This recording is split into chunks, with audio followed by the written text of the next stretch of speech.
The CBS Radio Mystery Theater presents...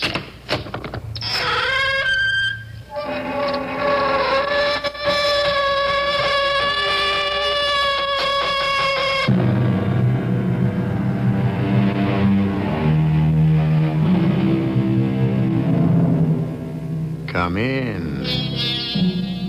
Welcome. I'm E.G. Marshall. What is about to unfold is the occult experience of a frustrated man, James Archer, and of what happened to him when he stepped beyond reality as we know it.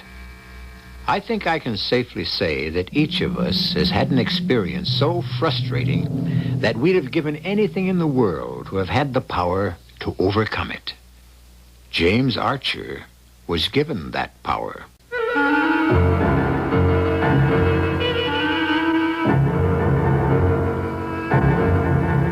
Our mystery drama, Strange Passenger, was written especially for the Mystery Theater by Roy Windsor and stars Nat Polen and Bob Caliban.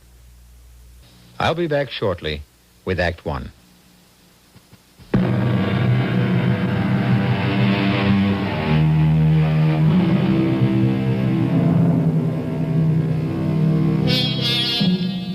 Have you ever looked up at the night sky and the moon hanging there and just wondered? Man is finite. He can comprehend anything with definable limits. But beyond such limits is an incomprehensible universe. We increase our knowledge about outer space each year, but what we know is very small. The mystery of life is a secret that still has to be revealed. But one corner of it was lifted for James Archer. Aren't you Archer, Jim Archer? Who are you? A recruiter. I was in court yesterday when you demolished a client of ours as... Oh, now, what did you label me? Oh, yes, an obscene slumlord.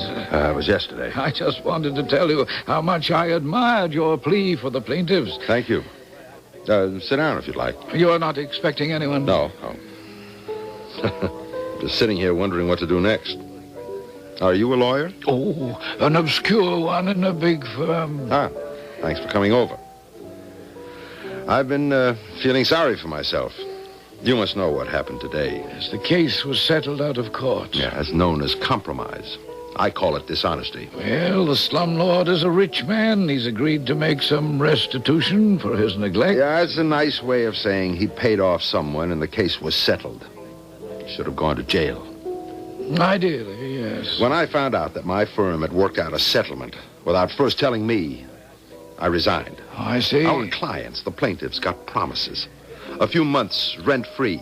Charges will be dropped for willful destruction they done in the building. He should have been forced to repair the heating system, exterminate the rats, install sanitary plumbing, make the building fireproof, and pay a stiff fine. Even go to jail as an example to others like him. You really are a crusader, aren't you? Injustice makes me sick. So sick it's put you out of work. That's right. I don't mind. I guess it's unfair to my wife and little girl. Well, I'm sorry. It's after 6. I'd better telephone home and tell my wife the happy news. One moment, Mr. Archer. What would you be willing to do for security, authority, and the opportunity to practice those ideals which you hold so precious? That's not amusing, Mr. Recruiter. No. I mean it. What would you do? I'd do anything. Then I think I can arrange just such a life for you and for your family. Come with me.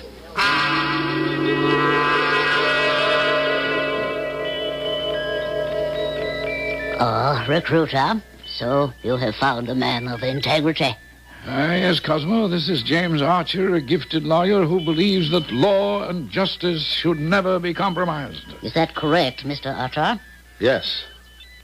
May I ask where I am? Where we are is unimportant. You came here of your own free will. You are under no obligation to stay.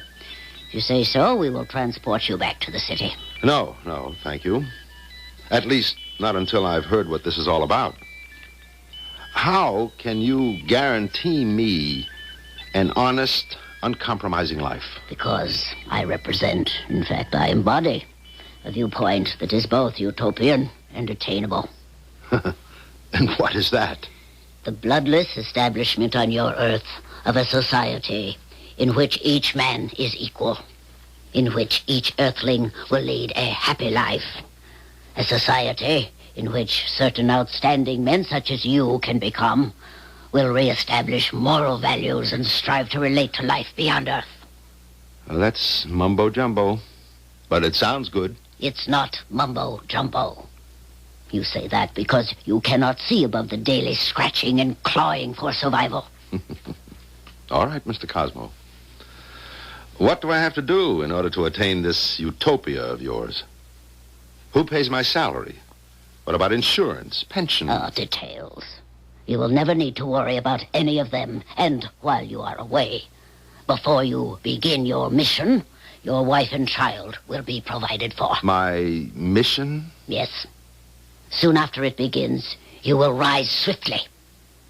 You will become a man of importance locally, then statewide, and then perhaps in your nation.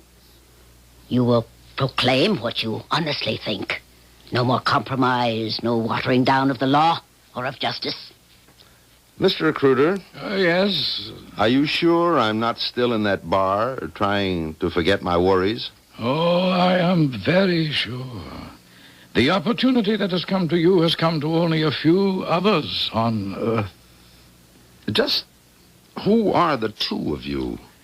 There's something very weird about all this. It seems so because you are earthbound, Mr. Archer. Are you saying... No, that's nonsense. I know that a lot of people report flying objects. There have been drawings of funny little men with pointed antennae for ears and all sorts of things.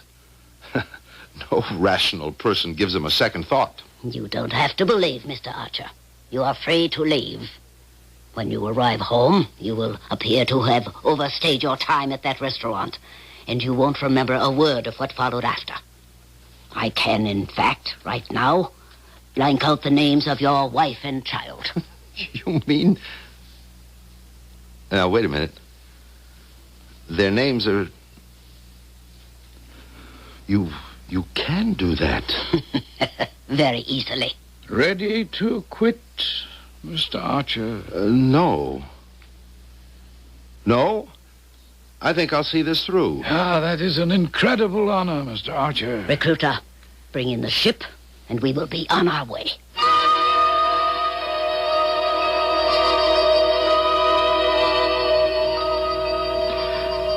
Your father tells me a strange story, Mrs. Archer. Oh, it's worse than strange. It's bizarre. It's over 3 months now since my husband just vanished. But on the first of each month... I covered that, Nan. That money deposited in the bank the first of each month is what led me to see Major Wayne. What do you make of it, Major? First, Mrs. Archer, tell me again everything you remember from the night your husband didn't come home. Well, he'd resigned from his job. He went to a bar near his office and sat down to think over what he'd done. Some acquaintance joined him, and then they left. Well, next, the Missing Persons Bureau called to have me identify a body they'd found in the river. It was dressed in Jim's clothes, and I guess it was Jim. You thought so too, Dad? Yes, I did.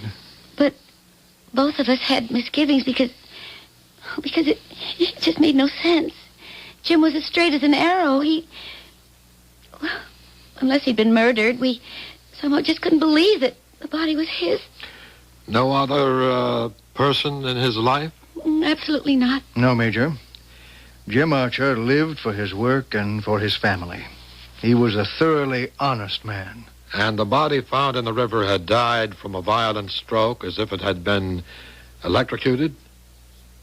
Anything else, Mrs. Archer? I know about the insurance and the mysterious deposits of money. Tell him, Nan. Well, there is something else, Major Wayne, but it's so far out. I just haven't told anyone except my dad. Well, tell me. The night Jim disappeared, Penny and I were watching the news. Penny's 7, old enough to read. And all of a sudden, words began to run across the bottom of the screen like, you know, when a bulletin is superimposed over the picture? Yes.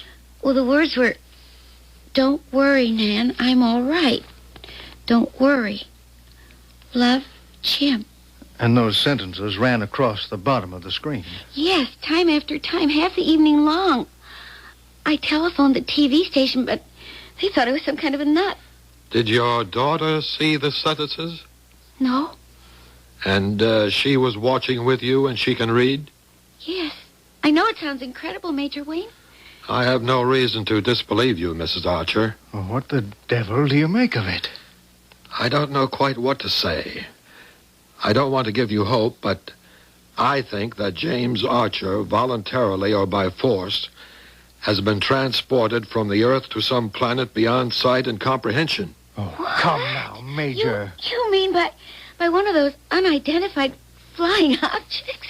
Yes, that's just what I mean. What? Well, that's absurd. Do you mean to tell me our intelligence gives even the slightest credence to that Buck Rogers kind of thing? Mr. Weber, let me give you some facts. As long ago as 1959 in Boinani, New Guinea, the Reverend William B. Gill, his assistants, and the entire student body of his missionary school, about 27 persons, observed a strange object hanging in the sky a few hundred yards away. It was oval-shaped and had a deck on its top, like an observation deck. Gill saw what looked like men and waved to them, and they waved back.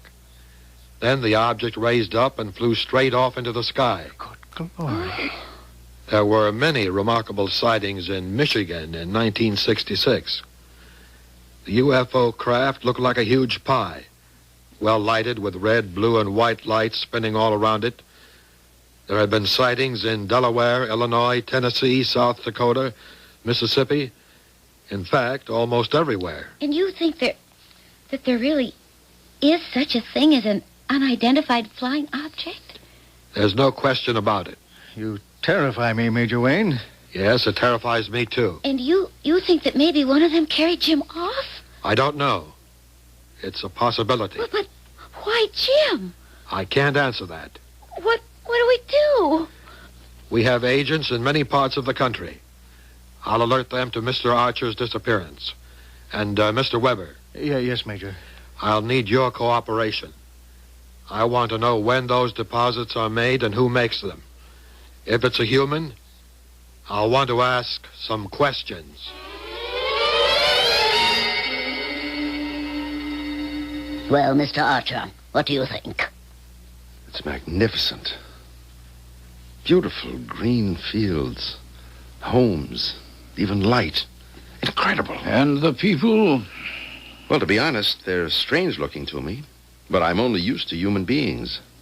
These people are shorter, round, flat-faced, with quite sharp ears. Disease-free, untroubled, and super intelligent.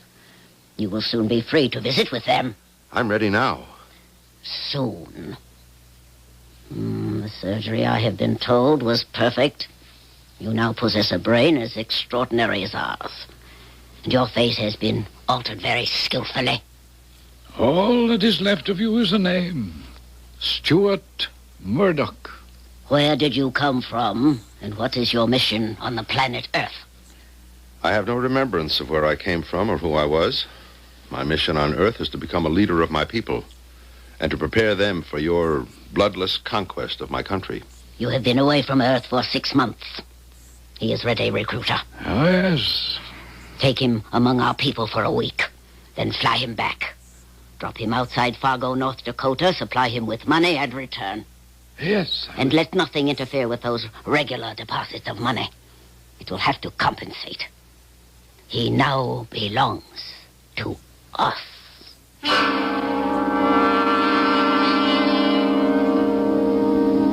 Pure fantasy?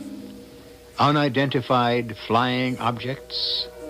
One researcher wrote that he thought the phenomenon was so far outside the laws of present scientific knowledge that UFOs could be considered ridiculous. But once he was exposed to the hard facts, he concluded that the existence of this unexplainable phenomenon is, and I use his exact word, overwhelming. The strange story of James Archer, the recreated man, will continue in a few moments.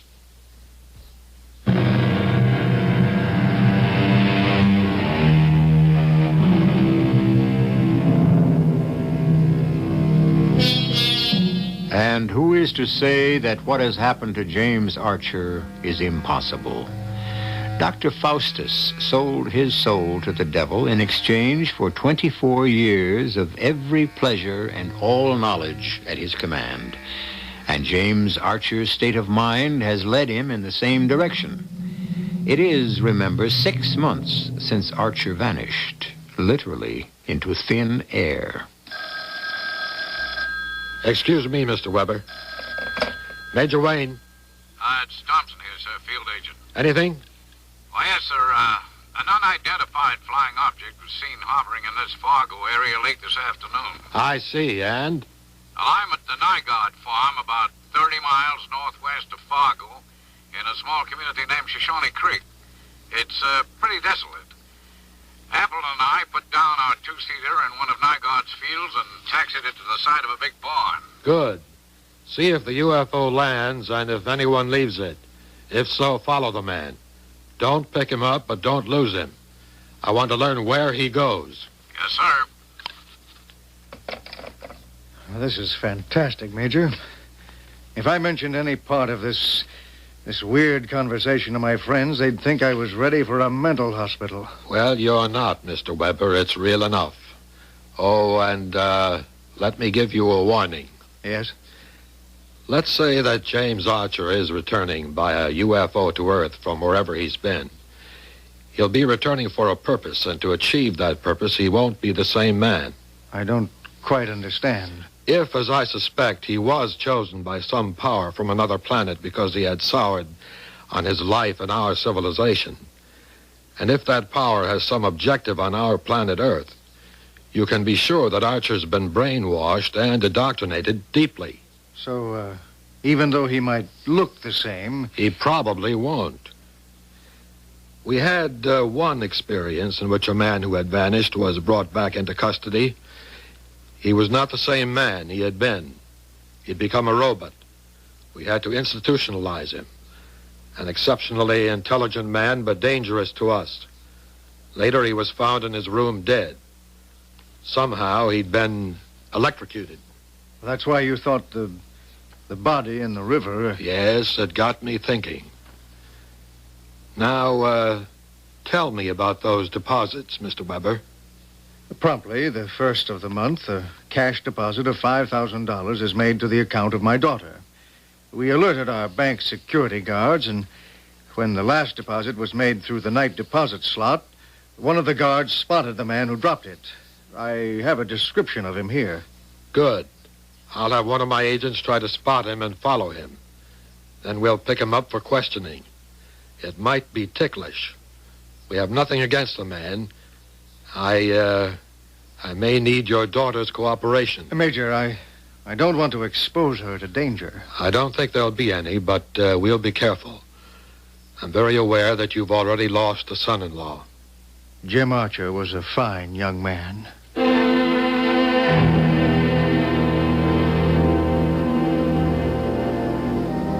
Hello? Who is it? Oh, hello. Don't be afraid. Come up to the front of the church. I'm Reverend David Hode, the minister. I apologize for entering. Never apologize for entering a house of God. Who are you, young man? Stuart Murdoch. Not from around here, are you? No.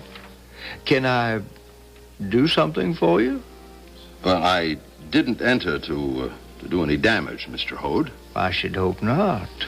We don't have vandals out here on the prairie. Are you lost? Am I near Fargo? About 30 miles by the state highway.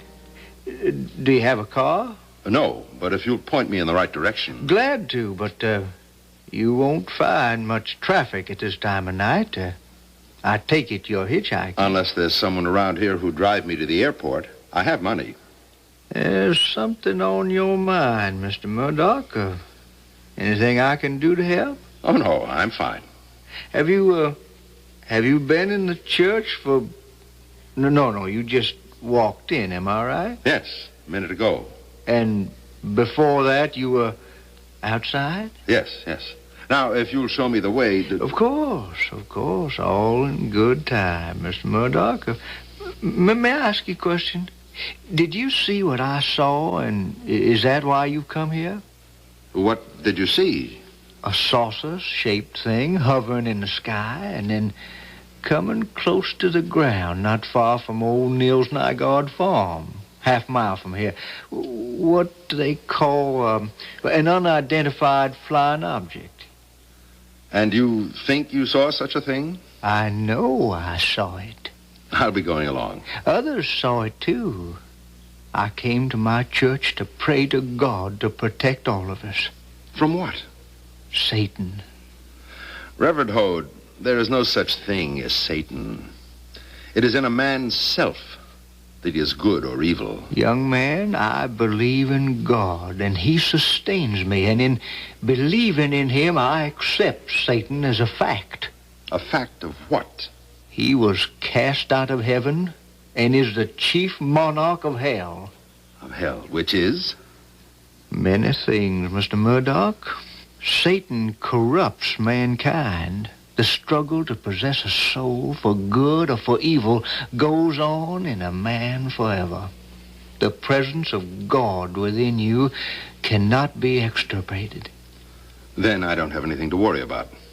Well, the day will come, I assure you, when you will feel his presence, and he will help you to decide what is right. Okay, if you say so. You have been infected, haven't you? Odd you didn't see that unidentified flying object. Oh, I saw it. The fact is, I had a ride in it. You know something? You just may have at that.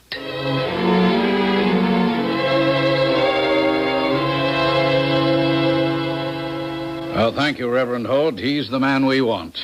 Well, tell me about him, Mr. Thompson. You are an intelligence agent? Oh, yes, sir. Here's my identification.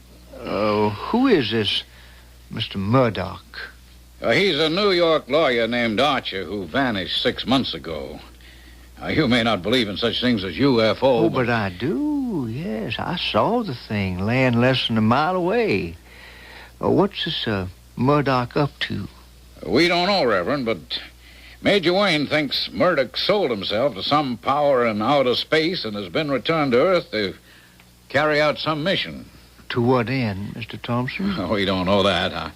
I just saw him go into your church, and my orders were just to follow him. He's headed for Fargo and New York. All right, then Appleton and I will fly to the airport there and wait for Murdoch to board a plane. We'll board the same one for New York.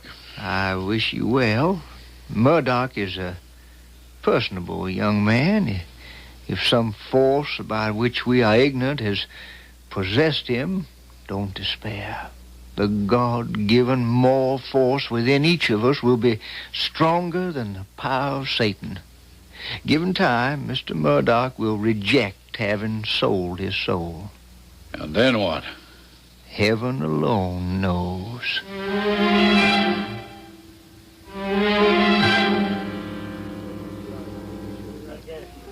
He comes in here almost every day after work. Oh, I'm terribly nervous, Major. Not Major, Mrs. Archer. I'm just plain Bill Wayne, your accountant, and you're Nancy. You got that straight? Yes, of course. Bill? It's 5:45. He ought to be along any... Uh-oh, that's the man. Oh, He's taking a seat in that booth. You know what to do. yes. Wish me luck. I beg your pardon? Oh, yes? My name is Mrs. James Archer. May I speak with you for just a minute? All right, please sit down. Oh, thank you. Who are you motioning to? Bill Wayne, my accountant.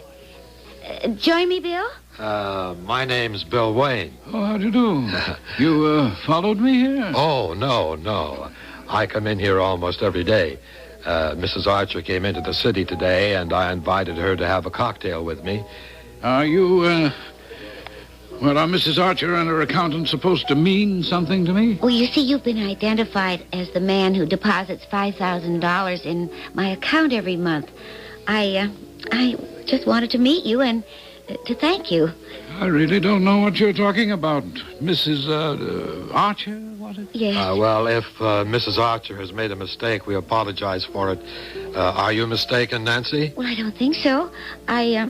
I have a picture with me. You had someone take my picture? Well, you see, my father's president of the bank, and he wanted it done. Does he make a practice of taking pictures of his depositors? Well, you see, my husband vanished 6 months ago, and he still keeps supplying me with this very generous amount of money each month.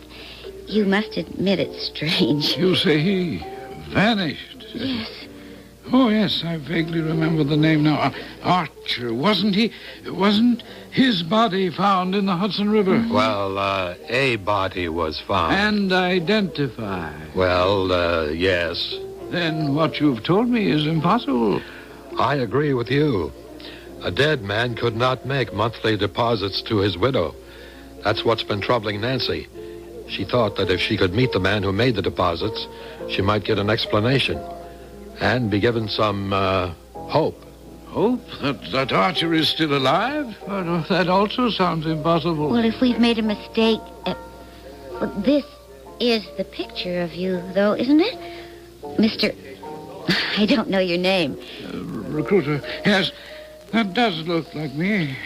But you're not the person who makes the deposits? May I ask what difference it makes who provides you with money, Mrs. Archer? Well, it doesn't really. I'm grateful. But I keep thinking that if Jim is still able to provide for me, he just might be alive somewhere. Just as a matter of business, Mr. Recruiter, we have to find out where the money comes from. It's sourced. Oh, I'm afraid I can't help you. The money comes to me, and I'm just instructed to make the monthly deposits. Who? I mean, where do the instructions come from? Can you tell me that? Anonymous. Somehow it doesn't seem right. If Mr. Archer did someone an enormous favor... Well, did he? Do you know if he did? I never met the man. Now, you'll excuse me. No, goodbye, Mrs. Archer, and enjoy the money. Goodbye, Mr. Wayne. I wouldn't worry about the money. He knows. Consider the name. Ever heard of anyone named Recruiter? He's one of them. Whoever they are.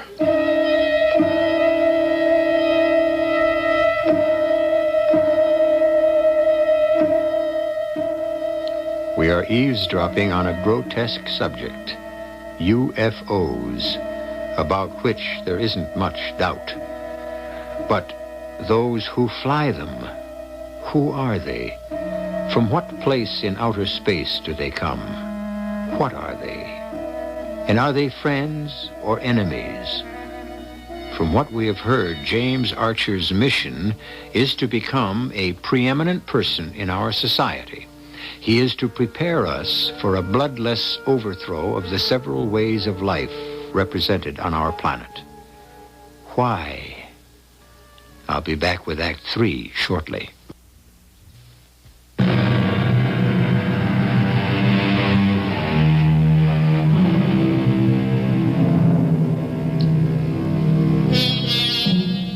In any contest, it is wise never to underestimate the strength of the enemy. But what do we do when confronted by an incomprehensible force, one beyond finite understanding? Major Wayne of Intelligence knows what has been going on, but what can he do about it? We have never captured an unidentified flying object, and we only have reports that they have been seen at a distance. 6 months have now elapsed, and it is a year since James Archer disappeared. The deposit was made as usual. Well, why can't Major Wayne force that Mr. Recruiter to tell him where the money comes from? There's no law, Nan, to prevent a man from dropping money for you in the night slot at the bank. He's not committing a crime. One of these days, Recruiter will be seen with Jim, and then Wayne moves in. Well, about the only person Recruiter sees is that man who's become assistant to the special prosecutor. What's his name? Murdoch? Yes, Stuart Murdoch. Yes. A remarkable young man. Brilliant lawyer and great presence. He'll go far. He's a leader, and we haven't got many of them around these days. If I live long enough, I think I'll see Murdoch governor. He's an unusual man. So was Jim. Yes, I agree, Nancy. I was proud to have him as my son-in-law. You know, if you think about it soberly, Dad, both of us are not all there in the think department. Who could believe that Jim might be alive in outer space? A year ago, I would have laughed at the idea. Now, I don't know. We have to rely on Major Wayne. Well, I'm not going to much longer. Just what do you mean by that? I'm moving into the city. What?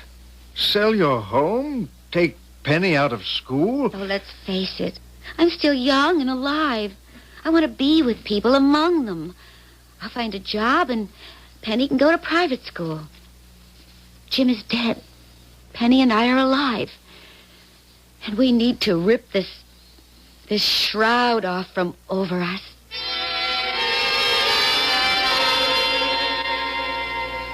Happy to meet you, Reverend Hode. You remember Thompson? I sure do. It's nice of you to have invited me to New York, my first visit.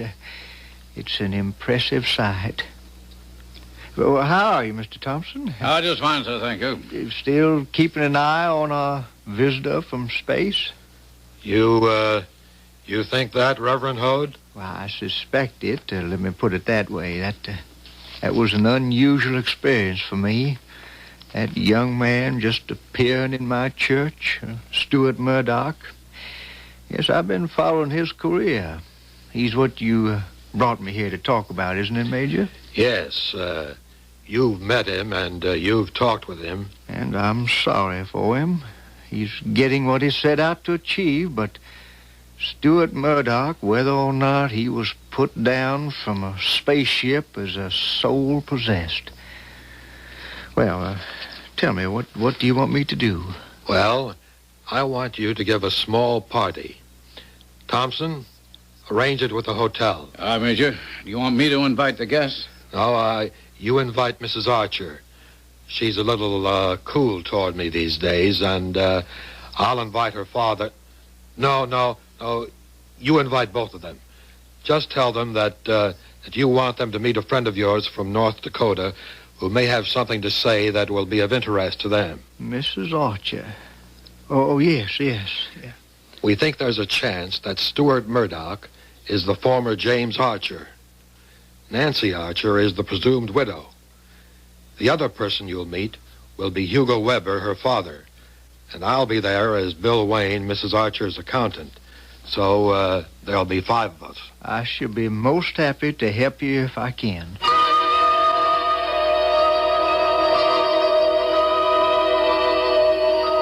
Well, Recruiter? I'm troubled, Cosmo. Why? Mr. Murdoch is everything we expected him to be. Oh, that's true. He's risen rapidly, and he has already become a public figure. But I'm troubled about him. When I dropped him in North Dakota, it seems that he wandered into a church, and he met the minister there, a Reverend David Hode, who filled him with talk about Satan, soul, God, and conscience. Murdoch couldn't have been affected by that nonsense. No, but Murdoch remembers Hode and often brings up his name. The man made an impression on Murdoch. And you find that to be a distraction?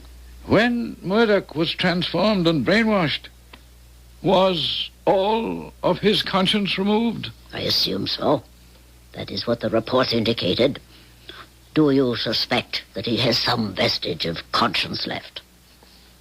I don't know. But the thought troubles me.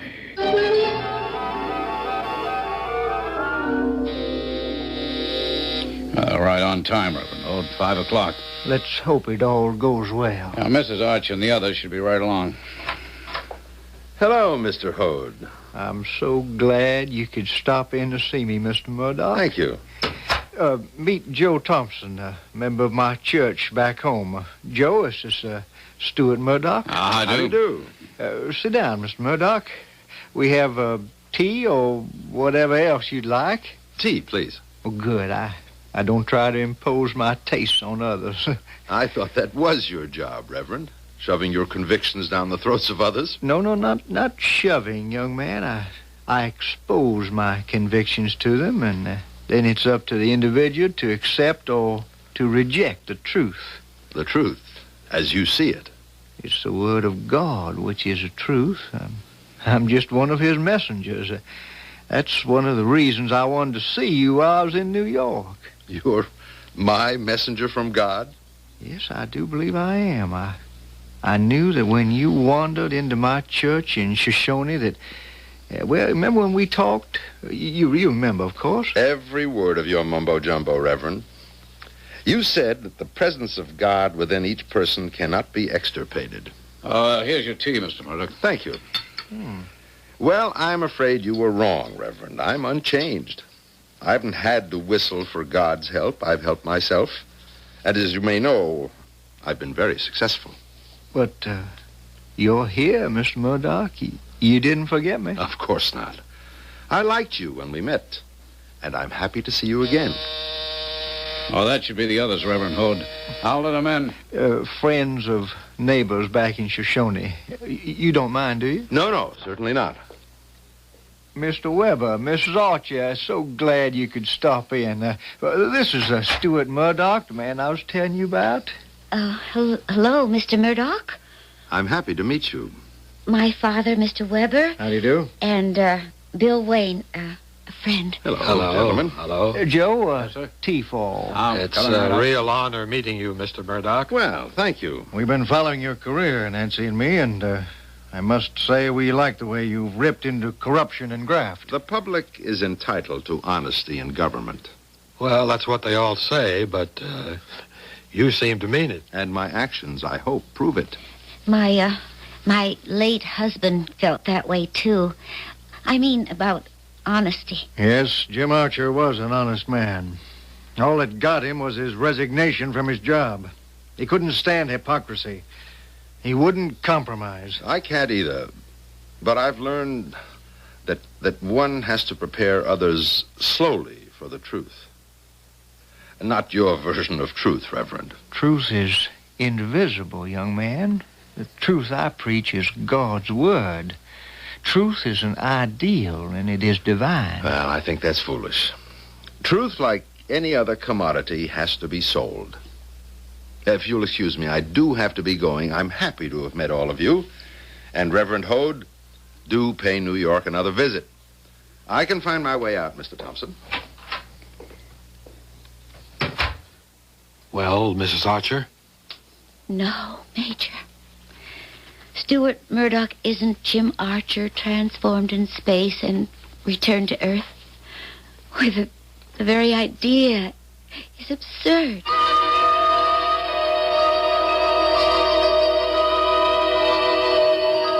Astonishing. An obscure minister from North Dakota has created wonder in your mind. He insinuates the thought of God and conscience into your mind, even though you know, as we know, that both are fiction. You still are earthbound. Well, Mr. Murdoch, we seem to have failed. It has happened before, but not often.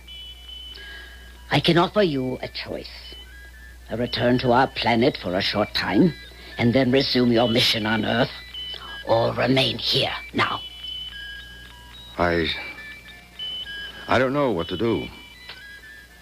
Why can't we go on as we have been? I'll carry out the mission. I'm afraid that's no good, Mr. Murdoch. The very fact that you wonder if you've been infected with Satan's moral virus, whatever that might be, creates a doubt about your reliability. Order the ship. Are you, taking me back into space, Cosmo? No. You will remain here. You will be returned to what you would have become after you resigned from your job and before you accepted recruiter's offer. And what would that be?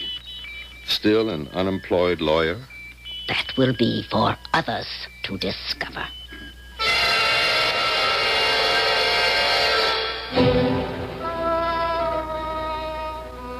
Open the door, Thompson. Follow me. Have your gun ready. Yes, sir. The house feels empty. There's a light at the end of the... Huh. Look over there, sir. In that chair. Good Lord. Why, that's James Archer. I know from pictures of him. It's... Asleep. Yeah, or drugged. His hair has turned gray and, look at his face. Worn and haggard. He looks like a drunk sleeping it off. Archer. What is it, Major? His hand is cold as ice. He's dead.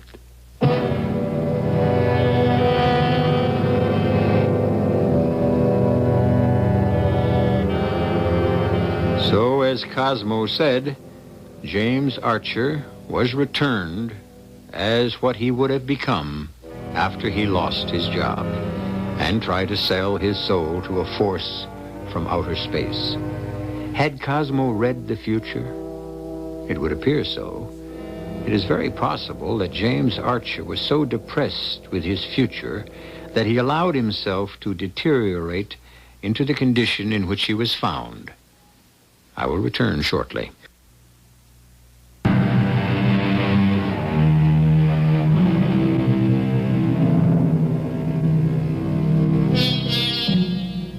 Frustration leads some of us in dangerous directions.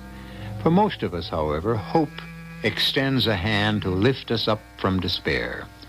James Archer never grasped that hope. He angrily preferred the path that led him to become the instrument of a force from another planet, whose goal is the bloodless conquest of Earth, not by invasion, but by indoctrination. He saved his soul, even though it cost him his life. Our cast included Nat Polen, Bob Caliban, Evie Juster, Ian Martin, and Frank Behrens. The entire production was under the direction of Hyman Brown. The preceding program was broadcast with the permission of the Columbia Broadcasting System. Next tale. You're all ready to put up your hands. What for, Eddie? Why? What happened? I cut a corner too sharp. I caught a bumper on a taxi. He had a small scratch. I had a small dent. Both of us figured it would be better to keep it quiet. Don't you ever do that again. Do what again? Put another mark on that bus. Eddie, tell me something. What's this concern you and that bus? And another thing, you are riding the clutch. And you jackrabbit a lot when you start. Oh, come on. I can hear it. I can detect signs of it. Eddie, you talk like this here, you can scare a guy. I mean, I hope I'm scaring you, Jerry. Scaring you into treating this bus decently because... Yeah? Because if you don't, I'm gonna kill you. This is E.G. Marshall inviting you to return to our Mystery Theater for another adventure in the macabre. Until next time, pleasant dreams.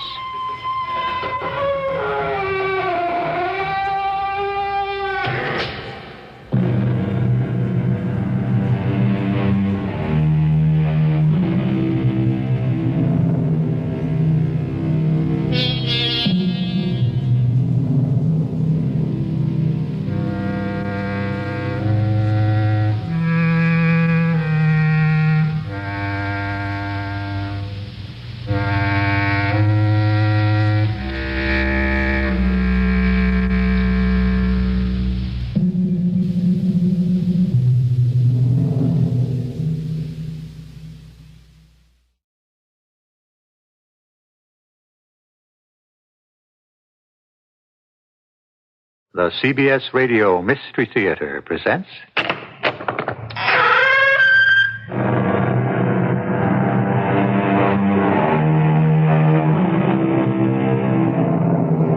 Come in. Welcome. I'm E.G. Marshall, who shares with you an interest which few can deny in strange tales of the macabre. Stories that arise from suppressed motives and odd personal experiences. You've heard, no doubt, of ESP, extrasensory perception. Do you believe that such a gift exists? The power to perceive the thoughts of another? Believe me, it does.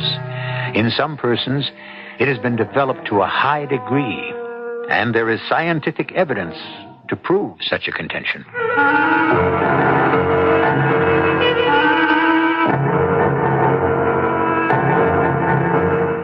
Our mystery drama, The Doctor's Evidence, was written especially for Mystery Theater by Roy Windsor and stars Francis Sternhagen and Tony Roberts.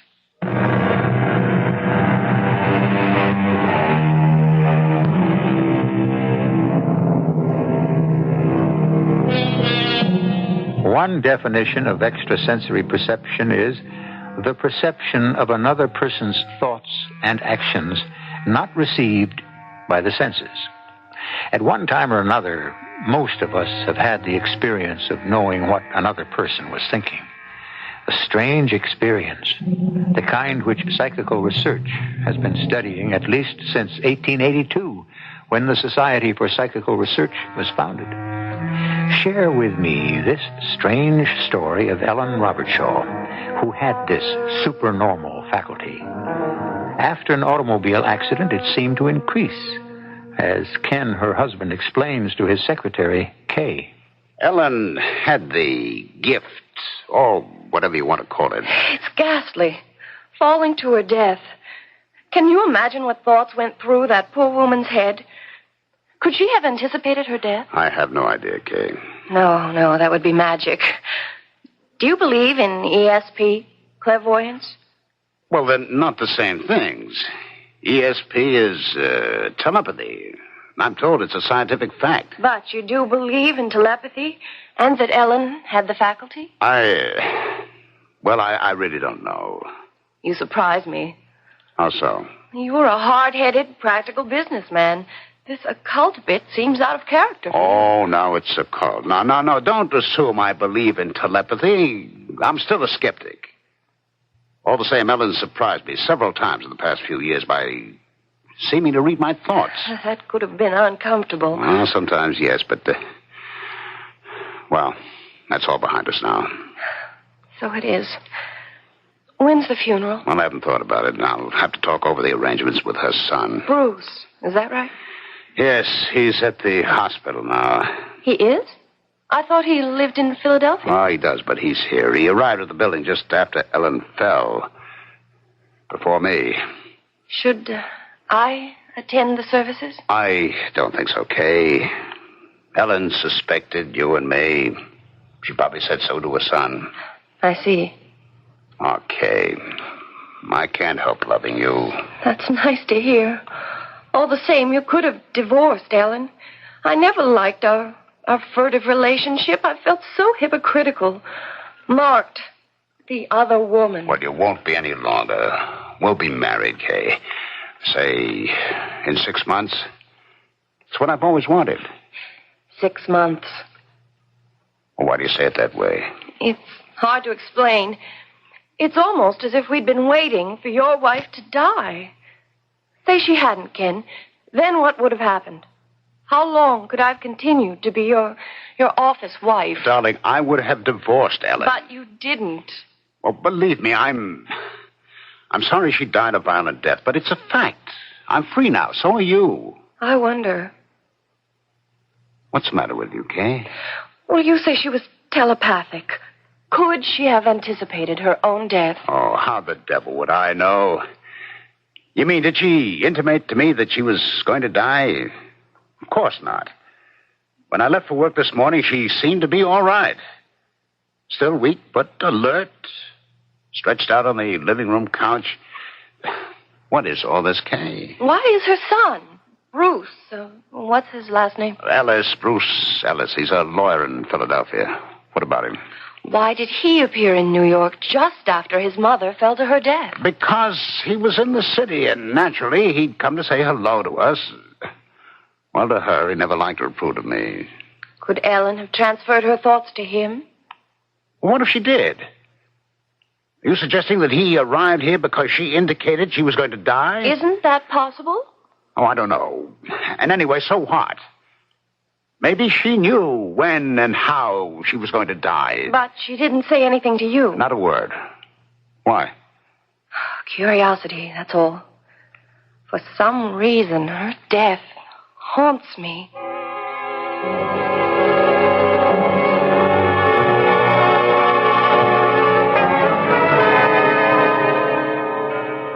More coffee, Ken? No, thanks. I have to get home.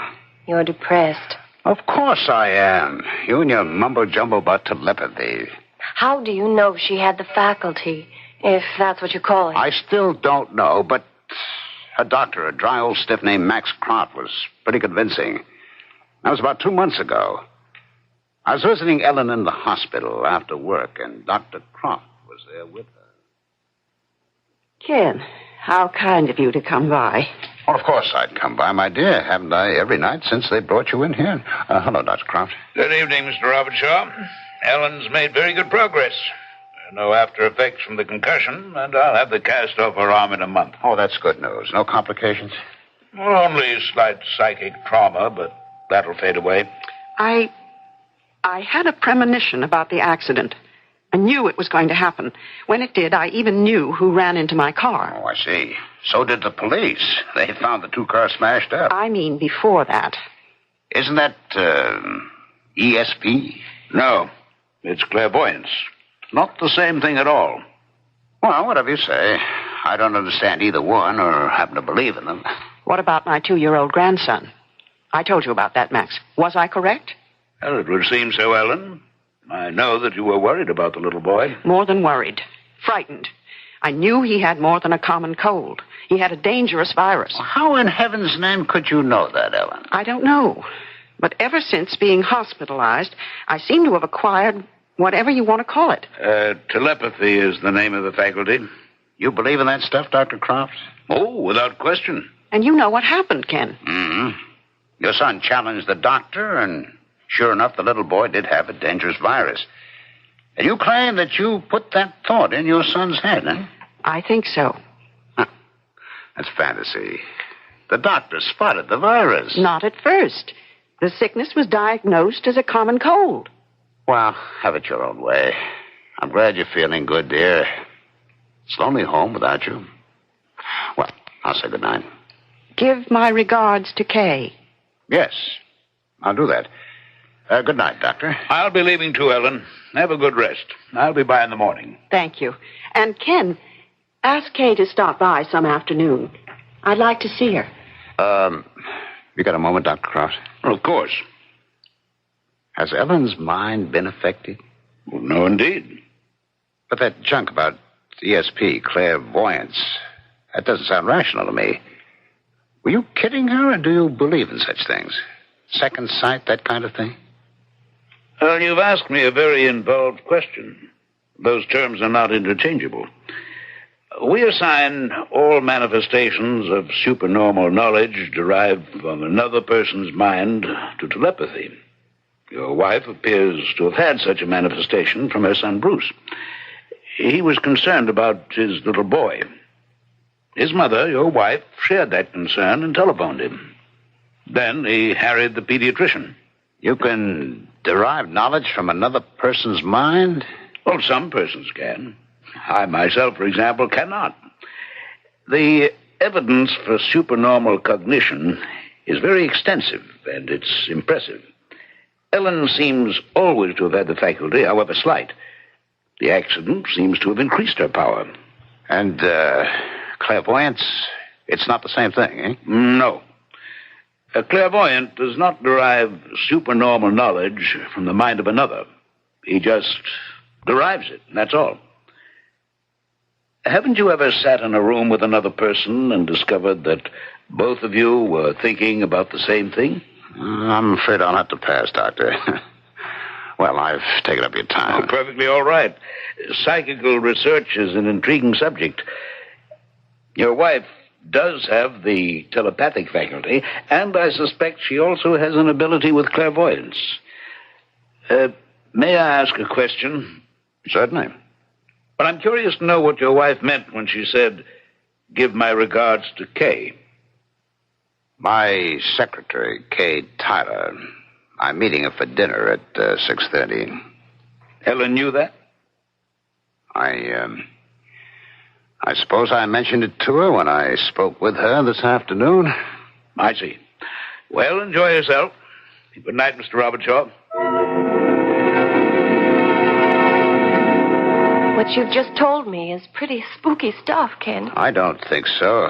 Something happened to Ella, and ever since she got home from the hospital, she's talked weirdly. Did you tell her that you were having dinner with me? Oh, I must have. But you don't know. And now this, dead from a fall from the 8th floor. And it was only a week ago I called on her. Remember how uncomfortable the visit... Kay, how nice to see you. Ken's told me how quickly you were recovering, but I had to see for myself. Dr. Croft says I'm almost completely well. Oh, see, the cast is off her arm. Will you have some tea and toast or something stronger? Oh, no, thank you. I just stopped by to pay my respects. I have a date, so I have to go home and change. But thank you. A date? I'm glad to hear that. You're such a lovely-looking young woman and so bright. I'm surprised some man hasn't insisted that you marry him. I enjoy my freedom and my independence. Those are precious rights. But they don't have to be given up in marriage, and marriage does offer many benefits. Darling, I wish you wouldn't urge Kay to get married. She's my secretary. I don't know what I'd do if she left me. I know that, Ken, but you're being selfish. Please stop by whenever you're in the neighborhood. Ken often talks about you. If I didn't know him, I think I might be jealous. I'd better be running along, Mrs. Robertshaw. Take care of yourself. See her to the door, darling. Yes, of course. It was good of you to stop by, Kay. Never again, Ken. She's got claws. Good night, Ken. That was, nice of her, wasn't it, Ellen? Very. I hope you won't mislead her, Ken. Pardon me? Mislead her. At the moment, she's infatuated with her boss, you. Oh? I'm not aware of it. Oh, Ken, how transparent you are. She loves you, and you're in love with her. It's the oldest story in the world. You're going through the middle-aged death dance. If you give yourself half a chance, you'll recover. What is this, more telepathy? Oh, I don't need telepathy to know what's going on. Heavens, it's as plain as the blush on your cheek. Just don't hurt her, Ken. She really is a fine young woman. I wouldn't think of hurting her. You might. In fact, I think that you will. Is that intuition or more of that telepathic twaddle? A little of both. My instinct tells me that you might break her heart. My telepathic faculty warns me that you will. And what else do you foresee?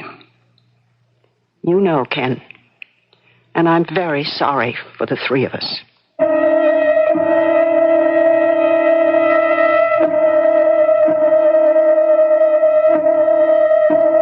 What must it be like to live with someone who has a telepathic faculty?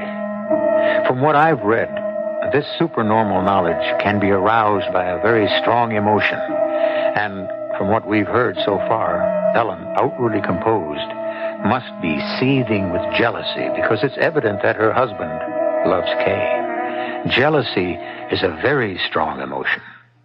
What it leads to, we will discover when I return shortly with Act 2.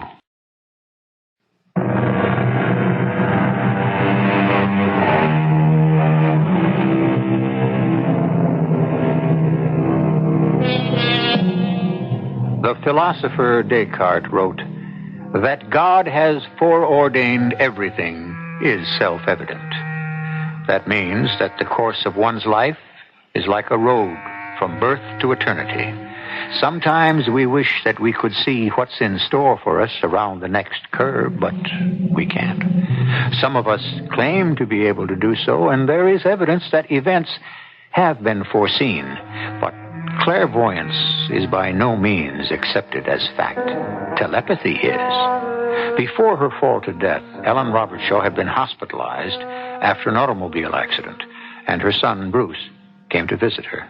You look good, Mother. Very good. Don't you agree, Dr. Croft? I do. I'll have her home in a few days. You're very good, Bruce. No, I mean it. Running up from Philadelphia once a week, twice right after my accident.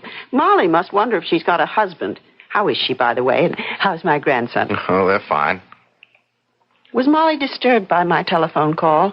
No. Of course not. She knows how much you love the baby. But she is a doubting Thomas, isn't she? Well, yes. Bruce, let me ask you something, and give it some thought before you reply. Oh, all right. I knew, let me repeat that, I knew that your little boy was ill, seriously ill. How did I know that? Oh, I don't know, Mother. But he was ill. All right. How did you know? Telepathy. Your thoughts, your worry, were transmitted to me, and in turn, my concern to you. Can you doubt it? Didn't I telephone right from this hospital room and express my concern? I told Dr. Croft how worried I was, didn't I, Max? Yes, you did. You see? Well, even if I see, I don't understand. Neither does Molly. I often know what a person is thinking, Bruce. How can you? How does that work? Max. Before I try to answer that question, tell me, Bruce, were you aware of your mother's concern about your little boy? You mean, did her thoughts come into my head? Well, yes, but I couldn't say through telepathy. I know Mother loves her grandson, so naturally we didn't want to worry her when he became ill. She had enough to worry about, her injuries and the accident and... Well, you may be right, Bruce. On the other hand, your mother has startled me several times by apparently reading my thoughts. How I feel about her husband, for example. Well, no one has to be a mind reader to know that, Dr. Croft. I feel the same way about Ken. But you're saying that Mother has this telepathic faculty, hmm? Yes. Ideas may be telepathetically transmitted without conscious effort between the agent and the percipient. A percipient is one capable of perceiving. Your mother, as agent, and you, as percipient, make contact through your subliminal minds. And that big word needs to be defined. Subliminal means below the level of consciousness. You're saying that I've got the telepathic faculty? Well, to some degree, every one of us has it. Most persons are potential agents and percipients, some more so than others. But I'm talking fact, Bruce. There is such a thing as telepathy. When is Mother being released from the hospital? Oh, there's no reason your mother can't leave by Friday, day after tomorrow. You'll be weak for a while, Ellen. Most bed patients are after they're discharged, but except for your arm in a cast, you're in good health. Mother, do you want me to... No. No, my goodness, I can get home by myself. I mean, Ken will pick me up. Will you see him before you return to Philadelphia? I don't think so, Mother. I don't want to be rude, but, well, it's what he's doing to you that makes me angry. You know, of course. Of course. Yeah.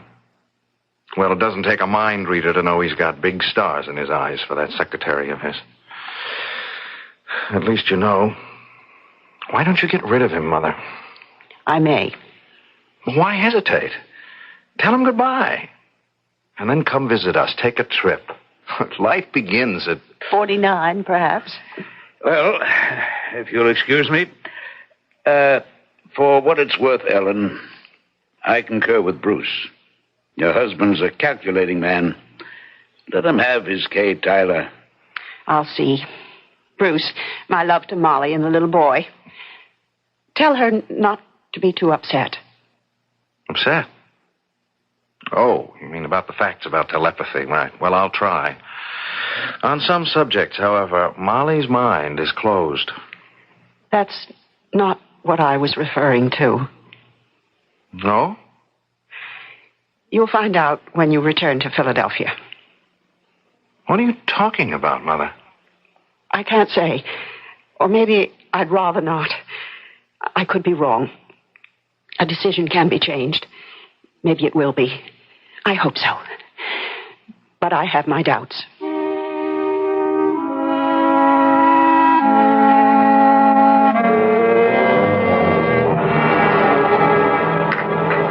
What is it, Kay, darling? You're off in space. Is anything the matter? Everything's the matter, Ken. I'm going to have to break it off. I see.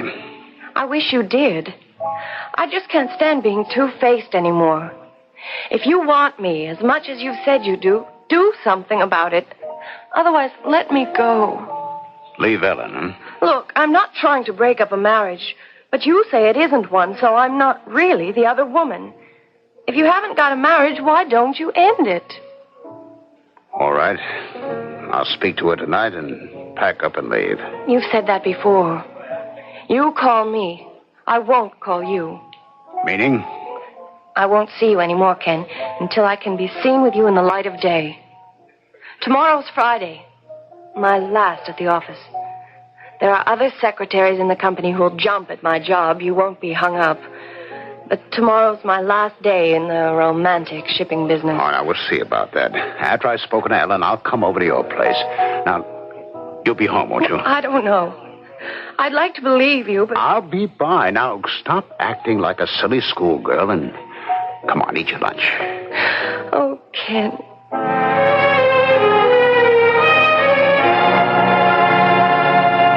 Hello? Is that you, Dr. Croft? Yes, Bruce.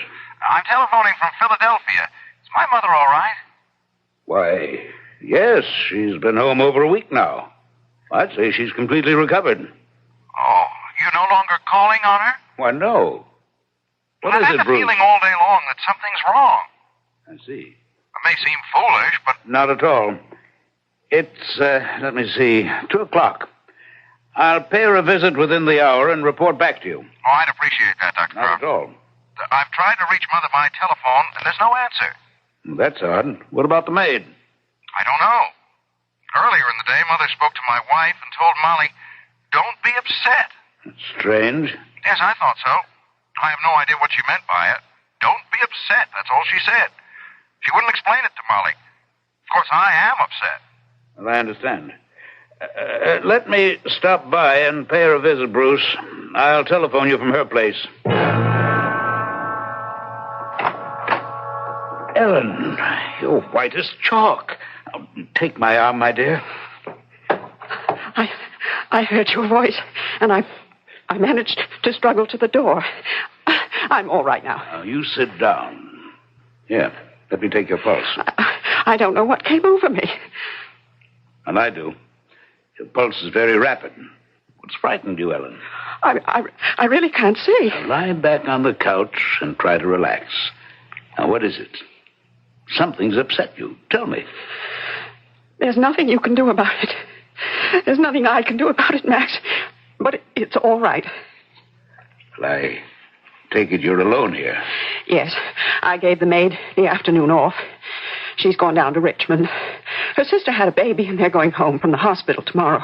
Have you been awake most of the afternoon? Why? Well, Bruce telephoned you here, but he got no answer. Oh, dear. Now I've upset both Molly and him. How thoughtless of me. Why did you tell Molly not to be upset? About what? Well, foolishness. Why didn't you answer the telephone, Ellen? I tried, but I'm still pretty weak. I didn't reach the phone in time. Is that the truth? Why, of course. Well, you should be strong again, Ellen. I don't quite believe there's anything physically wrong with you.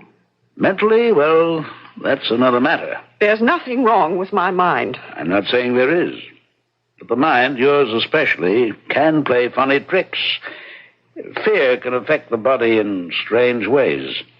I suspect that fear made it hard for you to move to the telephone when it rang. Now tell me the truth, Ellen. Isn't that what happened? Yes.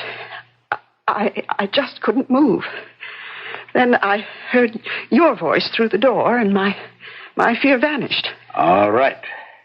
Now, tell me what you're afraid of. I'm your doctor. I'm also your old friend. Bruce knows. I see. Telepathy? He's afraid for me, and I'm afraid for myself. You're afraid of what? Ken is despondent, Max.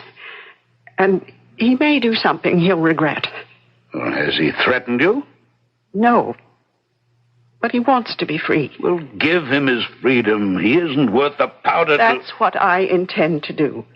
If I'm in time. Another riddle. What do you mean by that? I should have proposed a divorce sooner. Now it may be too late.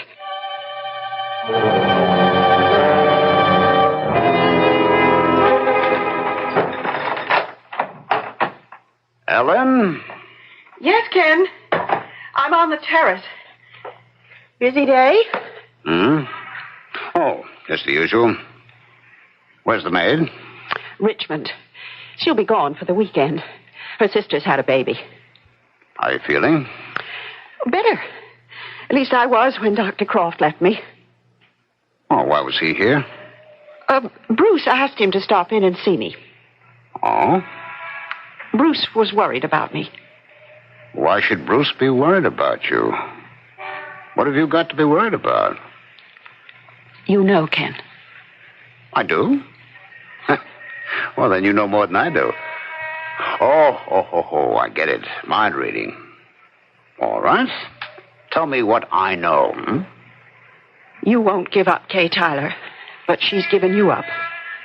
You don't have to be telepathic to know that. What are you going to do about it? I'm prepared to divorce you.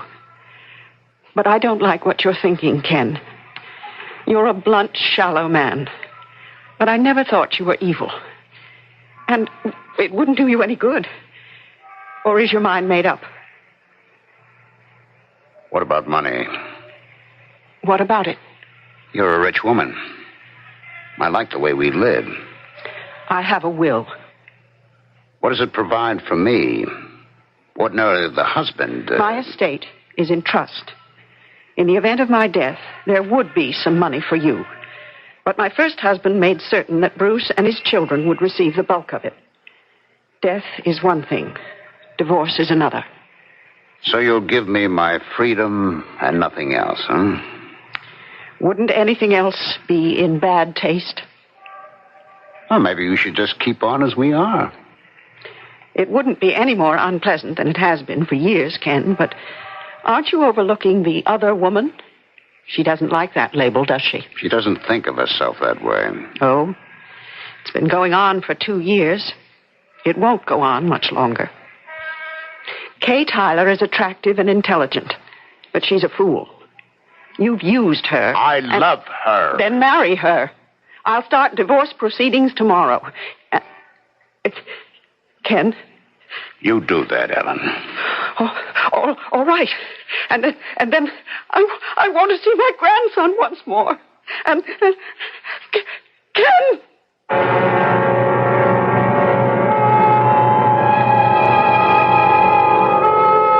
We have heard, of course, that Ellen Robertshaw died from an accidental fall from her 8th floor terrace. She was so distraught from her unpleasant conversation with her husband that while watering the flowers suspended in window boxes from the terrace railing, she leaned forward and fell. That seems straightforward enough, but we know better. At least we might suspect that her fall was not accidental. I shall return in a few minutes with Act 3.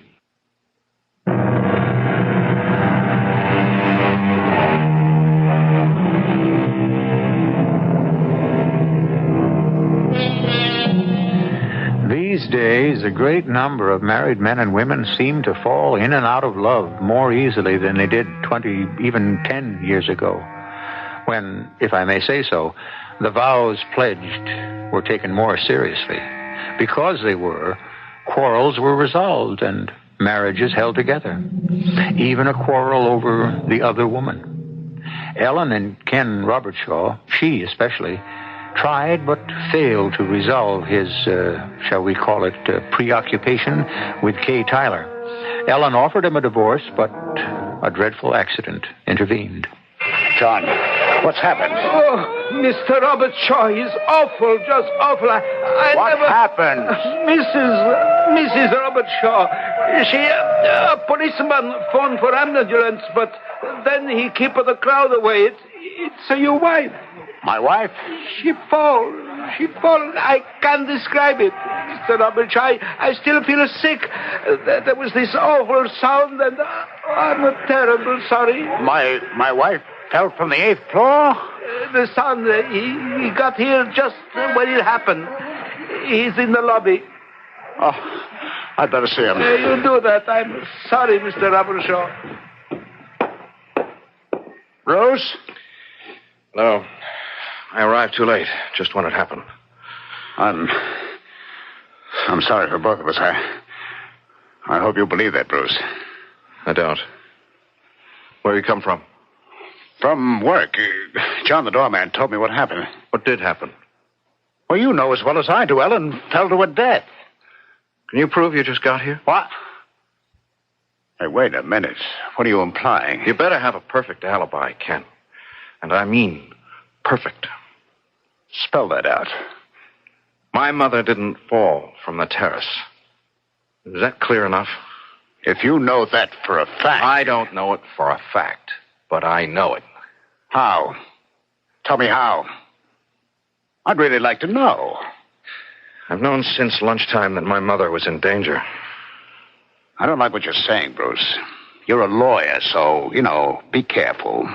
You won't get away with it. You've lost me. Get away with what? Your mother fell to her death. She was still weak. She was probably watering the flowers and leaned too far over. Vertigo, and over she went. Dr. Croft saw her this afternoon. She could hardly walk to the door to let him in. That proves my point. But why I have to prove anything to you, I don't know. I think you threw her over the terrace railing. I'll remember that, Bruce. For an adult and a lawyer, you're a fool. Your mother died an accidental death. That'll be the verdict. Try to change it to... Well, to what? Murder? Because that's what you want to believe, isn't it? Oh, you're absurd. I arrived here even after you did, and you're implying that I murdered your mother? You'll excuse me. I have to get to the hospital. I don't expect to ever see you again.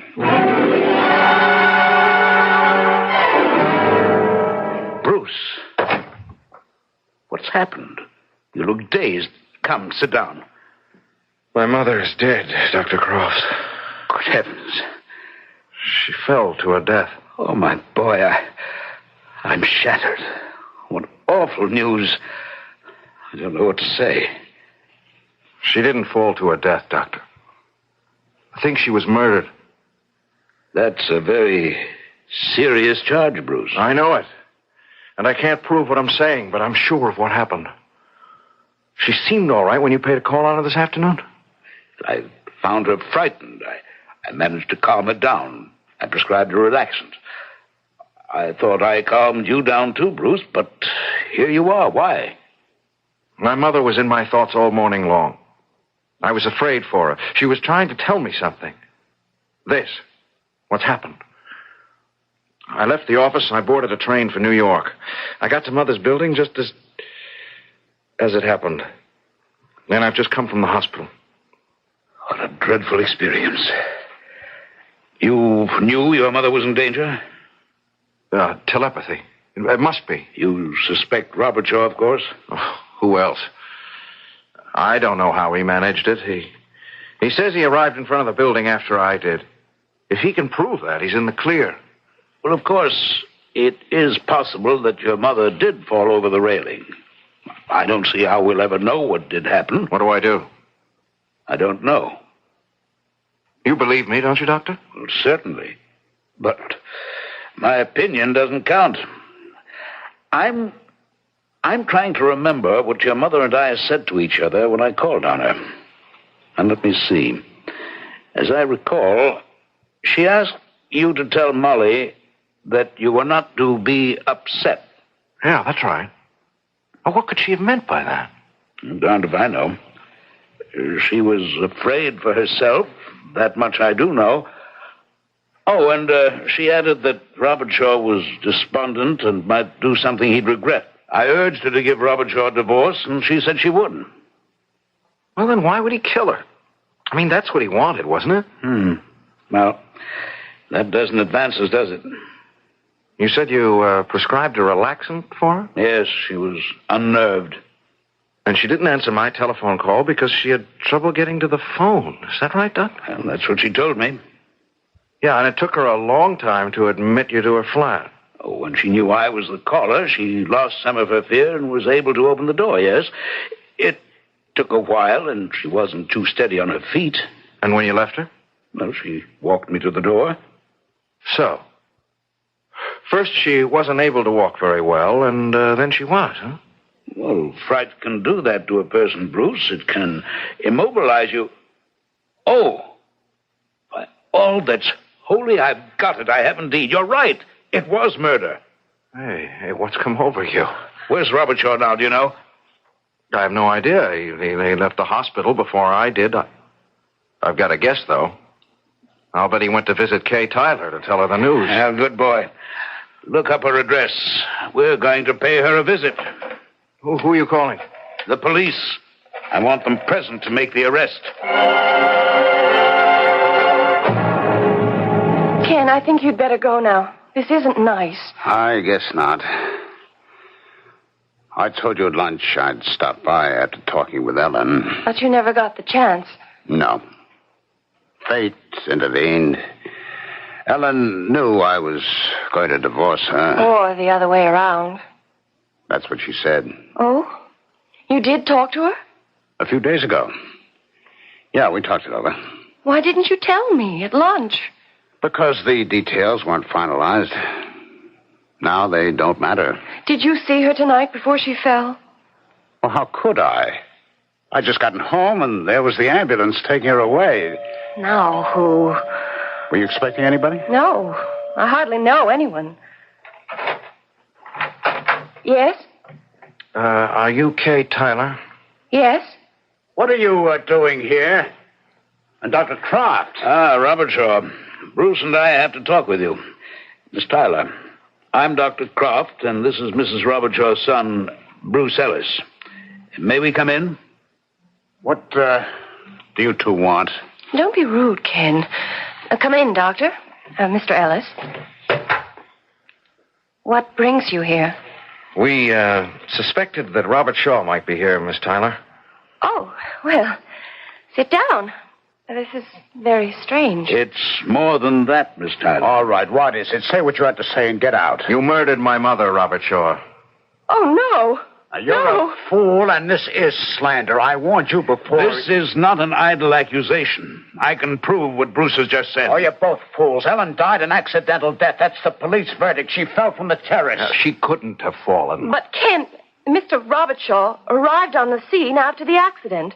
He learned about it from the doorman. Yes, so he says, but that's not the truth. Shall I reconstruct what happened? He came home early, slipped into the apartment, threw my mother from the terrace, returned to the lobby, and lost himself in the crowd. Then he approached the doorman and asked what had happened. That's a lot of slipping in and slipping out and mingling, Bruce. It doesn't sound plausible to me. It's fantasy. These two dislike me. How can you accuse Ken without proof? Ellen Robert Shaw could not have fallen to her death because she couldn't walk. What are you saying, you crazy old fool? Old, yes, a fool, no. I repeat, Mrs. Robert Shaw could not walk. When I paid her a visit this afternoon, she had great difficulty reaching the door to let me in. Fear had somehow immobilized her. The cause of her fear was you. She told me as much. You came home early, as Bruce has said, and you talked to her. Remember, Ellen was telepathic.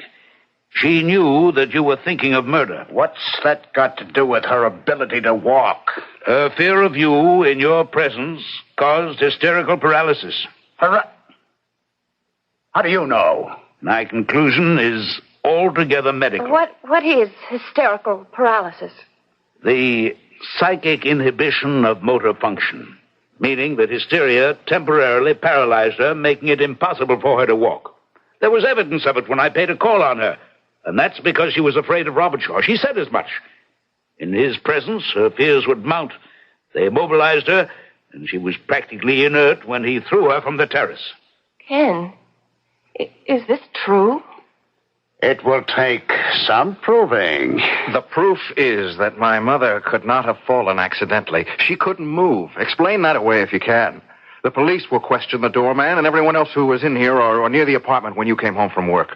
Earlier than you would have us believe. If she didn't fall accidentally, maybe she... No, not my mother. She didn't take her life. Why would she? Mother told Dr. Croft she was divorcing you. You murdered her, Robert Shaw, and Dr. Croft can prove it. The police. You're a vile man, Robert Shaw. I hope you spend the rest of your life behind bars.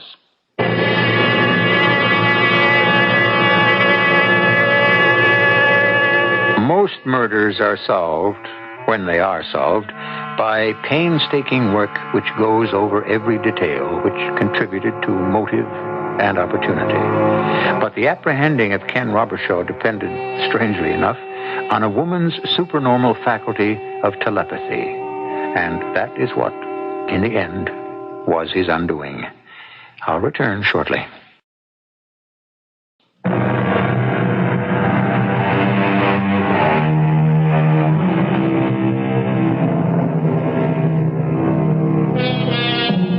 Greedy folks have long arms. That's an old Scottish proverb, and it's appropriate. Robert Shaw was a hypocritical opportunist. He never loved his wife. He may have loved Kay Tyler, but I'm pleased that she escaped from him. Why didn't he take the divorce and let the money go? Not Robert Shaw. When greed and love, or call it by its proper name, infatuation, combine in one person, he's a threat to normal persons. Our cast included Francis Sternhagen, Tony Roberts, Ralph Bell, Guy Sorrell, and Catherine Butterfield. The entire production was under the direction of Hyman Brown. This is E.G. Marshall inviting you to return to our Mystery Theater for another adventure in the macabre.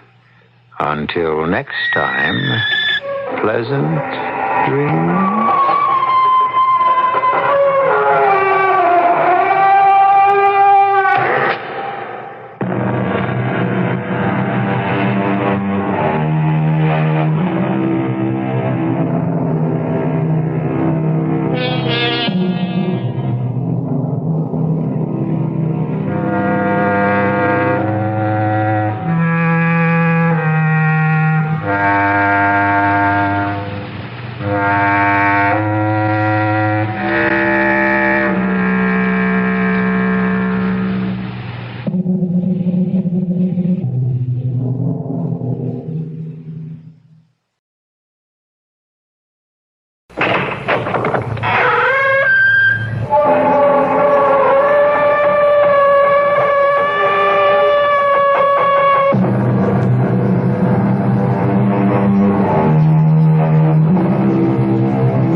Come in. Welcome. I'm E.G. Marshall.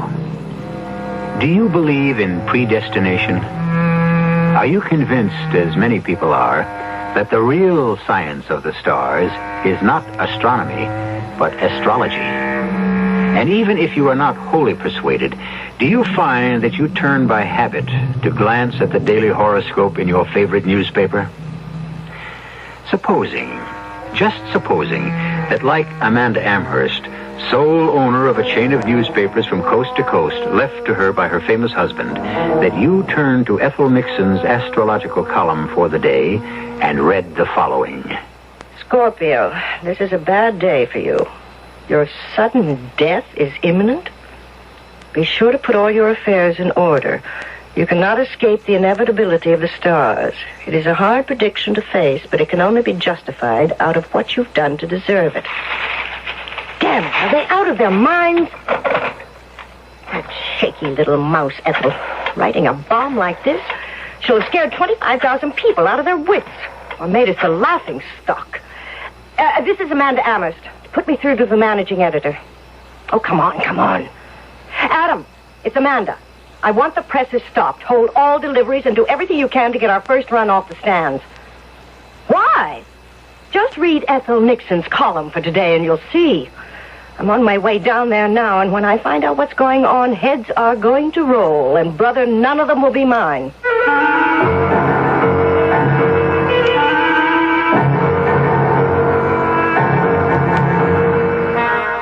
Our mystery drama, Death in the Stars, was written especially for the Mystery Theater by Ian Martin and stars Kim Hunter.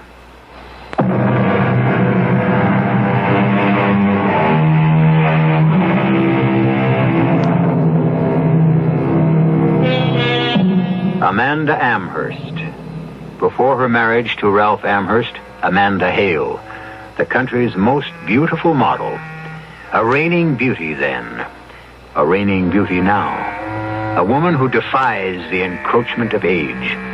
A woman who controls an empire and everyone under her sway. Who wears a velvet glove so that few are conscious of the iron hand.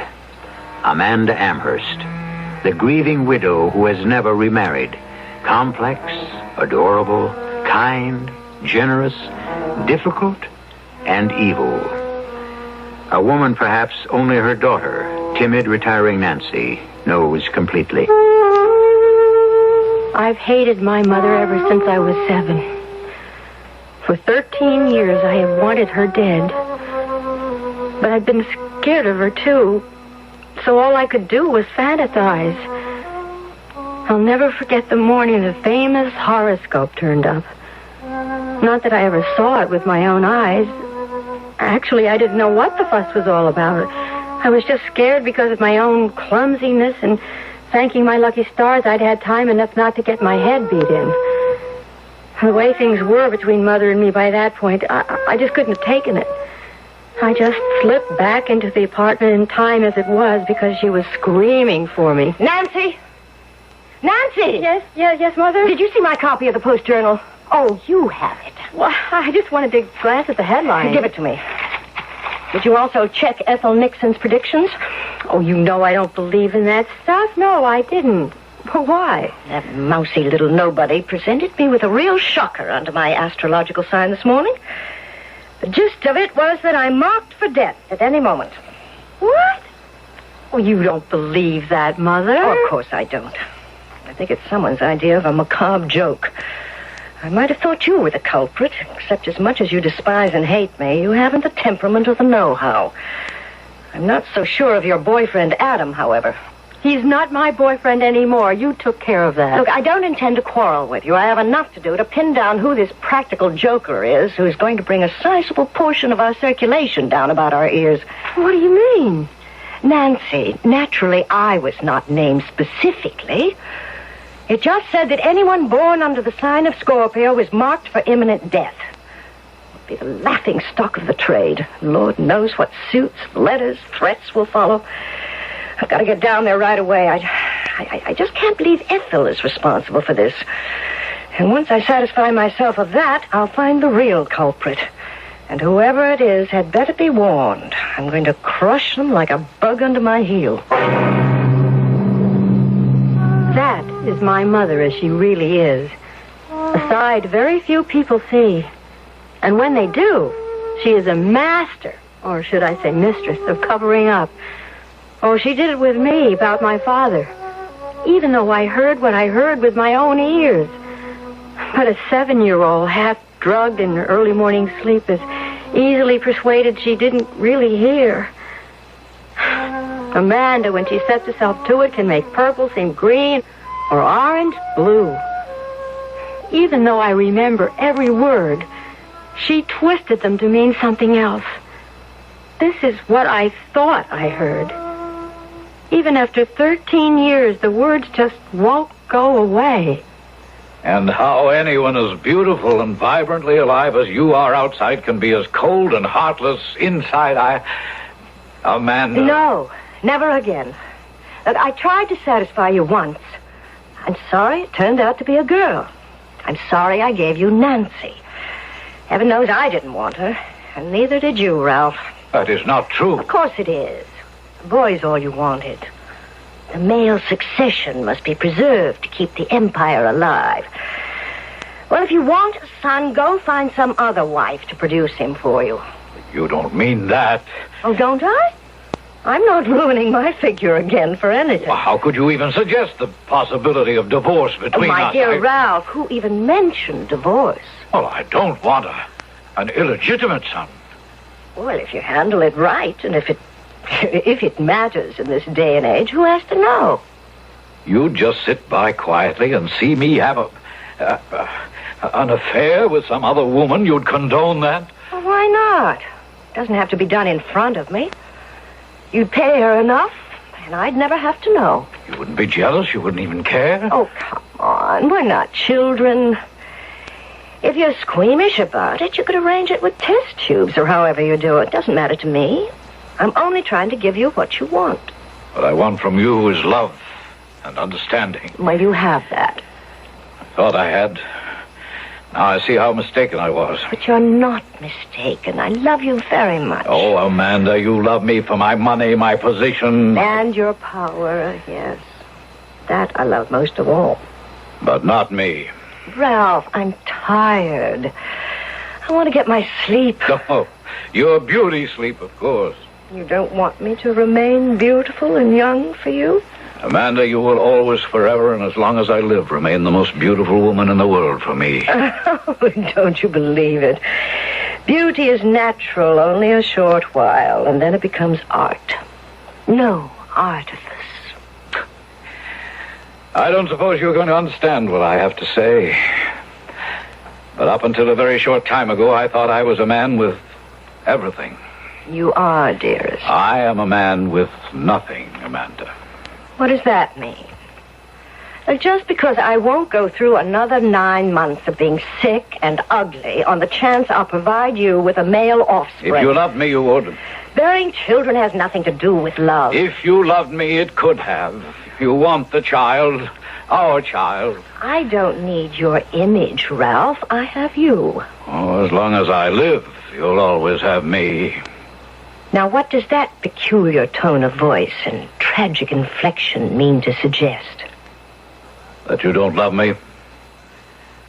And I see now that you never really did. Oh, don't be ridiculous. Oh, no.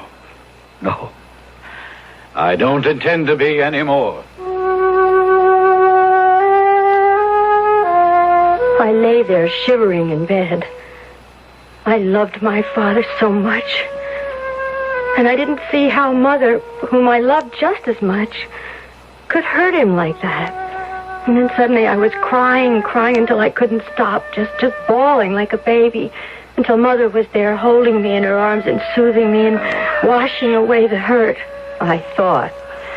Except that all she was saying was lies, lies, lies. My baby, you just didn't understand. Why should you, a little 7-year-old? Don't you know I'd do anything for your father? That I love him just as much as you? But you see, look, it's hard to explain, dear. You're my one baby, and you're all I want. Don't you ever think that I don't. And you never, I tell you, you never heard me say anything else.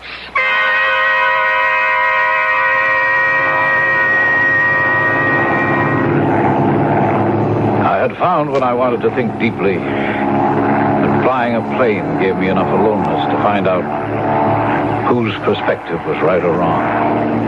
I suppose being brought up as William Amherst's son spoiled life for me by giving me everything on a silver platter. Then when I took over the colossus of newspapers, radio and TV stations, the apartments in Paris and London, the townhouse in New York, and the great mansion on the Monterey Peninsula, the endless bank accounts, I never had to want for anything. Till Amanda Blake came along. Then she mattered more to me than anything in life. Until the other thing came up. A son, an heir. For once it seemed I was on the losing side.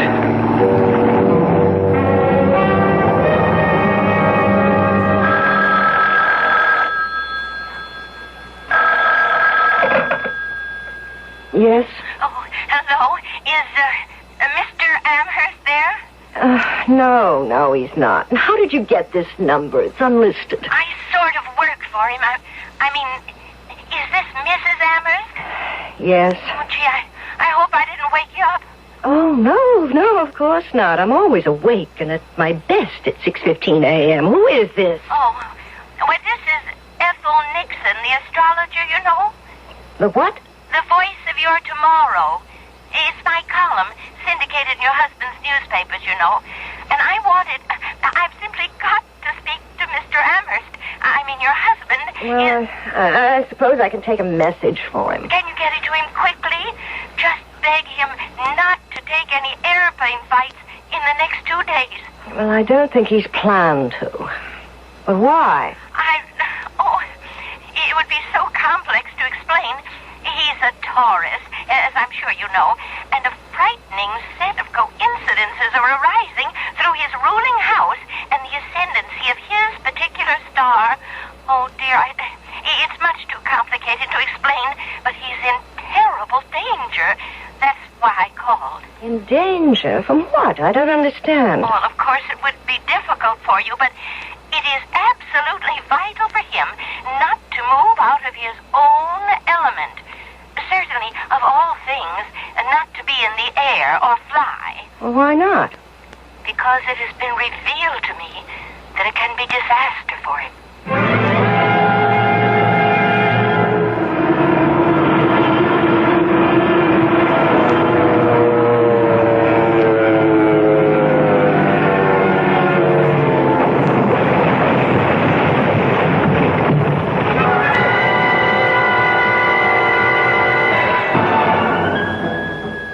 I was shaken to the core by Ralph's death for many reasons.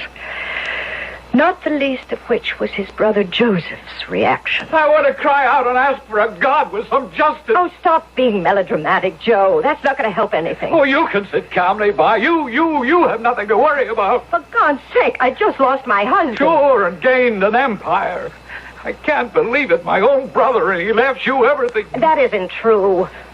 You still have your editor's job on the Journal World and a tax-free income that should more than keep you in liquor and women. To name a spade a spade. You criticize my lifestyle? What about you? You're worse. At least they give satisfaction in return for the money. I swear Ralph died because of you. Oh, you're drunk. I don't know what you're saying. Well, I'm drunk enough to say what I have to say. You killed Ralph. You're his murderer. That's a contemptible thing to say. The man I All loved... you ever loved was what he represented, and you wanted it all for yourself, and now you've got it. Look, Ralph died in a plane accident. All right. But there was nothing wrong with that plane.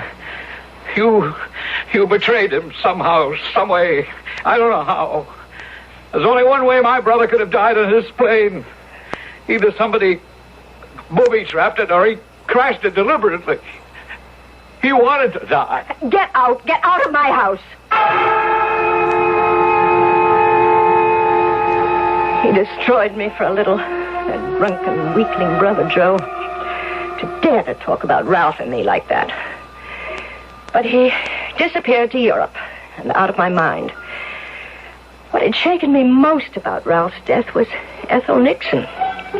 How could she have known about Ralph before he... How could she have known? That's why 13 years later, today, reading her prediction in my own newspaper, I could feel the shadow of death across my path. I was conditioned to believe that my doom had been sealed. Unless... some way, somehow, it was only someone's idea of a joke.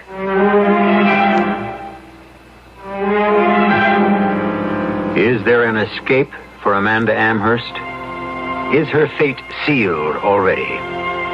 Do the stars, wheeling in the heavens, fixed for that infinitesimal moment in time when we, as infants, first cry out that we are alive and born, control another fleeting moment of conjunction which brings us death. I'll return shortly with Act Two.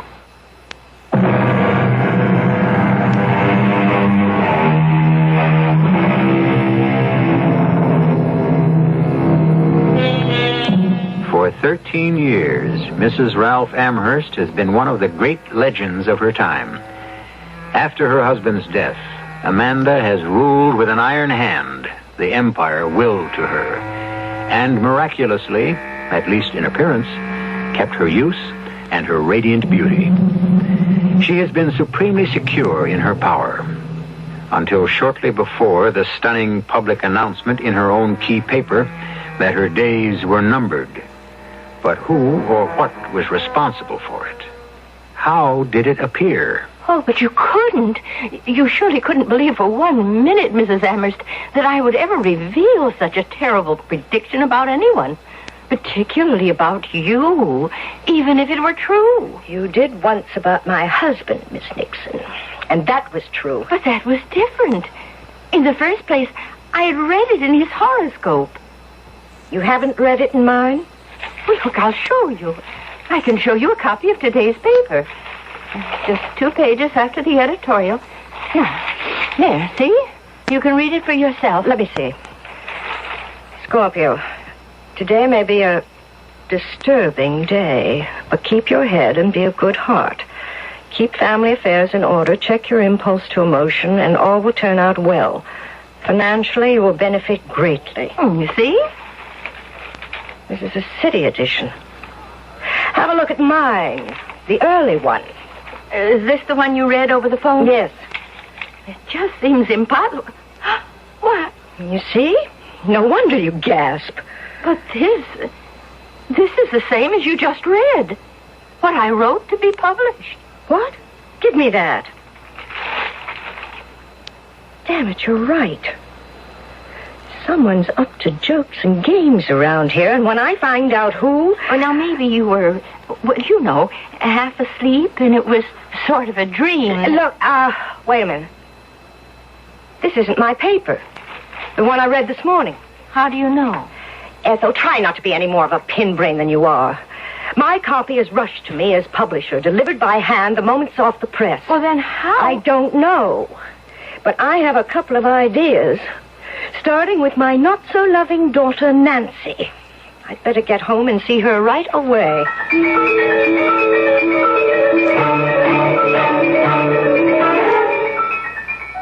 I just want to know what you're up to, Nancy. What you're trying to prove. I'm not trying to prove anything, Mother. You admit you switched newspapers on me this morning. I didn't switch them. I told you what happened. Oh, a nice little cock and bull story about spilling coffee and cream over the paper and dumping it into the garbage and tearing downstairs to the drugstore to get a fresh copy. Oh, really, you can do better than that. But it's the truth.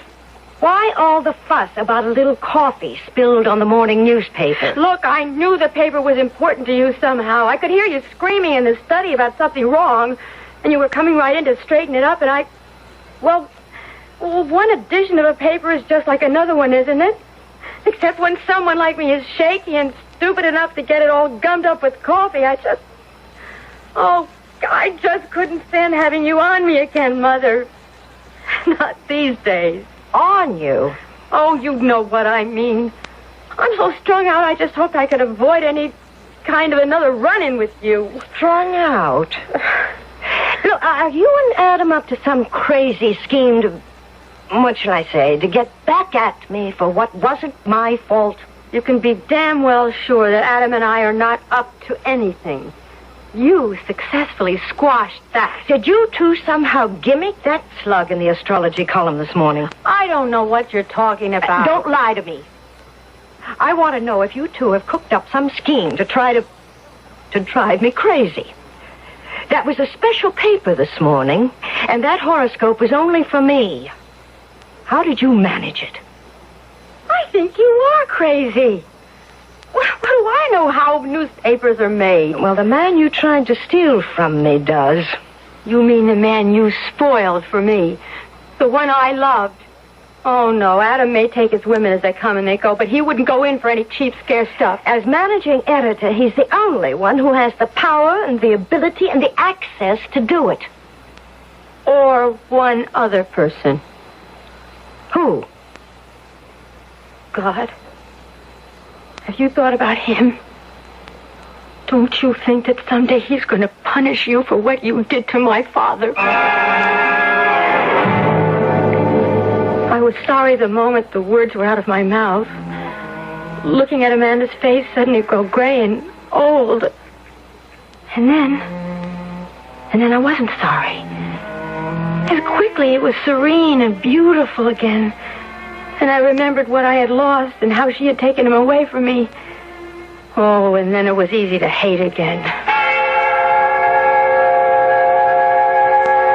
It's a terrible thing to look into a daughter's eyes and know that hidden behind the blank, polite stare is the dagger stroke of hate.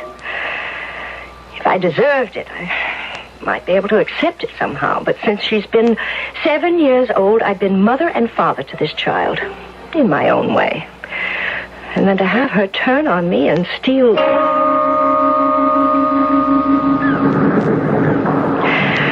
I was never a woman who could live without men, but I never had to depend on them until the day I met Adam Brock. I don't know, it was at someone's place at the beach on a weekend. On a weekend, I was able to go out again. Dr. Anton Driscoll had performed his third miracle on me. And bronzed and sun-greased. I knew, even to my own critical eye, that I looked at least 15 years below my own age. I was sure of it when Adam dropped down on the sand beside me. Hello, whoever you are. Likewise, whoever you are. Adam Brock. Look, if I tell you what I do, will you sneer or find I'm beneath your notice? Well, you're dealing and I'm lying down. You can't be beneath my notice. Why don't you give it a try? Well, I'm a newspaper man. I write. And you? Oh, just decor for the weekend. Our host likes an attractive layout. Yeah, look, I really don't like smart talk. I'll level. You are magnificent. Any man would make a pass at you. I'm not so special. May I? What sort of pass? The simplest and most honest. Dinner? Dancing, maybe? I have a small boat. We could sail.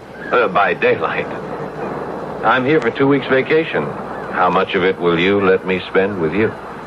I don't know.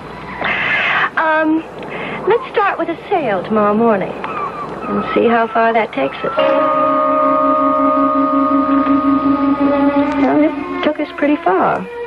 By the time we tied up at the dock, Adam was in love with what he thought I was. I was in love with a man I should have met when I was young enough for him. And I didn't want to lose him yet, so I used my maiden name. And I pulled strings behind the scenes to get him an editorship at the Post-Journal. I also made sure that anyone who knew anything about our relationship kept his mouth tightly shut about how, why, or who his sponsor was.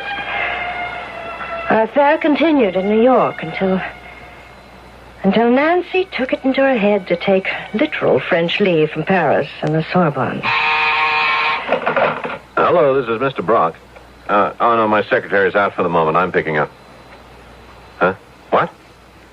Her daughter? Oh, well, sure. Send her in. Should I come out and get her? Oh, she's on her way in already. Okay. No, it's fine. I get along with kids fine. I guess I can handle this one. What's her name? Oh, I guess she's here. Come in. Wow. Nancy? I didn't expect a little girl like you to come and visit me. So, you're the new managing editor of the Post-Journal. Yeah, I guess I am. And you're Amanda's daughter? That's right, all of me. Whew, it's a pretty nice all. Oh, I'm not that good. I mean, I don't buzz these vibrations right off the bat, normally. Me either. You'd be surprised how surprised I am. You wouldn't know about me, I guess. You are Amanda's daughter? If you mean, did I spring from her womb, yes. Oh, is Mother around? No, she's on business in Chicago. Where did you turn up from? Oh, I just got in from Paris, and I'm flat broke and I'm hungry. Well, I can take care of the last one. It's lunchtime anyway. Let's go to Cheerios. I'll feed you.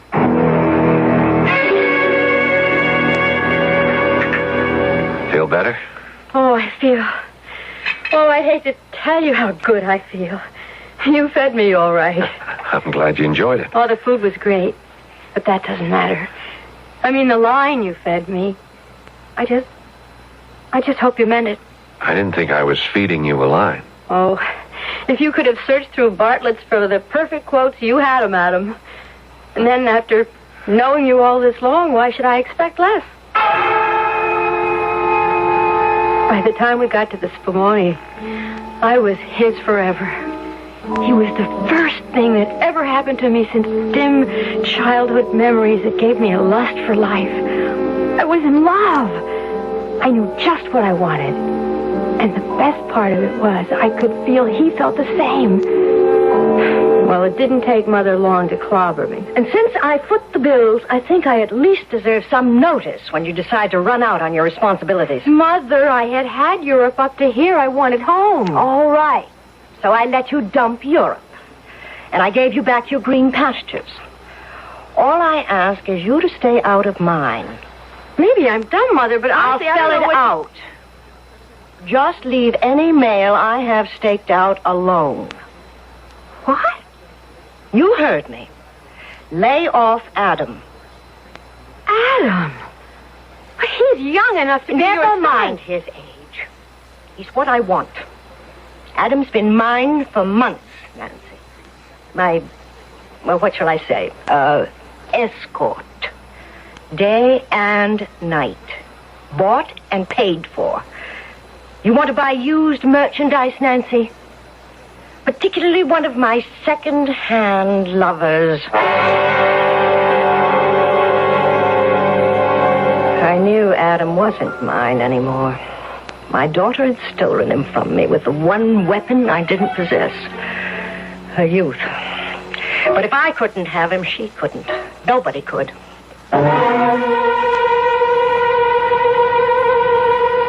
A strange and tortuous story about a strange and tortuous woman. What is her true fate? Is she at last caught in her own web, her past catching up with her to doom her as inexorably as she has sealed the fate of others? There is still more of the past to come when I return shortly with Act 3.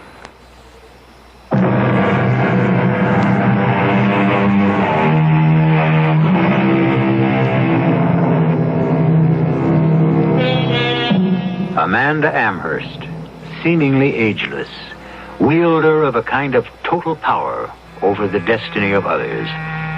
Amanda Amherst, a throwback to the feudal queens and kings, absolute and impregnable. Is there any force that can topple this woman from her throne? Was the mysterious prediction that began this story valid in any way, supernatural or natural? Let's go back to Amanda to find out. After Nancy had told me the truth, I decided to take the bull by the horns. I went to Adam's office. I told him not to announce me. I just walked in. Good morning, Adam. Oh, Amanda. Or perhaps now I know just exactly who you are. I should say Mrs. Amherst. Don't be a child. I just recently discovered, where you and I are concerned, that that's approximately what I am. And that's a little below the belt. And there isn't all that difference in years. Well, there has to be, if Nancy really is your daughter. Oh, she is all right. Oh, what's the matter with her? She won't answer my phone calls. That butler and those two hulking footmen or bodyguards or whatever they are bar the door like the Secret Service, and I'm informed in no uncertain terms that I am not welcome, and she doesn't want to see me ever again. Now, I want to know what's happened. Well, you might have tried calling me to find out. Thought you were still in Chicago. Look, what were you afraid of, Adam? That I'd cut you off at the knees, take away your nice job. Damn you! Is that what you threatened Nancy with? I didn't threaten Nancy with anything. I simply told her the truth. What? That she'd be making a mistake in marrying you. Does this mean I'm fired? Only from one occupation, Adam. As a managing editor, I still find you perfectly satisfactory. And Nancy? I'll let you answer that question yourself. I'm quite sure she'll never let you near her again. The one good thing, perhaps, I've ever done for her. I could kill you for that. You haven't the nerve, Adam. Nancy's better off without you. It was in Nancy's best interests, I told myself. He'd only have hurt her in the end. As for me, there wasn't any way he could hurt me, I thought. Till that horoscope. Try as I would, I couldn't deny it. It'd shaken me. And I held him responsible. Till Ethel Nixon sprang a new surprise on me. It began when Ethel received a visit one morning. Come in. Hello, Ethel. No. Oh, it can't be. Oh, but it is. Joseph Amherst, a little changed inside, but in the flesh. Oh, I can't believe it. Oh, it's so good to see you. If I hadn't cast a horoscope of you, I'd have almost thought... That I died? No. Oh, I tried pretty hard to, but didn't quite make it. And so the prodigal returned. And looking well and fit. That's due to grazing in your fields for many years now. I beg your pardon? When my brother died and my temporal world collapsed because of that and other things, I went looking. Looking for what? Oh, revenge, I thought at first, a way to avenge my brother. Oh, but your brother died in an airplane crash. That was no one's fault except... Except what? Accident. His own fate. Or a wife that drove him to it. Mr. Amherst, you're scaring me now. I can't believe what you're saying. You must know that I believe in fate, not human intervention. Oh, that's all right, Ethel. It's what in the last few years in the Far East I have come to believe in, too. How long have you been back in this country? Oh, a week or so. Does Mrs. Amherst know you're back? Lord, no. As far as I'm concerned, she doesn't exist. And it's a mutual feeling. Mr. Amherst, now, please excuse me for asking, but if you've been around for a week, you wouldn't be responsible for the awful thing that happened in my column yesterday morning? What awful thing? I'll tell you all about it. You didn't do it somehow, did you, Mr. Amherst? Oh, my dear Ethel, I wouldn't know how. But, who else saw this prediction except Amanda? Well, nobody. But why would she make up a story like that? Who knows why Amanda does anything she does? Maybe to have an excuse to fire whoever is managing editor, or... Adam Brock? Oh, he's leaving anyway.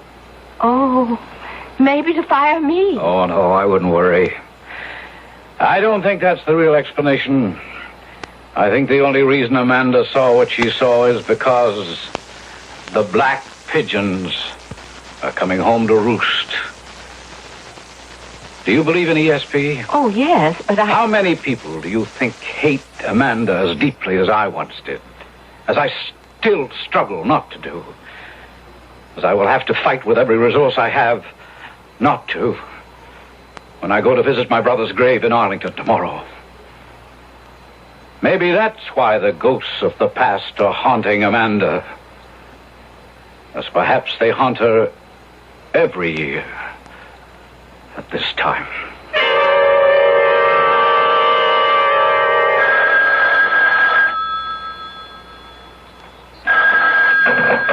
Yes? Mrs. Amherst? Speaking. It's Ethel Nixon. I just felt I had to call you. I thought I ought to let you know he's back. Who's back? What are you talking about? Joseph Amherst. He turned up at my office this morning. Joe. Well, my esteemed brother-in-law. Thought he must have died by this time. Did he just get back? No, he's been here for a week. And he's been... Well, he said he'd been hanging around the plant. And even though he denies it, I was just wondering. If he's responsible for this ridiculous hoax that's going on, I wouldn't put it past him. But he really must have lost his mind. Have you seen today's paper? You mean the Post-Journal? Of course I mean the Post-Journal. Your column again, under Scorpio. I suppose you'll deny that you wrote this impossible gibberish. Well, I read it, and it seemed to make sense. I'm sorry. What does it say in your paper? Well, just what I saw in the Star. Read it to me, you fool. Oh, of course. This is a day of traveling for you and meeting up with old acquaintances. It's a day for gathering up all loose ends and finally solving your main problem. A day of achievement and solution. Oh, that means tomorrow, of course. Just what I thought. Now listen to what mine says. This day will never have dawned for you. Today you will have traveled far, and your death and destruction will take place in Vienna. If you have any prayers to make for the hell you have made for others, make them now before you die, and go from Vienna straight to hell. Oh, how terrible. But don't let it worry you. Predictions are not like that. I'm not worried. The whole thing is ludicrous. I'm not going to be in Europe, let alone Vienna, for any reason. In fact, after I get a train to Washington, I'm heading in exactly the opposite direction, west, into Virginia. I'm taking Nancy to visit some of my oldest and dearest friends in Winchester, Virginia. So you won't worry, will you? I'll tell you what I will worry about. You make sure this is the end of all this idiocy, or I can promise you, Ethel, you and everybody else necessary will be fired until it stops. I don't like being made a fool of. Nancy, are you ready? I'm not going with you, Mother. Now, don't start anything. The Stokeleys are expecting you, and I can't let them know at the last minute. Besides, we just timed to make the plane. Well, you make it. I'm not going. Why? Because I am getting married, Mother. That is why Adam quit the paper. I came to my senses. He didn't know about me when he knew you. And he didn't know you any better than most people do. What's that supposed to mean? Oh, you look beautiful. And most of the time you're careful to appear to be kind and gracious and gentle. But inside you're hard and merciless and evil. All those years you pretended to be the grieving widow. And the careful hints you dropped about my father and other women, when all the time he loved only you. And you wouldn't even give him the son he wanted. Oh, I couldn't have had another child after you. That's a lie. I remember back to a night I was 7 years old. I always thought I couldn't really have heard the truth. Well, now I know it was the truth. And that my father killed himself because of you. And because of Adam. You almost had me doing that myself. Well, thank the Lord I woke up in time. And I'm free of you. I'll never see you again. I was livid. The ungrateful little... I almost decided to give up my weekend in Winchester. I was damned if I was going to have my pleasure interfered with. I'd take care of all of them when I returned. I couldn't stop Nancy from marrying, but I'd fix it so that Adam would have to come crawling to me, begging for any job in the newspaper business.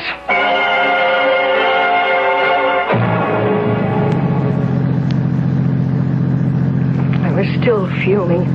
Even after the limousine the Stokeleys had sent to pick me up at Dulles Airport was purring along the road west toward Winchester. I had a sudden thought, remembering for some unearthly reason how close we were to Arlington, and that this was the 13th anniversary of Ralph's death. Let's see, I thought that would be to the south. It was raining, and I rubbed away the condensation to peer out idly. My heart freezing suddenly as the headlights swept a sign by the road saying, "You are now entering the town of Vienna."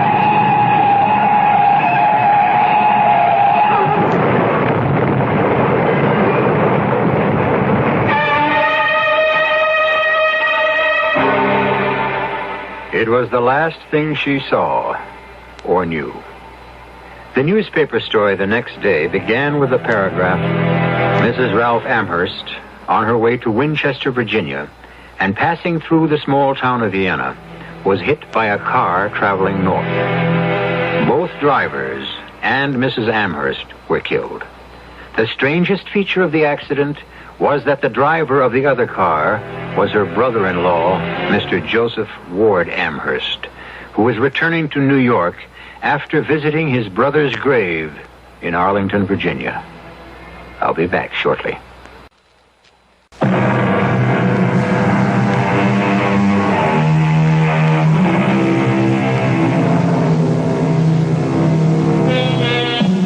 Accidental and natural death, or foreordained and supernatural?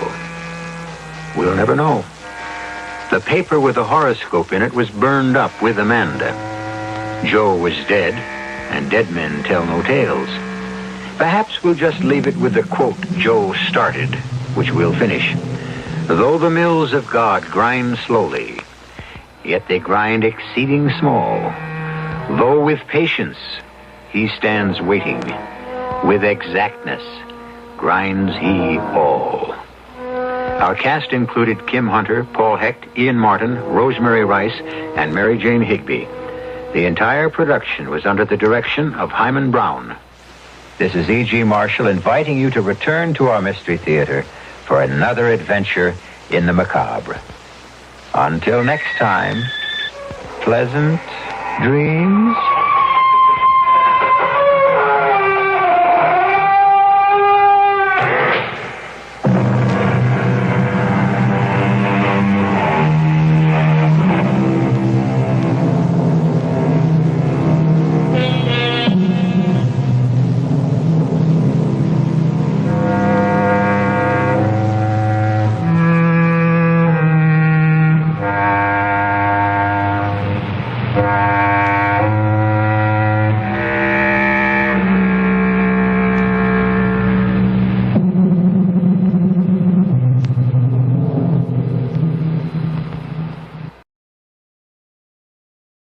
The CBS Radio Mystery Theater presents...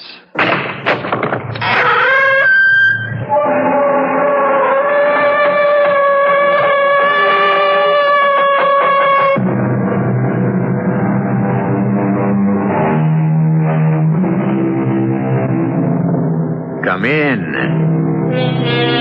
Welcome. I'm E.G. Marshall.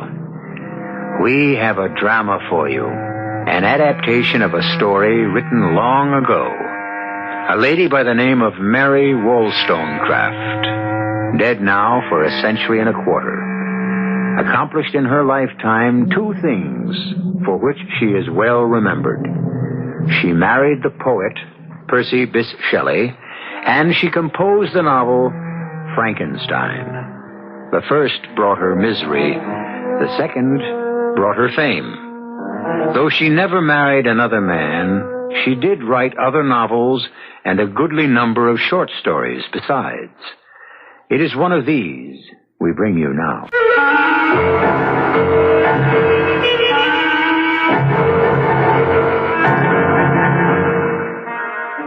Our mystery drama, The Transformation, was adapted especially for the Mystery Theater by Elspeth Eric and stars Kevin McCarthy.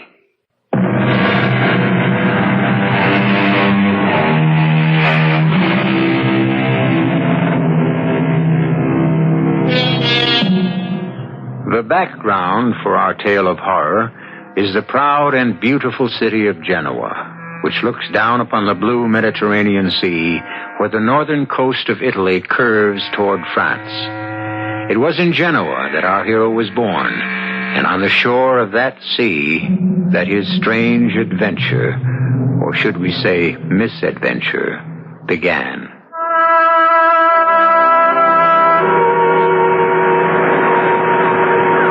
I walked ashore. The waves sounded in my ears. The air was gray and dismal, and above the horizon black clouds loomed. The scene reflected my own mood, misery and desperation flooding over me, and a crushing sense of my own helplessness. Memories flitting shadow-like through my tortured mind. Memories of days past when I had lived with my father. I was born with, I freely admit it, a most imperious, haughty, and tameless spirit. The words of our confessor, Father Pellegrini, echoed in my head. Your father seems a tyrant to you, Guido. I know that. But you have no mother, and someone must check the wild impetuosity of your character. You must respect your father's wishes, Guido. But I did not. The only hope of my rebel heart was to be a man, free, independent, or, in better words, insolent and domineering. Ah, Guido, what is to become of you? My father had one friend, a wealthy Genoese noble, the Marchese Torella, who, in a political tumult, was sent for a time into exile. Like my father, he was a widower with one child, a little flower of a child whom he left under my father's guardianship. You will take care of my precious daughter, will you not, Guido? You're several years her senior. You will be her protector, her defender. Will you not? I had only nodded my head, but my heart had said much more. My heart had given glad shouts that this exquisite child was to be put into my care. Though words would not come to my lips, this little child, this Juliet, had held out her tiny hand and placed it in mine with such simple trust and affection that then and there I knew I had met my fate. Guido? We grew up together, she and I. When I was 11 and Juliet 8 years of age, a cousin of mine, much older than either of us, he seemed to me to be quite a man, took great notice of my playmate, and one day he called her his bride and asked her to marry him. And when she shrank from him, he insisted and drew her towards him. I had watched the odious scene, and with the emotions of a maniac, I threw myself upon him. Oh, Guido! I strove to draw his sword. Failing in that, I clung to his neck with a ferocious desire to strangle him. Guido, no! Boys, Guido, loosen your hold. I'm ashamed. No, don't try to explain. I know the bully was trying to force himself on our little Juliet, and I know you had to come to her aid, but Guido, had you not been too small to draw his sword from his scabbard, who knows what you might have done? Father? Your actions were a great sin. Come with me to the chapel, and we will pray for your impetuous soul.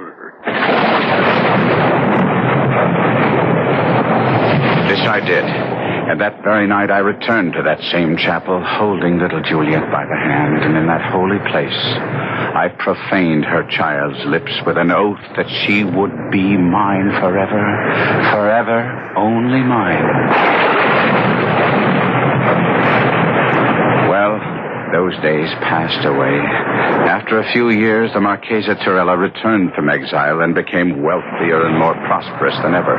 When I was 17 and Juliet a blossoming 14, my father became gravely ill. As he lay dying, Torella, Juliet, and I stood by his bedside. I know what you seek of me, my friend. That I will take your son to my heart and into my home. You have my word on that. But there is more. Is there not, my friend? Ah, yes. You wish me to bestow upon your well-loved son the hand of my equally beloved daughter. That is your wish, is it not, my dear friend? And so it was done. The beautiful child I had so loved from childhood was promised to me against the day when I should be so situated as to claim her for my wife. And now on the rocky and rain-swept shore, as I walked bent over against the rising wind, the memory of these early feelings returned to mock me, torture me, drive me to a distraction I thought I could not bear. My dreams had vanished. Hope had abandoned me. I had been willing to die there on the shore, to let the rain and the cold congeal my blood and freeze my marrow and end at last the life which had become unbearable. Then all at once gigantic flame pierced my eyelids and made me lift my head to look seaward. The spot where I knelt was locked on one side by a rugged promontory. Round this cape suddenly came, driven by the wind, a vessel. In vain the mariners tried to force a path for her to the open sea, but the fierce gale drove her on the rocks. With a frightful shock, the vessel dashed upon her unseen enemy. In a brief space of time, she went to pieces. I covered my face with my hands and wished with all my heart that I could have sunk beneath the waves with those unfortunates. Then, all at once, I looked up. Something was floating towards the shore. Was that a human form? A human being bestriding a sea chest? A fellow creature saved from a watery grave? Was it human? Surely never had such existed before. A misshapen dwarf, I could see it now, with distorted features, a torso as wide as it was long, legs thin as threads and extending an inordinate distance from his body. His arms were the same, and the hands that dangled were tipped with pointed nails that were black all over. By Saint Beelzebub, I have been well vested, and by the fiend, here is another ally of the mighty one. To what saint did you offer prayers, friend, if not to mine? Now I could see his face. God in heaven, his face. His head sloped back from his eyes so sharply he could be said to have no forehead at all. His hair was black, as were his eyes, but long and growing unevenly over his shriveled pate, and from the backs of his hands, from his legs, and even from between his toes. What a noise the big ocean makes! The waves disturb me. I will have no more of this. Silence, winds! To your homes! Clouds! Fly to the antipodes! And leave our heaven clear! He stretched out his long, lank arms that looked like spiders' claws and seemed to embrace the expanse behind him. Was it a miracle? The clouds became broken and fled. The azure sky first peeped out and then spread a field of blue above us. The sea grew calm. Come! Don't be frightened, friend. I am good-humored when pleased. And something does please me in your handsome face. Though you look a little woebegone. Shall we be friends? He held out his hand. I could not touch it. Well, then, companions. That will do as well. And now, while I rest after the buffeting, tell me why you wander thus alone and downcast on this wild seashore. Have you no home? I have a home. Then why are you here? I dare not go there. Tell me, is it a woman? What? Did she throw you out? Did she betray you with another? She is the purest, the loveliest, the most faithful.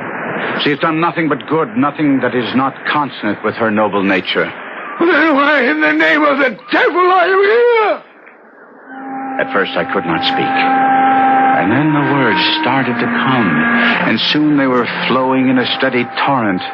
Before I could marry my Juliet, I must amass a fortune, and before domesticity claimed me, I must see the world, and see it I did. I went to Florence, to Rome, to Naples, and at long last to the bourne of my wishes, to Paris. Paris! I was arrogant and self-centered. I loved display, and above all, I threw off all control. I became a spoiled child. Who could control me? Not the letters of Terela.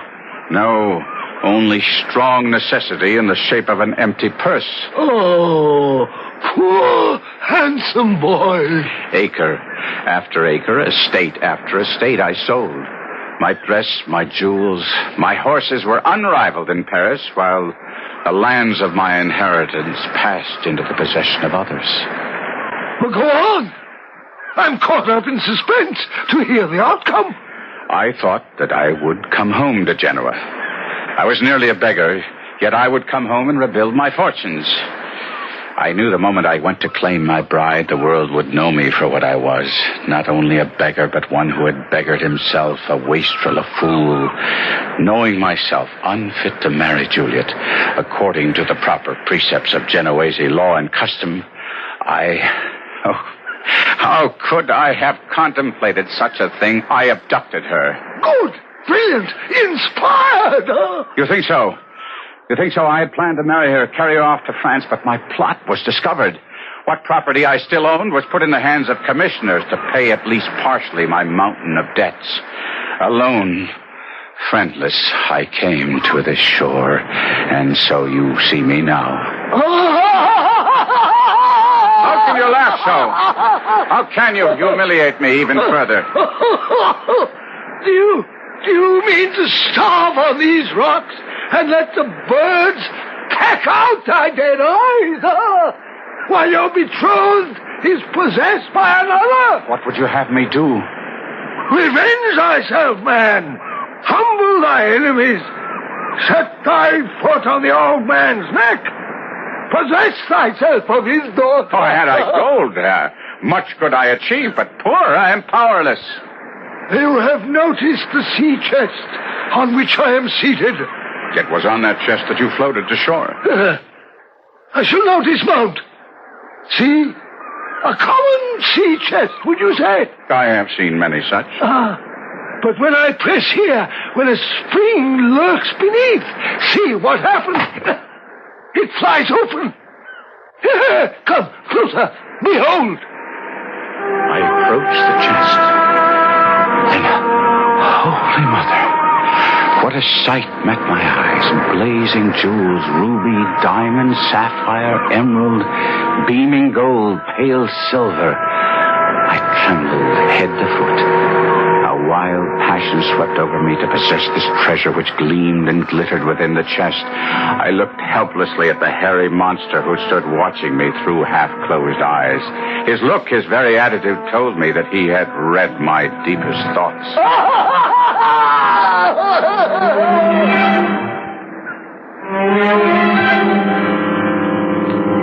Can it be that from horror comes beauty? Can hope be born of despair? Even as the winds die down, the thunder ceases, the waves subside, and the wind quietens, there comes the suggestion, only the suggestion, mind you, of the sun's revival, the heralding of a clearer day and a fairer sky. We will be back shortly with Act Two.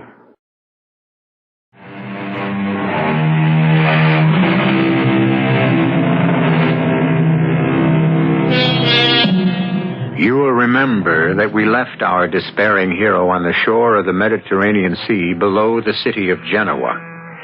He had poured out the story of his wasted life, his extravagance, his self-indulgence, his profligacy, into the ear of a misshapen monster who had survived a shipwreck by floating to land on a small sea chest. It is this chest which the monster has just opened for our hero's inspection. What a sight. Blazing jewels, beaming gold, pale silver. A mad desire to possess this treasure which gleamed and glittered within the chest was born of a sudden within me. Though I was trembling, yet I controlled my voice as best I could. Doubtless one so powerful as you could do anything at all? Nay, I am not so omnipotent as I seem. Some things I do possess, which you may covet. But I would give them all for a small share of what is yours. As nothing is my sole inheritance, what beside nothing would you have? Your comely face and well-made limbs. You cannot mean what you say. I ask for a loan, not a gift. Lend me your body for 3 days. You shall have mine to cage your soul the while, and in payment, my sea chest. What say you to the bargain? 3 short days. It may seem to you, listener, incredible that I should lend my ear to this proposition, but in spite of his unnatural ugliness, there was something fascinating in a being whose voice could govern earth, air, and sea, and I did feel the keenest desire to comply. For with that chest, I could command the world. You must realize that if you were to be faithless to our bargain, I would soon die upon these lonely sands. I shall leave you food for survival. But even should I survive, the limbs and body which are still mine would be yours forever. 3 days only. Look here. See the blue of these sapphires. See how the rubies glow, the diamonds flash and sparkle. And there is gold enough here for a kingdom, silver to furnish an army. I know little of black magic, for that is surely what you deal in. But I have heard that there must be a spell, and you must know it, whereby you, should you play me false, would be obliged to render up what you so unlawfully gained. I mean, my face and form. Is such a spell. And what is that? Your blood and my blood must mingle. Here's a dagger. Show me your wrist. Hold it out to me. I have drawn blood. Now, here is my arm. Take the dagger and cut. I hesitated. It was possible that I contemplated driving the dagger into his heart instead of his wrist, then making off with his treasure, leaving him to die upon the shingles, his blood mixing with the sand. Or was it that the sight of that bony wrist, that hand with its elongated fingers and their black nails, seemed too repulsive to touch? Cut! I did. I held the horrid hand and drew the dagger across the skinny wrist until the blood flowed freely. Good. Now our wrists must lock together. Let our bloods become one. And so we did. In horrid fascination, I watched his blood and mine mix and mingle, yet not quite did they become one. For while the blood from my wrist flowed crimson, the blood of the monster flowed black.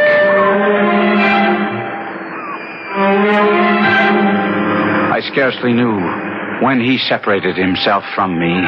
My eyes were fixed upon the treasure chest. I let the jewels run through my fingers. I caressed the gold. I stroked the silver. But as I did so, I saw my hands. Could they really be mine?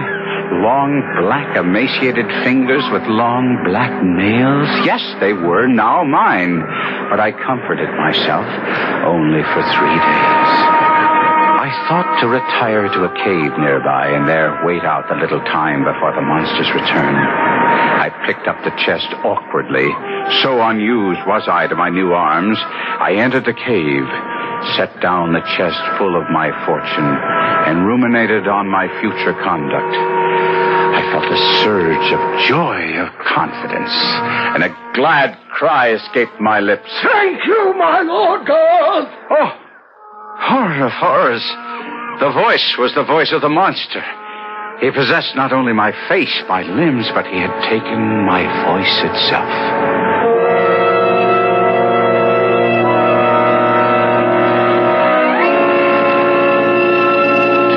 Suns had set.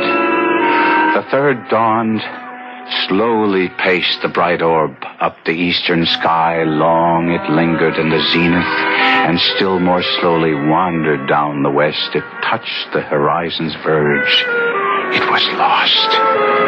The evening star shone bright. I thought to myself, he will soon be here. And for the second time, I shouted aloud for joy. At last! At long last! But he came not. By the living heavens, he came not.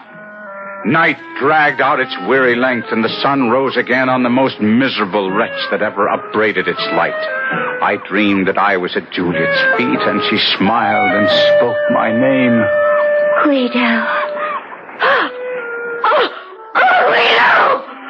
She had seen my transformation. I awoke with the agony of the nightmare upon me. I would on the instant return to Genoa. That was my resolve.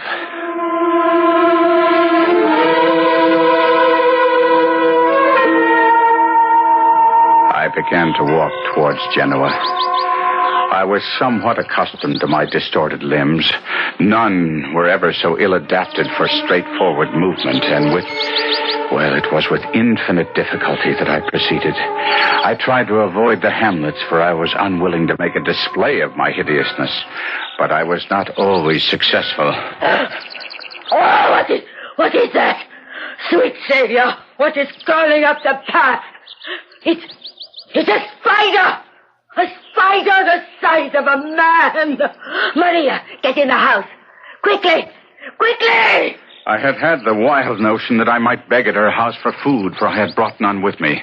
But I understood immediately that there would be no food here, no help of any kind. Wait, Maria!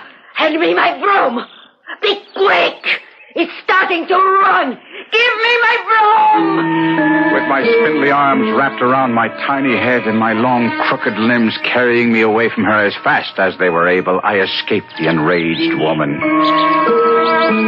I stumbled up the cliffs, searching for a cave where I could hide my repulsive body, and I lay panting on the rock. Below me, the splashing sea, the quiet sand, and above, the blue sky of heaven. Bruised in body and broken in soul, I slept.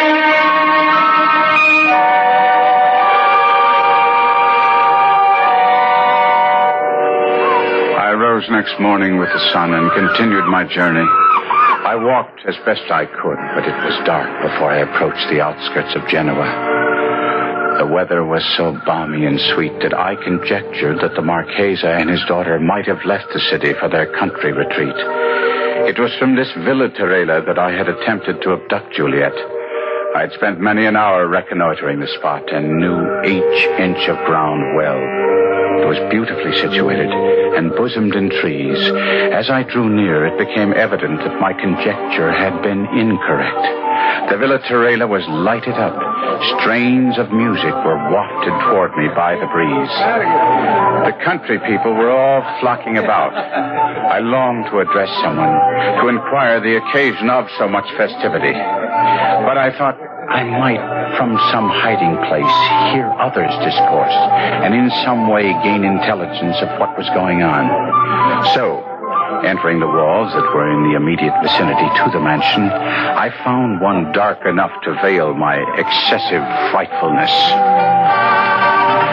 There, amid the shadows, quivering with fright and dread, I heard footsteps. 2 pairs of footsteps approaching along the gravel path. A beautiful night for the gala, Father. A happy omen of tomorrow's ceremony, Marchese. I do believe it will be a blessed union, Father Pellegrini. Do you not? By all the saints, my friend, I sincerely believe it. Guido has changed, Father. He is truly penitent, truly reformed. I feel that. He is the prodigal returned, Marchese. Father Pellegrini, it brought tears to my eyes when he so humbly, yet with such dignity, asked permission to call himself my son. And you pardoned him? Ah, with joy and love in my heart. And fast upon the pardon bestowed on him the gift of my lovely child, my Juliet. You have acted nobly, Marchese, with magnanimity. Wisely, too, I trust, Father. I believe so.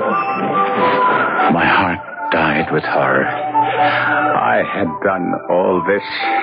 On the morrow, my once promised bride was to pledge her vows to a fiend from hell, all because of me, oh merciful God. The anguish was too great to bear, and scarce knowing what I intended, I grasped the dagger that the monster had used to sever both our wrists, and I plunged it in my breast.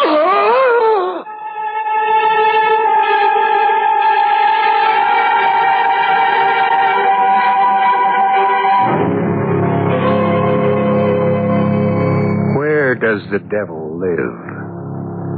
How does the devil speak? What does he look like? What powers does he possess? And how may he be disarmed? We know not neither his abode, nor his voice, nor his face or form. Yet, since the inception of the race, we have believed that by some supreme effort he can and must be driven off. We shall return shortly with Act 3.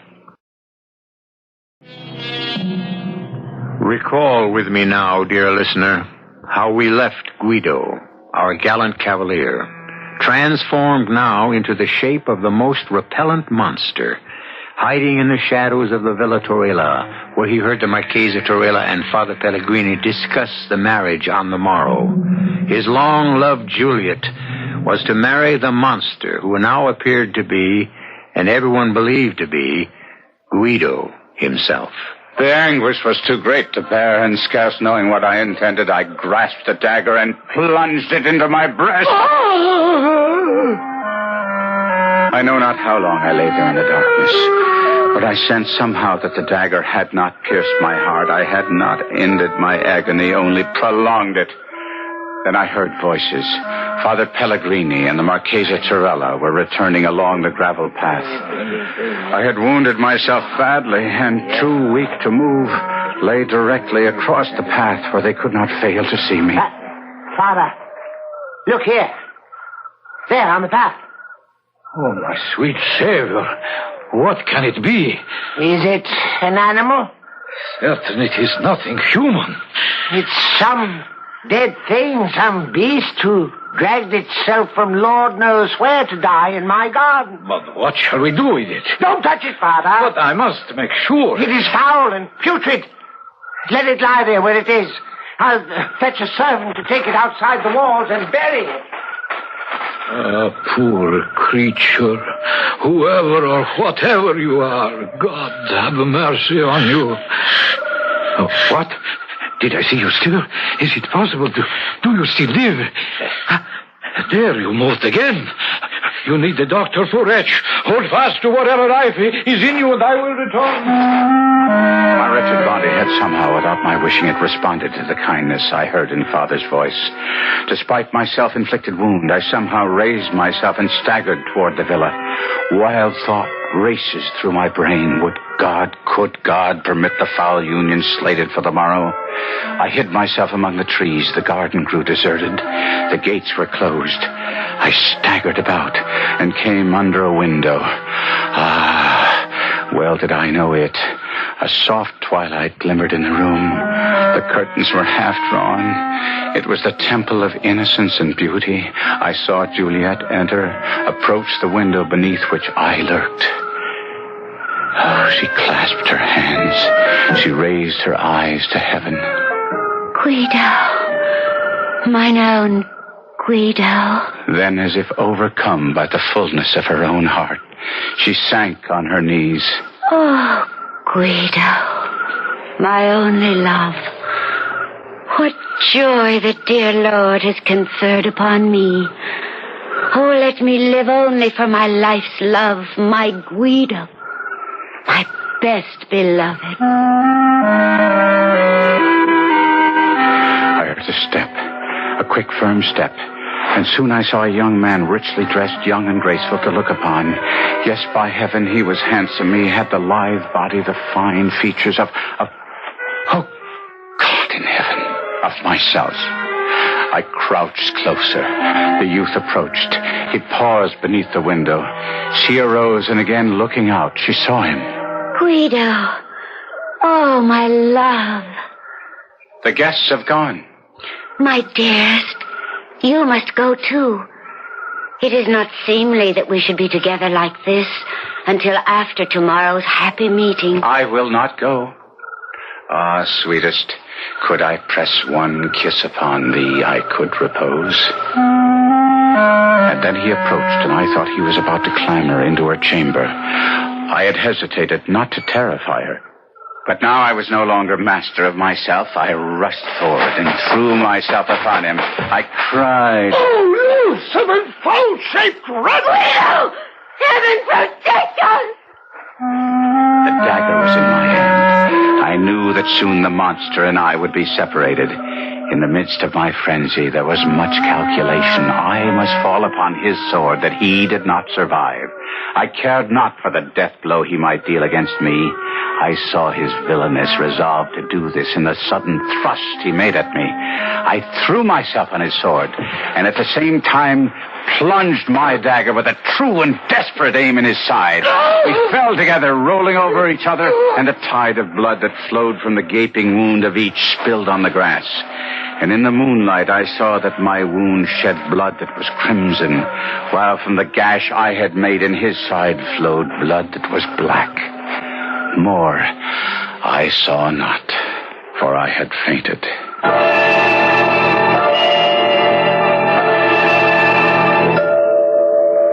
I returned to life, weak almost to death. I found myself stretched upon a bed. Juliet was kneeling beside it. My Guido. Oh, thank heaven you live. Juliet. My love. The voice in which I spoke was mine own. Mine. Not the horrid screech of the monster, but mine own. My dearest one. My sweet love, I have a strange request to make of you. Anything, my heart. Bring me a mirror. A mirror? I must have a mirror. Oh, do not agitate yourself, my darling. I will fetch you a mirror. But you must not be shocked at what you see. Quickly. Quickly. Here it is. Give it to me. You are wan and pale after last night's encounter. How? By the mass, I think myself a right proper youth. Your color will return. Do not condemn me. No one knows better than I the value of his own body. No one, probably, except myself, after having had it stolen from him. Whatever are you saying? Are you feverish? Perhaps a little. I have endured much. Are you strong enough to see anyone? My father and Father Pellegrini are just outside the door. Ask them to come in. They are so happy that you are recovering. Do come in. He is anxious to see you. Guido, my boy. Marchese. You look well, Guido. A little pale, that's all. The doctor says that in a few weeks' time you will be up and about. And well enough for the wedding ceremony. Do you have any pain? None at all. Oh, hardly any. And what small pain I may feel, all is washed away by the happiness in my heart. The monstrous creature you killed last night. He is dead. We believe you mortally wounded. You believe? You do not know? There was nothing but a pool of blood. What color was the blood? What color? Why, scarlet red, like any blood. Why do you ask? No reason. There's no reason that I can give you on the instant. And then we heard Juliet calling for her father, and we hurried to a room. And outside her window, we found you. 2 deep wounds in your breast, but, praise God, still breathing. I told them how this black monster had sprung out of the darkness with a dagger in his hand. How you had drawn your sword. Wait, all of you. Where is this black monster now? Is he still beneath the window, or has he been carted away? We never found him. Never saw him again. Doubtless he crawled away to die outside the gates. None of the villagers ever caught sight of him. None. We have inquired of all who were there. Oh, Guido, my dearest, why trouble yourself? I wish to know that he is dead. But why, my darling? One day, when I am stronger, I shall tell you, and you too, Marchese, and you, Father, all I know of the monster.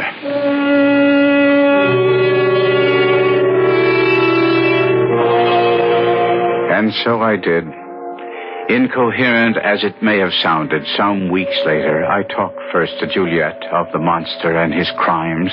But you are raving, Guido.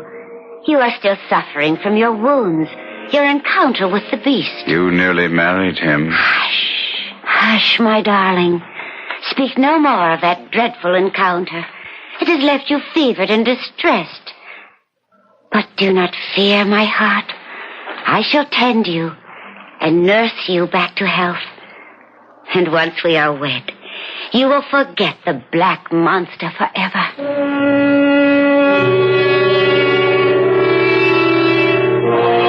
I did not forget so quickly. I talked next to my future father-in-law, the Marchesa Tarella, who gave more credence to my story. It was the fiend himself, Guido, there can be no doubt. Well, what a trickster he can be. We all know that. Indeed he can. I find it credible, although I confess it stretches my belief, that he could steal your body from you and come here in your guise. He did, sire. He did. Yet he came so humbly, so penitently. He asked my forgiveness for his sins in such a straightforward way. I confess he took me in completely. Sire, will you believe me when I tell you that what he did is what I would have done? Once I recognized the folly of my ways, will you believe me that on that sandy shore I cursed myself 1,000, 1,000,000 times over for my overweening pride, for my insufferable vanity, for my stubborn egotism? Will you believe me, sire? My son, with all my heart, I believe you.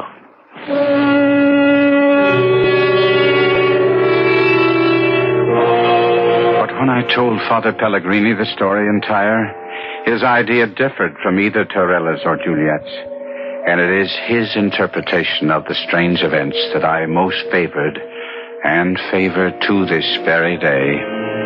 I am of the opinion, Guido, that it was not the fiend, nor any demon, who made the fateful bargain with you that day. Your body in exchange for his wealth. No, I think it might rather have been a good, not an evil spirit, sent by your guardian angel to show you the folly of your pride. I did not again visit that strip of sand where I met the monster, nor did I seek for the treasure. The work of my bodily cure and my mental reform went on together. I have never, it is true, wholly recovered my strength. My cheek is paler since, my person a little bent. My wounds still trouble me, and Juliet sometimes alludes bitterly to the malice that caused this change. But I kiss her and tell her all is for the best. I am a more faithful husband, and but for those wounds, never would I have called her mine.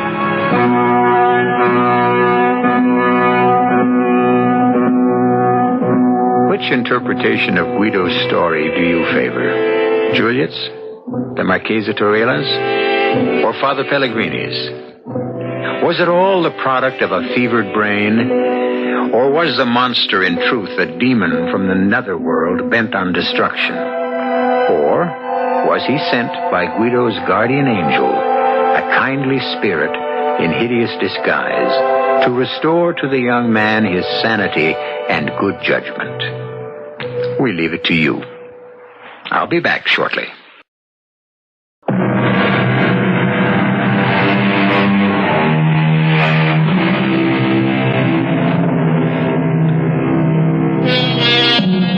We have said that each one of you may opt for whatever explanation of our story you prefer. Was the monster a vision, a devil, an angel? There is a fourth interpretation which we offer for your consideration. It is from Joseph Conrad, the great Polish writer. The belief in a supernatural source of evil is not necessary. Men alone are quite capable of every wickedness. Our cast included Kevin McCarthy, Robert Dryden, Ian Martin, and Evie Juster. The entire production was under the direction of Hyman Brown. This is E.G. Marshall inviting you to return to our Mystery Theater for another adventure in the macabre.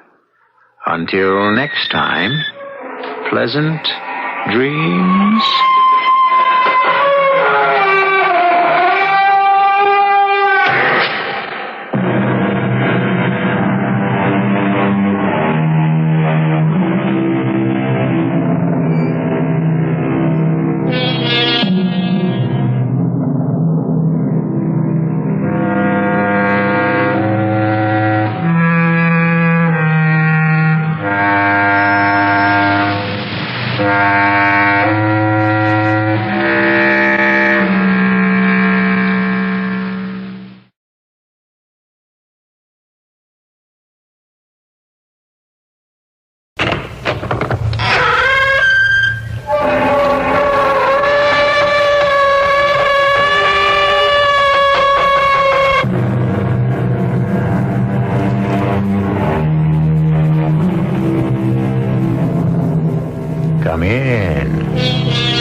Welcome.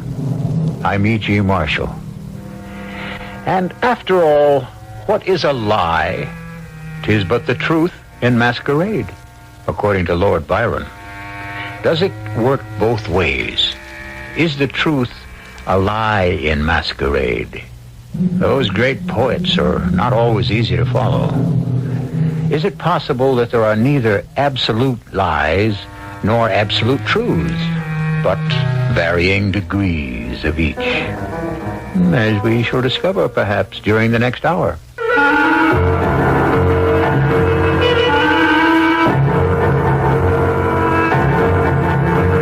Our mystery drama, Come Fill My Cup, was written especially for the Mystery Theater by Sam Dan and stars Larry Haynes and William Griffiths.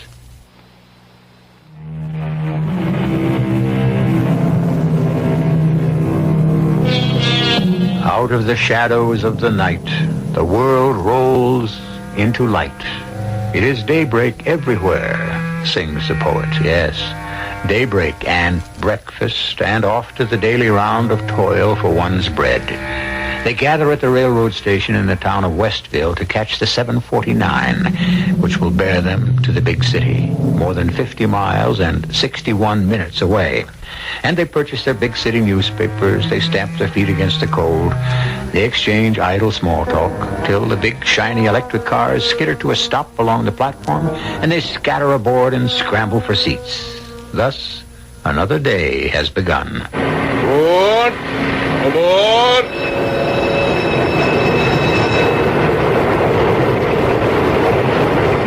My name is Frank Durham. I've been with the road 45 years. I can remember steam, diesels, now these. 45 years. Rain, shine, snow, hail. What do them letter carriers say? Well, we go through the same thing. It's funny. When people find out I'm conductor of the 749, they kind of look at me and say, "Hey, isn't that the one?" Yeah, it's the one where the guy was murdered. Now, as a rule, people don't get murdered on trains. Why, I knew all about the Orient Express, but a commuter train?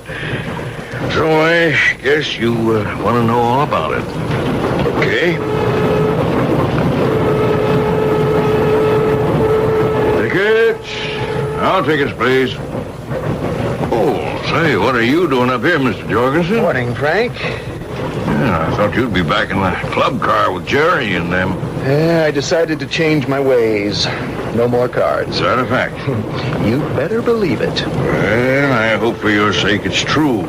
No, Frank, it's all over. I don't need a sermon. I always felt that poker game was too rich for your blood. You've no idea how anemic it made me. Well, if you'll pardon my saying it, you were in way over your head. Why, Jerry Garland is at least a billionaire. So's Pete McHugh.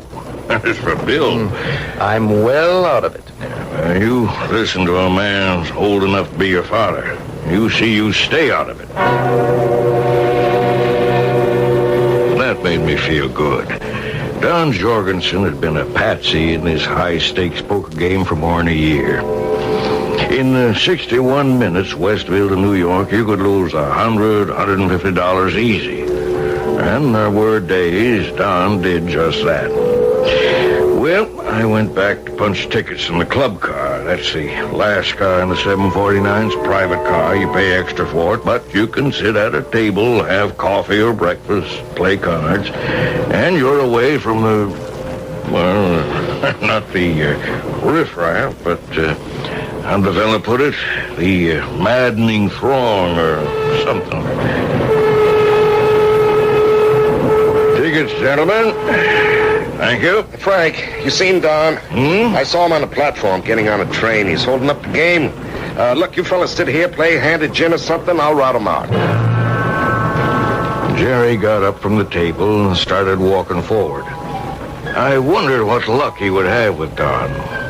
When I went up ahead again, I saw him sitting next to Don. I moved slowly and stood behind him. I was curious. Everybody's luck turns, kid. Yeah, except mine. Look, you enjoyed the game. I can't afford it now, anymore. That's an argument I can't buck. Look, I am reformed from now on. Okay, kid. I hope so. I got a book to read, a crossword puzzle. Look, I'm all for a guy kicking the habit, any habit. It's just, what? Well, it's just, I wish you didn't decide to kick it today. Why not today? Well, I feel lucky. Then I'm definitely picking the right time. I feel today is my day to take Peter McHugh. So go take him. Nobody wants to play three-handed. Well, you can pick up somebody else. No, there's not many guys with the courage to play in that game. Not to mention the money. Listen, Don, do me a favor. Quit tomorrow. Tomorrow? Yeah, play today. No. Come on now, as a favor to me. It sure wouldn't be a favor to me. Don, you can't lose. Would you like to know how much I lost this past year? What I'm trying to say. And to you, Jerry. It won't cost you a cent to play today, Don. Oh, yeah? Let's hear this. If you win, you win. Keep it. But if you lose, I'll pay you back. What? No matter how much. Just keep tabs, and I'll pay you back every cent later. Well, you must really want to play bad. Come on, Don. I can hit Pete for a bunt. How can you lose? Okay. Just this once. I didn't know what to make of that whole conversation. Anyhow, Jerry and Don got up, walked to the club car. I finished up front and went back there myself for the morning coffee. Down toward the end of the car, I could see the poker game in full swing. I stood at the bar while Lou handed me my usual coffee, and I ate, drank slowly. I turned to watch the poker players. I could hear the conversation, clinking of coins, and I could see the green of the bills. Pair of deuces is high. It's you, Jerry. Oh, yeah, so I see. Now, pair of deuces, check. Deuces, check. Dealer folds. So, ace high bets. That's you, Pete. This ace high bets $10. Bill? I see you fold. Okay, that leaves it up to deuces, Jerry. Yeah, so it does. Well, the little deuces will see that $10 bet and raise you 20. And that's about how it would go. Check and raise, which is about as cutthroat as poker can ever get. But at least they were honest about it. They didn't pretend it was a friendly game. It went on like that for a bit. And then... Who wants a cup of coffee? You, Pete? I had enough. Bill? You still off coffee? Come on, fellas, I'm buying. How about you, Don? When'd you ever know me to turn down a cup of coffee? Yeah, I'll go up and get it now while I'm out of this hand. I'll be right back. See, you got your card game going, Mr. Garland? Yep. We have to find a new recruit. Lou, a cup of coffee for me, Mr. Jorgensen. Come on, I'm losing money standing here. Oh, sure thing, Mr. Garland. Just then, I thought I heard a kind of squealing sound. I left my coffee and walked back quickly to the rear cab. I opened the door to see if maybe we didn't have a jam break. But it was nothing. Anyhow, I stood there for a couple of seconds. I could see Lou at the bar up ahead pouring the 2 cups of coffee. He put them on the tray, and Jerry spilled a packet of sugar into each. Now, the reason I go into all these details is because this is that famous, or what I should say, notorious day. When I started back for the bar, Jerry picked up the tray and started toward the table. Halfway, we met in the aisle. I was about to step aside to let him pass when we hit that curve just before we crossed the New York state line. Train sways pretty bad, and I could see Jerry was about to lose his balance. Well, I wanted to help him, but as he fell back, he automatically thrust the tray forward, and I caught it and took it from his hands. He grabbed the back of his seat, and so did I. For a few seconds, we both nearly fell, but we both managed to keep our balance. Then Jerry took the tray back from me and went to his table, and I watched the game continue from the bar.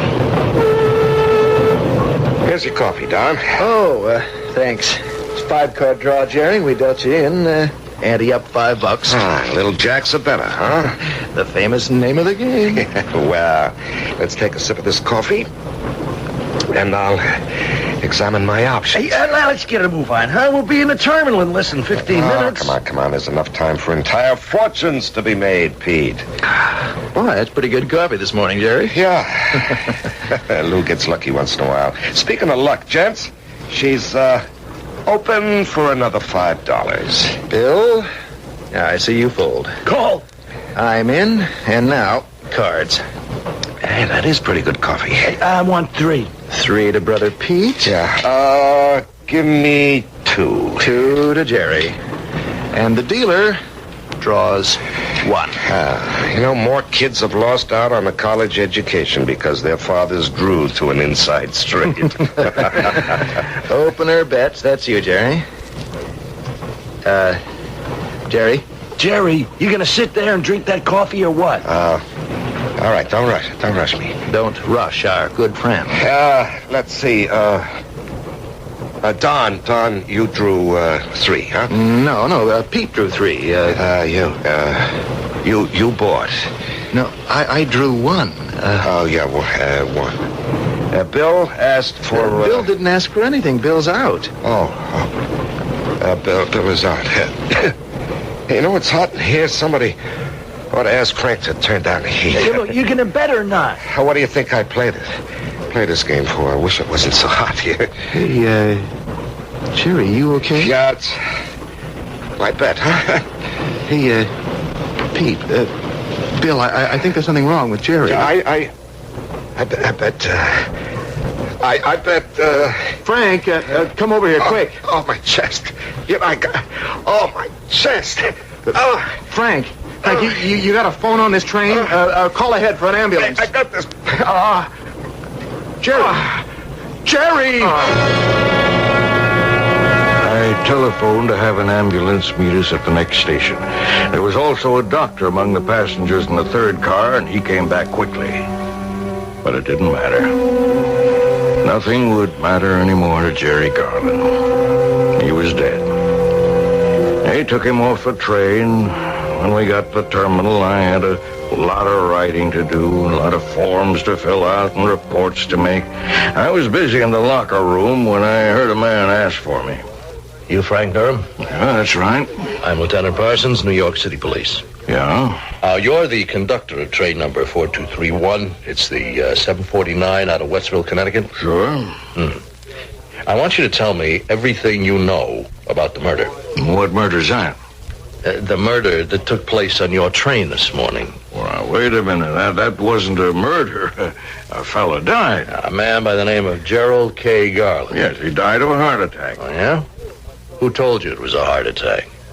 Well, I mean, the way he keeled over, I kind of thought that... No. He was murdered.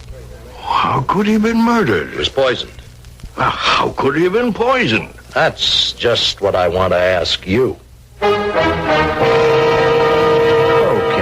let's all ask ourselves, how could he have been poisoned? And to get the red tape out of the way, the facts are clear. Lieutenant Parsons made that statement because a medical examination showed definite traces of strychnine, a poison in the strychnine family. So, we have our murder on the 749. But how? Look, this is only the end of Act 1. You'll have to be patient until I return with Act 2.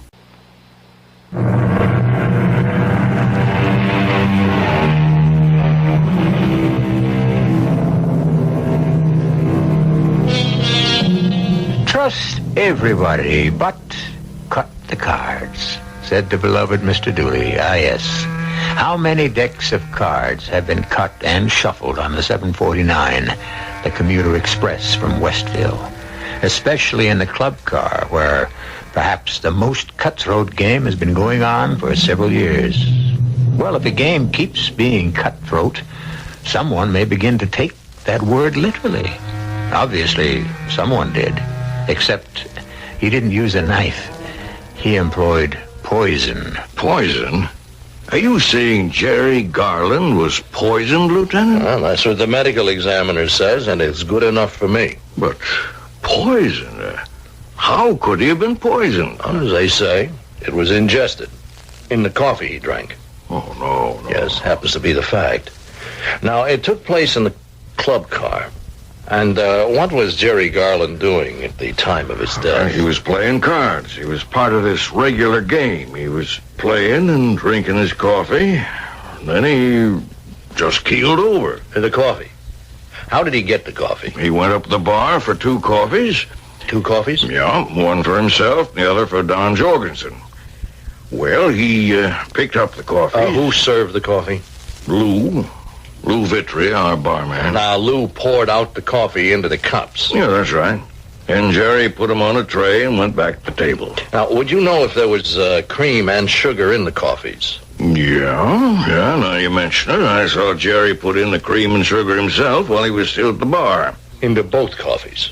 Yeah, that's right. And then he went back to the table. And then what did he do? He gave 1 cup to Don Jorgensen, 1 cup he kept for himself. Yeah? Well, couldn't have been more than a couple, 3 minutes, and that was it. And he drank this coffee?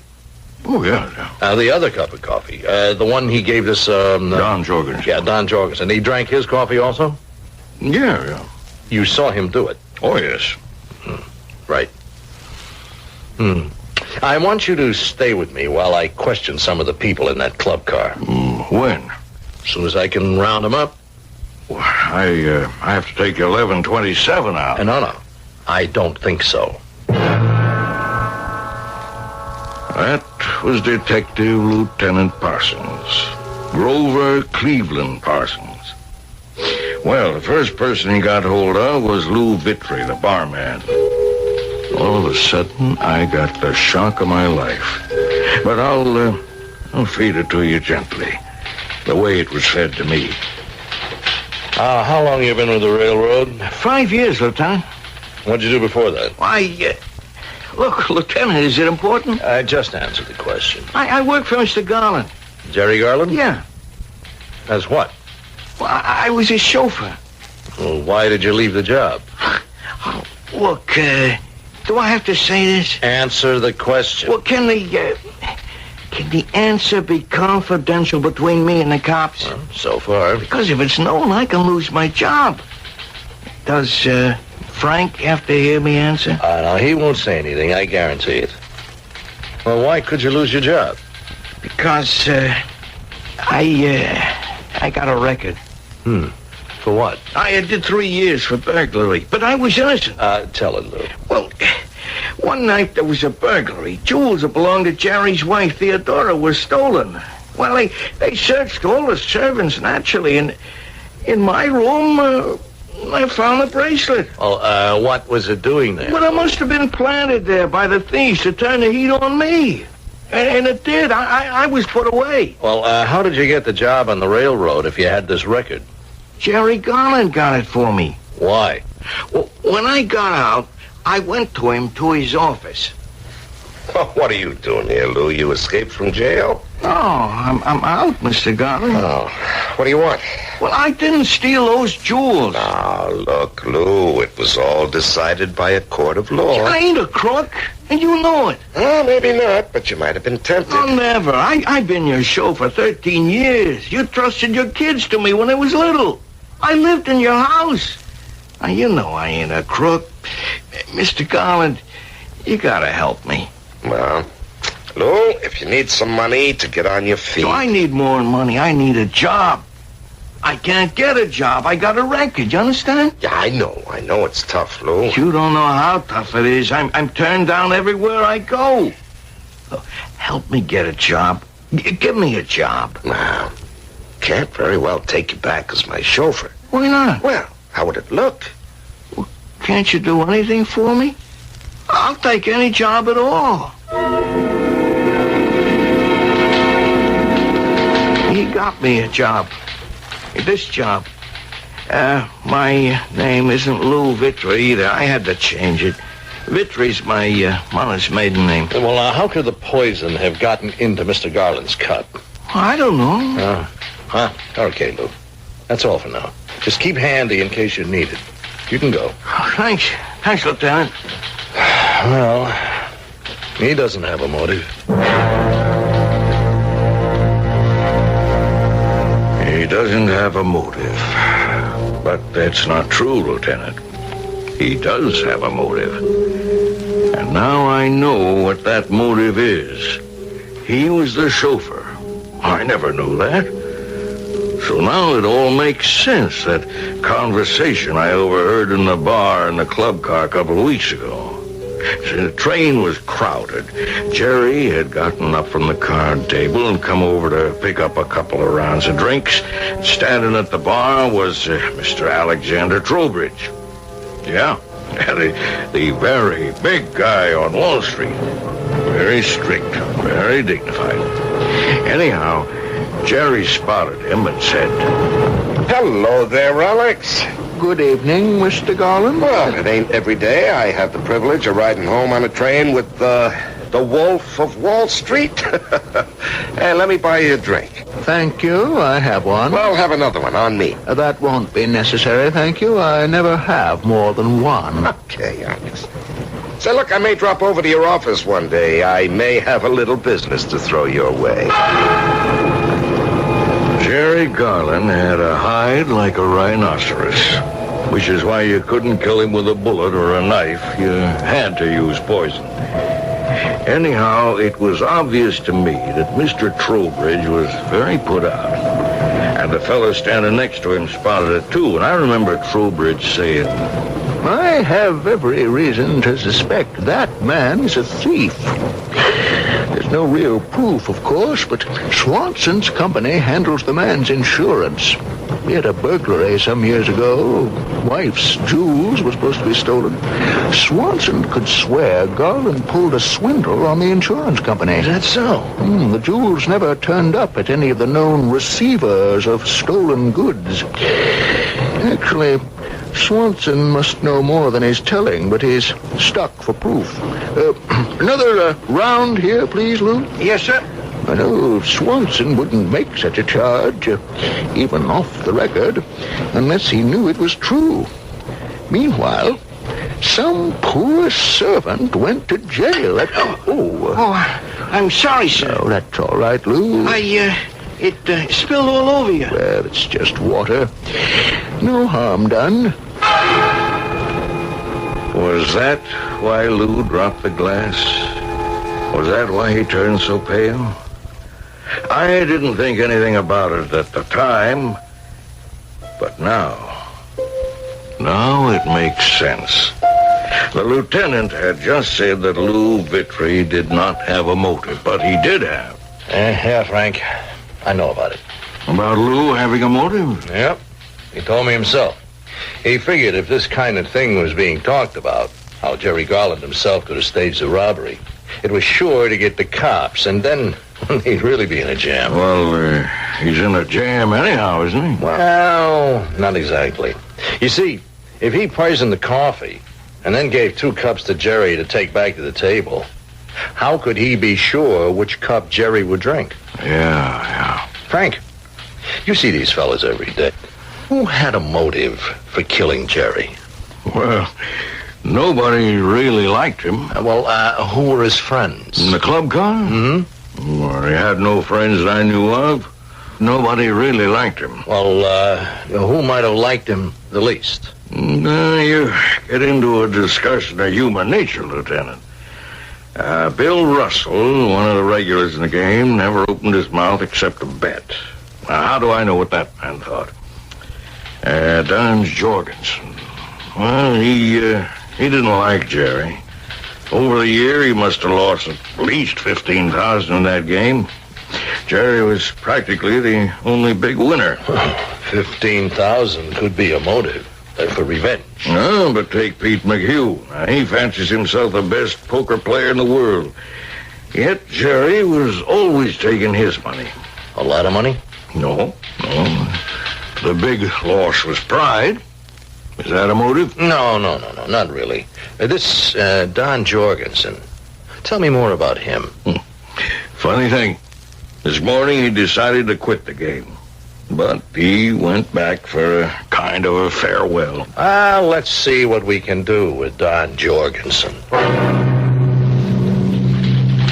You lost heavily. Well, I wouldn't say so, Lieutenant. Now, it is common knowledge aboard the 749 that you were an unusually big loser. Now, is that true? Well, actually, in a friendly game, you don't notice. Now, look, we've got a murder case, and you'd better tell me the truth. Now, we know you work for Simmons and Boswell on Wall Street, and we know what your salary is. We know just about how much you've been losing. Now, hold on, Lieutenant. Shall we check your bank to see what loans you negotiated and your insurance company to see if any policies were cashed in? Of course, if you borrowed from the loan sharks, you will really need our help. Okay. It's true. You want to know what I lost? $21,364.87. You see? I know it to the penny. How could it happen? Well, you take the train an average of 200 days a year. You lose an average of $100 a day. Oh, not every day. Sometimes you win. I even won $300 one morning, but that's just the cheese in the trap. Don't ask me why I kept doing it. It's a bad dream. It cost me my wife. She's going to divorce me. You suspected Jerry was cheating. Yes. Did you kill him? No. I think you did. Lieutenant, I swear to you, I'm innocent. And I think I know how you worked it. The only way you could have worked it. That's pretty good. If Don Jorgensen wanted to have Jerry Garland drink a cup of poisoned coffee, how could Don have worked it? Since, as we saw, Jerry got the 2 cups of coffee. Jerry handed out the coffee. How could Don be sure he wasn't getting the wrong one? Well, Lieutenant Parsons has made his deduction on facts and inferences that were available to all of you. Why don't we compare notes in Act 3 in just a few moments?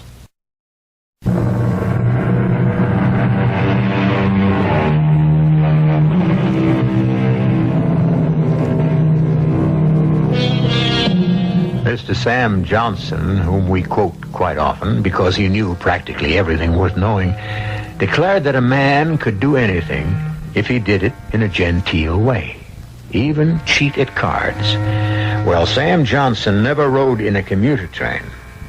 Jerry Garland cheated, and in the opinion of the police, that's why someone, namely Don Jorgensen, murdered him. But I didn't do it. You don't have to say anything. Am I being arrested, Lieutenant? Mr. Jorgensen, because of Jerry Garland, you lost your wife. All the money you had. No. I lost everything because of my own weakness. And so you decided to kill him. You're wrong. You worked out this scheme to poison him. What good would it do for me to kill him? Would it burn out the disease I have inside of me, this mania to gamble? I swore I would quit, but I can't. You figured you would poison his coffee. How? Frank, you saw. The whole club car saw. Jerry went to the bar. He got the coffee. If there was poison in one cup, I could have gotten it. No. You had a way to guard against that. How? How could I guard against that? With the help of Lou Vitry. Lou Vitry? Don Jorgensen, Lou Vitry. 2 men with powerful motives to kill Jerry Garland. But I tell you, First, wait to hear what I tell you. You knew Jerry liked to treat everybody to coffee, so he could brag about it. You knew he would go to the bar to get it. And you also knew the other 2 at the table, Pete and Bill, never drank coffee. So you knew it would only be 2 cups. I knew nothing of the sort. Jerry would go up to get the coffee. Lou would pour him the poison cup. Yeah, but how could Lou make sure I wouldn't drink it? Because Lou would know which cup was which. And if Jerry set the poison one down next to you, he would give you the high sign, and you would make an excuse or forget to drink it. It isn't true. Lieutenant, could I talk to you in private for a second? It couldn't have worked that way. No? No. Huh, makes sense. Well, I got 2 guys with a motive. Even if you could prove that Don knew about Lou's motive, you don't have a case. Why not? Because I saw Lou pour that coffee. It was from the same glass pot that he poured about 10 other cups, including mine. That was the only coffee. You, drank that same coffee? So did Don and 8 other people in the car.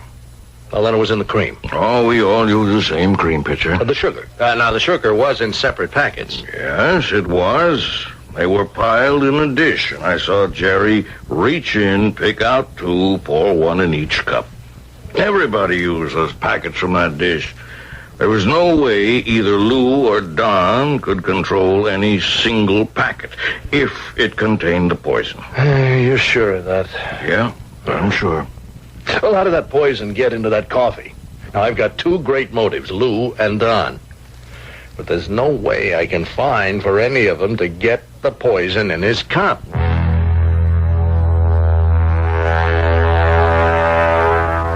Time went on, days passed, and I guess life went on also. I don't know what happens to a murder case when it doesn't get solved, the papers stop writing about it.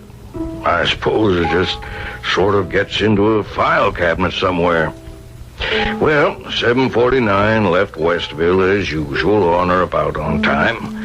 The club car found other things to talk about.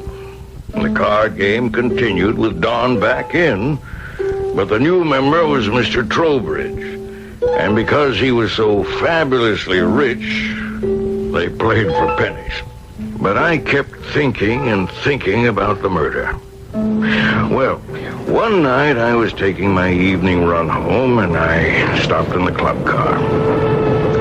Tickets, please. Tickets. Hello, Frank. Oh, evening, Mr. Jorgensen.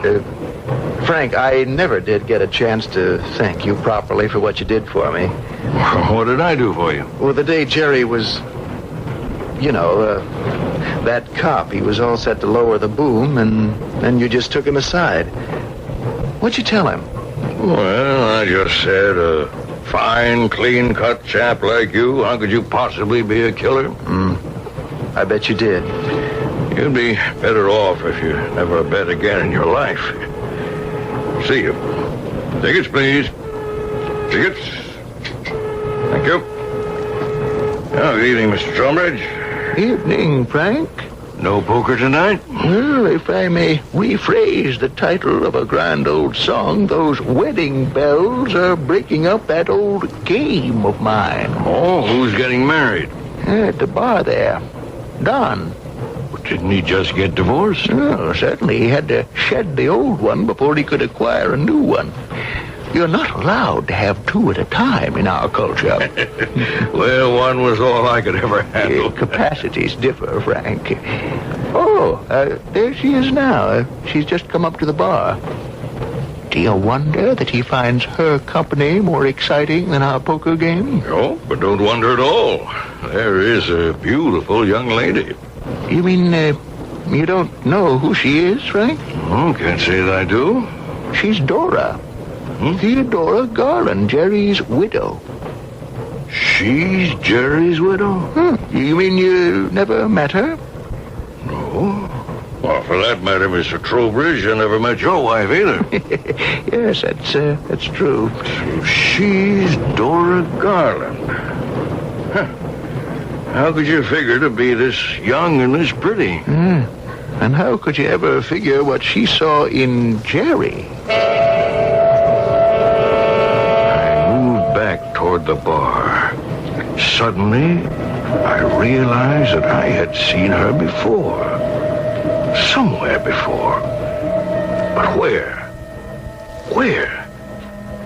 And then I remembered where. At the bar in the terminal. I owed Tom Franklin a run, and I was waiting to take the 10:08 out. I was having a beer. There was a man, and there was a woman sitting in the booth ahead of me. The man had his back to me. I couldn't see his face, but I knew it was Don Jorgensen. The woman was facing me. She was that woman. Now I know who she was. Dora Garland. And she and Don Jorgensen were having, as they say, an affair. And from what I knew of Jerry, he was the type who would kill both of them if he found out. So to the long list of motives for murder, add one more. But a good, strong one. Oh, now, Frank, don't give me any more suspects, huh? I don't want no more motives. I got all of those I can handle. I'll tell you what I need. I need what I can't get. The way any one of them or two of them could have put that poison into the coffee. Why don't you forget it? Well, it happened on my train. I feel responsible. Yeah, well, maybe you did it, huh?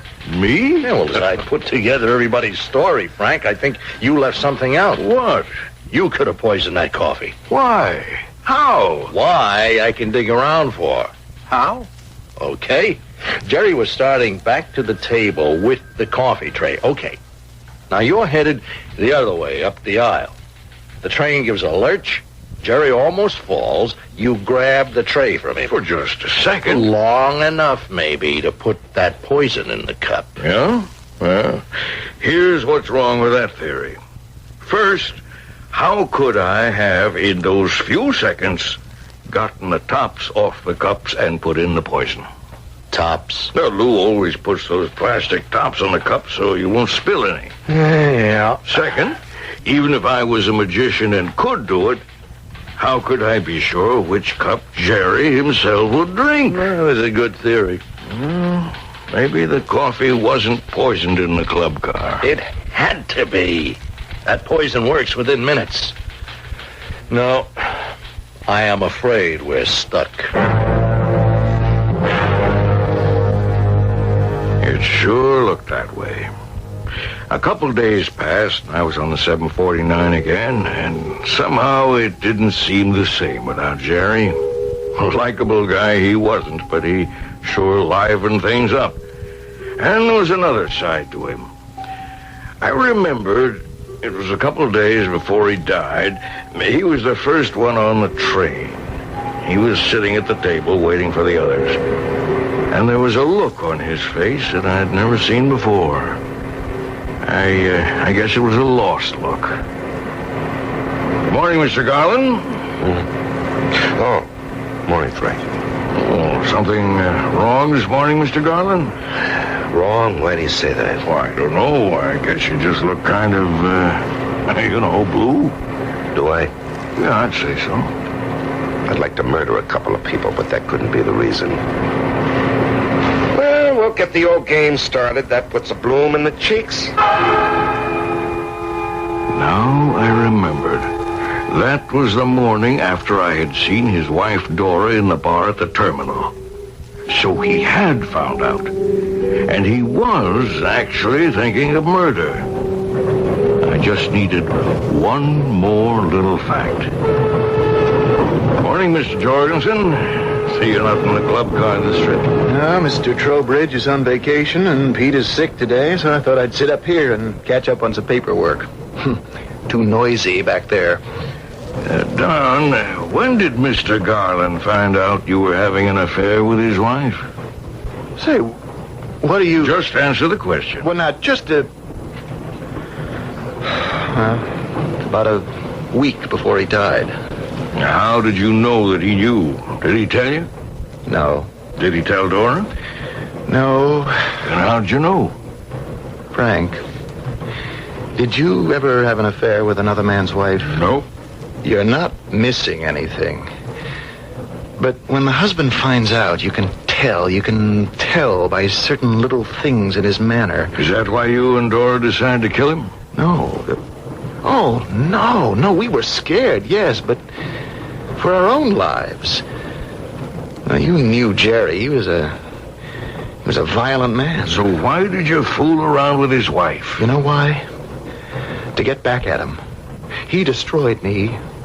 He stripped me of all my money. My wife walked out on me with the kids. I had to get back at him. And this was the only way I could. It was the one place I could prove I was a better man than he was. And then I saw it. I saw the whole thing. Why did we all wonder who wanted to kill Jerry? Why didn't we ask who it was that Jerry himself wanted to kill? Why did we believe that the poison was intended for Jerry? Why couldn't it be meant for Don Jorgensen? Now what, Frank? Lieutenant, you said I could have been responsible for Jerry's death. You were right. I was. Are you crazy? Jerry decides to kill Don. Okay. He goes for the coffee. Lou pours. Jerry then opens the sugar packets. Jerry is in a position to use a packet that he had with him that contains the poison. I notice you're listening now. Hey, go on. Now, Jerry comes back to the table with the tray. He knows which cup he has poisoned. But the train gives a lurch. He almost falls. He's about to drop the tray. I'm there. I grab it from him. He saves himself from falling, and his eye is off me for a second or two. I have to stop myself from falling. I switch the tray from my right hand to my left. Unconsciously, I turn it around. He can't see that. It all happens so quickly. I give him the tray as if nothing happened. He gets to drink the poisoned coffee. And how do we prove it? I guess we don't. But I believe it. Do you? The lieutenant didn't commit himself. Do you believe it? It makes sense. Satisfies all the conditions.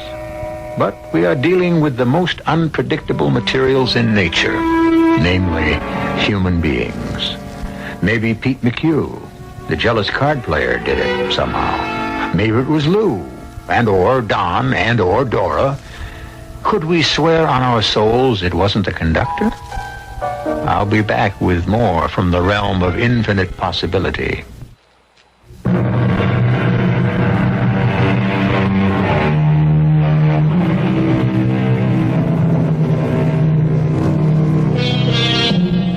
Our story was about cards. What did a great master of cards say on the subject? The bizarre world of cards, a world of power politics, where punishment and rewards were meted out immediately. A deck of cards is built like the purest of hierarchies, with every card a master to those below it, a lackey to those above it.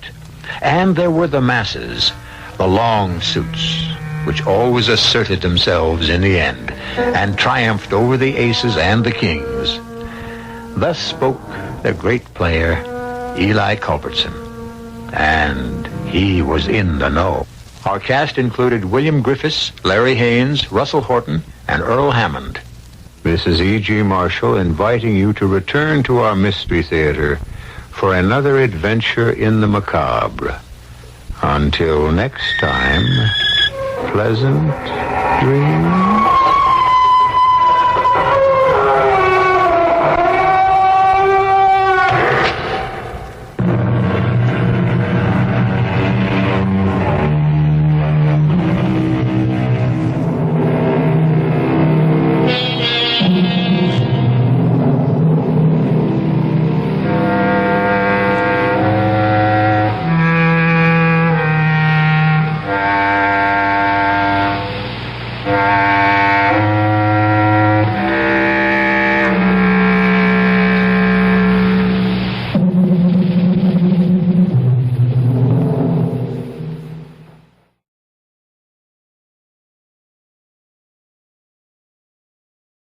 The CBS Radio Mystery Theater presents...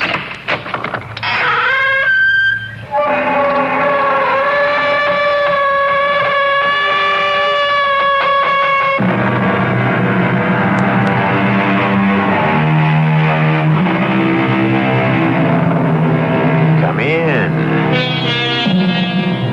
Welcome. I'm E.G. Marshall. Is there anything more insidiously disturbing, awake or asleep, than the slow drip, drip, drip of a faucet with a worn washer, a tap not quite turned off, an unknown leak somewhere in the plumbing? Particularly in the far reaches of the night, it can murder sleep better than Macbeth.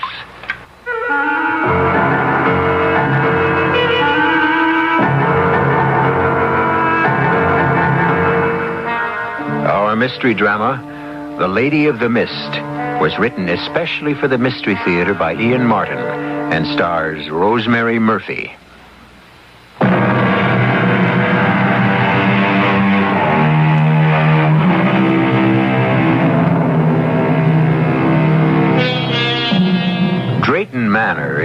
nearly as old as the House of Drayton itself. By that I mean that the structure is probably not much over 200 years old. But the Drayton family is listed in Burke's peerage as far back as the War of the Roses. And the present house is certainly built on the foundations of the ancient castle which guarded the head of the lake and the river that feeds into it. But this is 1975, and once again, a remodeling is in order. I located the trouble right here, Lady Drayton. Miss Drayton, Mr. Giles. The title, such as it is, evolves only on the men in direct line. My brother Charles, for example. Or if I had a son. You, a son? We shall hope it isn't likely since I'm not married. So, that great booming drip of water I hear in my bedroom is just caused by this leaky old faucet. All it is, Mom, but it bounces off the drain and makes it all echoey-like and strange from below. Can't we do something to stop it? My brother and his new bride have to sleep right under this. I tried a new washer, Mum, but the old stem is so warm. Can you stop the noise is the important thing. Oh, yes. All it takes is to be careful. Like when you turn off this here cold tap, you just gives it an extra little nudge, like, and she's tight as a drum. Well, thank heavens. That drip, drip, drip was like the Chinese water torture. Enough to drive a person stark, staring mad. Oh, yeah. Nothing new in these parts, though, or in this family. Hey, your ladyship. Miss Giles. Miss. Sir Charles is the lord of the manor, but in this day and age, who pays attention to such things anymore? Oh, around here we cling to the old ways and the old superstitions. Sort of rubs off on you without your knowing it, you might say. Just looking out that window there at the waterfall, twilight coming on as it is. If I didn't know better, I could swear I could see the Lady of the Mist peering through there like it was a veil or a curtain. Now, come along, Giles. I don't know what's come over you. Oh, just remembering and hoping she's resting easy now. Who? Her. What puts the water madness on you like she did to poor Sir Charles' first wife? Oh, Giles. Nobody knows if the woman really ever existed. It's all just folk legend. Oh, she existed all right. You'll never convince me or any of the plain folk hereabouts she didn't. Lonely she is, calling people across the veil to the other side to keep her company. And the animals. The what? Oh, they've took the water madness again ever since the news of the wedding. Peter Dombey found 2 of his sheep wandered, and they came up drowned in the lake. And I lost me old cow. I'll take odds that's where she's off to. Oh, she'll turn up one of these days. If your Lady of the Mist is lonely for company, why pick on animals? I'm sure she'd rather have someone to talk to. But even if she doesn't, why does she return them? Dead, she does. It's the soul she wants us all, you see. Shades and spectres, just like ourselves. And it isn't only animals. What about the Blodgett boy 5 years ago, eh? And comes to that, what about her poor first ladyship 10 years ago? Why, Giles, you know that was an accident. Suicide, some still whisper. What nonsense. You saw her slip yourself, and me try to save her. So I did. But lately I've taken to wondering if maybe the lady didn't call her. Especially with Sir Charles marrying again. I haven't any more time listening to country gossip. Come along, Giles. We've loads to do to prepare for them coming. I don't know how we'll ever manage it. At least that drip has been fixed. Pick up your tools and let's get along. Yes, sir. And I don't want to hear one word of this from now on. Do you hear? I want this Lady of the Mist put to rest. Oh, yes, sir. If only she'll stay there.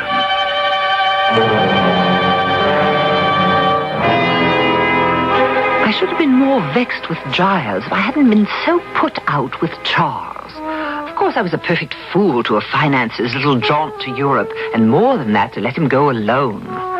I knew, of course, there would be women. There always are in Charles's life. But that he would get married again.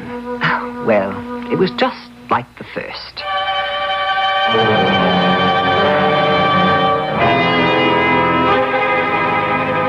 I hope you'll take to Meg, Vanessa, darling. Oh, I know I will. I mean, how couldn't I, since she's your sister? Well, she's quite a bit older than I, you know, and Margaret, Meg, is sort of county, if that means anything. You mean Grosse Pointe, Michigan, Philadelphia Main Line, that sort of thing?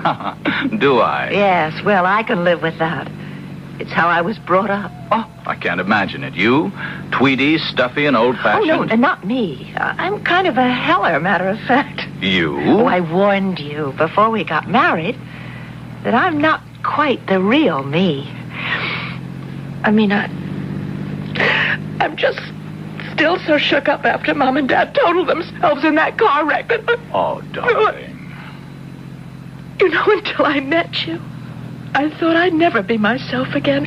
But thanks to you, I'm on the way. You know, I feel a little guilty about it.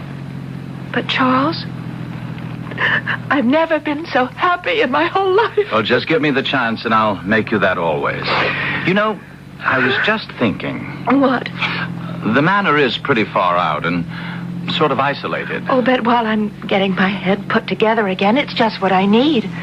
To be alone with you. Well, we shan't be exactly alone. I mean, there's always Meg. Oh, darling, I don't mind at all about sharing the house with her. You're the one I'm going to be selfish enough not to want to share with anyone. Oh, come on, Charles. I'm dying to get there. Meg, this is Vanessa. How do you do? I'm so glad to meet you. Okay, may I call you Meg? And please call me Van. Yes, of course. Van? Well, I must say, I've never seen you so bowled over, Meg. Of course, Vanessa is radiantly beautiful, but... It isn't that.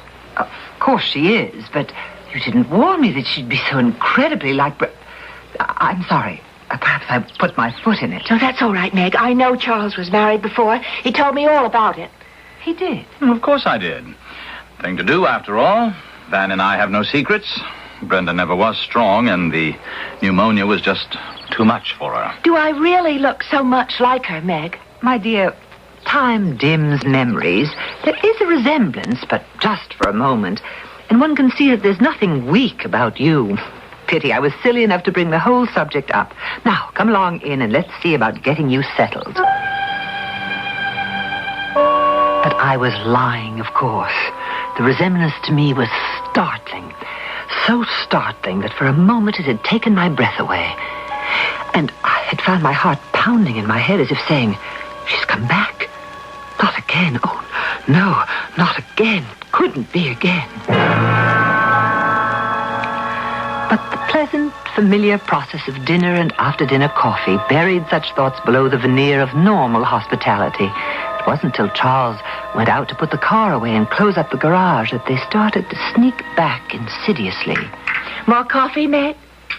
Oh, I didn't mean to sound as if I were taking over. I just... Oh, my dear, it's your house now. Oh, our house, I hope. You can't know what it is to have a family again, feel cared for, and not alone. You took your mother and father's death very hard, I suspect. I flipped. It was so sudden. Well, I mean, everyone knows that in the normal course of events you're going to lose your father and your mother, but you think, or I guess in hindsight, I thought there'd be some advanced warning. It wouldn't just happen like one minute they were there and the next minute they were gone forever. We have to take these things in our stride. Yes, but do you know what happened on my 18th birthday? No, I didn't. They were hurrying to get back in time to spend it with me. My birthday surprise. And instead, the surprise I got was 6 months in a psychiatric clinic and another year on the couch. Good heavens. Oh, don't look so shocked. It's all behind me now. I'm an old lady of 20 now with her head just about screwed back on straight. And Charles... Well, Charles is the one who'll complete my cure. Now that I've got him, I don't need anything else. I just hope I can be woman enough to make him feel the same about me. Well, you girls get acquainted while the old man's back was turned. I hope so. I'm sure I learned a great deal. Now, I think I should leave you two alone. Oh, you don't have to move, Meg. I was going to suggest to Van that we go on up to our room. It's been a long day. All right, Van? Oh, yes, dear.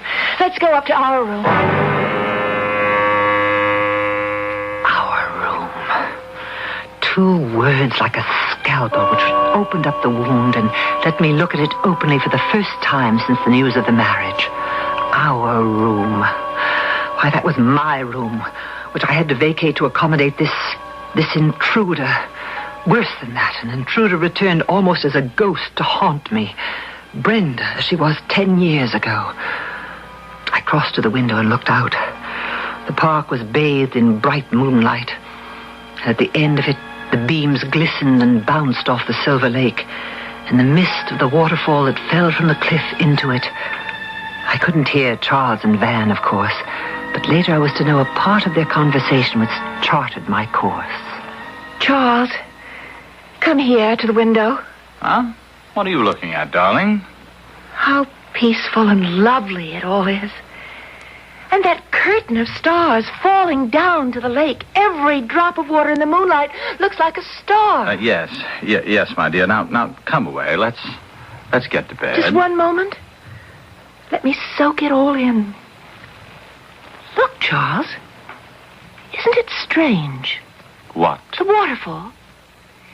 If you look at it long enough, you could swear that column of mist looks like the figure of a white lady looking out from her window into the night, like me.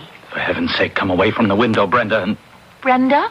I'm sorry. I meant Vanessa. Oh, forgive me, my darling. That's Meg's fault, talking about her tonight.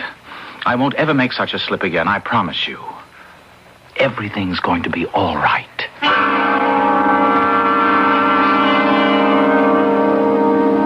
Do you really get that feeling that it isn't going to be all right at all?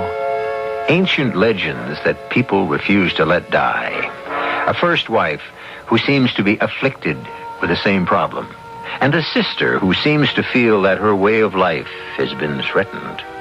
Not a very auspicious homecoming for a new and young wife whose only search is for peace and love. I shall return shortly with Act 2.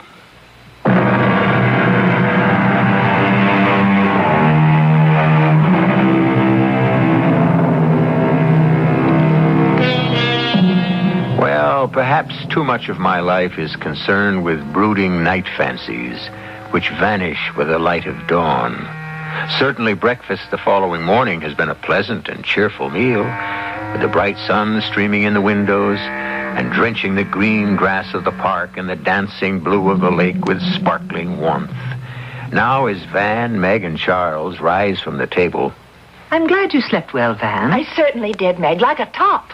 Well, what's on the program for you two today? Well, I thought maybe Van might like to have a look at some of the scenery around the manor. First of all, I want to start by walking down to the lake and looking at that mysterious lady I saw last night. What mysterious lady? Oh, it's just that old optical illusion that... Oh, good morning, Giles. You looking for me?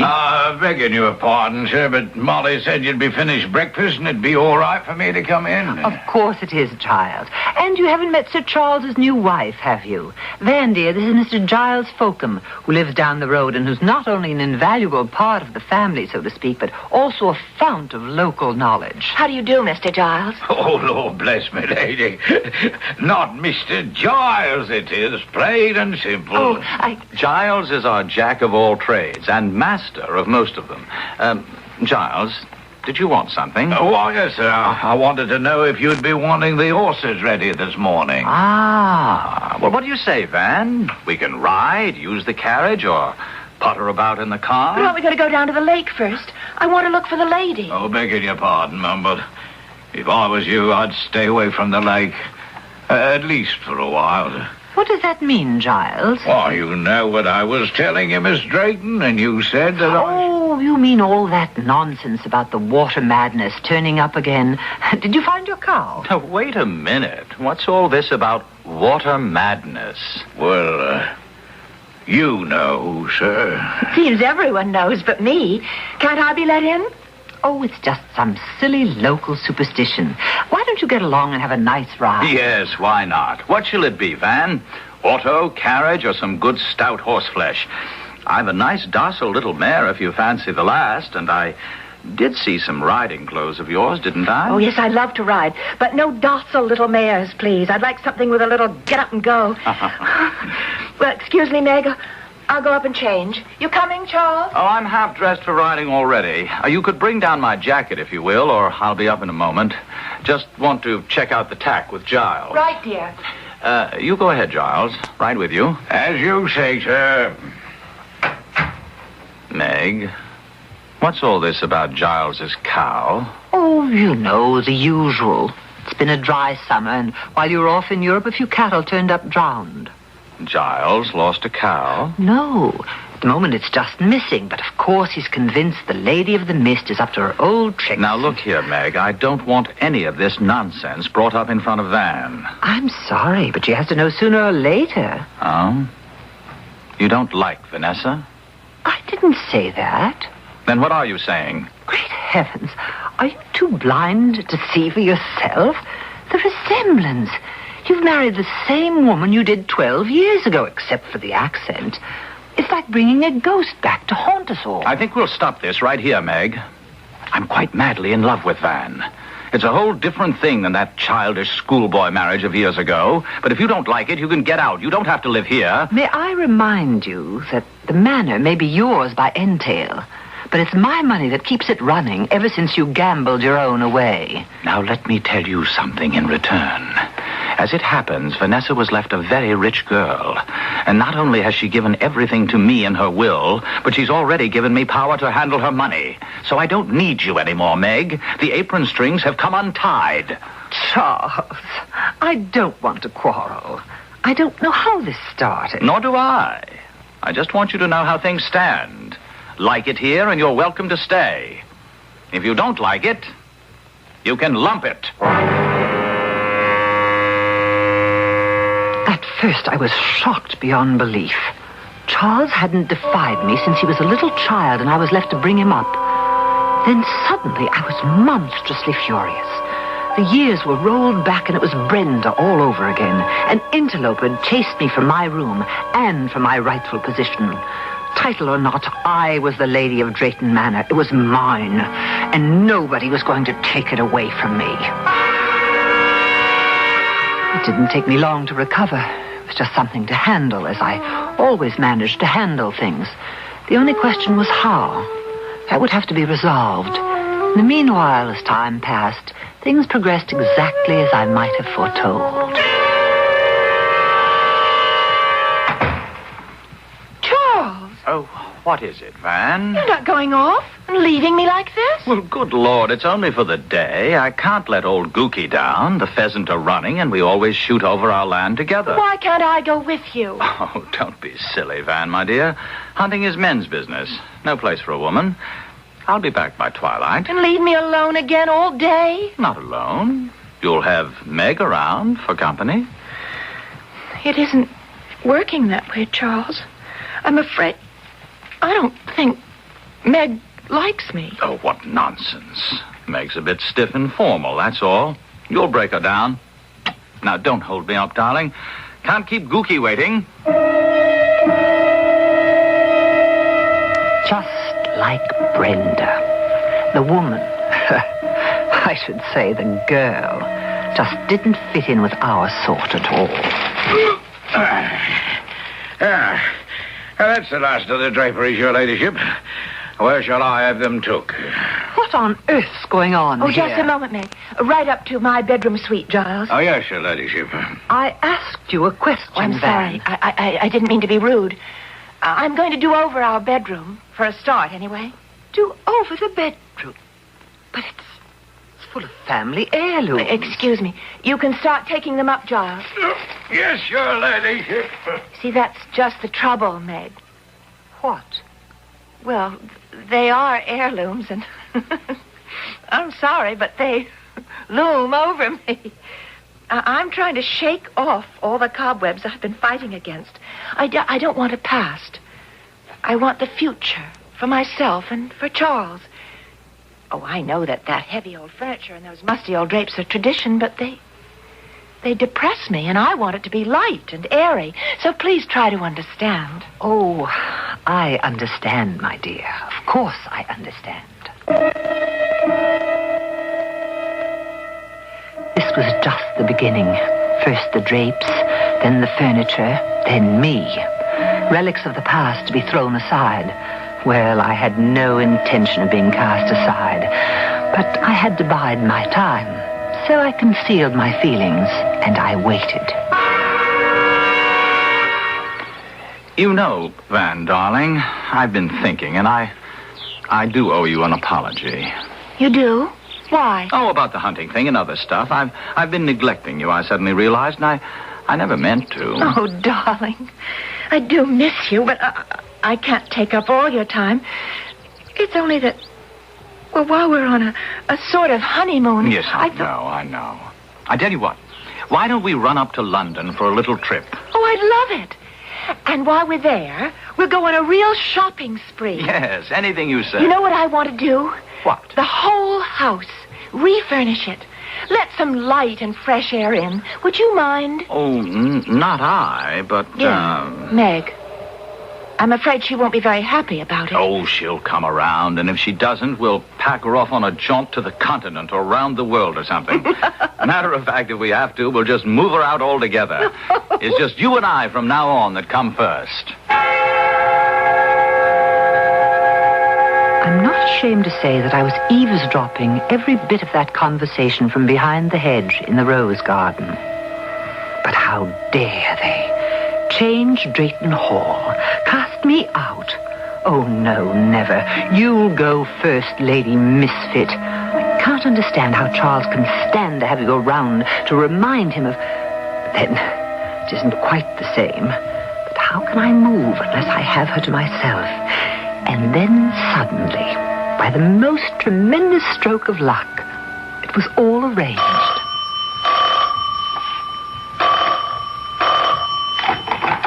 Hello? Yes, this is he. What? Good Lord. Oh, Mrs. Chatham, I am sorry. I'm devastated. What can I do? Oh, yes, of course. No. I wouldn't have it any other way. One of the best friends I ever... Look, I'll drive up right away and stay through the funeral. Yes, only too glad to be of help. What is it, darling? Something happened to Reggie? He's dead. Heart attack. Just like that. Oh. His mother is in an absolute state. Can't take hold. Look, I'll throw some clothes in a bag and go there right away. I'll go with you. What? Oh, no, dear. Wouldn't work. Under the circumstances, much better I go alone. You will excuse me, won't you?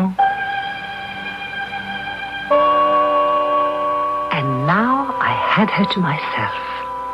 As soon as she was safely in her bed that first night, I started the water dripping. Not for long, just long enough to find out if it would waken her, and she'd hear it. I don't want to be alone again. Oh, Charles. Charles, I love you so. All right with you here, but when you're away... What's that? What's that sound? You're sure you didn't hear it, Meg? Not a sound, darling. It's a loose faucet or something, maybe in the plumbing. It's a strange sound, and Don't it just... you worry. We'll have Giles get rid of it. Matter of fact, why don't we stroll down to the lake right now? What's he doing down there? He's installing a little present from me to you. Present? Yes, a light, so you can illuminate your favorite waterfall and the local legend. The Lady of the Mist. Oh, I'd forgotten about her. Yes, let's get out into the air and listen to some pleasant-sounding water.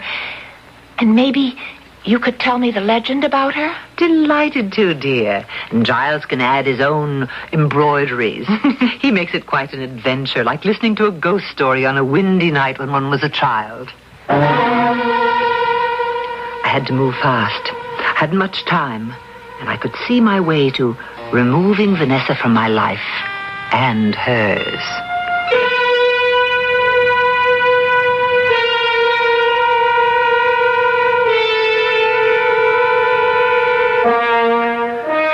charming English gentlewoman, Meg Drake, isn't she? And it's becoming quite clear in her genteel way, mad. Mad as a hatter. But does she really think in a few days she can drive Vanessa mad? Or what is the way that is quite clear to her? I'll return shortly with Act 3.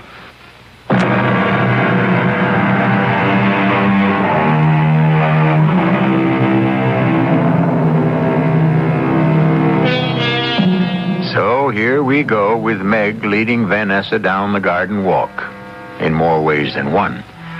And now, the closer we come to the waterfall, which looks so charming at a distance, and whose gentle sound is muted and not heard at the manor, a different picture of it emerges.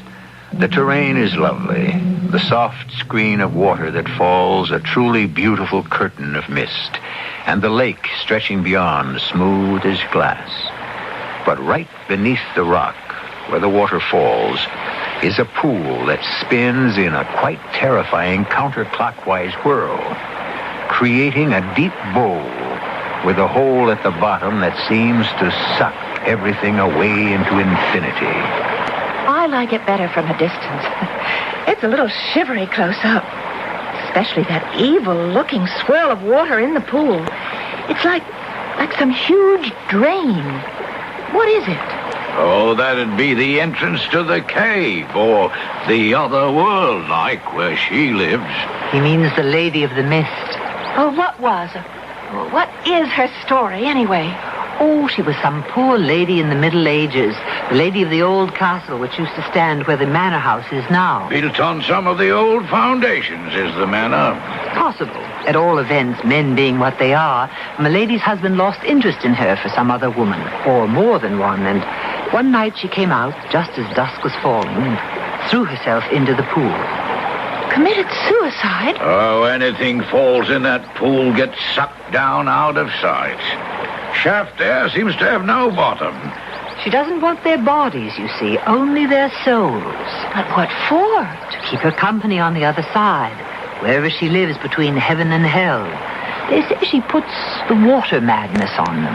And when that happens, no matter how strong a fence you build, you can't keep the animals in. No holding them when they hear the sound of water in their heads that draws them here. The sound of water in their heads. Oh, I'm kind of sorry now I got this close to it at all. Had to happen sooner or later. Best to have things out in the open. Oh, by the way, Giles, her ladyship thought she heard some sort of water noise in the house last night. Any idea what it could be? Why, no, Mum. You know, we checked everything out before Sir Charles and her ladyship came back. Oh, unless... Have another look and see, will you? Yes. Did you hear it, too, Mum? No, not a sound. What's the matter, Giles? Nothing, Mum. I was just remembering what you told me about the First Lady. That'll be quite enough. On you go back to the house, Giles. Her ladyship and I will follow. Oh, yes, Mum. Shall we get away from here? It's damp and dreary. Yes, let's. It's out of the sun. I can feel a chill in my bones. Meg, what was it that Giles started to say about the First Lady Drayton? The first? I mean, Brenda. You cut him off, didn't you? Did I? I don't know that I meant to. Why would I? You're hiding something from me, Meg. Oh, dear. I'm not a very good dissembler, but I'd rather you ask Charles about it. Charles isn't here. Anyway, he said she died of pneumonia, didn't she? Well, Van, dearest, it was just a little... Oh, you might say white lie. He just wanted to save your feelings. Save my feelings? About what? Oh, she was found in the lake. Well, yes. She fell off the rock. Oh, dear, I didn't want you to know. Charles will be very annoyed with me. It was an accident? Well, now it's out, I suppose you might as well know all the way. It was suicide. Both Giles and I saw her, but were too late to stop her. Oh, how awful. But why? Why? I think we've talked enough If about you don't tell me, I'll get it from Giles. It's a silly theory. He thinks his Lady of the Mist resents anyone who tries to take her place as the Lady of the Manor. Why? Did every one of them drown? I have no idea. You see, the manor was empty for years until Charles and I reopened it. Everything's changed now. You certainly haven't a thing in the world to worry about. Everything was ticking along like clockwork. Or better still, like a jigsaw puzzle. The pattern was being built to create the picture I needed. I did some things that night. Took the telephone receiver on the maid's floor hall off the hook so Charles couldn't get through if he tried to call. When I turned the tap on, I left it running most of the night. Good morning, Vanessa.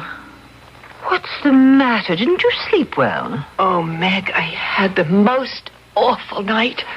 Whatever is the matter? Here, let me get you some tea. I've been up all night. You couldn't sleep? Why? Well, first of all, I was expecting Charles to call me. And I waited and I waited.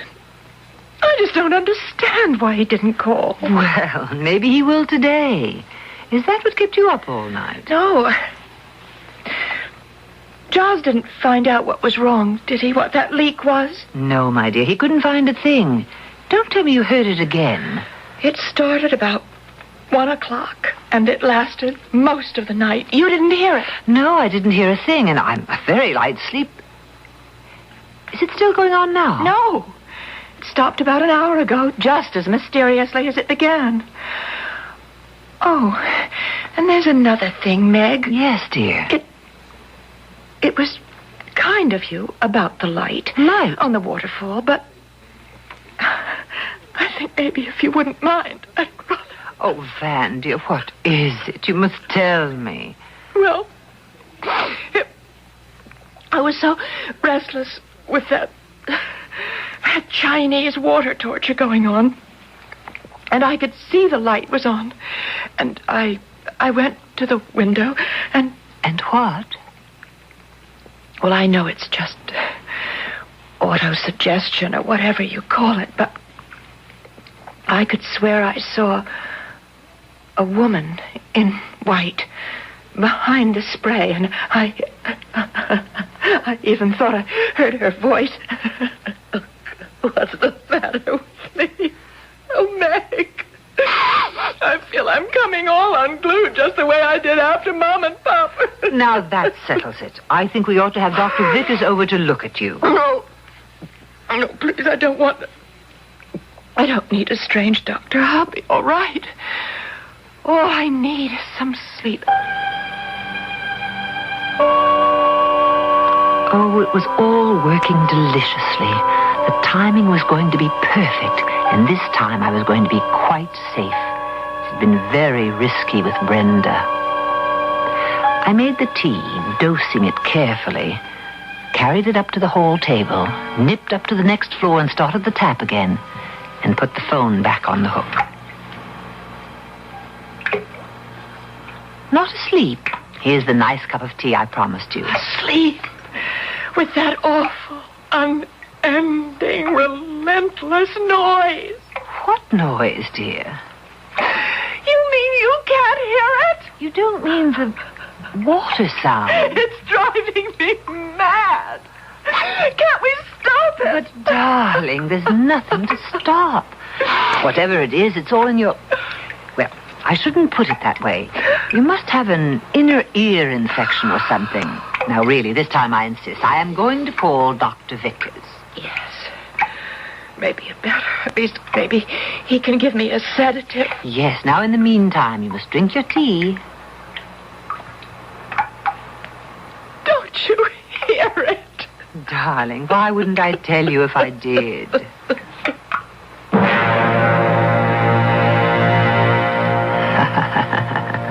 Why wouldn't I tell her, indeed? Oh, everything was going just splendidly. She drank her tea obediently, not realizing she was getting another nice jolt to keep her on the ragged edge. Then I called the doctor. On the way down to let him in, I turned off the tap, of course. Very sensitive, very highly strung young lady. She doesn't take any kind of medicine, does she? Oh, no, Dr. Vickers. Not now, anyway. What do you mean, not now, Miss Drayton? I told you about her parents, how protected she'd been, and that she'd been under psychiatric care for several years. Oh, yes, possibly. There is a slight dilation of the pupils, but then she's under such a strain that A very unstable girl. You think this girl might be suicidal? It's what terrifies me. Well, I've given her a sedative and she should rest now. I'll look in again after supper. She should be watched very closely, very closely. I don't think she should be left alone for a moment, just in case. I could promise him that, all right, silly old dodderer. This time I knew I had him locked up as my witness, if I needed him. Now all I had to do was wait for dusk and hope the last act would play itself as perfectly. Vanessa, what are you doing up? I wanted to call Charles, but something seems to be wrong with the phone. It's always acting up in the country. But maybe he's been trying to get in touch with me. Oh, can't we go to the village and phone? But Charles took the car. Isn't there a carriage? Or could we go by horse? I wouldn't think of it. It's much too far in your condition, but Giles has a phone. I could go over there. Oh, no, I don't want to be left alone in the house. Well, if you feel up to it, dear, it isn't far. You would come along and make the call yourself. Oh, yes. Oh, please. Please take me.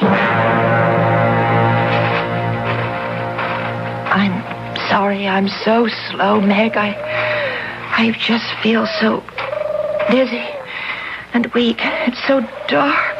Don't worry, my little one. You'll soon be at rest. What are you stopping for? Come along. All right, Meg. Isn't that the waterfall? Of course. We have to go over the path across to the top to get to Giles. I don't want to go. Wait, I don't want to go that way. It's the only way for you to go. The only way you have to go. Meg! You're hurting me. Don't worry. You soon won't ever hurt again. Just like Brenda, only this time easier. What are you doing? Sending you to join your Lady of the Mist. No. Won't it be sad when you turn up days later drowned? You must be mad. You're mad. No, you are the mad one. Going to be a suicide just like Dr. Vickers was afraid you might. No! Meg, in heaven's name, are you out of your mind? Charles, how could... Let me go! No!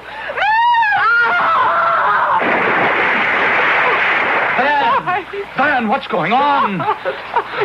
Darling. When did you get back here? I've been trying to reach you since yesterday. I was frantic when I couldn't get through and you didn't call me, so I drove back. When I found the house empty, I went running over to Giles, half crazy, wondering what had taken place and then I just saw you. But why didn't you phone Giles? Darling, Giles doesn't have a phone. Oh, she lied about that, too. Everything must have been a lie. No, calm down. What was a lie? Who? What are you talking about? Meg! She was trying to kill me. Oh. Throw me over into the lake. Just as she must have done with your first wife. Meg? But where is she? It's too late. When you called out, you distracted her. I was trying to break free, but she lost her balance and she... Maybe we can help. No. If she went over, no one can help her. And from what you're telling me, nobody should. Poor Meg. She must have been mad as a March hare. Oh, Van, darling. I suppose after this, you won't want anything to do with the Draytons. Oh, darling, I am a Drayton. I just want you to promise me one thing. What? Don't ever, please, don't just ever leave me again. Meg's body never did turn up. Perhaps just as well. And Charles never did leave Vanessa alone from then on. Well, let's be sensible. After the crisis was over, no two sensible people take a statement like that literally. What both of them did leave alone was Drayton Manor. Forever. Under the same circumstances, what two sensible people wouldn't? I'll be back shortly.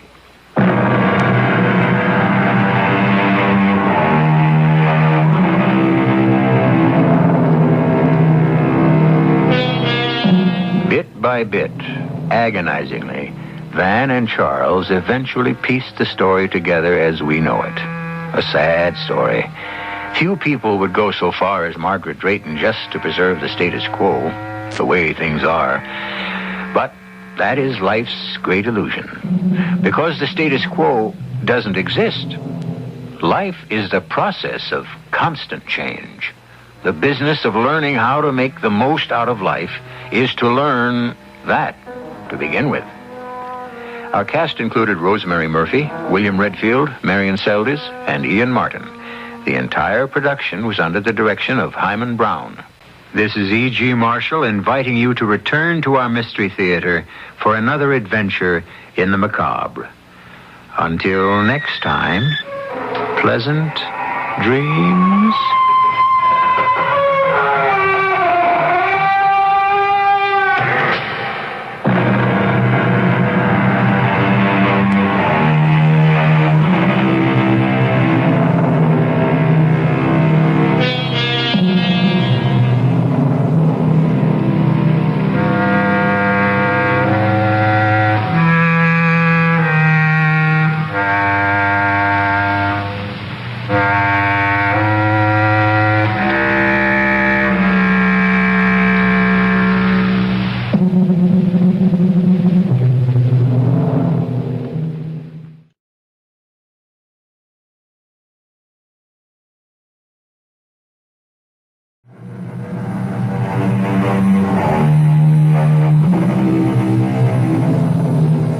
Come in. Welcome.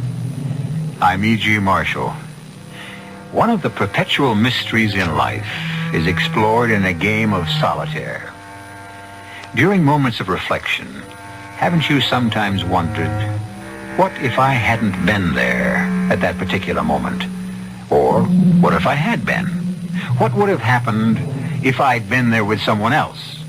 Or if no one was there to help me? Would the same thing have happened under different circumstances? Or would everything be changed if?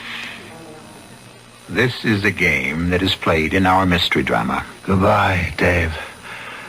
Boy, am I glad to see you open your eyes. You mean hello, don't you? No. I heard what they said. What? Who said? I don't know. Those voices. They said I didn't have a prayer. You dreamed it, my friend. You've been unconscious for hours. Where are we? In the base hospital. I'm going to die. Sure. We're all going to die someday. But not this time around. You just lie still, old buddy. You can tell me later how it feels to have my blood in your veins.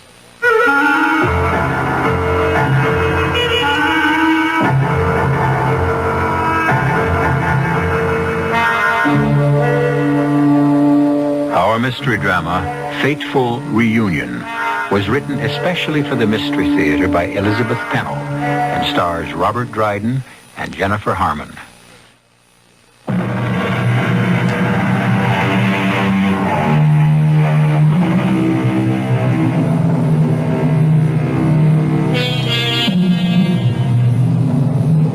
Our opening scene took place more than 30 years ago, when two very young draftees, as members of the Allied Expeditionary Forces, were forcibly thrown together in the landing on that beach at Normandy. Since then, their bonds of friendship have never been broken.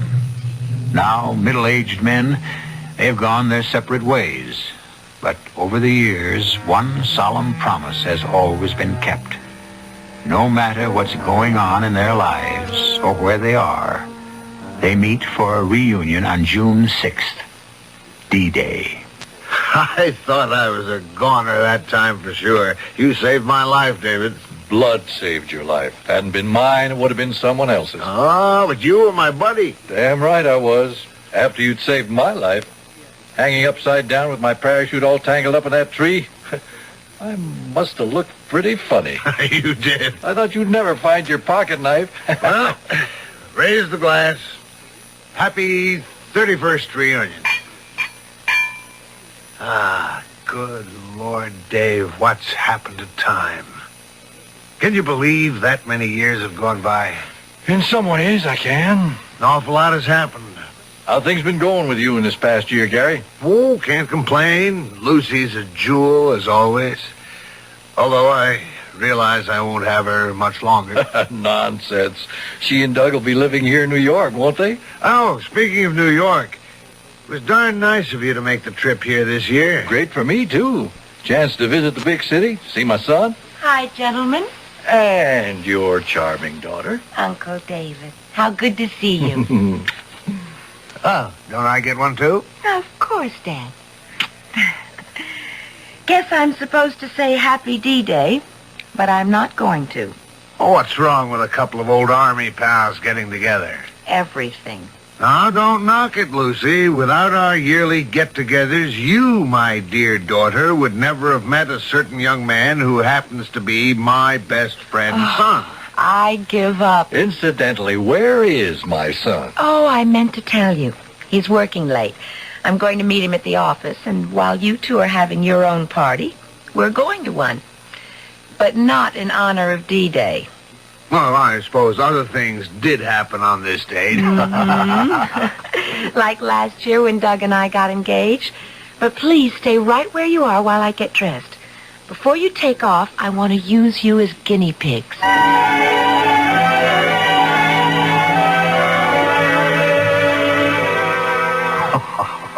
Lucy, what in the world are you doing in that weird getup? Can you guess what I'm supposed to be? Well, the headgear and all those beads make you look like a gypsy. Right.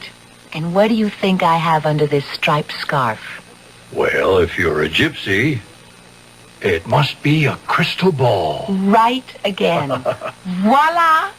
Why, that's no crystal ball. It's a computer. Also correct. The 21st century's answer to the all-seeing eye of past, present, and future. Yeah, I'll bet. No, really. It's fabulous. Doug's been working on this for a long time. Well, I know he works on computers, but why all the gypsy stuff? Well, we're going to a fundraising thing where I'm supposed to tell fortunes. And believe me, our booth is going to bring in $1 million. Well, I'll admit your costume is startling, but... Not the costume, Dad. This gadget. You've never seen anything like it. Looks like most calculators are small computers to me. Oh, but it's not. This is a truth machine. Oh, I see it has a tape. That's handy. Shows how it works. Well, I'll have to put on the big act. Ah, mighty computer, it is Madame Lucy who calls you. Reach into your fabulous brain and tell us true whatever we want to know. Get a load of that phony act. Yes. The gentleman to my right, tell us his first name, color of his eyes, and the color of his hair. Take a look at that. Name, David. Eyes blue-green. Color of hair, gray. Why, that's amazing. Let's see that tape. The gentleman to my left, first name, color of eyes, and color of hair, if you please. I'll be darned. Name, Gary. Color of eyes, hazel. Hair, question mark? I'll ask that again. Color of his hair, if you please. It's got your number, Gary. The tape says, the man is bald. Oh, that's very funny. The whole thing's a frame-up. Obviously, Lucy's fed data into this machine. Honestly, Dad, I have no idea how it works. It just always comes up with the right answer. All right. Ask it where my home is, what I do for a living. Oh, I know. My wife's name. I'll bet it can't answer that. The gentleman named David. Tell us, O mighty one, what is his occupation? Where does he live? And what is the name of his wife? There you are. Mr. David is a bank president in Des Moines, Iowa.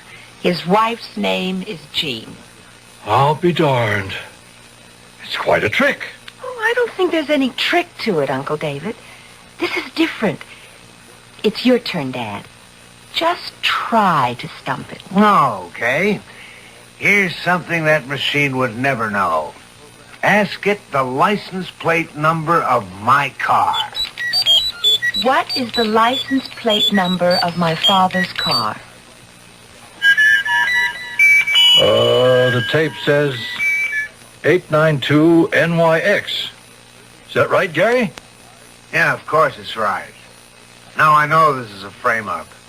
You and Douglas got together and fed it answers to all the usual questions any fool would ask. It'll be great at your party if you know everybody there. It isn't like that, Dad. Truly it isn't.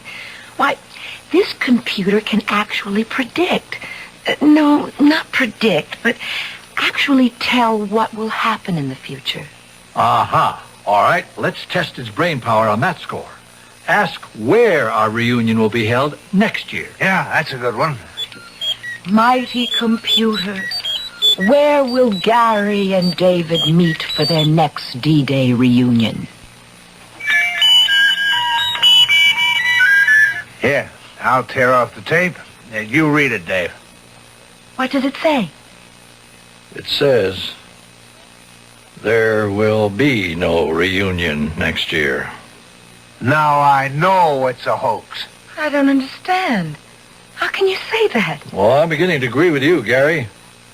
Lucy, if you and Doug really didn't feed that computer bank, ask it why there'll be no reunion next year. I will.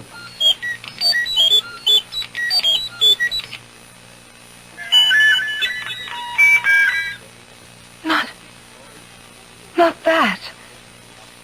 Well, what's the matter, Pat? Oh, it's come out all gibberish. The machine must have jammed or something. I'll have to ask Doug to unscramble it. Sounds mighty suspicious. I'll take that computer business up with my son tomorrow. Right now, can we drop you off in our cab? No, thanks. Doug won't be through for another hour. Give me a big hug, both of you.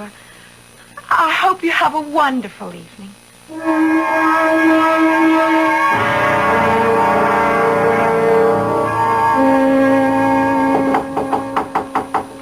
Coming.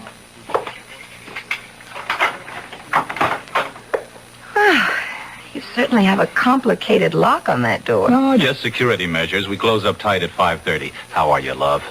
Miserable. Oh, what's that? Come on in for a minute. I don't want to go through with any more of that computer thing tonight. Honey, wait a minute. What's wrong? First of all, open the bag and take out the computer. All right. I hate that black devil. What? You hate this revolutionary piece of equipment which may have the potential of changing the course of the whole world? I don't think anyone should look into the future. You can't change something that's destined to happen. Well, who's talking about predestination? You put those answers into that box, didn't you, Doug? I helped put it together, if that's what you mean, but this particular computer is brand new. It goes way beyond anything I've ever worked on. But you do know how it works. Well, not exactly, no. That's why we're so excited. The damn thing actually seems to have a mind of its own. Doug, you must stop experimenting with this monstrous thing. Never. Lucy, I simply don't understand what's gotten into you. Hey, we've always been honest with one another, haven't we? I always thought so, up till now. What's so different about now? Oh, I don't pretend to know anything about computers, but I do know they can't think for themselves. No, not exactly. This computer was programmed to give certain answers, wasn't it? It was fed thousands of facts and figures by a team of researchers, but we have no control over the choices its mechanical mind will make. Don't you see how dangerous that is? No, I don't. Well, fortunately, our fathers both thought it was a hoax. Oh. Something happened when you used the computer today, didn't it? Oh, Doug. They wanted to know the answer to the question, where will they hold their reunion next year? Oh, those old soldiers, wouldn't they just? Don't laugh, Doug. You ask it that question. Go ahead, ask it. Okay. Where will my dad and Lucy's dad hold their usual reunion next year? Go ahead, Doug. Read what it says. There will be no reunion next year. Well, what do you know? Don't you see? They said it was a frame-up. They accused us of collusion to try and keep them from having a D-Day meeting. Did you do it, Doug? Lucy, I swear I had nothing to do with it. Oh, come on. There's nothing to get so upset about. Only there is. Because they asked one more question. And I got an answer which I refused to accept. All right. What was the question? You ask it. Go ahead. Ask the machine why there will be no reunion. Okay. Please, God. The answer won't be the same as it was the last time. All right. Let's see. Oh, no. The tape says, because one of them will be dead.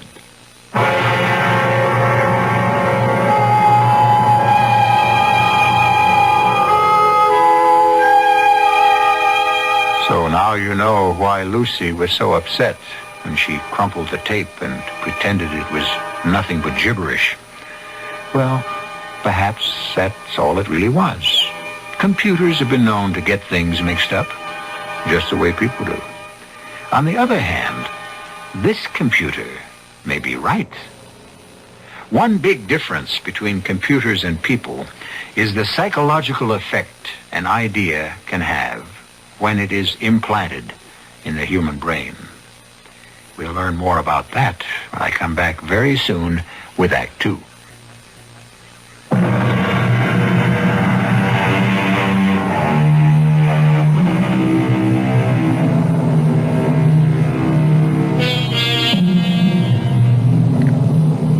A computer can be a very useful tool if you're trying to balance the books or solve an abstract problem.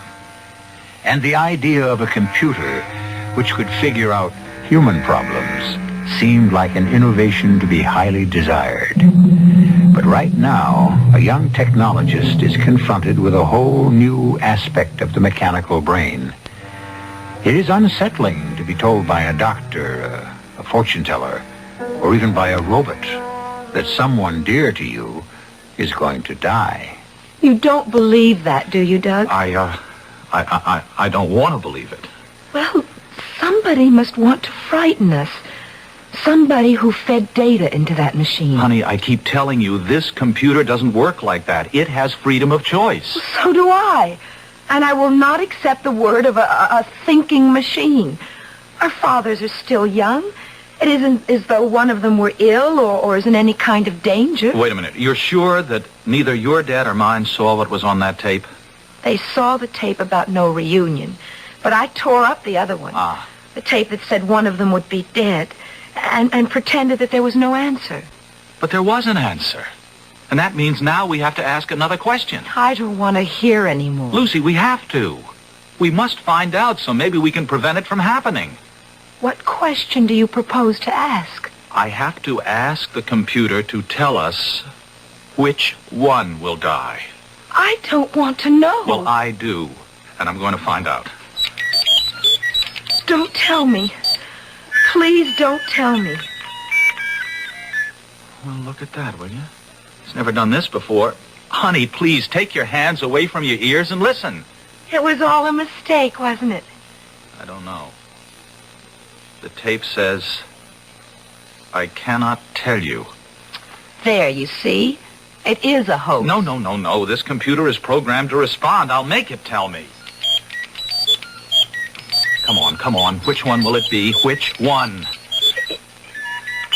Sounds angry. No, I'm the one who's angry, and it better tell me this time. I guess you better tell me what it says. At least it apologized. Come on, Doug. Computers don't... The tape says, sorry, but I cannot answer your question. Well, then. If it can't answer that one, it can't answer anything. That's not so. It's always given straight answers before. You know it has. Sure, when it was fun and games. All right, maybe we're taking this too seriously. I could be wrong, about what a computer can do.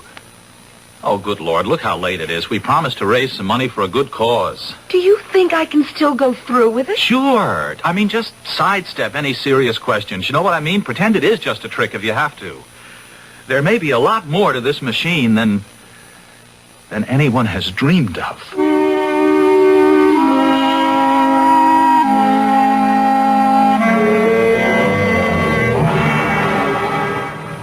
Taxi? Taxi? You did say we're going to that place where the food's so good. I hope it's still good. Haven't been there for years. Hey, cab.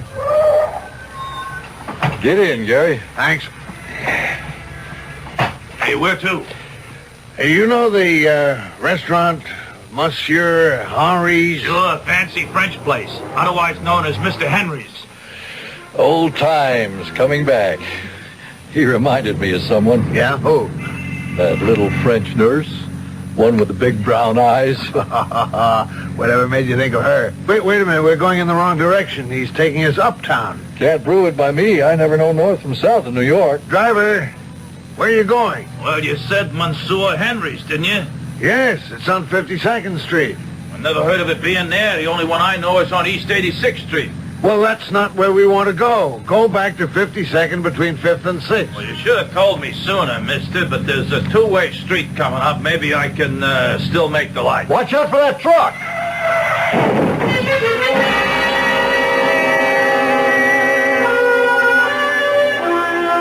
Well, we lived through another close one. Cheers. Cheers, I think. If that trailer truck had been going any faster... Well, you were sitting on the bad side. Yeah, could have been me, could have been you, or both of us. Yeah. You know, I got to thinking about that computer thing. So did I. Could have been telling us there'd be no reunion this year. Well, here we are, though. So let's eat and count our blessings before this lucky day is over.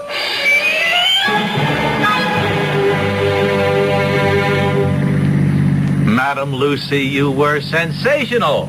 Not much thanks to your marvelous computer. When the tapes came out blank, I had to make up the answer. Well, you're a born fortune teller, that crazy computer. Almost as if it refused to operate because I'd insulted it. Okay, tomorrow, back to the drawing board. Hey, I have an idea. Let's pick up our dads. They've had enough time to hash over the old war stuff. All right, do you know where they are? Turn here. They used to go to that French restaurant. Oh, what's the name? I think it's in the next block. Oh. You mean up there where all that crowd is? Why, yes. That's where it used to be. Oh, honey, I don't want to get mixed up in all that mess. I mean, it looks like police cars and an ambulance. Oh, Doug. I have a terrible feeling. Drive up there. Well, honey, I can't. Look at it. The block is jammed. That's their restaurant. And something's happened. Now, Luce, baby, take it easy. Can't you get any closer? With all those cars in front of us? The ambulance is pulling away. And there go the police cars. Look, Lucy, I think you picked the wrong block. That's no French restaurant. I know it. It says Club Shenandoah. Well, then, let's go on to your apartment, okay? No, Doug. We've got to find them. But if you don't remember where that restaurant is... I do remember. It was right here. The name's been changed, but this is the same place. We've got to go in and see if they're in there. It's all right, folks. Excitement's over. Enjoy your supper. Have a round of drinks on the house. Music for dancing until 3. Yes, sir. Table for 2? Actually, we were just looking for some people. Lucy, I don't think they'd be in a place like this. Well, it's not the way it used to be, but you know how they are for going back to their old haunt. There's another room out this way. And if you find your friends, we'll be glad to give you a big table. All right, thanks. This doesn't look like their kind of crowd, but what if... Honey, look, let's get out of here, all right? Wait, that ambulance. What if it had something to do with them? Your imagination is running wild. Now, come on, let's go. Not yet. Maybe you folks would like to stop at the bar? No, thank you. But if you haven't been to the Club Shenandoah before, What happened here before we came in? Oh, don't worry, lady. We run a nice place here. It was just an unfortunate accident. Could have happened anywhere. Well, there was an ambulance. Someone must have been sick or had an accident. That was just his tough luck. Whose tough luck? A man got hurt. Wait a minute. Who are you, lady? Somebody from the press? No, but I have to know who was hurt and where they've taken him. Well, how should I know? Come on, Lucy, let's go. No, it's important. We just want to make sure it had nothing to do with our friends, you know? Well, there were these 2 young fellas at a table over there. And to tell you the truth, I didn't like the looks of them from the time they come in. Well, see, now you can relax. Lucy, they were young fellas. Now let's go over to the bar. Not till I find out some more. Lady, you must be an ambulance chaser. What a dreadful thing to say. I hate violence. Well, these 2 characters got violent. You mean they had a fight? They got in an argument. None of my business to know what it was about, but one of them picked up a steak knife. I guess I don't want to hear any more. Of course, I'm not sure he would have used it.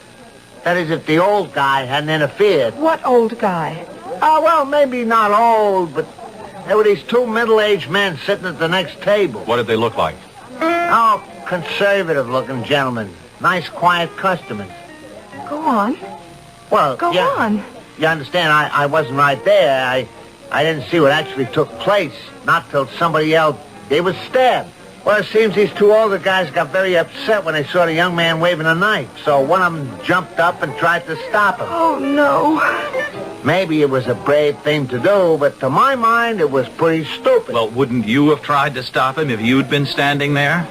No, I wouldn't have tried to knock the knife out of his hand the way that man did. Oh. But which one got hurt? And the young fella just sort of automatically slashed out at the older guy. Was he No, he wasn't dead when they took him away, if that's what you want to know. Where have they taken him? Well, to a hospital, of course. Well, I wouldn't know which one. And the other man, I mean, the one who was with him, where's he? The other older fellow went out with his friend. Oh. And the 2 young punks were hauled off by the police. Well, you must have the names of these people. Look, if you're not the police or the press, get off my back. You can read all about it tomorrow morning.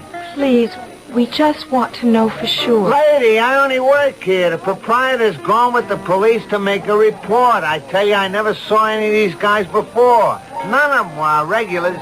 This man who was slashed, surely you know what he looked like. Sort of heavy set and bald. My father.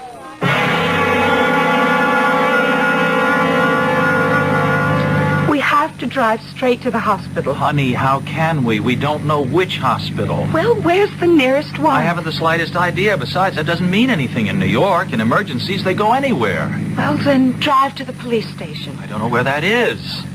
Find it and hurry. Lucy, please. You've gone off the deep end. Well, how would you feel if it was your father? Oh, what an idiot thing to say. They're both so close to me, I'd be undone if anything happened to either one of them. But something has happened, Doug. I know it. Oh, honey, you've jumped to a big and frightening conclusion without any proof. 2 men, one of them bald. Yes, there could be thousands out on the town. Where are you going? Oh, there's nothing we can do except get to a telephone and wait.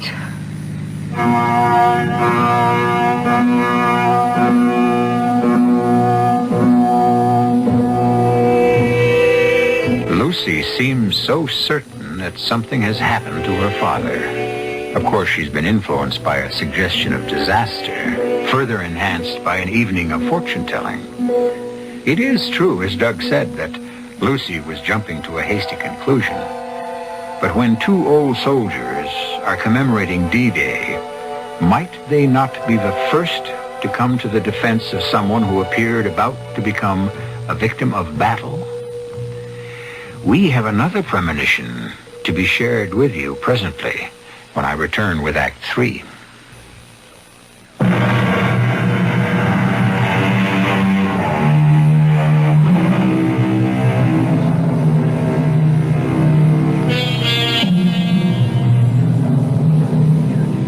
Many a mathematician has taken delight in relating our actions to the movements of pawns in a game of chess.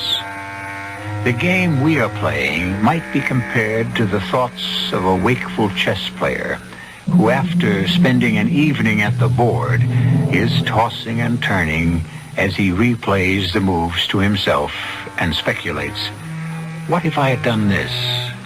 Or what if I'd moved in that direction? And right now, it's our turn to make the next move into the final act of our mystery drama. Oh, Doug, I hope we're doing the right thing. I can't bear to think... Give me your key, will you? Look, you will call the police right away, won't Just you? take it easy, Lucy. The way I see it, it was just a technical maneuver. Hey! Not at all. If you have a piece of paper, I'll draw a map and I'll show you. Dad! Uncle David! Well, good heavens, who'd you expect? Hi, Dad, Uncle Gary. Wow, are we glad to see you. Your enthusiasm is overwhelming. Well, you're all right, aren't you, both of you? Well, of course we're all right. But how did you know about our accident? Well, accident? I'd call it more than that. The knife. Oh, Dad, why did you do it? What knife? Why did I do what? Well, the man in the restaurant said that you did... What's the matter with you two kids? They told us at the Club Shenandoah. Club Shenandoah? Well, where's that? But Gary, that's the place we didn't go to. Oh, the terrible-looking spot that used to be Monsieur Henri. Yes. Yes, weren't you there? That honky-tonk? We took one look and then found a nice quiet spot over on Madison Avenue. But, Dad, Uncle Gary did say something about an accident. Oh, a minor skirmish in a taxicab. You weren't hurt. Well, I had a bloody nose. And I got a crick in my neck. But what's that to a couple of old war horses? Now, come on, you long-faced characters. This is an evening for celebration. It certainly is.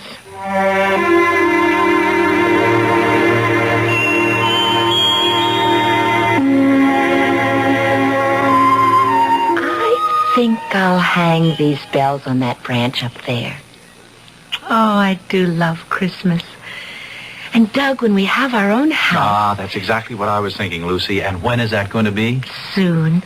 But I had to be with Dad these past months with Mother gone, especially at Christmas. I know.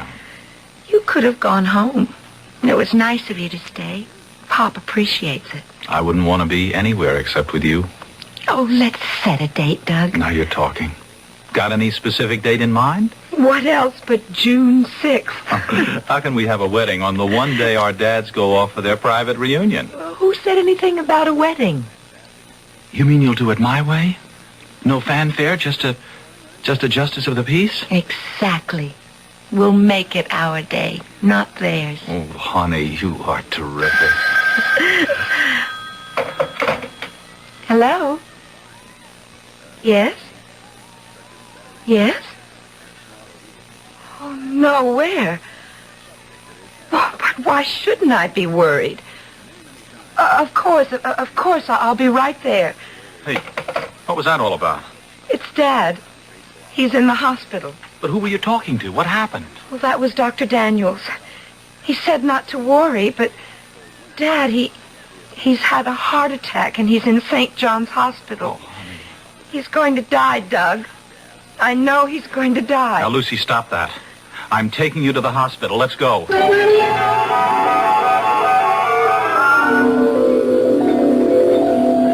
Now, promise you will sound cheerful, Lucy. You heard Dr. Daniels. I can't get it out of my mind. Now, forget your premonitions. Dr. Daniels said your dad is in better shape than either one of us, and that if he takes it easy, he can live to be 100. Okay. Dad? Well, come in, sweetie. I'm sorry to pull a stupid stunt like this on Christmas Eve. How are you, sir? I'm fine. Oh, Dad, how can you say that? Well, I guess I've just been working too hard. Doc says after a few days' rest, I'll be back in top form. I'm going to stay here with you. Nonsense. From the looks of the nurses around here, I'm going to have a ball. Uncle Gary, I'm going to call my folks for Christmas. Shall I tell Dad that you're in the hospital? You tell him just one thing, my boy, that I'll see him on D-Day.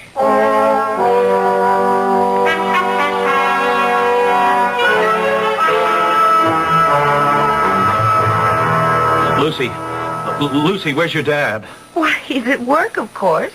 What are you doing here this time of day? I thought he might have heard the news before I did. Have you had the radio on? No, I've been vacuuming, doing my spring cleaning. I tried at every payphone along the way, but the lines were all tied up. Let me use your phone, huh? Calm down, Doug. What's the matter? A bomb. They said it went off in the executive offices.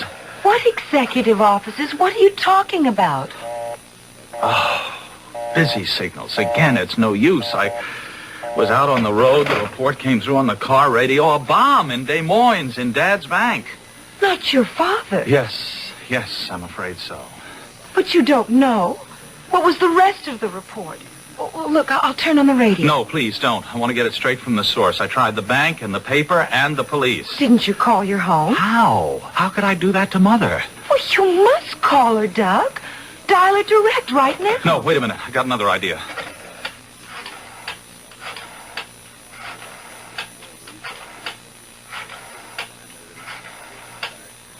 Hello? Dad? Well, yes, on the car radio. I was out of the office. I've been trying desperately to reach you. Are you all right? Oh, thank God. Well, yes, as long as you're okay, that's all that matters. Give him all my love. Yeah, Lucy sends love. Right. Okay, Dad, goodbye. Whew. Boy. You see? You should have taken the advice you gave me. Don't jump to conclusions. I know, but this was such a near thing, honey. He has a cold. Mom made him stay home today. He'd been trying to reach me to tell us not to worry. And he said to tell your dad he'd see him on D-Day.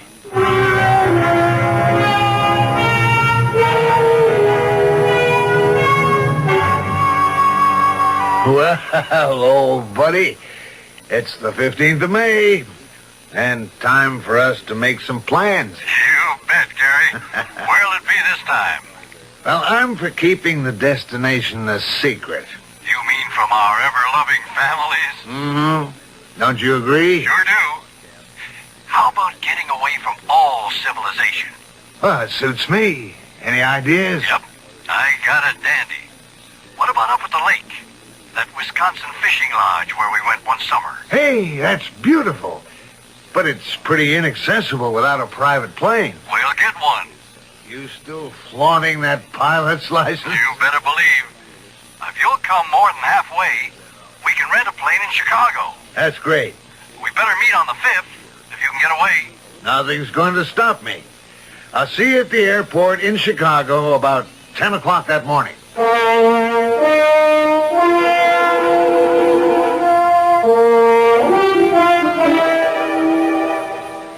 Doug, you're just in time for lunch. One whole week of glorious vacation, and you know, I didn't tell a soul that we're getting married tomorrow. Well, I don't think it's going to be a surprise to anybody. Least of all our dads. Oh, Doug, I'll be so relieved when tomorrow's over. Hey, wait a minute. Oh, honey, I don't mean us. It's just that, well, once this reunion has passed, there'll be nothing to worry about. If you mean the computer, I've got plenty to worry about when I get back to the office. They're accusing me of breaking the darn thing. I hope it never works again. Lucy, love, computers are the way I earn my, our living. Not by turning them into fortune tellers. No, not fortune telling, but a chance to open up the whole future so we'll know which way to go. Not if the future only lives... Don't say it, Lucy. I'll admit the machine must have had some bugs in it. But ever since that day, the tape has come out blank. You were tampering, Doug. Trying to turn it into a human brain. Superhuman, you mean? That's what's so eerie. some kinds of medicine are too strong to take. Honey, how can a computer know that? It can't, silly. This one did. It behaved as though we'd gone one step too far. Look, I'd like to forget it. Oh, so would I, at least for the next 7 days. It's our time to celebrate. So, cheers. Oh, you sound like our dad. Did your old man get off on schedule?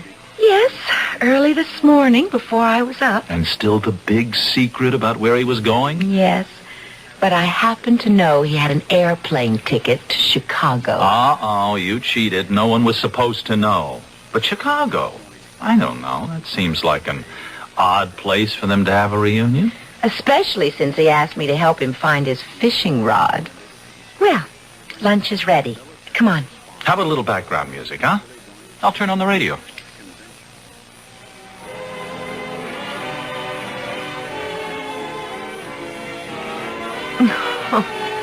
Why is it that you can always get a station with music, while all I ever get We bring you a special news bulletin. Uh-oh. Shall I try again? No, leave it on. Let's eat. A report has just come in of the crash of a private plane in an Illinois wheat field.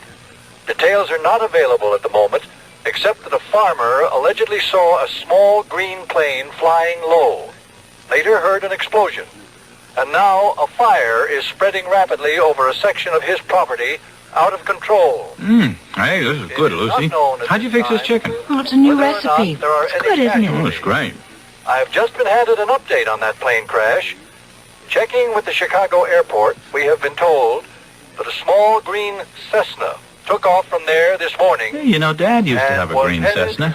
Oh, but he hasn't had an airplane in years. Well, I know, but he's still Lucy, this report is coming from Chicago. Oh, it couldn't. And here is still a further report on the tragedy. We do not know the names of the victims, but it has been established that the plane had 2 occupants. The pilot, who was known to airport officials as the flying banker from Des Moines, and a male passenger. Oh, Lucy.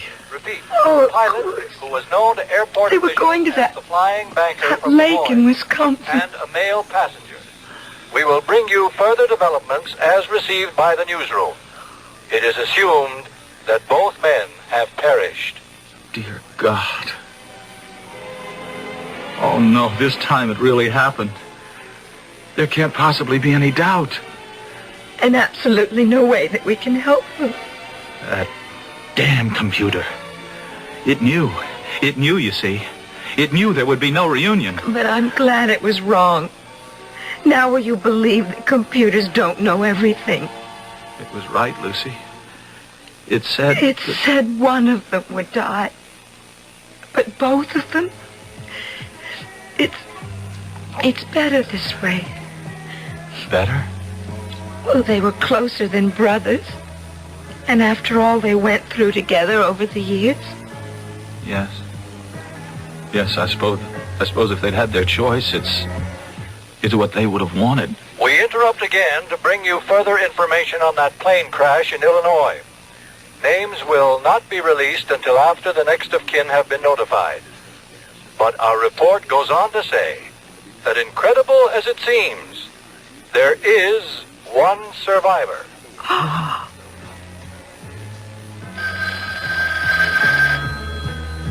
Doug!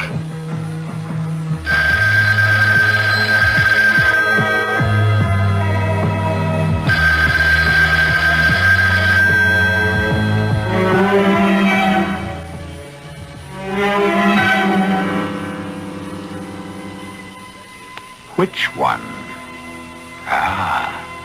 But that is not our story. 2 men met in a moment of violence when either could have died, but both were spared that time, until finally, for one, came the inevitable. Why is an accident fatal to this person while that one is spared? Some say predestination. But how many times it seems that a whim of fate makes a split-second change of direction if... Tragedy? No. But mystery? Yes. The mystery of the universe. I'll be back in a moment.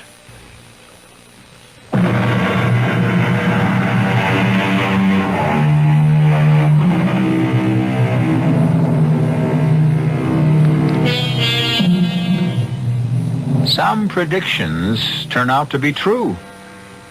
But it has never been proved that this is anything but happenstance. So I urge you to refrain from looking into a clouded crystal ball and look forward to a long and happy life. For no one, not even a scientifically programmed computer, can cope in advance with an unanswerable question. Our cast included Robert Dryden, Jennifer Harmon, Ken Harvey, and William Redfield. The entire production was under the direction of Hyman Brown. This is E.G. Marshall inviting you to return to our Mystery Theater for another adventure in the macabre. Until next time, pleasant dreams.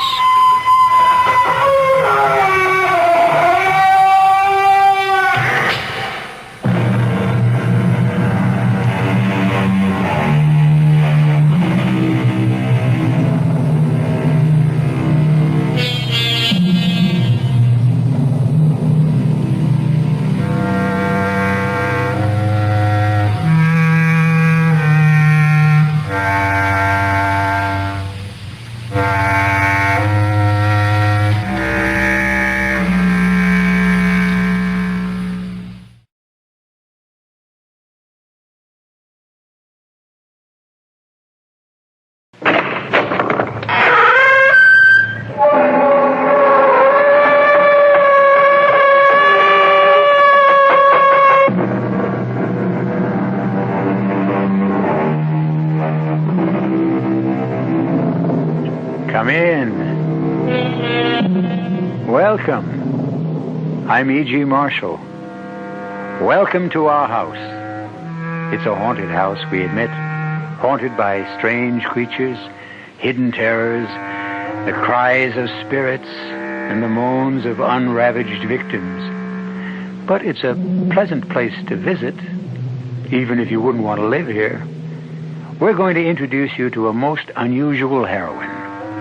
Not the sort of woman you might expect to encounter in a story of crime and violence.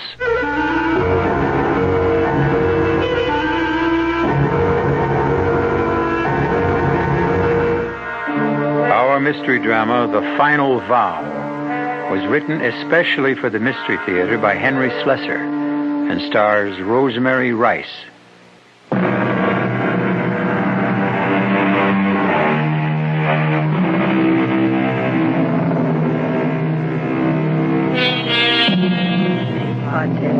Et Filius, et Spiritus Sancte.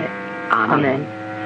Pater noster, qui es in coeles, sanctificure nomen tuum, adveniat regnum tuum, fiat voluntas tua sicut. You're hearing a familiar sound at the Holy Name Convent.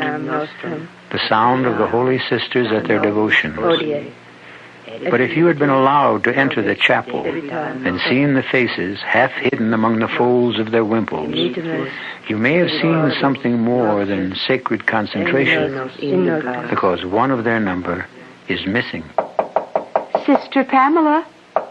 Sister, are you in there? Yes, I'm here. Come in.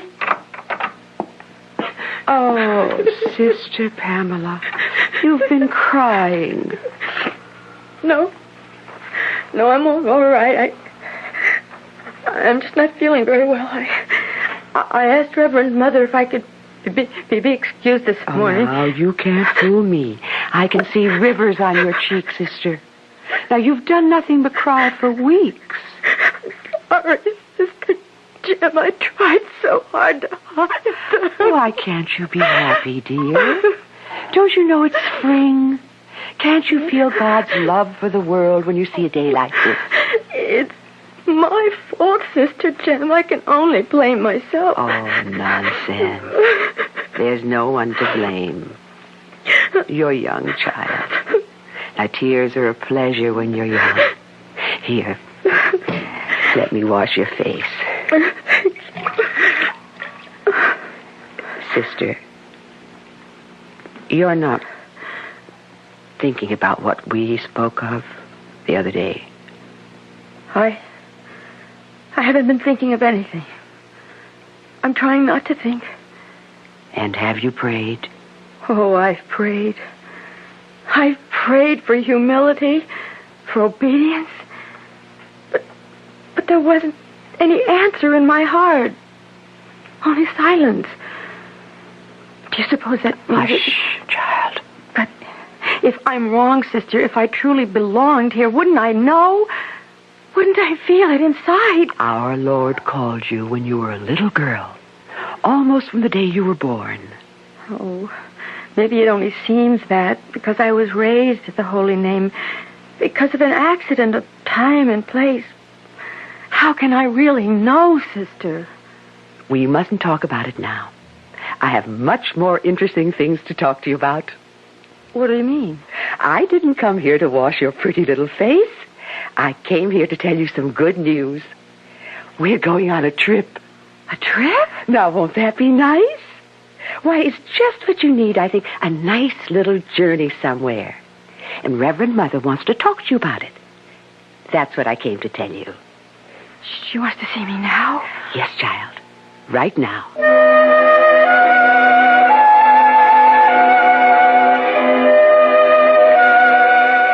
Sister Pamela, have you ever heard of a man named William Michael Downey? He was a student at the Holy Name long before you were born. No, Reverend Mother. I don't know him. Consider yourself fortunate. Pardon? Oh, never mind. This man, Downey, and Sister Lydia were once very close. Her affection for the man is the wonder of my life. I don't think I understand. Well, he's just written her a letter. It asked for some representative of the Holy Name to pay him a visit. Not on a spiritual errand. Well, I might as well tell you everything. The man is a known criminal. Criminal? He spent many years in prison, and far too many, I gather, out of it. His crimes have earned him a certain amount of material success, even a degree of false respectability. Do you know what I'm talking about, sister? I think so. Well, I'm sending you and Sister Jem to see him. It's only a day's journey. Now, you'll have to take the train into the city.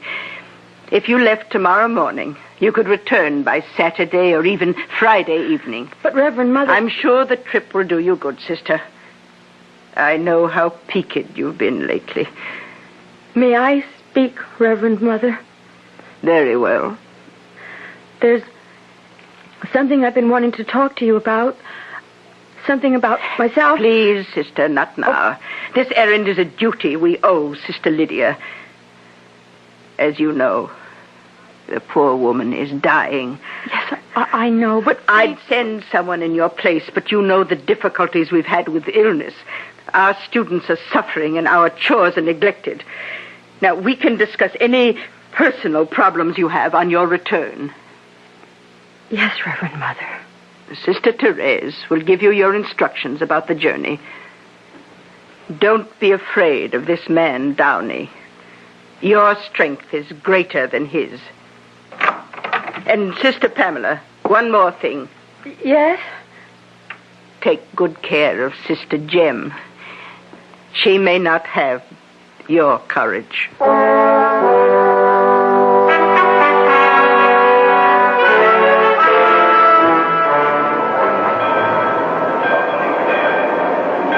It must be 10 years since I've been at a railway station. It makes me dizzy. I think the exit is this way. Well, now, don't walk so fast, child.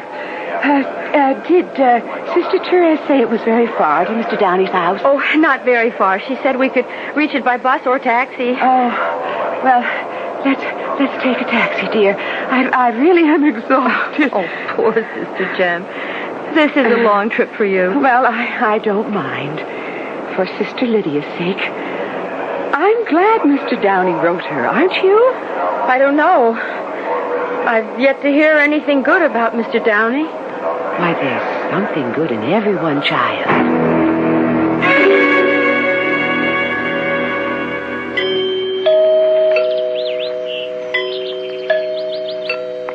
Did you hear the chimes? It sounds like the bell in our tower. Oh, it's quite a grand house. Well, so you're here. Mr. Downey? Yeah, I'm here. Come in, sisters.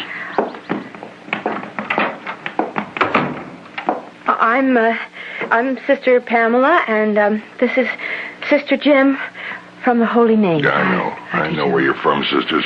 Come in, sit down. Oh, thank you. I am a bit tired. Can I offer you something? A drink, maybe? No, I mean, water or something. Well, not for me, thank you. No, thank you, Mr. Downey. We stopped off in a restaurant before we came here. Yeah, fine. Well, how's Sister Lydia? She's all right, but as you know, she was too ill to make this journey. Yeah. She's a funny woman. It's 40 years since I left the Holy Name. She still writes to me. I got a card at Easter, a card at Christmas, a letter on my birthday. I got a hunch she even mentions me in her prayers. You should be very glad. Why? You think your prayers have helped me? I do, yes. Oh, and have all your prayers been successful, sister? Your home is lovely. You must be a great admirer of religious You art. haven't answered my question, sister. Prayers aren't business deals, Mr. Downey. And you can't judge them as successes or failures. It sounds like your prayers haven't been working out so good. But then you're new at the game, aren't you? I mean, you look very young, sister. How long have you been at the Holy Name? I was a student there before taking my vows. I see. It was a lot easier to join the order, wasn't it? Instead of going out and facing the cold, cruel world. I'd rather not talk about me, Mr. Downey. Look, I've been through it all myself, you know. In all my years, I never found a better hideout than the Holy Name. Yeah. The world's a noisy, messy place full of problems. Why ask for trouble if you can avoid it? Please, Mr. Downey. Okay, sister. Look, I'll get down to business. Just what is your business, Mr. Downey? Well, as you can see, sister, it's art. Religious art. What? Yeah. And I got a present for Sister Lydia. Here. There it is. Oh, Mr. Downey. It's St. Francis. Oh, how beautiful it is. Here you go. That's a little heavy, but it'll fit right into that suitcase. Here. Oh, it looks very old. Well, when I heard the old woman wasn't feeling well, I thought I'd like to send her something. It should look nice in the chapel, don't you think? Oh, this is very kind of you, Mr. Downey. Yeah, I would have preferred handing it to Sister Lydia myself, but I'll be I'll be blessed if I'll set foot in that gloomy old place myself again. Yes, you would be blessed. May I see it? Of course. How old is it, Mr. Downey? Oh, about 5 centuries. What? Mm-hmm. Comes from the Medici Palace. It was sculpted by Donatello, you know him? Donatello, of course. What? It must be terribly valuable. I think the word is priceless. I don't know what to say. It's such a magnificent Well, gift. you just tell Sister Lydia that little Willie Downey is sorry he never replied to her letters. He hopes this will make it up to her. You know something? Sister Jem was right about you. Yeah? About what? Well, she said there was good in everyone.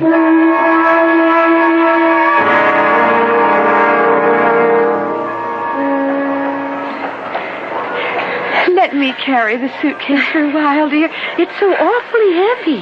No. It's all right. Now, are you sure about the train time?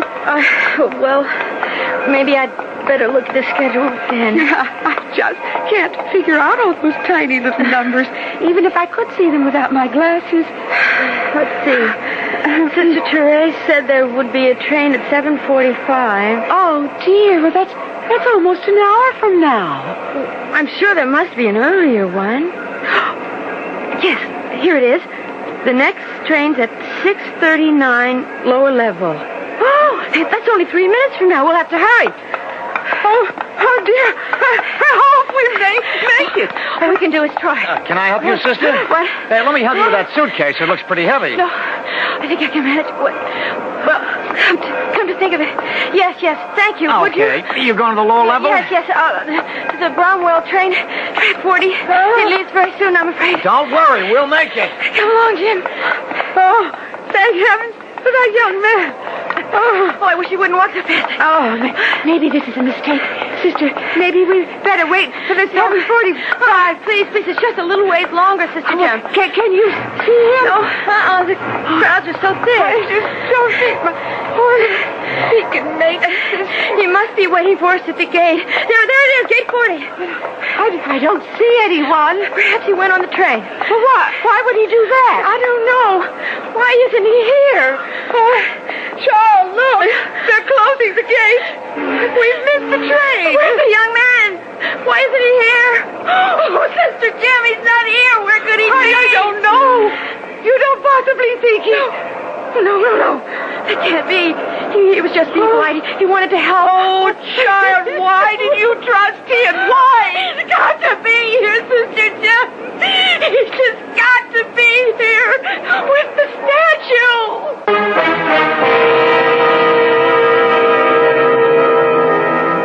But the young man isn't there. And very soon, Sister Pamela and Sister Jim will draw the only possible conclusion. That this young man was not a Boy Scout looking for his good deed for the day. That he was the kind of young man who hangs around places like railroad terminals, looking for the good deal of the day. And it looks like he's managed to get one of the best deals of his life.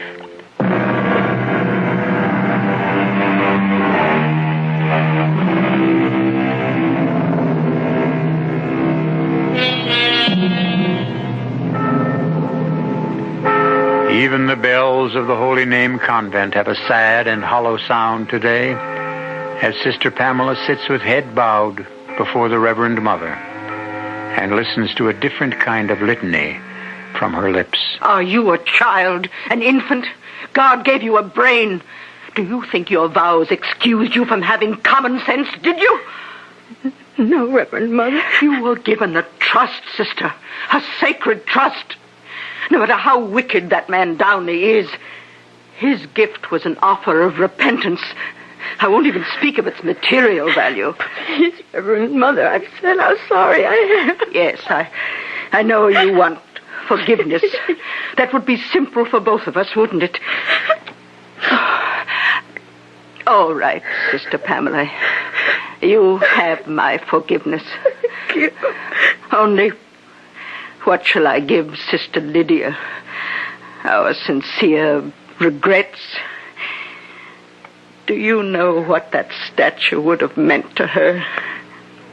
To hold it in her hands, to know who gave it. Can't you see it? It was more than a gift to the holy name. It was her reward for a lifetime of devotion and faith. Well, perhaps the police will find it. I pray for that, Reverend Mother. It's all I pray for. We're all praying, sister. All right. What happened at the police station? Nothing, I'm afraid. They gave Sister Jem and me pictures to look at, pictures of men, criminals. We couldn't recognize the one in the terminal. Oh. Well, that lieutenant who was here, what was his name? Lieutenant Jacoby. Did he hold out any hope? Not very much. No, of course he couldn't.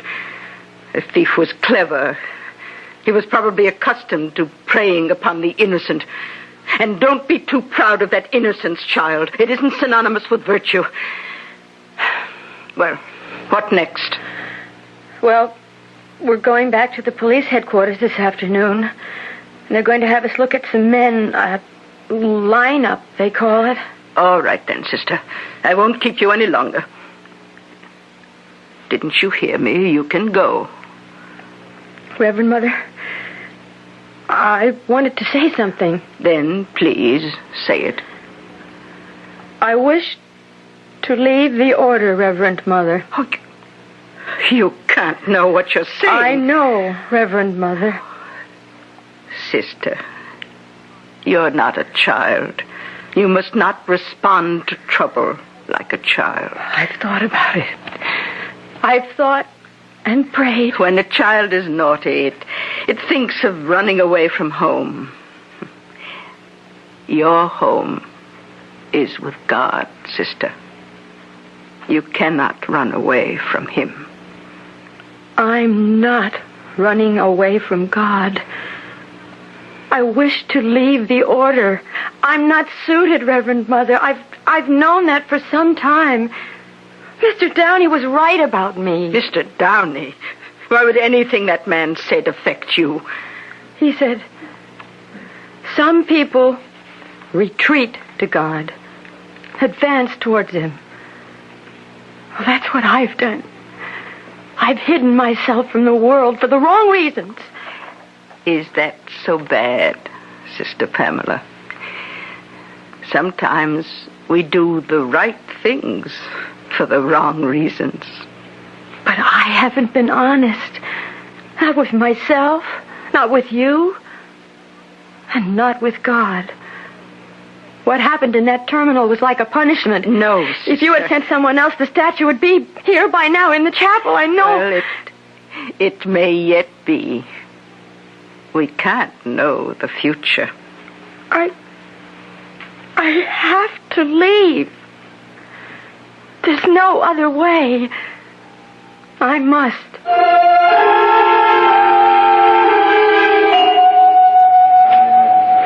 All right, sisters. Be sure and look them over carefully. All the men you'll see on that stage have worked the same kind of crime in the past. Helping women with their luggage and then helping themselves to the contents. Lieutenant Jacoby, do you think the man knows what he stole? Its true value? Oh, doubtful. His ignorance may work in our favor, so we're keeping the facts quiet. If he knew he had a statue worth a fortune, he'd make himself harder to find. But it has no price. It's an art treasure. He couldn't really sell it, could he? There are crooks and crooks these days, sister. There are collectors who don't mind stolen merchandise, even if they can't display it openly. Just the same, we're assuming the thief won't know it's anything but a hunk of bronze. Who knows? Maybe he'll think it's a lamp. Well, we ready? Here come the boys. Lieutenant, they can't see us, can they? No, sister, but you'll see them, all right. Stay right there. All right, number one, step forward. He isn't the one, I'm sure. Step back into place, number one. Number two. No, he's much older than the man. Do any of them look right, sister? Well, let me see. 1, 2, 3, 4. Wait. That one at the end. Have we hit the jackpot? I'm not sure. I didn't see him for more than a second or two, but he's the same age and size. Number 6, front and center. Look at him again, sister. I'm just not sure. What's your name, mister? James K. Bresson. What can I do for you? I'll ask the questions. What are you doing with yourself these days, Bresson? Still working the terminals? Oh, you got me all wrong, mister. I'm duly employed. Who would employ you, Bresson? I work for the Gramercy Printing Company over on 29th Street in the shipping department. Not snatching any more suitcases? I never snatched any suitcase. That last time was a bum rap. Well, what do you think? The voice. The voice sounds like him. Sister Jem, I never heard the voice. You ever go to church, Bresson? Yeah, how's that? You ever do much business with nuns? What is this? You trying to convert me? He could be the one. Sister Jem. Oh, no, I don't think so, child. Now, I remember a much taller man, a much thinner. Bresson, you were hanging around the Union Terminal on Friday night, weren't you? Friday? Say around 6:30? No, Friday night I was with my girl. You don't believe me? Ask her. I was at her apartment, 5 o'clock to midnight. What's the name of your girl? Her name's Bess Mackin. She lives at 200 Rice Avenue. I never left her for a minute. You see, child, he couldn't be the one. Don't let an alibi fool you. I'm sure he's not the one, Sister Pamela. Now, let's not make things worse by accusing an innocent man. No. I don't want to make things worse. Well, sister? No. I guess I'm not sure after all, Lieutenant. I'm not sure about anything.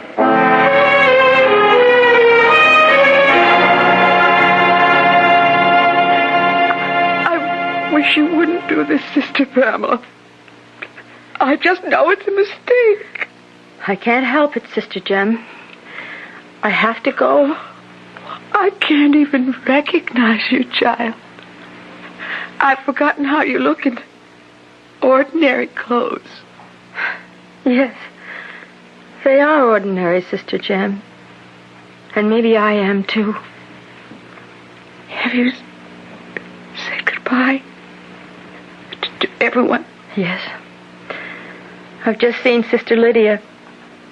She was very weak, but she still managed to ask me that question. What question was that? About the statue of St. Francis. She asked if it had been recovered yet. Oh, dear. Then you know that they haven't told her it was stolen. Only that it was misplaced. Yes. She still thinks they'll find it. She still believes that she'll see it before she dies.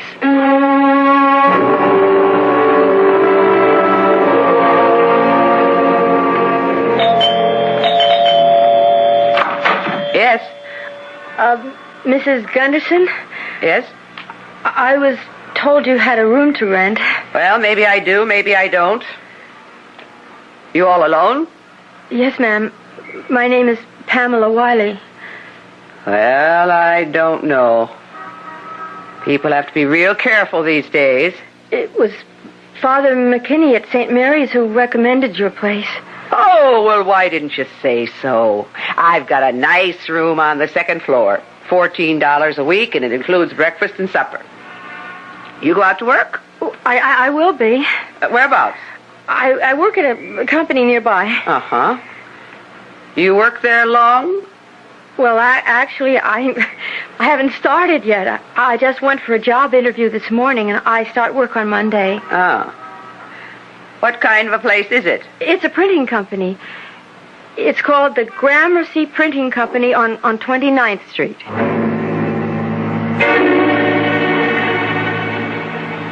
Hey, who's got the Fisher invoices? Come on, I need all them packing slips. Well, what happened to Bucktooth Betty? I'm sorry? The girl who used to work here. She get canned or something? Oh, well, I really wouldn't know. Oh, you're her replacement, is that it? Oh, I gotta tell you, honey, you're some improvement. I suppose that's a compliment? Let me give you a tip about this place. Now, don't be an eager beaver. Nobody likes a hard worker. They spoil it for the rest of us. My name's Jimmy Bresson. What's yours? Pamela Wiley. Well, give me a hand, honey. What? Oh! Now, don't worry. I'm not going to hurt you. Just looking for the evidence. Wedding rings, engagement rings, and so forth. Now, everything checks out okay. And I mean everything. May I have my hand back, please? Listen, you live in town? And not in the sticks or anything like that. I live in the city, yes. Well, maybe we could take in a movie tonight. I'm sorry, I'm busy tonight. I'm busy most nights. Look, if you're afraid to go out with me alone... I mean, if you've been hearing things from some of the chicks around here... Oh, no, I haven't heard anything. Well, I'll tell you what, there's going to be a little party on Friday night. Just a few friends of mine. Some of them from the company. How about joining us? Well, I don't know if I can. Well, make an effort, okay? I'll give you the address. It's 200 Rice Avenue, apartment 4C. 4C. The name is Bess Mackin. Bess Mackin. Yeah, come around 9, okay? Well, yes, I'll try.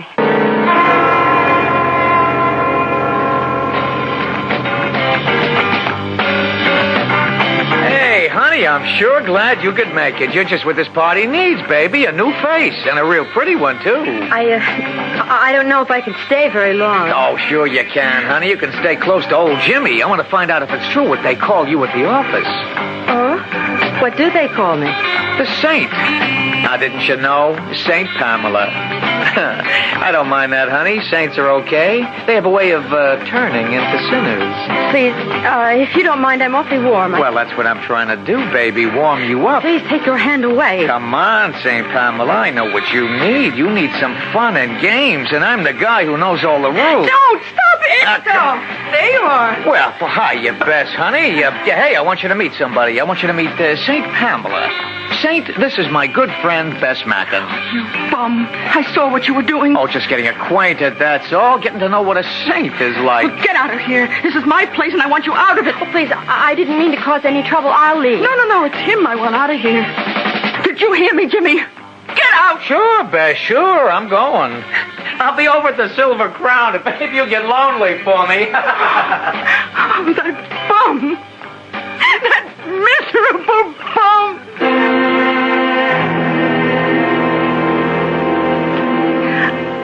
I don't know why all the men I meet are bums. I just don't understand. Oh, Bess, please, don't drink anymore. It's not helping. Oh, nothing helps. Nothing. You know what life is, honey? I'll tell you what it is. It's like one of those wrap boxes under the Christmas tree in the department store. Just a fancy package. Nothing in it. Bess, may I talk to you? Me? Well, the reason I stayed is I wanted to ask you about yourself. Why would you care about me? Are you alone? Do you have any family? My mother's dead. And your father? That bum. He ought to be. Yes. Do you ever go to church? Me? Of course not. Even when you were a little girl? Oh, sure, when I was a kid. Oh, that Jimmy, that dirty stinker. Why do I do it? Why do I put up with it? Well, does he treat you badly? Oh, he doesn't treat me, period. You think he ever takes me anyplace? If we go to a bar, who do you think buys the drinks? He says that's his idea of women's lib. Well, why do you do it then? Put up with him. He gave me one present in my whole life. One lousy present. Not this piece of junk. It's a pretty bracelet. No, it's junk. I know where he got it. At that pawn shop around the corner from that cheap crook Wormer. A pawn shop? I bet he didn't even pay for it. I bet him and Wormer had a poker game. Does he go there often? Well, he gets everything there except groceries. And does he ever sell things there? Oh, sure he does. Buy and sell every week. Hey, what do you want to know that for? Well, I was just interested, Bess. Just very interested.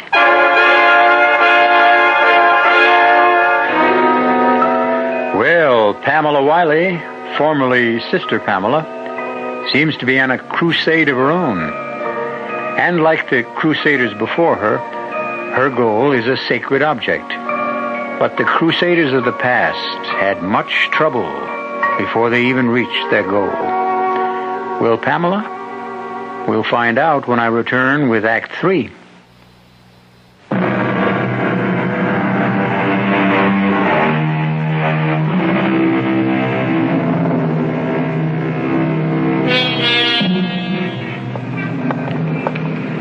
Pamela Wiley is taking one of the longest walks of her life.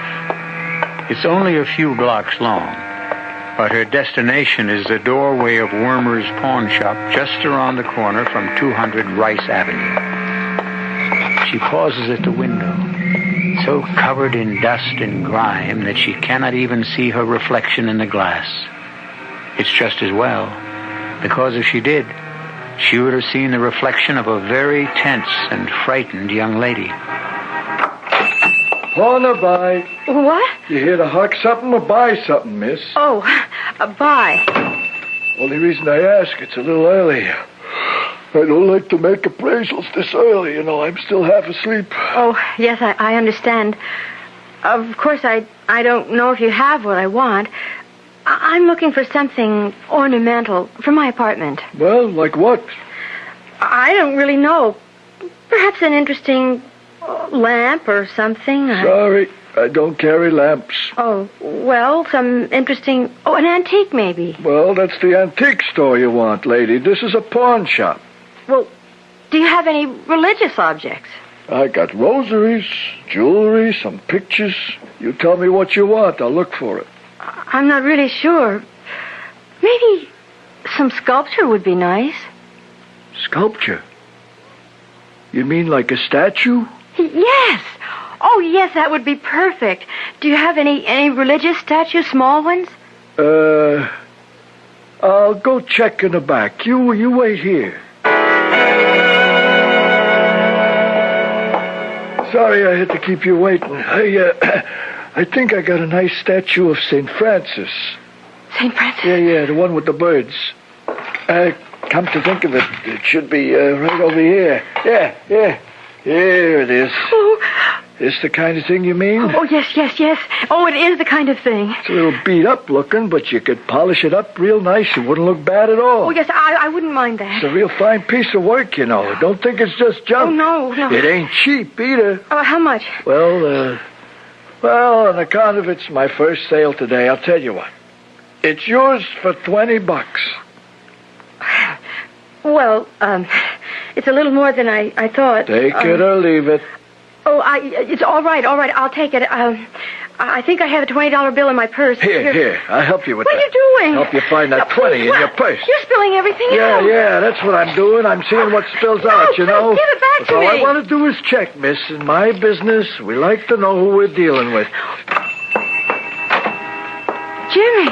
You got here fast. I didn't even have time to button my shirt. All right, what did you find? Well, what is this? Nothing in her purse, no gun, no identification. You sure she's a cop? I don't know, but she's been acting like a cop, all right. That's why I told you to call me if she showed up. All right, what about it, honey? You want to tell Jimmy all about it? Please, I just came in to buy something. You were pumping Bess after the party. She told me about it last night when she came to the Silver Crown. But I'm not with the police, I swear it. And why all the questions, huh? Why all the nosing around? You're hurting me. Take it easy. I don't want no trouble in here. There's something. She's got to be. Bess told her I do business in your place, and now she shows up here the next morning. Don't that sound fishy to you? Well, it's funny. Come on, baby, give. Jimmy, don't. I was just the statue. Oh, I just wanted the statue. The what? I guess she means this thing. What's the statue got to do with... Wait a minute. Wait. You're right, Wormer. She's not a cop. Yeah, she's been acting like a cop, but that's not what she is. Please. Oh, please let me go. I didn't mean any harm. Please let me go. No, please. Sugar, you're not a cop at all. What you are is a nun. Are you nuts? It was in her suitcase. I snatched it from her at Union Station. Only what's she doing here? Listen, I'm not a nun anymore. I left the order over a month ago. I had to find the statue, don't you see? It was a gift to the convent, and it meant so much to them. I told you it was bad luck robbing the nun. Shut up. I didn't come here to get you into trouble. I didn't want anything but the statue. I swear it. I swear it. Oh, you went to a lot of trouble, too, didn't you? You took that job at Gramercy just to get next to me. Yes, that's true. Can you beat that? You ever hear anything like that, Wormer? Let me see that statue. Here. It's valuable, Jimmy, but only to the church, only for its meaning, that's all. Valuable? Spiritual, I mean. It's not gold or anything, Jimmy, I swear it. Please, it's only bronze. She's right, Jimmy. I know gold. When I see it, it's a piece of junk. Give her the thing. Let her go. You jerk. You believe that junk about spiritual value? This thing is old. Yeah, I should have seen it before. It's maybe hundreds of years old. So what? It may be worth a fortune. Huh? Hey, you know, you could be right. Some of this religious stuff runs into thousands. Yeah, maybe we could make a deal with some art collector. Yeah, we could handle it through Mike the broker. He'll know what it's worth. You want to bring Mike in on this? Why not? It's his specialty. But what about the girl? That depends. Please, Jimmy. You don't have to sell it. I'll pay whatever you ask. Well, how much, honey? Think you could scrape up a couple of grand? If you'll give me time. Now, you see what I mean? It is worth plenty. Now, you take the sister in the back room, Wormer, and we'll call Mike. We'll tell him to come to us. He won't do it. He'll come when he hears what we have. What happens if we make a deal? What about her? If the deal is good enough, it'll be worth anything.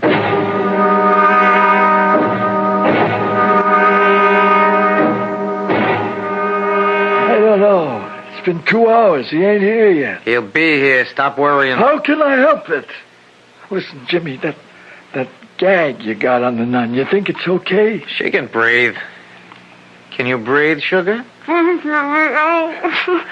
Just meditate, honey. You know how to do that, don't you? There he is. I told you he'd be here. Hey, Mike, we're in the back room. Well. It's a pretty picture. Who's the girl? She's a nun, Mike. No kidding. A nun? In those clothes? With a gag over her mouth? She started making too much noise. We had to keep her quiet. Listen, Mike, I got something that's going to knock your eyes out. Listen, my name isn't Mike Bresson. It's Mr. Downey to you. Yeah, sure, but look at this, Mr. Downey, the statue. We figured it was valuable on account of the nun.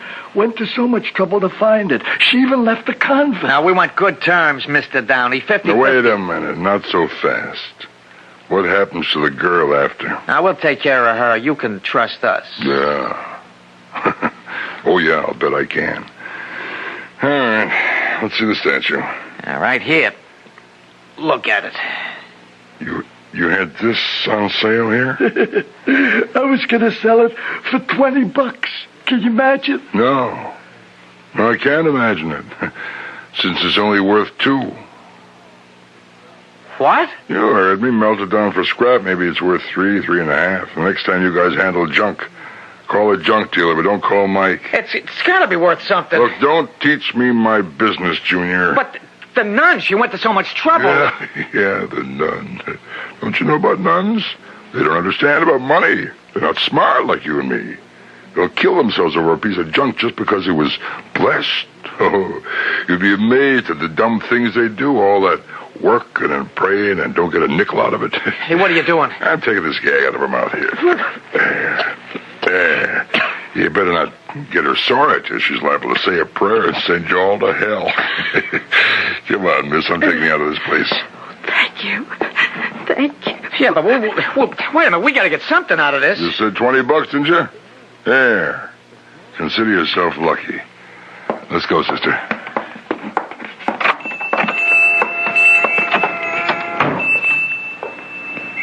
Oh, Mr. Downey, I don't know what to say. I don't know how to thank you. Just take the statue where it belongs, and say hello to God for me.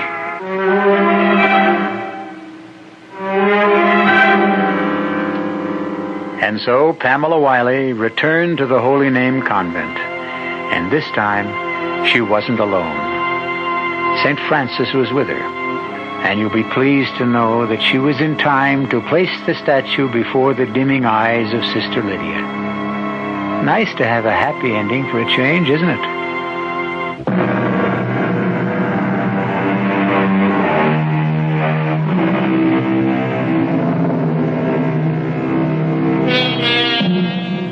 Despite the fact that the story you've just heard ended happily, we hope you won't continue to expect sweetness and light from the Radio Mystery Theater.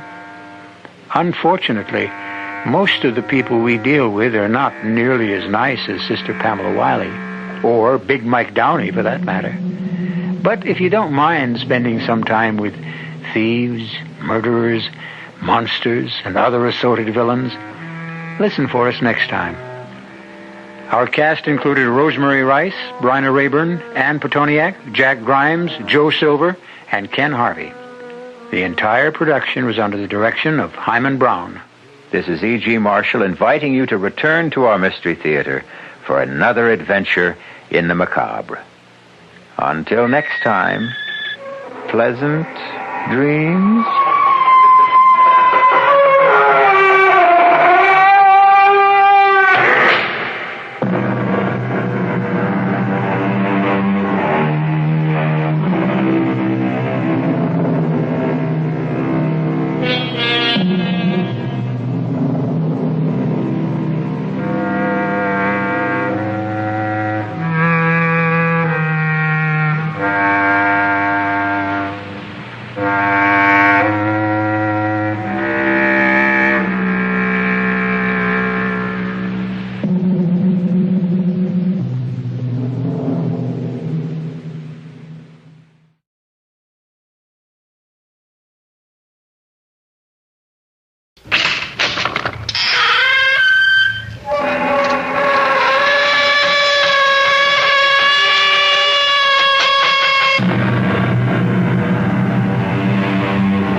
Come in.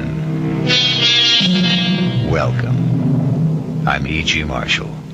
Welcome to the sound of suspense, to the fear you can hear. For the next 52 minutes, I shall be your guide on a journey over a strange terrain. Some people find their names printed in the most unusual places. Let me tell you about a man who is convinced that his was written on a bullet.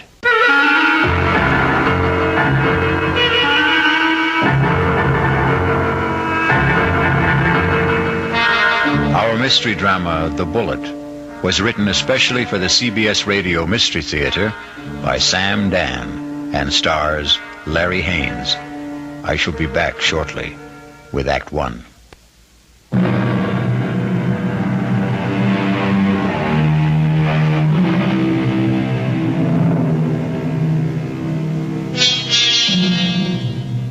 It's a quiet little bar, Paddy Noonan's. And Jerry Price stops there every evening on his way home from work.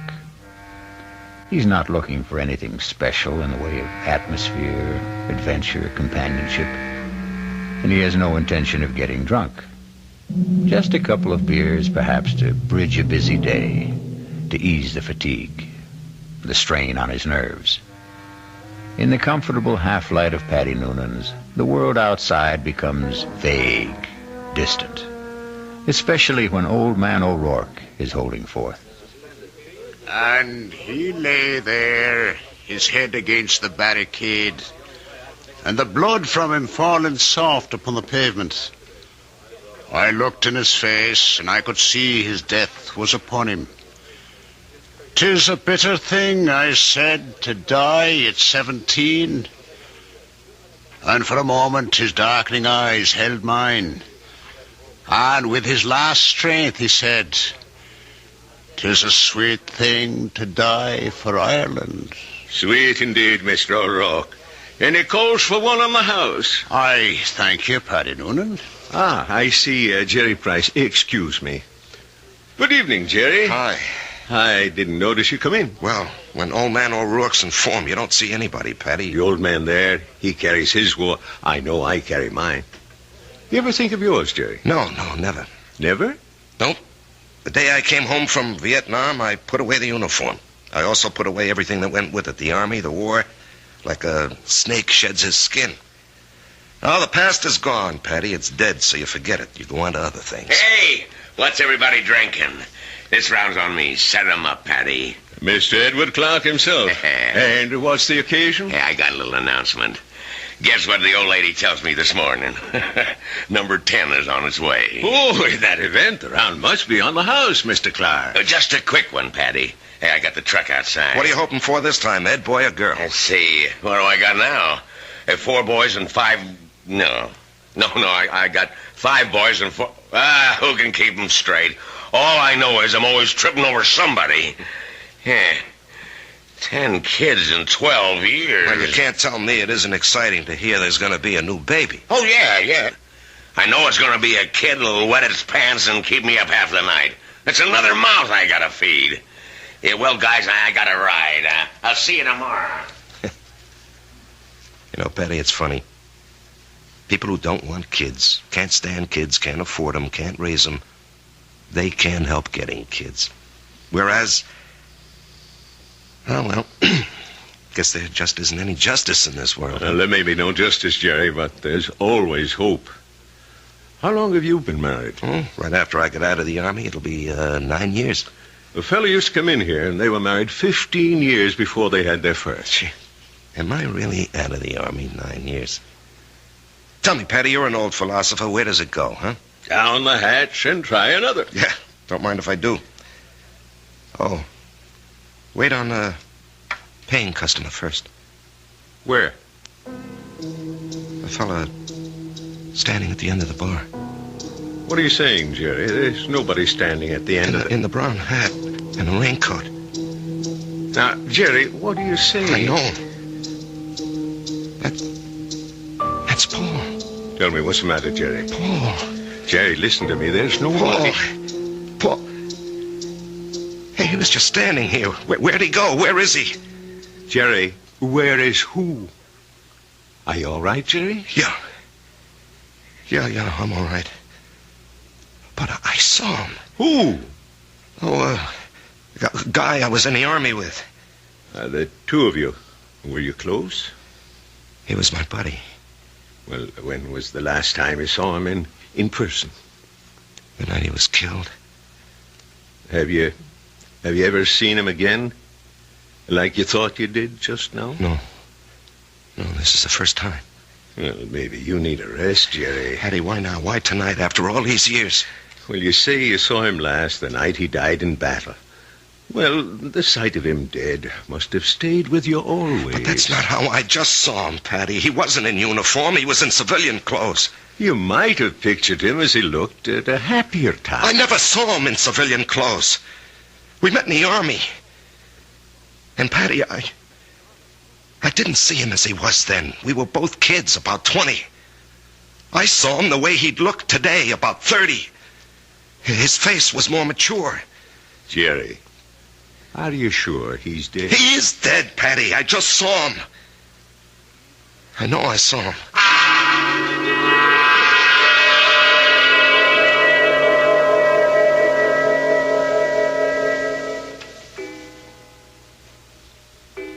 Jerry, it's after midnight. Oh, I'm not finished, honey. I have to clean up these reports, Marge. Honey, a new rule has just been passed in this house. All paperwork shall be done in the daytime. Marge, I have to call on customers. Be reasonable, huh? Am I the kind of wife who makes idle criticism? No, indeed. Constructive suggestions, that's my motto. Northeast Distributors can solve all your paperwork problems by hiring a girl. Honey, I'm lucky to have the job. No, Jerry. You're not lucky. They're lucky. Well, everybody knows you're a terrific salesman. Well, you could get another job tomorrow. More money, less headaches. Honey, I couldn't walk out on Joe Keller. Why not? Well, I'll never forget what that man did for me.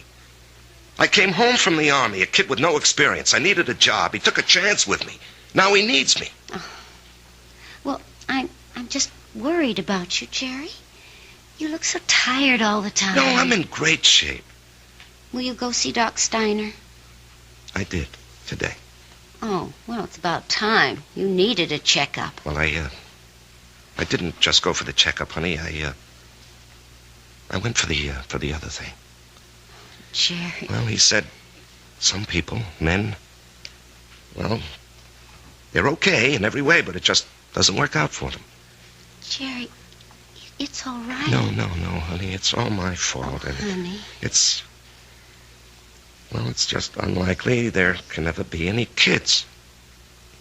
He said unlikely. What he meant was impossible. We've got each other. Yeah. If only you didn't want a child so badly.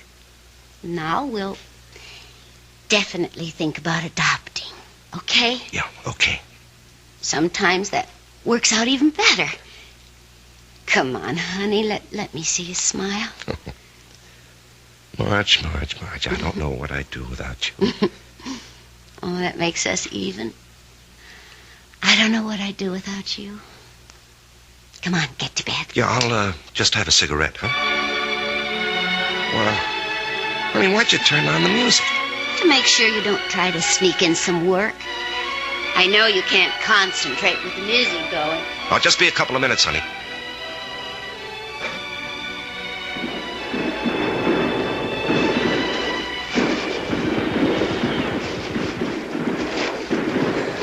Halt! Let's hear that password. Paul, is that you? Jerry.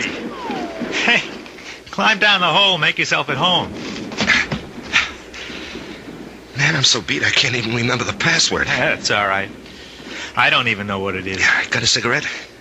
What'd they want back at the CP, Jerry? A patrol. You going? Yep. But you went out yesterday. Well, maybe I better write to my congressman, huh?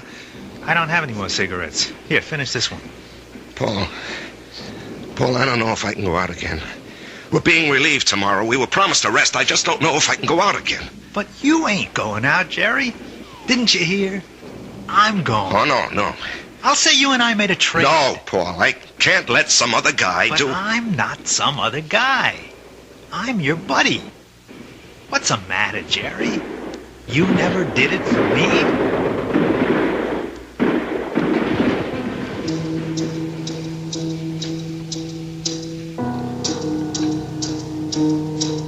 have a drag on that butt, Jerry? Paul, you're alive. I'm alive, Jerry. I'm here with you. In your living room. No, you can't be here. I went out afterward. I found your body. I carried it back. Maybe it wasn't you. It was me. But you were dead. You were killed. Yes, Jerry. I was killed. Jerry, will you turn that radio off and come to bed? Marge, he's here.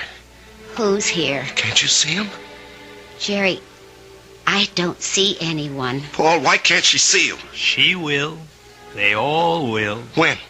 Later. I have to go now, Jerry. No, Paul. Paul, tell her. Jerry. She'll think I'm crazy, Paul. Paul. He's gone, Marge. He's gone. Jerry, honey, what's going on here? Marge, he was here. He was right here. Now, you got to believe that. I'm not drunk, and I'm not crazy. I believe you. I believe you, Jerry. Now, here, just sit down. Don't do anything. Don't say anything.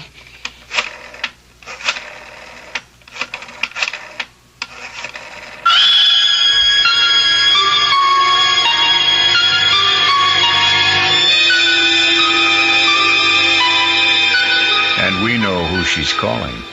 But can a doctor help what ails Jerry? In a moment, we'll return to Jerry and Marge and Paul when we listen to Act 2.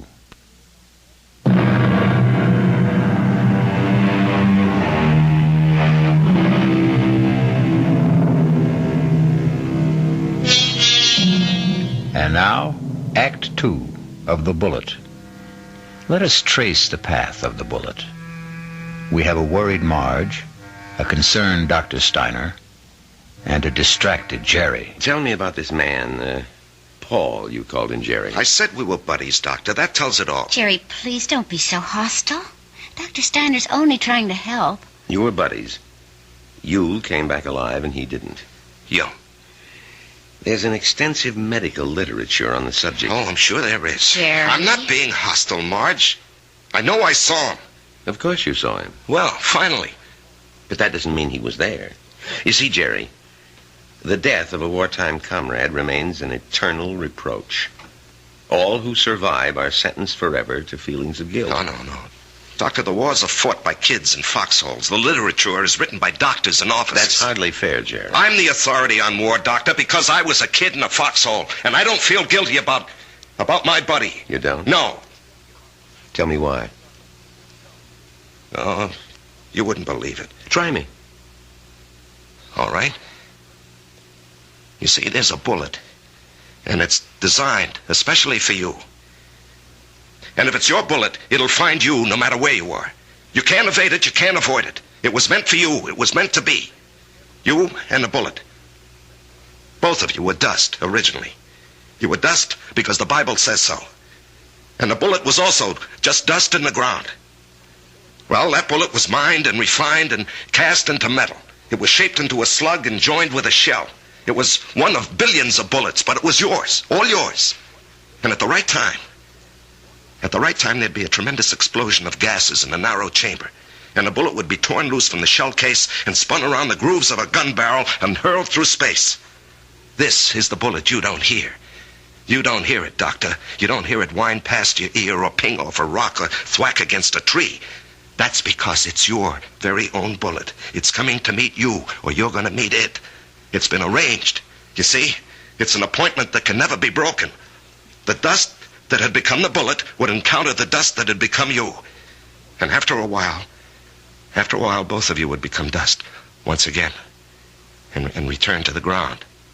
Your original home. Jerry, I know you're overworked, you're overwrought, you're overtired. I keep telling him to slow down. Okay, I know I'm under a strain. I know I'm working too hard, but what can I do? Jerry, try to understand. Right now, you're having what is popularly known as a nervous breakdown. This alleged visitor from another world. I say he's an illusion. Oh. I say you have subconscious feelings about him which you're not aware of. And I say they burst through because of heavy pressure on your nervous system. Yeah, I knew you'd say that. Prove me wrong. How? Go away. Get out from under. Rest a while. Relax.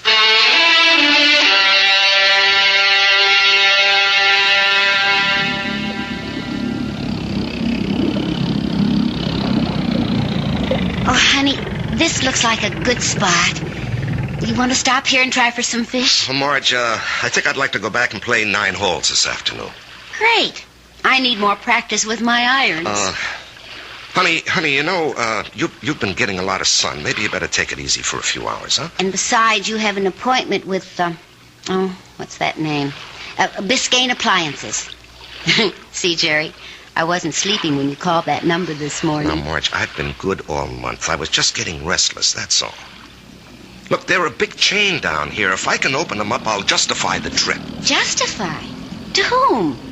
Why do you have to justify anything? Isn't your health important enough? Honey, Joe Keller was very nice about it. Joe Keller had no choice. Marge. Honey, Steiner was right. I was beat. I don't know how I managed to drag myself along. So I did the right thing. I chucked it all. Now I'm fit, see? I never felt better in my life, and I'm raring to go. Great. In a month or two, we may think about going back. I'm not used to being idle, honey. Neither am I. But I am learning to love it. Oh, Marge. Why didn't I meet you when I was young? Young? Jerry, you weren't even 21. No, I was already made when we met. I had already become what I was going to be. You know, I've got a certain amount of ability. A tremendous amount, Jerry. But I'm not confident, honey. I doubt myself. I guess I didn't have very much encouragement when I was a kid. You know, my brother was a great athlete. My sister was a great beauty. I was kind of clumsy and funny looking. Anyway, Frank and Alice were sent to college. When my turn came, the money had run out. Or maybe they thought I wasn't worth the effort. That's why I enlisted when I was 18. I had to get away from the house and my father.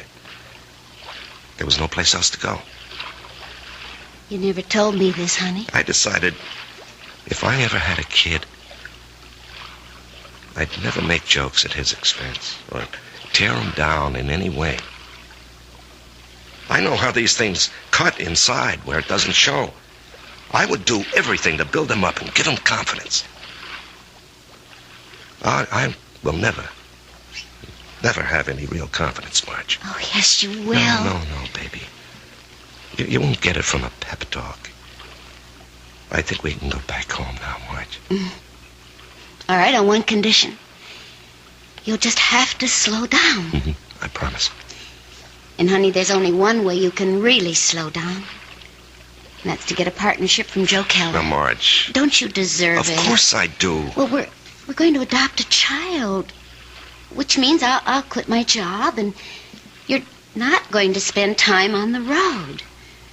That kid'll need both of us, won't he? Yeah. Yes, honey, he will. Then we need that partnership, don't we?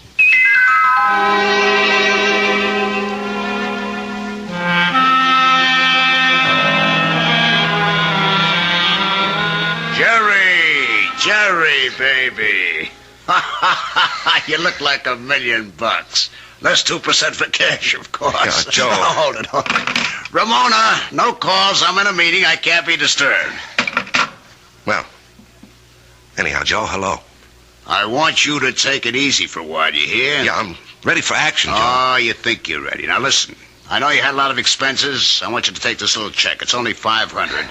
I'm strapped for cash this week. I had to pop for a whole new computer setup. But anyway, I decided to increase your bonus to 5%. That'll amount to a pretty sweet raise, huh? Now, Joe... Don't thank me, kid. You're entitled to it. We got to make sure you don't get sick again. Joe, I have to talk with you. Well, sure, kid. What about? Well, it's, personal and important. Well, let me buy you lunch.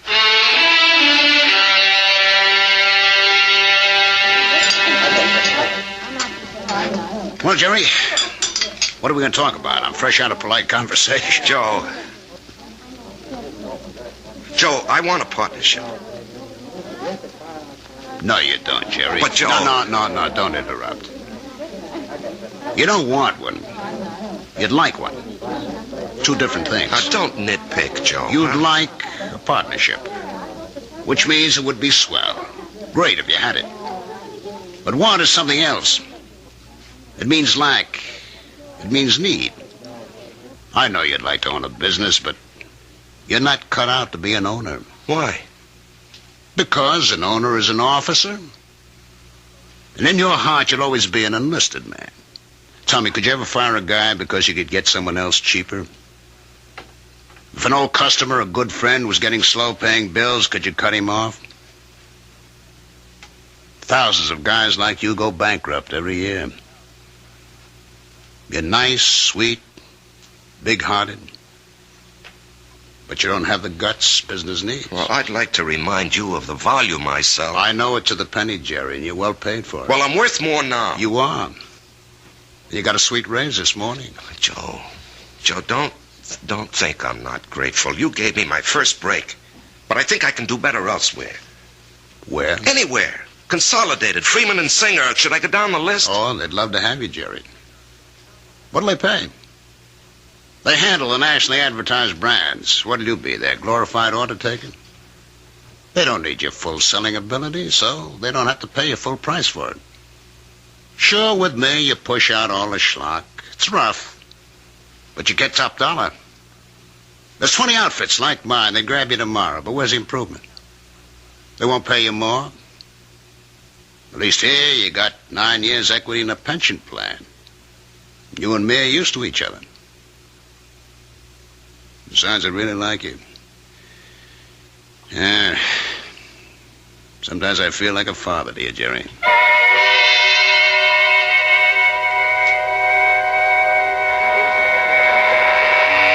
was a fiasco, Patty, a fiasco. And how do I break it to Marge? Oh, what's it all about, Jerry? Well, at least I don't have to put up with Ed Clark tonight. I think I'd punch him right in the mouth. We'll be deprived of his wonderful company the next 2 weeks. He's tooling that trailer into the southwest. Hello, Jerry. What? Patty, is someone standing behind me? No, Jerry. Paul, will you tell me why? I'll tell you everything, Jerry. When? Soon. I think maybe tonight. Paul, why do you keep popping in like this? I don't know, buddy. I can't control that. Yeah, but Paul. Patty, don't you see anyone? No, Jerry. And you didn't hear anyone talking to me either. No. Patty, do you think I'm crazy? Well, maybe you should see a doctor. I saw a doctor. Well, how about one of them psychiatrist fellas? I never even told my wife. I did see a psychiatrist. But after a while, I figured, why pay him $50 an hour when I can come in here and talk to you for nothing? Well, there must be more to them fellas than that. Oh, sure. He said that the roots of my problem go back to my unhappy childhood. But, Patty, I have a brother, Frank, who feels terribly insecure. He goes to a psychiatrist, too. Why? He had a happy childhood. Well, put it this way. If you see someone, and I don't, the flaw can be in me and not in you. Drink? No. I better go home and face the music.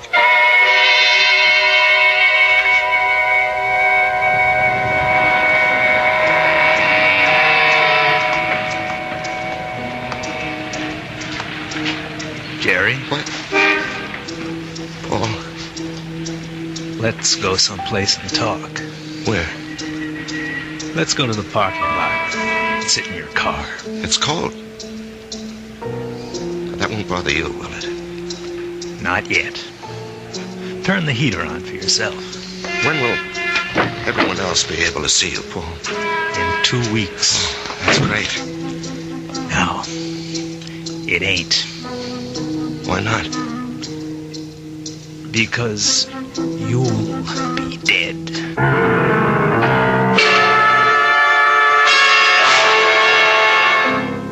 Because you'll be dead. Cold words from a warm friend. The chill inside the car becomes intense. But Jerry knows there's no point in turning on the heater. We'll rejoin these two friends when I return shortly with Act 3.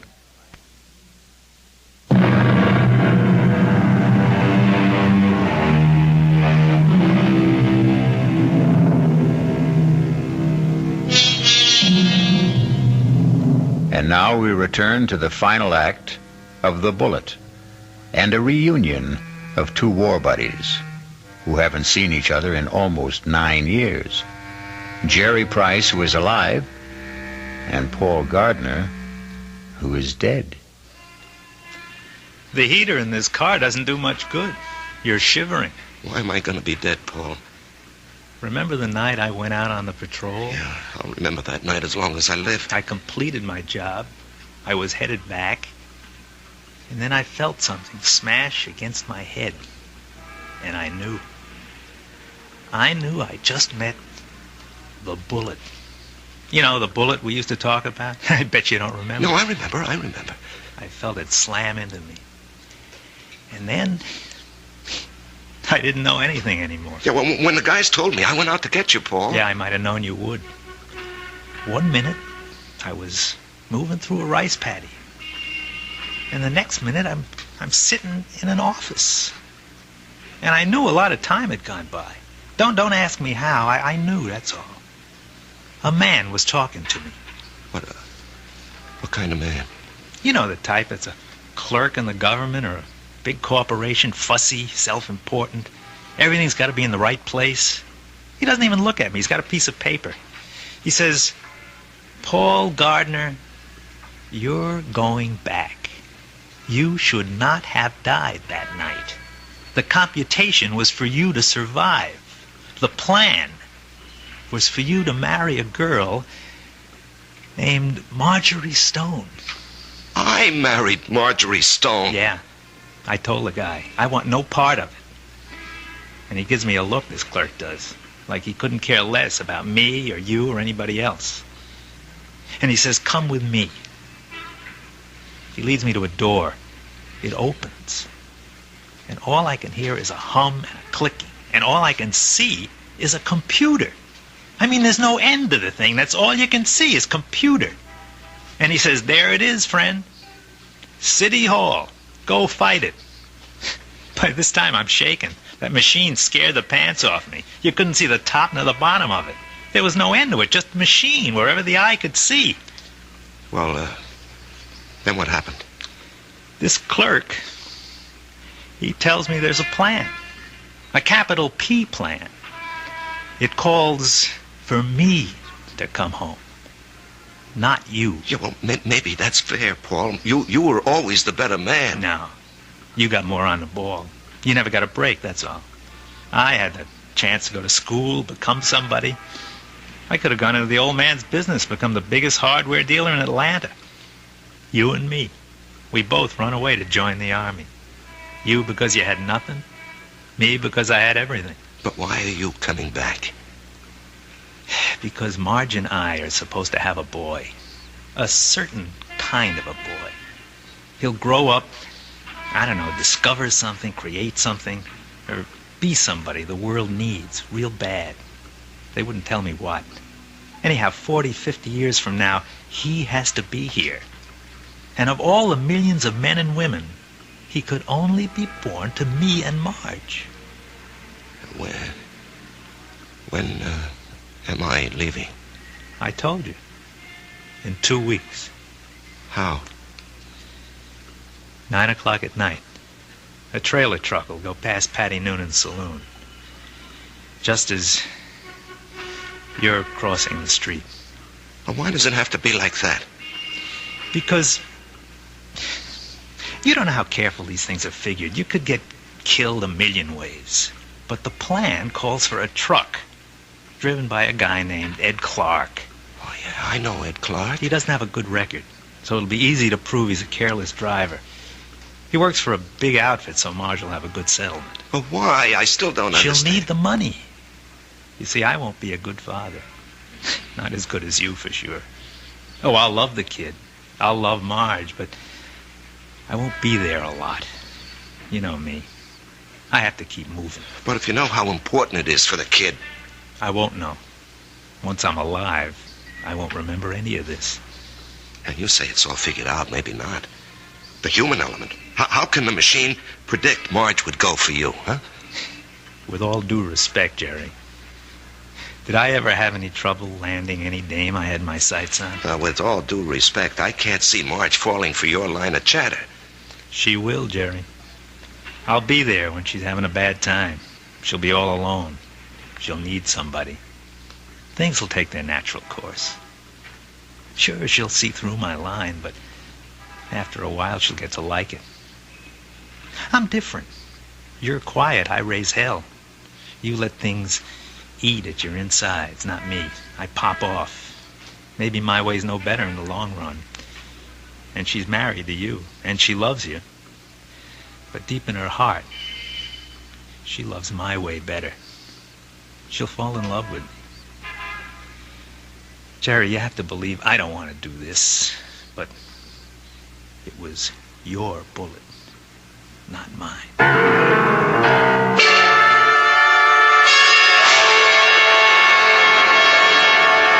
Jerry? What are you thinking about? Oh, a guy downstate wants to cancel a carload of refrigerators, so I'm figuring an approach. Didn't we agree no more work at home? Yeah, well, honey, this is just thinking. Did you talk to Joe Keller about the partnership? Yeah. And? He said no. Did you give him notice? No, he gave me a raise. Oh. Okay. Marge. Why don't you mix us a drink? Honey, aren't you going to say anything? Mm-hmm. Don't put in too much ice. Marge, please, you don't understand. I understand.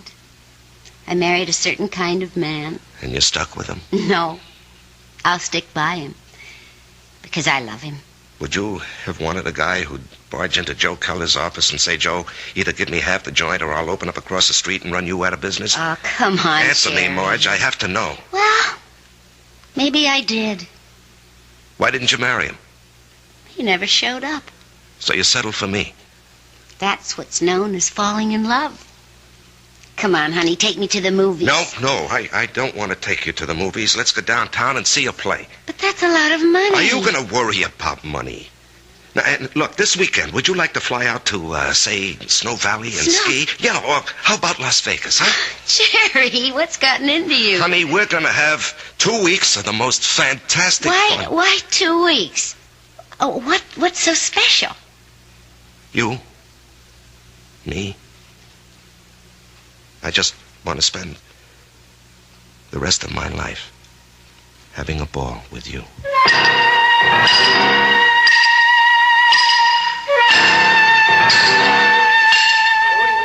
Well, hello, stranger. Hi, Pat. Haven't seen you. Why, it must be weeks. Where have you been? Oh, giving Marge a good time. Well, I must say, it's done wonders for you. You look so calm. Do I? Do you ever see the little guy who wasn't there? No. Well, that's good. Let's drink to it. Jerry, if I'm not being forward, what did he want from you? You wouldn't believe it, Patty. Do you believe it? Well, I just dropped in to say hello, Patty, and goodbye. Jerry. Yeah? Something's the matter with you. Well, I understand Ed Clark is due back here tonight. I don't want to run into him. I just don't want to talk to him. Well, if that's how you feel, I'll bar him from the joint. Now, Jerry, something's wrong with you. No, nothing, Pat. Now, look, I'm an old soldier, Jerry. I can tell. No, it's really nothing. Really, is it? No, Jerry, you got a look on your face. What kind of look? I've seen it before in the war. I've seen it on men who go out on the impossible mission. The look of men who know they're not coming back. The resigned look. What are you resigned to, Jerry? You have a vivid imagination. I have an imagination. Jerry, whatever it is, don't be resigned to it. Fight it. You can't fight City. I knew it. You're in a fight, Jerry. Well, you can fight anybody. You're an ex-combat soldier, and you weren't afraid of anything. When you were out there, you faced up to death, hunger, despair. What happened to you, Jerry? Where did you lose it? Face up to it now. Whoever he is, spit in his eye. Patty, I can't do anything. Jerry, I'm going to throw you out of here for your own good. Now leave town. Go far away for a while. Fight it, Jerry, fight it. Patty, wherever I go. Listen to old Patty, just take off. Don't you see there's a plan? Who cares? Put up a fight. Why are you so upset, Patty, huh? I don't know, but listen to me. Fight now. Now get out of here.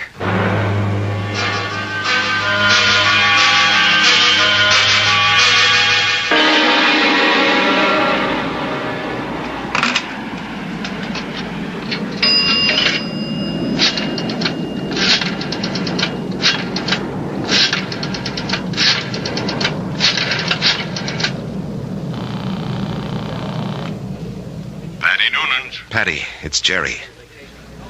I decided to fight it. Good boy, Jerry. You know, Patty, there's something about your place. I don't know how to say it, but I feel stronger, better, away from it. Well, I don't mind. So I'm going to fight. What have I got to lose, huh? Why should I do what he tells me? Why should I believe him? I don't know what it is, but I agree. I'll see you around, Patty. Universal Airlines, flight number 3 for Los Angeles and Mexico City, now boarding at gate 17. Who you calling, Jerry? Marge, I have to tell him. Jerry, don't do it this way. There'll be 100 other people on that plane. Do it the way it has to be done. Paul, I have to fight you. Why? Because it isn't fair.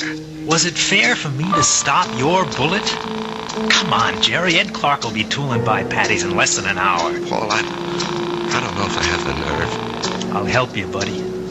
I'll help you. Come on. Hello? Hello?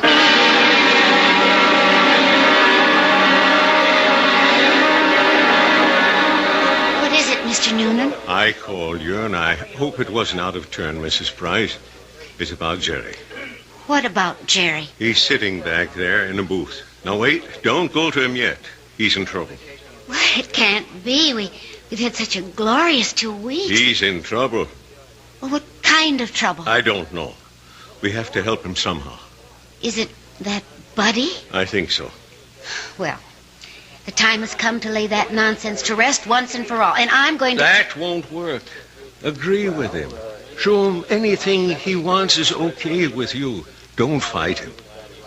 All we can give him is love. Hi, honey. Hi. Buy me a drink? Oh, sure. You know, I never knew you had those little gold highlights in your hair. Oh, I'm using a different bottle this week. I love you. I love you, too. And I want you to be with me always. Come on, Jerry. Let's start. No, not yet. Are you talking to me? The plan calls for it. How do I know there is a plan? Ask anybody. Ask Marge. Jerry, what are you talking about? Marge, do you believe there's a plan that determines the actions of everybody in the whole world? No. You sure? I'm sure. Well, then how do you think things work out? Well, every which way. Come on, Jerry. It's time. No, I won't go. Where won't you go? Then, Marge, as far as you're concerned, there isn't any plan. Oh, well, what do you think, Jerry? No, that's not important. What do you think? Well, yes. Yes, there is a plan. I can prove it. You can? Yes, that you started me thinking there has to be a plan. Otherwise, you and I, we just never would have met. Remember that day? Yeah.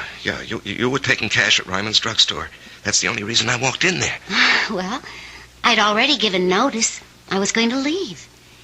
And then you walked in and asked Doc if you could open a charge. Then and there, I decided to stay. And where? Where were you going? Oh, away. Pull up stakes. Why? Well, my folks were gone. My friends were married. The neighborhood had changed. The girl I went to school with had a father, a construction engineer. He'd been transferred. Well, she took a job in his new office, and she wrote and said she found a nice crowd. They needed secretaries down there. She could fix it up. Well, why not? I was set to go. But it was not to be. You came wandering into Ryman's. Obviously, there's a master plan that rules our lives. And where was this wonderful place you almost went to? Atlanta. Atlanta? Oh, what's so remarkable about that, Jerry? It was definite you were going? Well, sure. And only because you met me. Only because I met you. Otherwise, I'd have gone to Atlanta and married a southern millionaire. But evidently something had been planned for me. Aren't you flattered? I met you, and it changed my whole life. Are you ready to go now, Jerry? Marge, will you come with me? Yes, Jerry. Where do you want to go? Well, I have to do something. I'll come with you. No, wait here, darling, please. It's time, buddy. Just like going out on a patrol. Jerry, where are you going? That's all right, Patty. It's all right. I didn't want this, buddy. I know. I don't want you to take my bullet either. Goodbye, Jerry. Yeah, goodbye, Paul. Take care of her for me, huh? You know I will.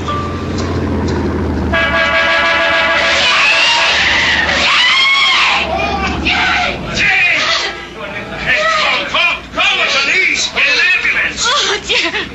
Barry. He's dead. Here, miss. Here, you're cold. Let me throw this coat over you. She's gonna faint. It's all right. I've got her. We'll bring her into that bar where it's warm. Give her a little stimulant. It's all right. Everything will be all right. Everything will be... It'll be all right.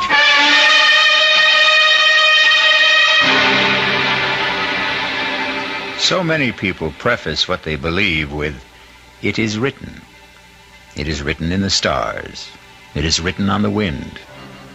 And for so many like Jerry, it is written on the bullet. I'll be back shortly.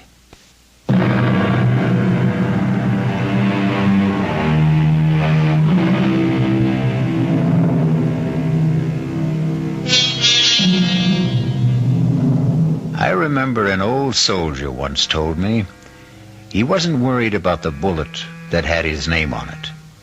What really bothered him was the bullet marked, "To whom it may concern."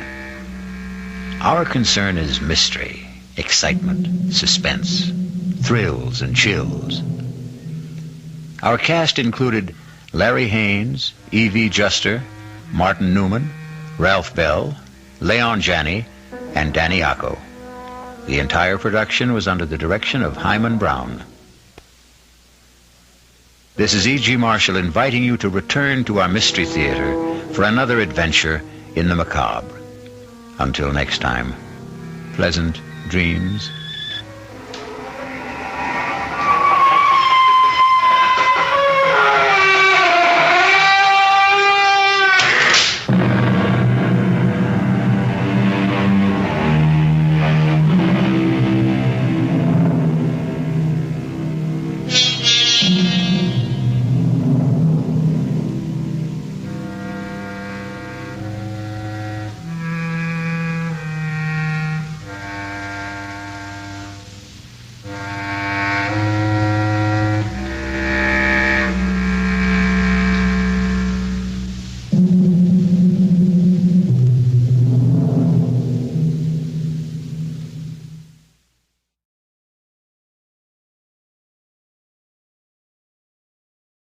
The CBS Radio Mystery Theater presents...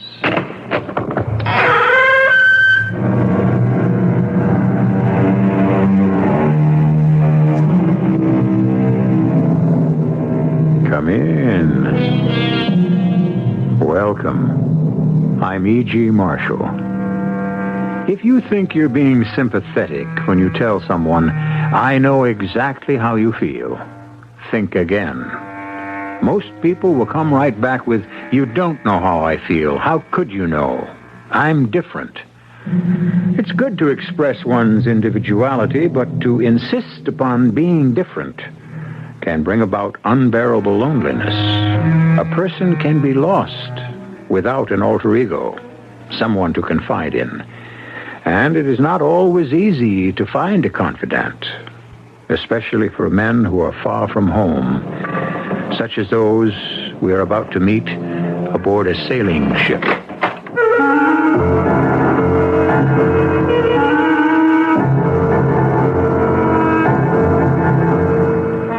Our mystery drama, The Secret Sharer, is from a story by Joseph Conrad, adapted especially for the Mystery Theater by Elizabeth Pennell, and stars Norman Rose and Mandel Kramer.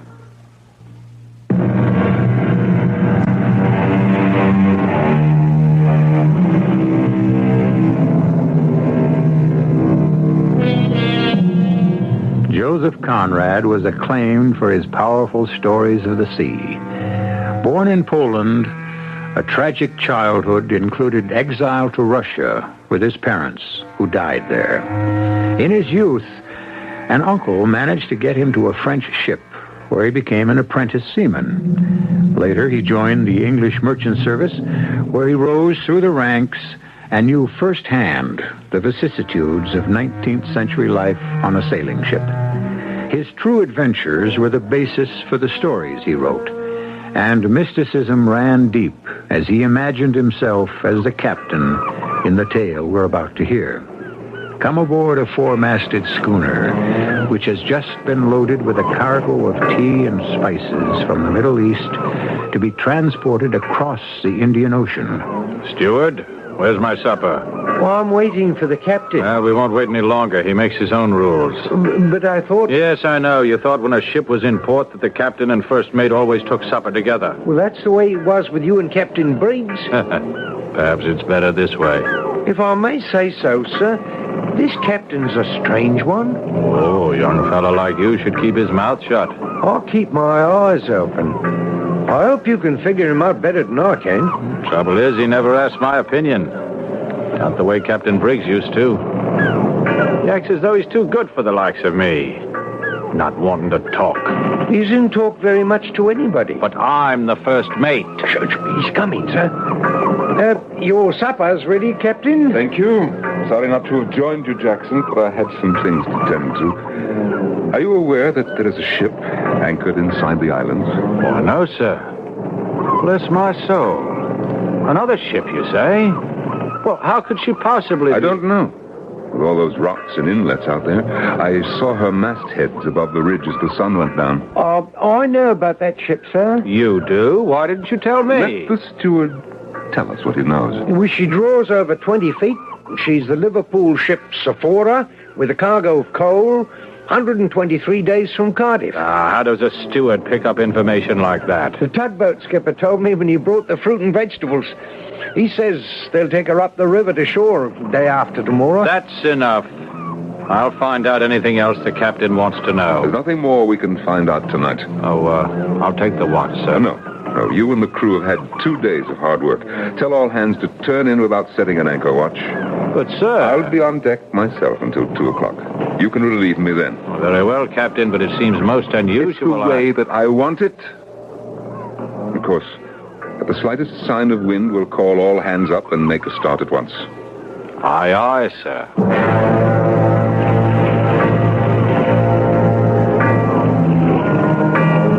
It was good to be alone on deck, away from the chatter of that dim-witted first mate. The riding light in the fore-rigging burned with a clear, somehow symbolic flame in the mysterious shades of night. I was master of my soul, but not of my ship. The appointment had been too sudden. They summoned me when Captain Briggs was carried ashore with a fatal illness. I'd been in command for only a fortnight. We were still in the harbor. The crew had traveled together for 18 months and resented the newcomer. I moved to the rail and lit a cigar. Oh, damn. A rope ladder was dangling over the side, no doubt left by a careless crewman when the tugboat came by. I started to haul it up, but something long and pale floated very close to the base of the ladder. In a faint flash of phosphorescent light, I saw the naked body of a man.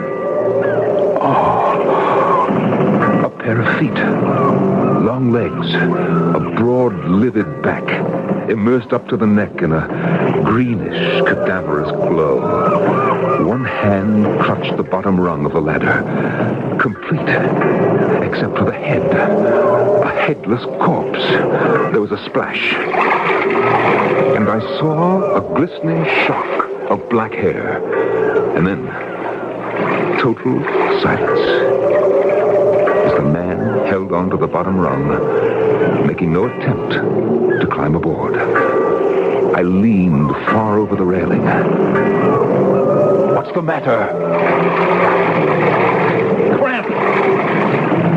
No need to call anyone. I was not going to. Are you alone on deck? Yes. I suppose your captain has turned in? I'm sure he hasn't. Look, could you call him out quietly? I am the captain. Who are you? My name is Liggett. What are you doing down there? I've been in the water since 9 o'clock. Now the question is, do Do I let go of this ladder and keep swimming till I sink from exhaustion? Or may I come aboard? Climb up the ladder quietly, and I'll fetch you some clothes.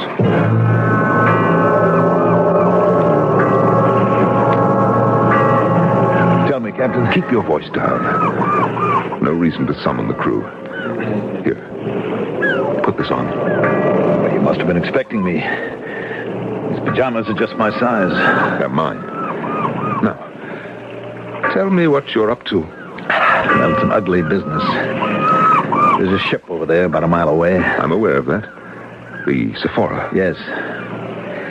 I'm the mate of the Sephora. At least I was. I can only assume that something's gone wrong. Very wrong. I've killed a man. What? You deliberately took a man's life? I didn't deliberately do anything. And to call him a man would be... No, calm down. If you cause a commotion, I'll have you put in irons. Well, it's obvious that I'm at your mercy. I have little use for a man who gives way to fits of anger. As do I. Anyone trained at Conway learns how to curb a temper. You are a Conway boy? Yes. Well, I learned discipline at Conway, too. Although it must have been several years before your time. Then you know. I know that murder is a very serious charge. Now, you'd better tell me your story from the beginning. Our creaking old ship was caught in the teeth of a devouring gale. A hurricane tore the canvas and howled like 1,000 fiends. Pull on the sheets before the mainsail start away! They'll have to haul in more than the mainsail, Captain.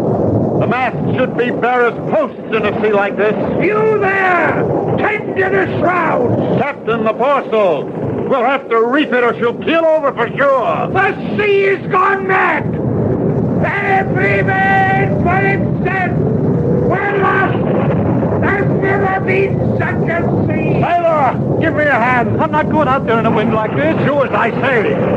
Grab hold of this halyard. No, there's a bigger one coming. A wave a mile high. All hands to the rigging! I repeat, all hands to the rigging! Don't let go until we make a start. You heard the captain? Hold! Damn you, I ought to put this rope around your neck. Now that it's tight, I'll take care of you in my bare hands. Here she comes. Look out! You down below! Look out! Hang on, everybody! Hang on! For dear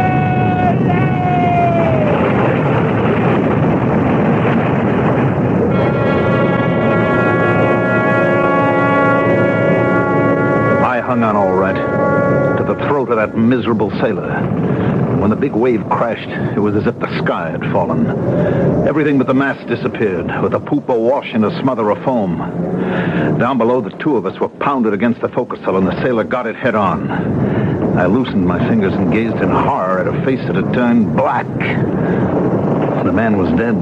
But you were unharmed? His body cushioned my fall. Then he actually saved your life? In a strange sort of way, yes. I hadn't meant to harm him. But if that foresail hadn't been hauled in, the ship would have gone down. But between the two of you, it was reefed in time. I did it. No thanks to the crewman. If he'd obeyed my orders, we'd both have been up in the rigging. What happened next was an accident. Or an act of God. Surely you had witnesses? Yes, I did. And they acted against me. How could they? They saw me do exactly what I did. Grab that man by the throat. Next, the huge wave obliterated everything from their view. I'm not sure that I believe your story. After that one terrible crash, the sea subsided. The men scrambled down from their perches and gathered round to stare at the body. Where was the captain? Oh, he was there, passing judgment in front of the whole crew before I even had a chance to speak. Mr. Leggett, you've killed a man. You can no longer act as chief mate of this ship. He was quite alive when the wave struck, sir. I saw it all. It was murder. We could both have been killed. We were crushed against the bulkhead. Maybe so, Mr. Leggett. But you attacked that sailor. Captain, the man refused to obey an order. I'm the one who gives the orders. Cold-blooded murder. Hang him! Hang him! Be quiet! Quiet! That's up to a jury. In the meantime, Mr. Leggett, you will be confined to quarters. So they threw you in the brig? No. I was just locked up in my own filthy cabin. Captain, you full well I was responsible for saving the ship. Well, then why didn't he support you? Captain Archbold is a sick old man, afraid of his own shadow. That is your judgment. I gave him a chance to make it up to me. I'm a powerful swimmer. When we were passing through the Straits of Java, I asked him to let me escape. You must be crazy to think you could run away. You're only making matters worse. What could be worse? First, accused of murder. And now you're an escaped prisoner. That's double trouble. Unless you help me. My duty lies with my own ship and crew, not to the disgraced mate of the Sephora. You let me come on board. I'm wearing your night clothes, and you haven't locked me up. Well, so far, all I've done is to rescue a drowning man. Small chance of my drowning. I have a gold medal for swimming. And a diploma for arrogance. I'm the last person you should have come to for help. For 3 weeks, I've been shut in that small cabin. Tonight, we finally reached our destination. The next step is to take me on shore to face the music. And that is exactly what they'll do. Ah, but they won't, Captain. I feel in my bones there's a reason why fate has brought us together. I have not said that I'll help you. But how did you get away from the Sephora? This evening, when the steward brought my supper, I ate it all. Then I made a discovery. Miracle of miracles, he left the door unlocked. I crept out on deck, wanting nothing more than a heaven-sent lung full of fresh air. And then sudden temptation. I kicked off my shoes and plunged over the side. I started for shore, but that meant capture. So I shifted course and swam underwater until I reached the shadow of some rocks. There I pulled off my clothes and set them adrift, hoping they'd think I drowned. And then? There was no place to go. I didn't like the notion of swimming round and round until I gave out, and I didn't mean to go back. I saw your light and swam toward it. Then I saw your ladder. What luck! Imagine a ladder hanging over at night on a ship anchored out here. You are a fool. Don't you know that they'll come looking for you? Of course. Captain Archbold will have a search party out at daybreak. Yes, and I am the first person he'll come to see. Sign me on as a member of your crew. Aren't you about ready to take off? You are out of your mind. My crew is complete, and we can't weigh anchor without a breeze. Why, we may be here for days. Then my goose is cooked. It's time for the first mate to take over the watch. I might just... Shut up. Hide in that passageway. I'll join you in a minute. Did you say something to me, Captain? Oh, why, yes. Jackson, come over here. I want to show you something. Yes, sir. Take a look at this. I found a ladder hanging over the side. Oh, bless my soul. Must have been there since morning. I'm sorry about that, sir. Don't let it happen again. I'll speak to the second mate. He's the one who's never in mind. charge. Never mind. Just haul it in. Yes, sir. As soon as it's light, I'll take a sharp look at that ship you say is anchored nearby. You do that, Jackson. Good night. Good night, Captain, sir. Come along. Follow me. And don't say a word. Our captain has decided to keep his unexpected passenger hidden from the crew. This is a dangerous move, which could make him an accessory to a crime. Even if he believes no crime has been committed, a captain's duty does not include taking the law into his own hands. But somehow, a power beyond them seems to be irresistibly intertwining the destinies of these two men. We'll learn more when I return with Act 2.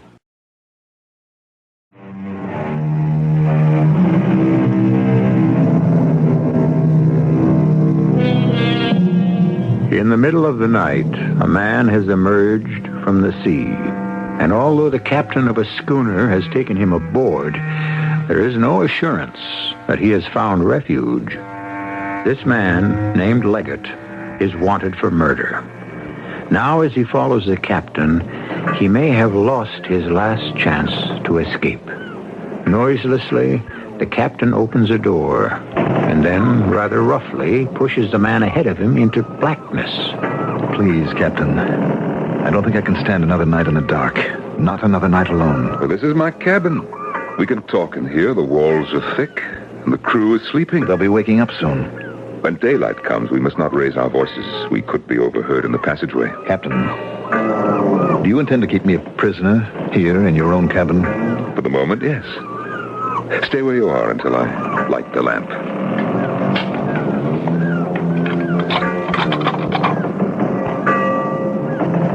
Say, I've never seen a cabin like this. Well, this is 10 times bigger than anything on the Sephora. Or on any other merchant ship. As big as a ballroom. And certainly no place to hide. Oh, the perfect place to hide. Observe that the cabin is shaped like an L. But everything is so open. Even this large closet. Well, note how it's placed. In the arm of the L, where it can't be seen from the rest of the room. Not bad. Oh, you haven't seen the best. A bathroom. I don't know how many ships you've sailed on, but where did you ever see a tub like this? Why, it's marble. It's the whimsy of a former captain, made in Greece. I could fall asleep in there right now. Neither of us has had any sleep. Climb into my bed and I'll rest on the couch.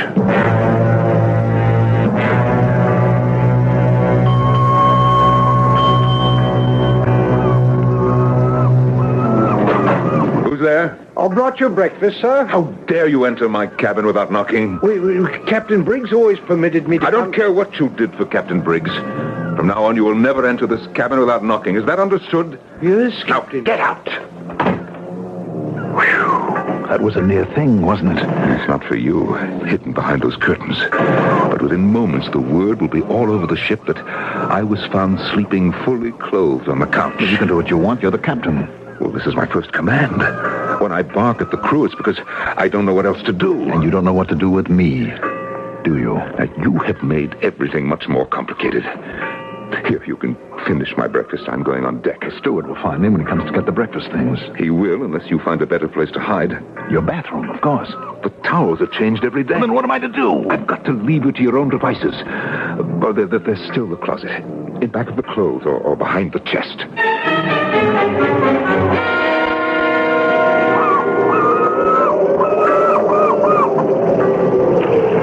Morning, Captain. Morning, Jackson.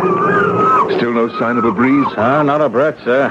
But I've been keeping my eye on that ship over there, and bless my soul, but they've been busy. Well, how can you tell from this distance? The first sign of dawn, they lowered their boats, but instead of heading for shore, they've spread out in all directions. Have they come this way? Not so far, but it's very puzzling. They keep going out to those rocks and pushing into the underbrush as though they're looking for something. No, it's no concern of ours. Bless my soul, look. Look! One of their boats is headed right this way. Find out who it is. Hello! Hello out there! State your business! The captain of the Sephora wishes to speak to your captain! Very well, Jackson. Lower the ladder and have him piped aboard.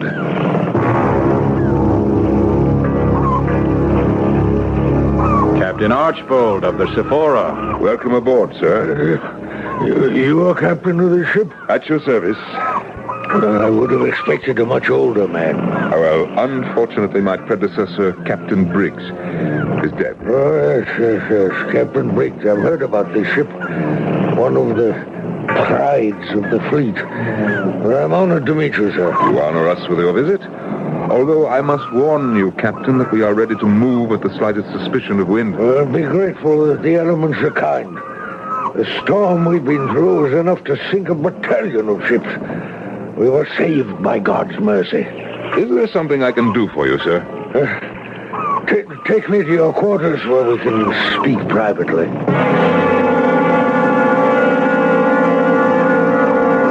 Excuse me, Captain, if I go in first. Now, watch your step. Well, what grand quarters. Does the cabin go all the way around here? Yes, but come over to this table. Steward, bring us some brandy. I never touch liquor. Give me water. I've been on some thirsty work. Exploring those islands, painful duty. Yes, I'm sorry, Captain, but would you mind speaking up just a bit? Were you deaf or something? A ruptured eardrum. Almost drowned years ago. Now, what is it you want to tell me? 37 years at sea, and nothing like this has ever happened before. Are you sure that you won't have some brandy? I told you no. If I'd been a drinking man, I'd have taken to the bottle weeks ago. But the storm is over. Well, it was a rampaging monster that sought to destroy us. Yes, but obviously you survived. Only because I ordered the reefing of the topsail. How was I to know that the devil incarnate was not in the sea, but aboard my ship? I don't understand. At the height of the storm, there was murder most foul.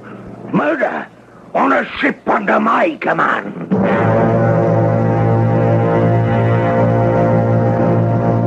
Strangled him, he did. In cold blood. You said that a wave crashed over your deck. Now, I've seen the sea kill a man very neatly by simply breaking his neck. No man killed by the sea ever looked like that. Black in the face with tongue hanging out, and the mate's fingers clutching his throat. Oh, but if the mate was tending to the foresail? God's own hand did that and no one else. I never trusted that man Leggett. Well, you hired him, didn't you? Forced to take him by the ship's owners. Smart he was, but different. A fancy talker. Your captain, what's over and done with? Well, it's on my shoulders. I'll be blamed. For what? But you've safely delivered ship and cargo. But the murderer escaped. How can I bring him to justice? You've searched all the island? To no avail. I can no longer put off going to shore. It'll have to be a report of suicide. Beg pardon? Suicide. That's the way I write it up. Unless, of course, you manage to recover the man before tomorrow. Only we can spend no more time looking for the body. I must get back. Captain, on a ship like this, you don't suppose there's any chance that... Come along. I'll show you every nook and cranny.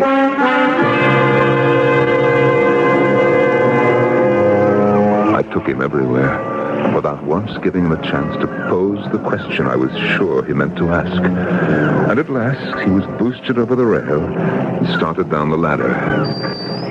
So far as away!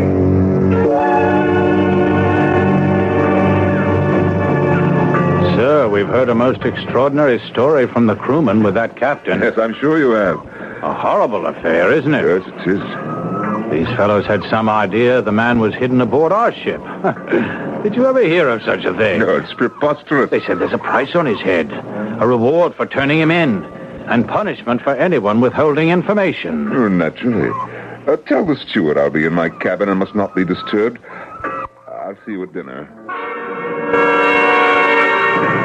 Leggett, thank the Lord it's you. I'm so cramped from that closet I can hardly move. Why didn't you turn me over to Archibald? You meant to, didn't you? That was never my intention. Didn't I get him to speak up loud enough for you to catch our whole conversation? Everything. Especially when you said I could be captured alive. What better way to throw him off the scent? Had he asked me straight out if I had seen you, I could not have lied. I'll be damned.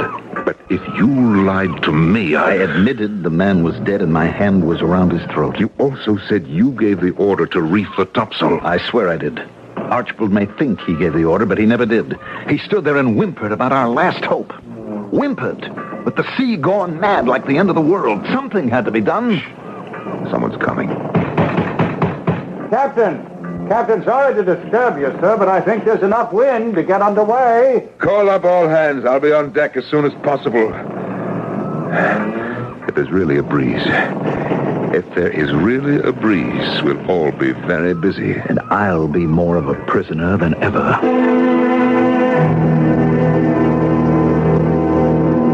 Steward, where are you going? To make up your cabin, sir. Forget my cabin. Get below to make sure everything's fast in the galley. Well, I've already checked. Well, check again and stay there until we're out at sea. Yes, Captain. Ah, there she blows! Right out of the southwest! Looks like everything we asked for. Weigh anchor! Oh, she's a beauty! Unfurl the top mainsail! Hard to starboard!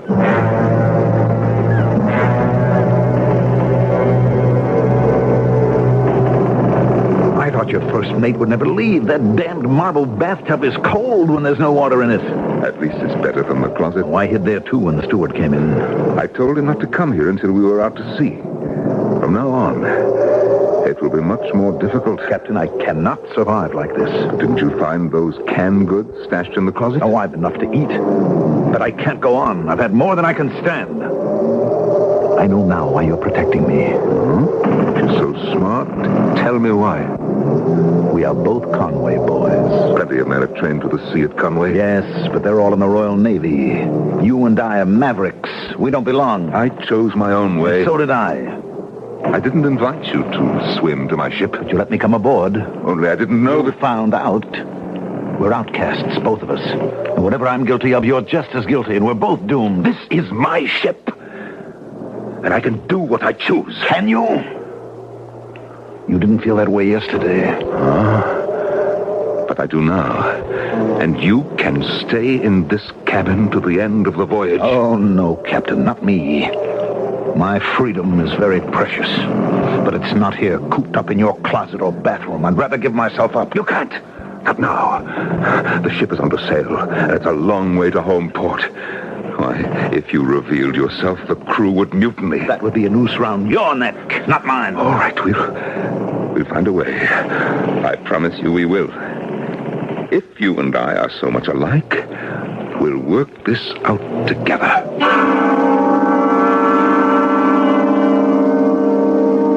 Now, here's a provocative situation. Two men are caught up in a drama where each is totally dependent on the other. Remember what I said at the beginning about people who try too hard to maintain their individuality? The loner, attempting to hide his own fears, may isolate himself so completely that he has nowhere to go. In Act 3, we'll find out what becomes of these secret sharers who, at the moment, are in a very vulnerable position.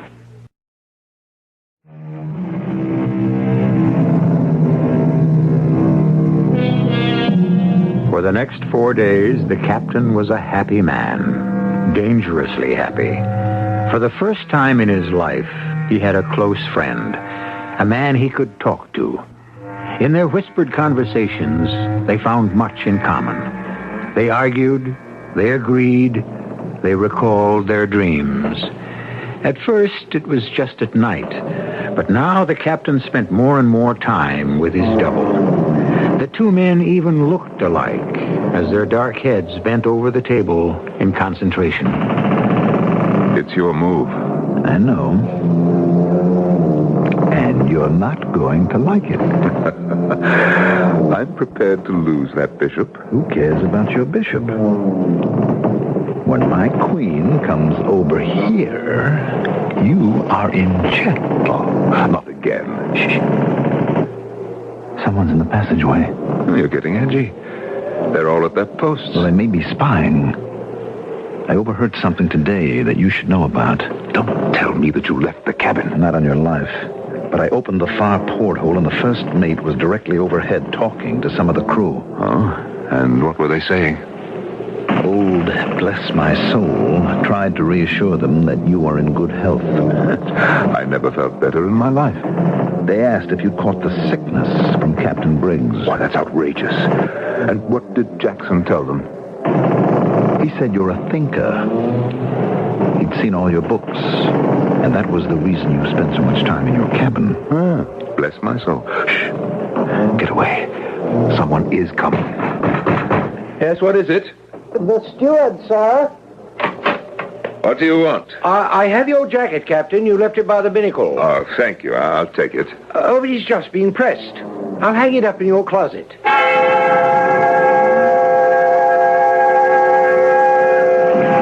Mr. Jackson, sir. Yes, steward?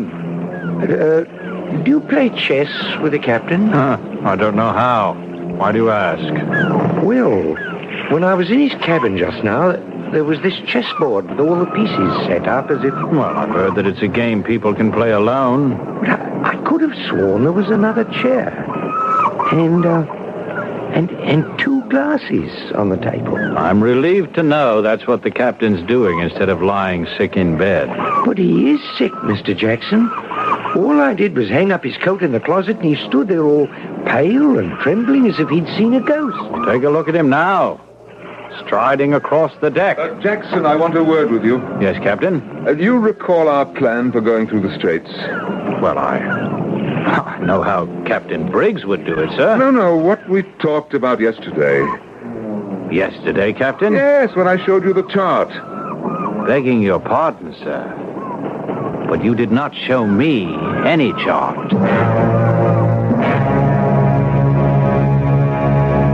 And then I remembered it was you who studied the chart. I've been over it all again. And the place for me to be marooned is an island off Quintano. Marooned? Oh, you've been reading Daniel Defoe. Remember, I've been drowned. It would never do for me to come to life again. Only you're very much alive. I was brought up on the Bible.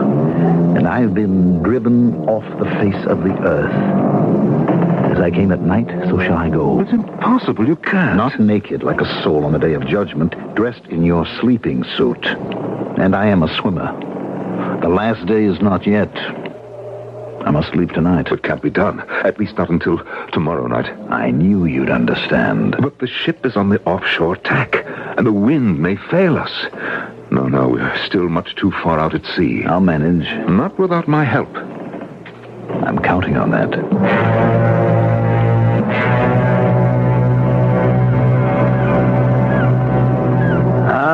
Bad luck, Captain. The wind has died down. So I see.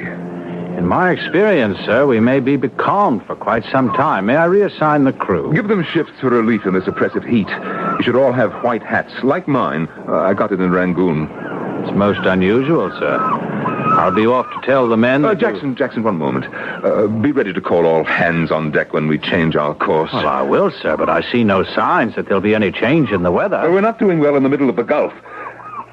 Now, tonight, I'm going to look for the land breezes. Captain, bless my soul. We can scarce do that in the dark with all those islands and reefs and shoals. But on this coast, any regular land breeze will be inshore. Now, we must get close to find it. Impossible to get close, Captain. It can't be done with the currents from the Straits. You will follow my orders as I give them. Now, right now, send a couple of hands to open the 2 quarterdeck ports. Open the quarterdeck ports? Captain, what for? Because I tell you to do so. Have them opened wide and fastened properly.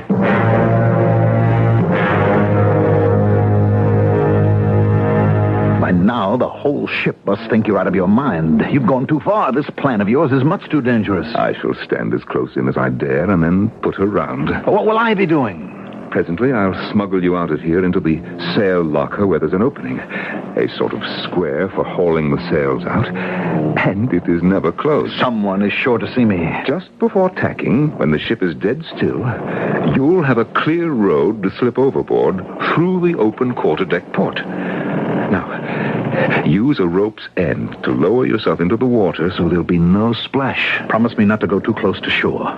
You talked to me about duty. Now you're risking ship and crew. Yes. Oh, here. Take these sovereigns. What? I have 6.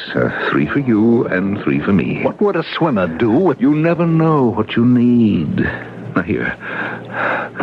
Tied in this handkerchief. They can be fastened to your belt. I must join the men at the supper table and try to pretend that I am perfectly sane.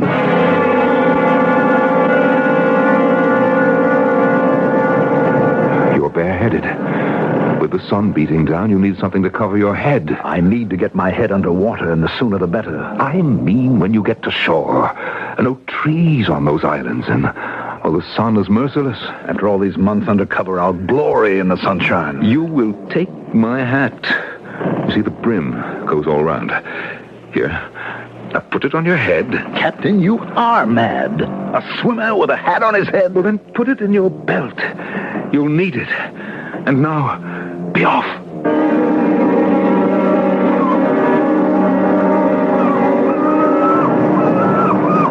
We're drawing in fast, Captain. The land is close. I've never seen that hill of Koh Ring before, not without the glass. Keep a good full ahead.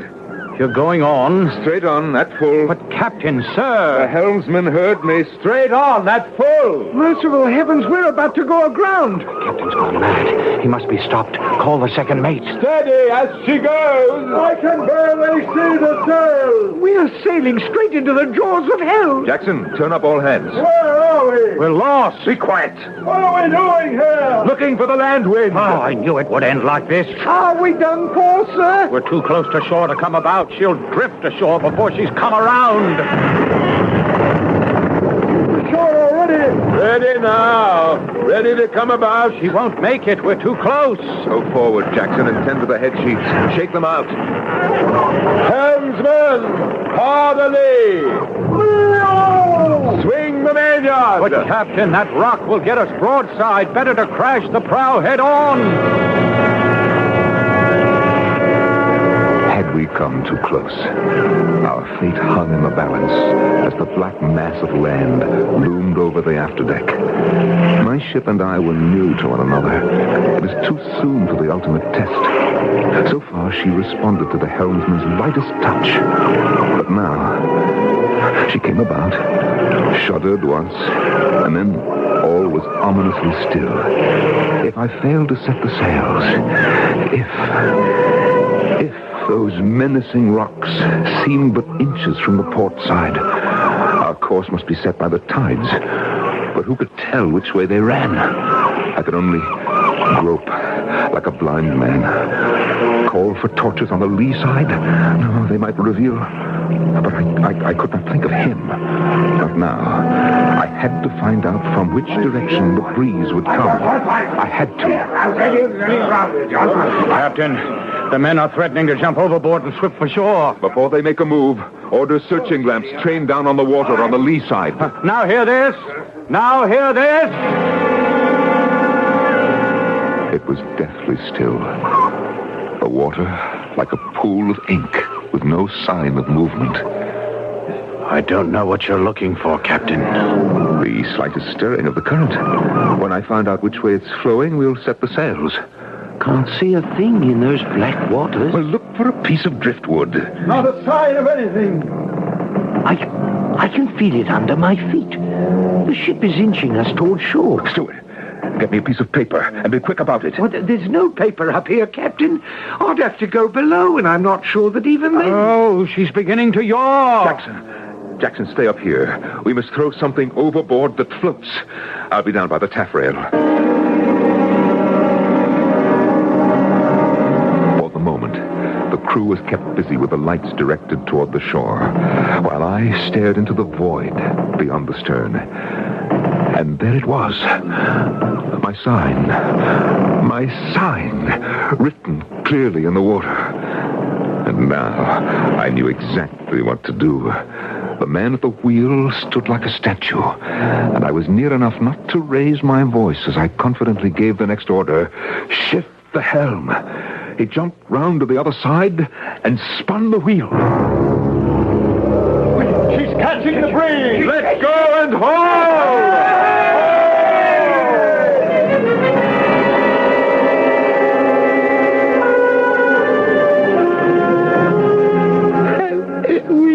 We did it. You did nothing but make a nuisance of yourself. But you didn't think we'd make it. I heard you say we'd be dashed against the rocks. How did the captain know exactly the moment to raise the sails? He found which way the tide was running. But how? I stared into the water and there was nothing to see. Take a look out there. Even in the dark, it's still in view. Well, I'll be. What? That's the captain. Of course. Jackson, now that we've picked up a brisk breeze, why don't you come to my cabin so we can chart out what looks like a clear course ahead? Thank you, Captain, and if I may say so, sir, this calls for some sort of celebration. Well, she handled very well. You did it, sir. Captain Briggs would never dared to do a thing like that. We could have stayed in the Gulf for days. I saw no reason to waste time in these waters. What you did was a stroke of genius. I was hard-pressed to know which way the tide would run. Well, bless my soul, sir. I'll wager there's not another captain on the seven seas would have had a hat like yours to throw out on the water.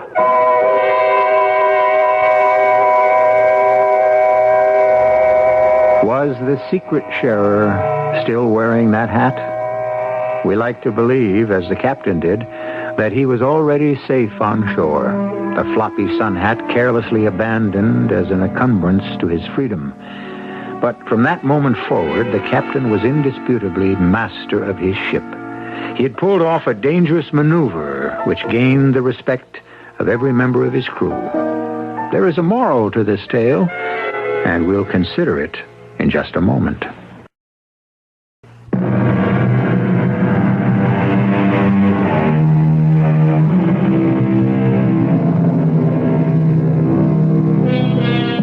How often, I wonder, does a human being understand but one facet of his own personality?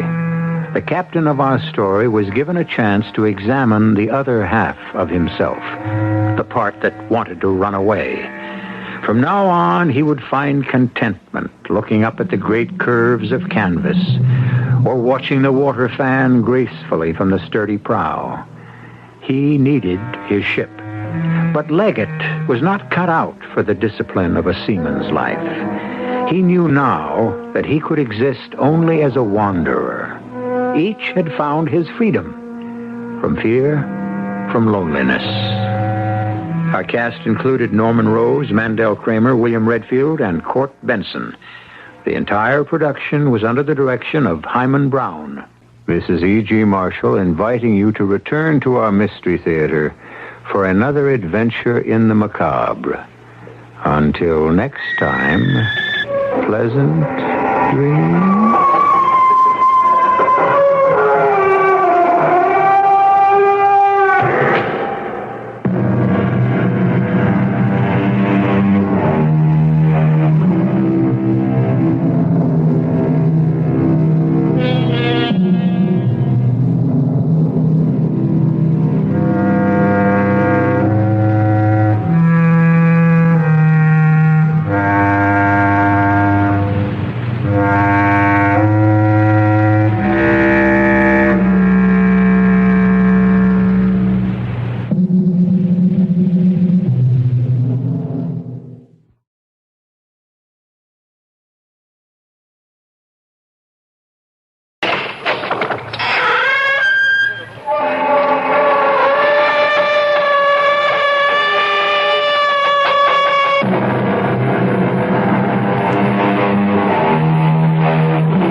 I'm E.G. Marshall.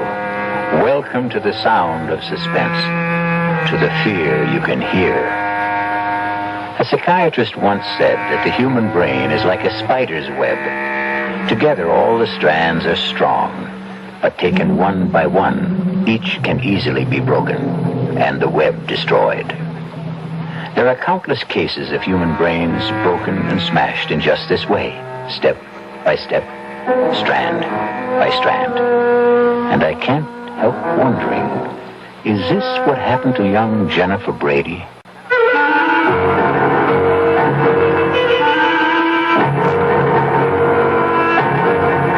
Our mystery drama, Honeymoon with Death, was written especially for the Radio Mystery Theater by George Lothar and stars Lois Nettleton.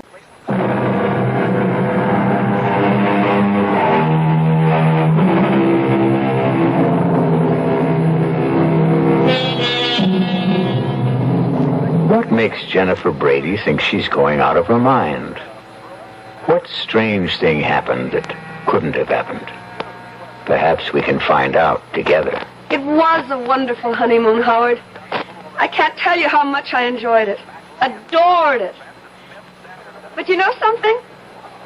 Howard, you know something? What, Jennifer? What? It's wonderful to be back home.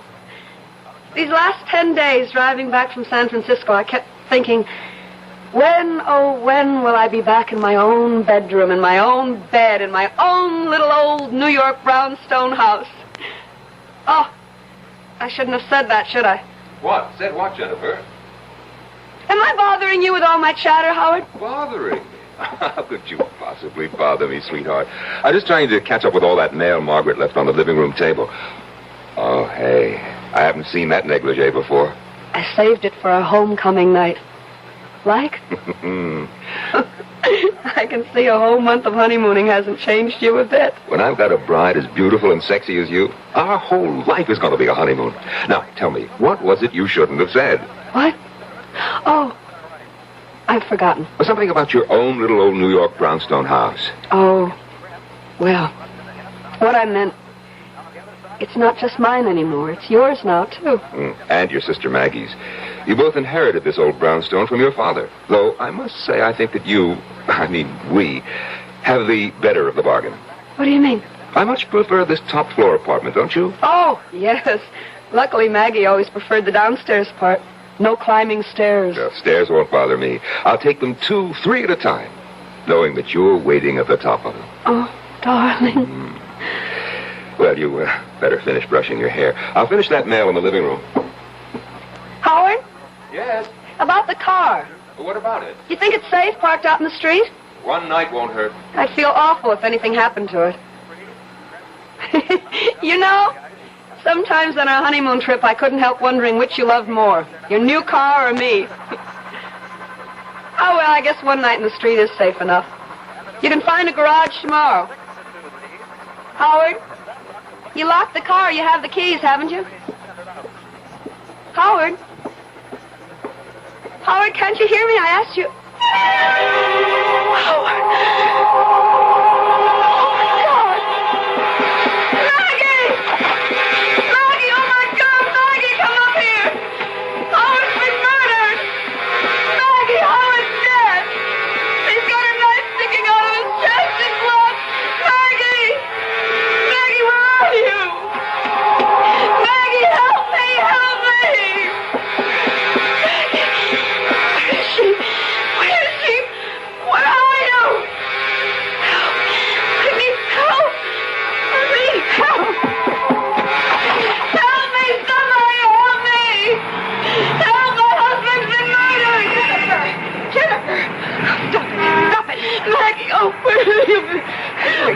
Come back into the house out in the street like this with your nightgown.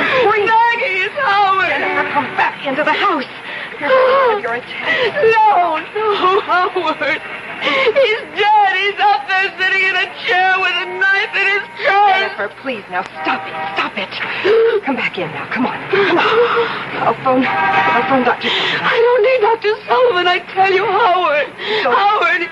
All right, now. The neighbors haven't heard or seen anything. Now, look, Jen. You sit here on the couch and try to hold on. I'll phone Dr. Sullivan. Maggie! Howard is dead. He's up there in our apartment. Dead. Jennifer, please, now try to control yourself. There's no one named Howard here. What do you mean? No one named Howard? You know Howard Lansing, my husband, the man I've been on a honeymoon with for a whole month and home just a few hours ago. And stop looking at me like that. All right. All right. Now, look, Jennifer, I'll tell you what I'm going to do. I'll go upstairs, and I'll see if anybody's there. Howard's there. All right, all right. If this Howard is there, and if he's dead, then I'll phone the police. All right? Yes. But if he isn't, then I'm going to phone Dr. Sullivan and have him come right over. Now, that agreed? What's that? It's just the front door bell, Jennifer. Oh, yes, officer? Officer Helmet, ma'am. Ed Helmet. Anything wrong? No. What do you mean, no? My husband's been murdered. He's upstairs dead, a knife in his chest. Jennifer, please.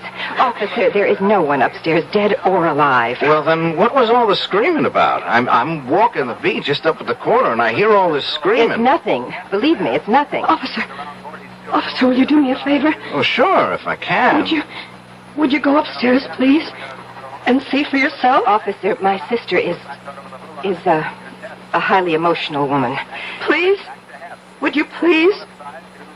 Sure. Make you feel any better? Sure. Jen, what am I going to do with you? You know what Dr. Sullivan said. Dr. Sullivan? He said if you had another one of these attacks, you were going to have to be... I am not having an attack. I am as sane as you are. Don't look at me like that, Maggie. I am. Well, officer. Well, there's nobody up there, ma'am. Nobody. But there is somebody. My husband, Howard. He's sitting in a chair with a knife in his chest, blood all over. No, ma'am. But that's impossible. Impossible, I tell you. It's impossible. I couldn't. Maybe you want to see for yourself, huh? I'll go up with you. Officer, thank you very much, but there's no need. I do want to see for myself, will you? Sure. I'll come with you. Well, no, on second thought, what's the use? I mean, I'm really very tired of this sort of thing. What sort of thing? Never mind, officer. Just, you go ahead. Now, is this the room where you, thought that, huh? I can't believe it. It's impossible. You can see for yourself. 5 minutes ago. 5 minutes ago, I tell you. In this chair. He was sitting back in this chair, and there was a knife sticking out of his chest. The mail was scattered all over the floor. Mail? We'd just come back from our honeymoon. We'd only been in the house a few hours, and Maggie had left all the mail that had collected for a month on the table, on this table. Well, you can see, ma'am, no mail. And blood. There was blood on the carpet, some of the mail. Well, no mail, no blood.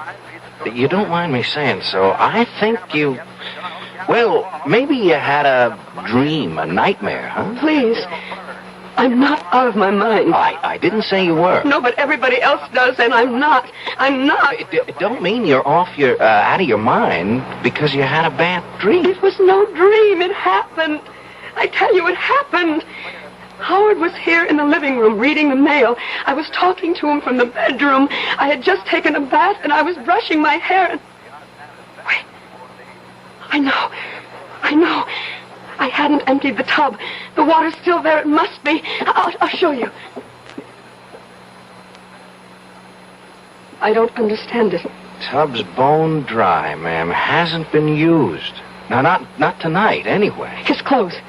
Howard's clothes. He'd empty his suitcases and put his clothes in the closet. His suitcases, too. Just ladies' clothes. Yours, ma'am? Yes.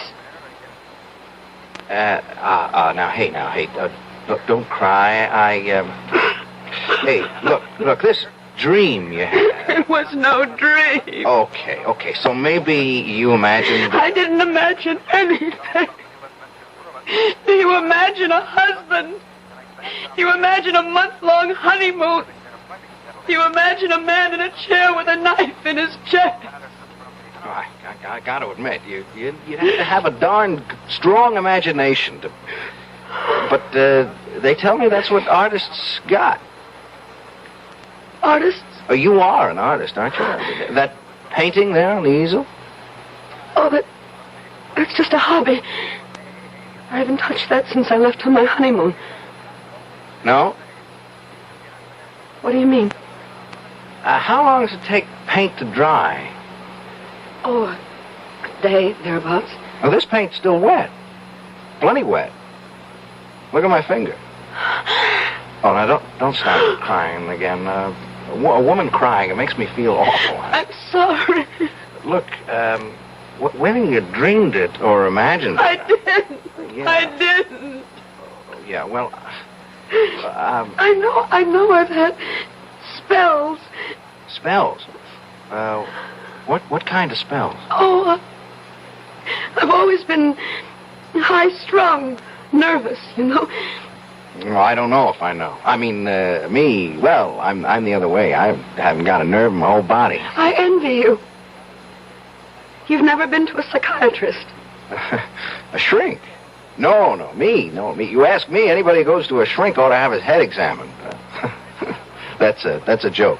You get it? Yes. Well, then laugh a little bit. Come on, do you good. I can't. No, of course you can't. I'm sorry. I should have known better than to even try and make a joke. You go to a psychiatrist, huh? Yes. Not regularly. Sometimes. What times? Oh, when I sort of get all keyed up and start having crying spells and feeling so sad I could die. Now, what's to feel sad about? Chick like, excuse me, a pretty girl like you with everything in life to live for. What's to be sad? I don't know. Some people feel sad for no reason at all. They just suffer from depressions. Oh, excuse me? Oh, yes, ma'am? Jennifer, Dr. Sullivan is on his way over. I just phoned him. All right. And, officer, thank you very much for trying to help. Oh, not at all, ma'am. Not at all. Glad to do what I could. I'll show you out. Oh, that's okay. No. Good, I'll come with you. I'll be just a minute, Jen. Officer, I wanted to ask you, you don't have to say anything about this, do you? I mean, put it in your report or anything? Oh, no. There's been no damage or anything like that. She get this way often, your sister? Well, often enough. She hallucinates, you see. Huh? Come again? Hallucinates? It means, well, just what you saw. She was totally convinced there was a murdered man up there. Her husband, no less. Well, you saw for yourself.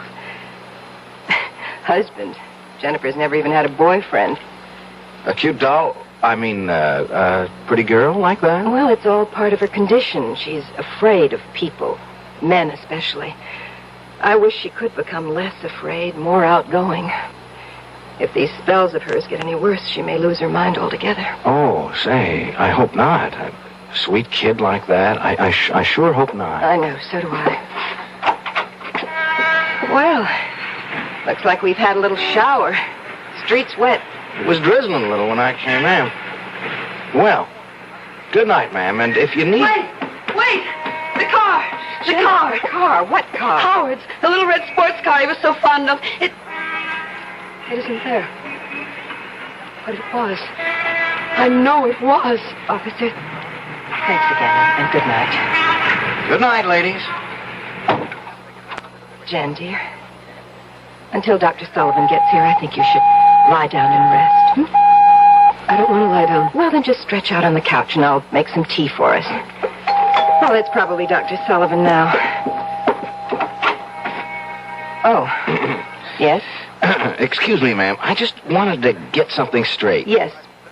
Your sister, did she say... Oh, ma'am. Yes, officer. Did you say that car was a little sports car? Yes. Why? Well, nothing, only there was one parked out there in the street. What do you mean? Oh, we've had a shower, see, and I happened to notice the street's dry in one spot. There must have been a car standing there while it was raining. A small car. Officer, please don't make things worse for me or for my sister. I mean, there's nothing unusual about a car being parked in the street. No, only... Good night, officer. Funny, though. Funny. What exactly is it that strikes Officer Helmut as funny? Perhaps we'll know when I return shortly with Act 2.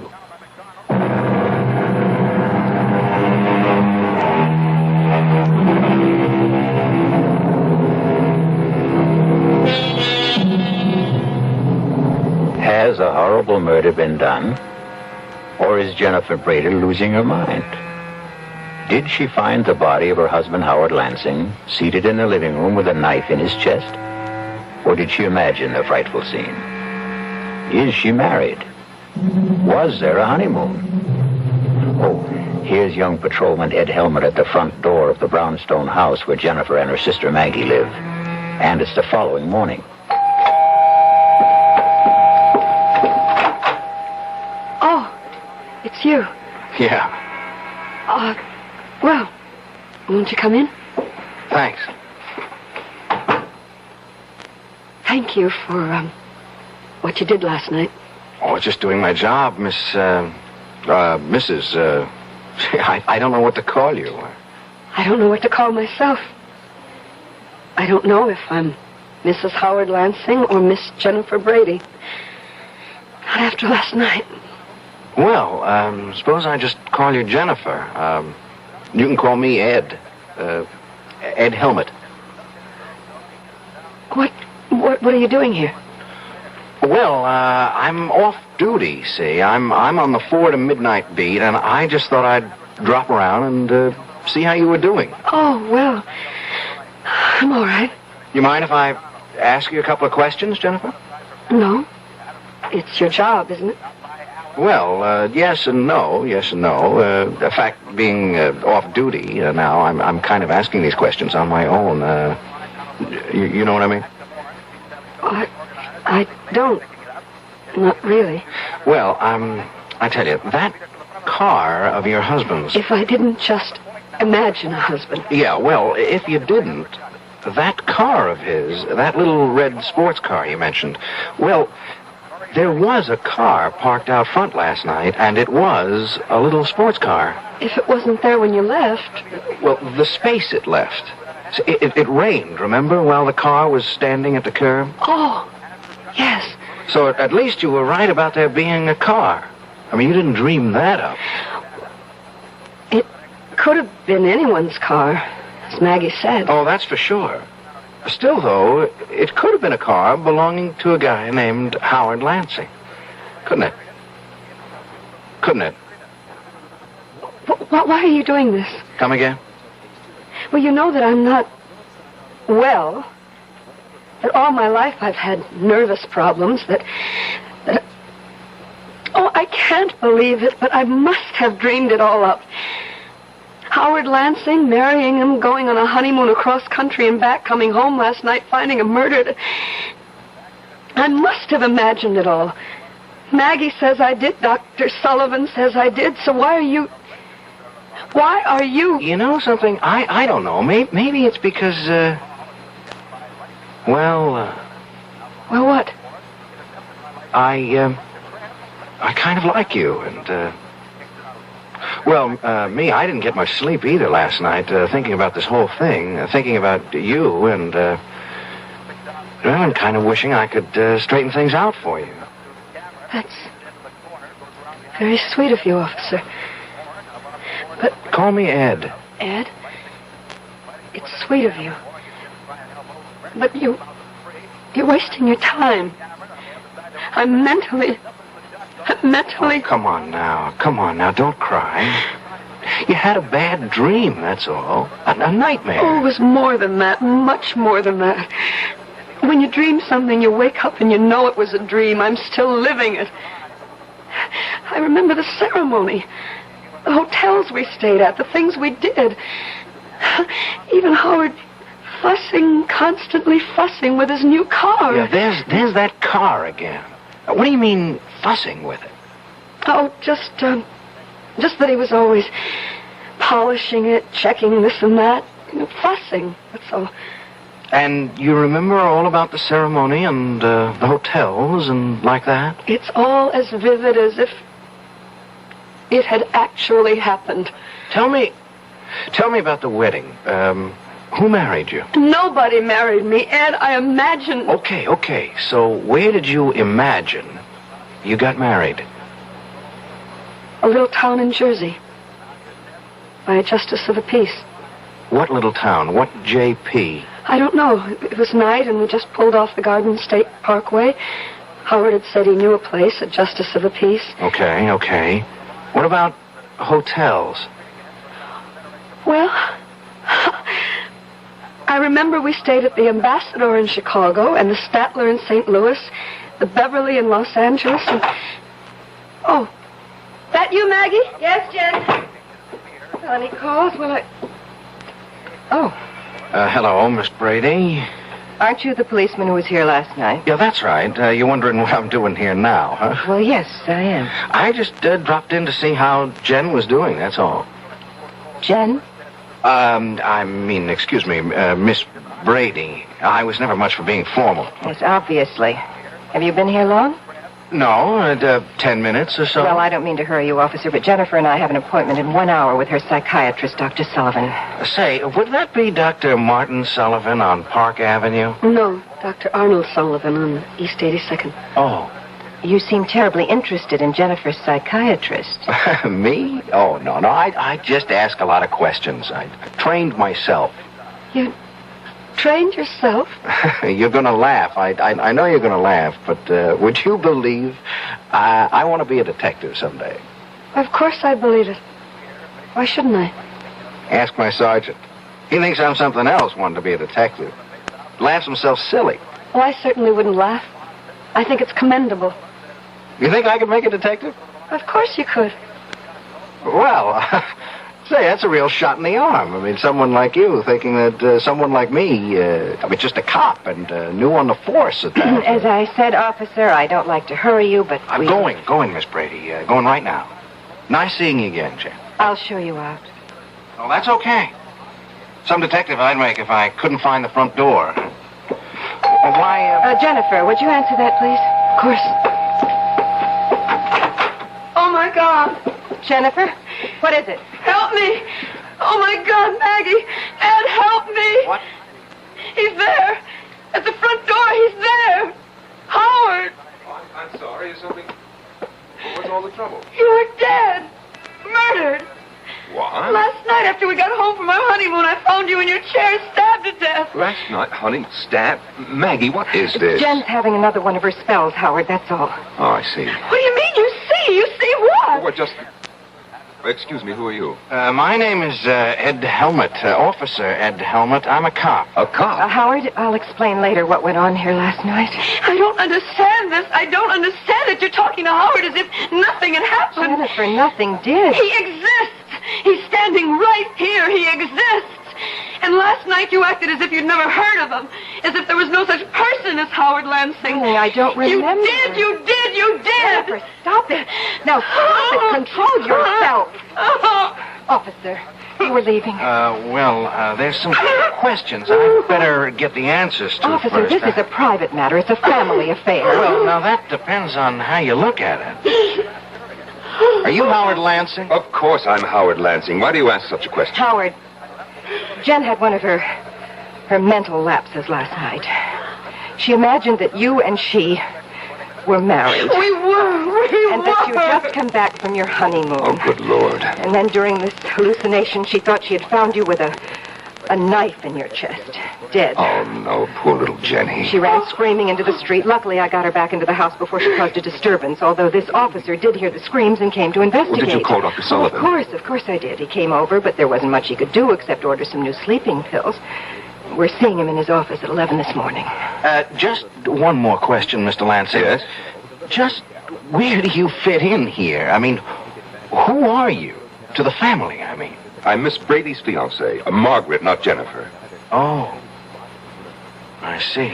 No, I'm afraid you don't see. Not all of it. Look, since we've gone this far, you might as well know the rest of it. Jennifer has always had a thing for Howard. She's not jealous that he's going to marry me and not her. Don't think that. But the whole situation has been a severe strain on her, a very severe strain. Almost certainly that's why her hallucination last night took the form that it did, thinking she'd been married to me and all the rest of it. Yeah, that makes sense. Well, I'll be on my way. Hey, now, you take it easy, huh? And me, if it's okay with you, I'm going to be in touch. I'll see my way out. Hey, Mr. Lansing, you have got a little red sports car. Well, yes, that's it, parked at the curb. Why? Well, Jen, Miss Brady, she seemed to make a big thing out of it. On the honeymoon that didn't happen, I mean. Big thing? Well, what I mean, she said you were always fussing with it, polishing it and like that. Sure looks as if you do. Well, I do. I'm a sports car buff, if you want to know. I wish I could own a car like that, but on a cop salary. You had it long? 2 or 3 months. Oh. How many miles you put on it? You ask a lot of questions. Just interested, that's all. Close to 10,000, I think. Well, that's a lot of miles in 3 months. I do a lot of driving. Your business, huh? No, I don't work. Don't have to. Just like to drive. Short trips, but they add up. Oh, boy. If I had a car like that, I'd go for long trips, like cross country. Well, maybe someday I will, but so far I haven't had the interest. Yeah. Well, see ya. Fine. is she? Upstairs, changing for appointment with Sullivan. I don't like this, Maggie. You don't like it. You don't like it. All the stupid things walking in here when that cop was here. I know he was here. If it comes to that, why did you let her run screaming into the street last night? Howard, come to your senses. Was there any other way? No, I guess there wasn't. I'm afraid we're going to have to move faster than we planned. Why? That young cop's pretty nosy. Come over here to the window. What? Look, down there. What the hell is he doing? He's measuring the size of your car from front to back wheels. What's he doing that for? I don't know. He's doing it. I don't like it. No, Howard, we won't commit Jennifer now. Well, if we don't commit her, what will we do with her? Kill her.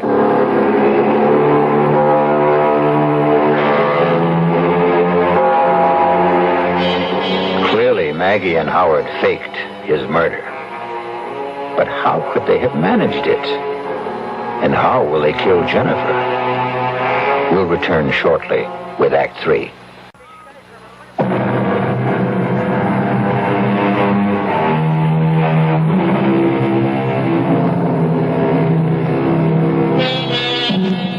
Were you as shocked as I to discover that Howard Lansing is very much alive? I can't fathom it.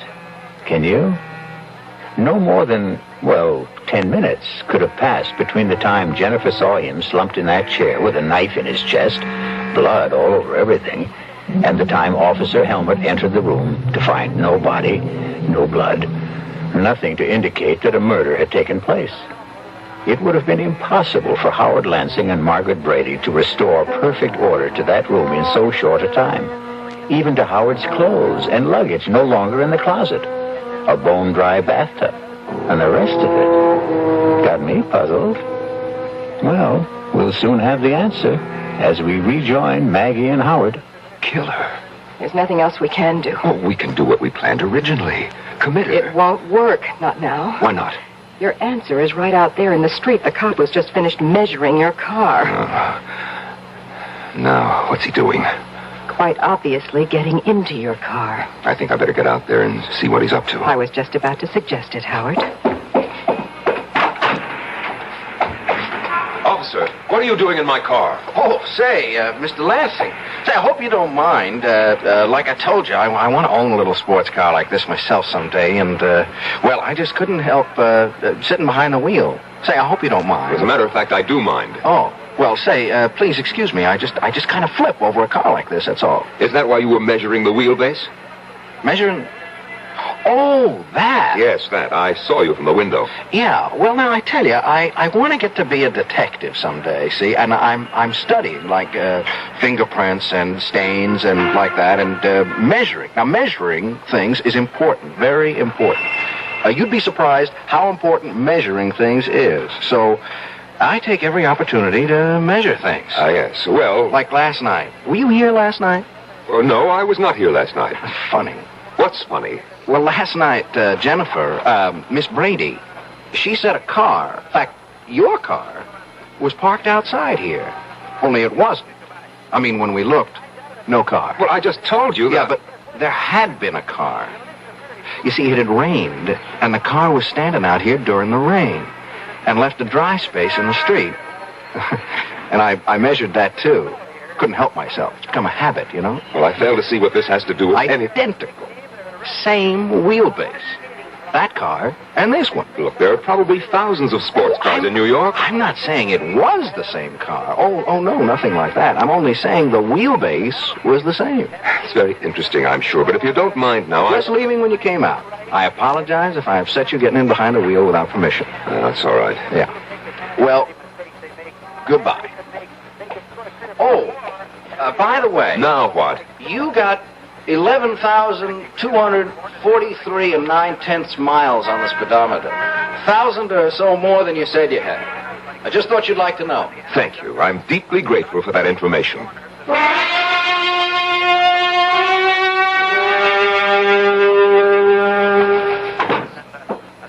He is up to something, Maggie. What else is new? He checked the mileage on the car. What of it? Over 11,000 miles. I could easily have driven from here to L.A. and back, which I did. Mileage shows only how far a car went, not where. I'm not worried about your car.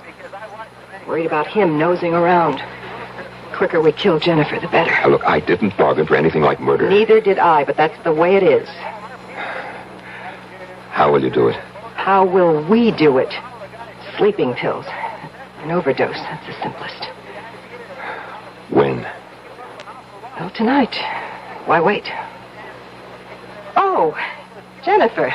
Ready for our appointment with Dr. Sullivan, I see. Yes. I'll just get my coat. Howard? Yes, Jennifer.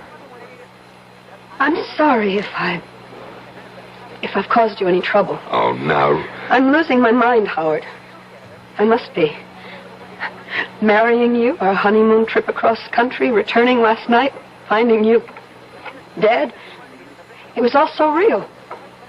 So real. And yet it wasn't. It never happened. And... oh, Howard, I just can't go on like this much longer. You won't, Jennifer. Believe me, you won't.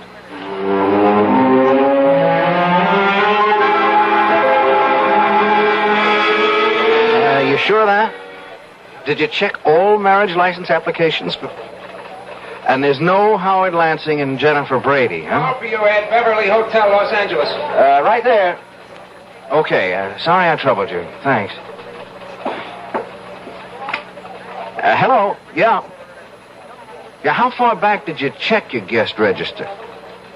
And there's no Mr. and Mrs. Howard Lansing. Hey, Ed, another one. The ambassador of Chicago. You going on a trip or something, man? Thanks. Officer Ed Helmut here. Yeah, I think I can tell you what you're going to tell me before you tell me. No record of a Mr. and Mrs. Howard Lansing. Yeah. Well, thanks. There's got to be a clue. There's got to be.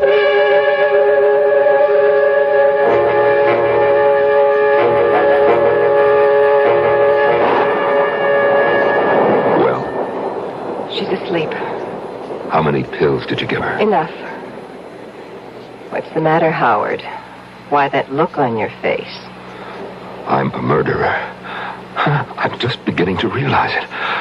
I am a murderer. Not yet, Howard. She won't be dead for a while. How can you be so calm? You frighten me, Maggie. I've never seen this side of you before. You've got to be kidding. All the time we spent planning this. To commit her, not murder her. What's the difference? We're not doing all this for peanuts, you know.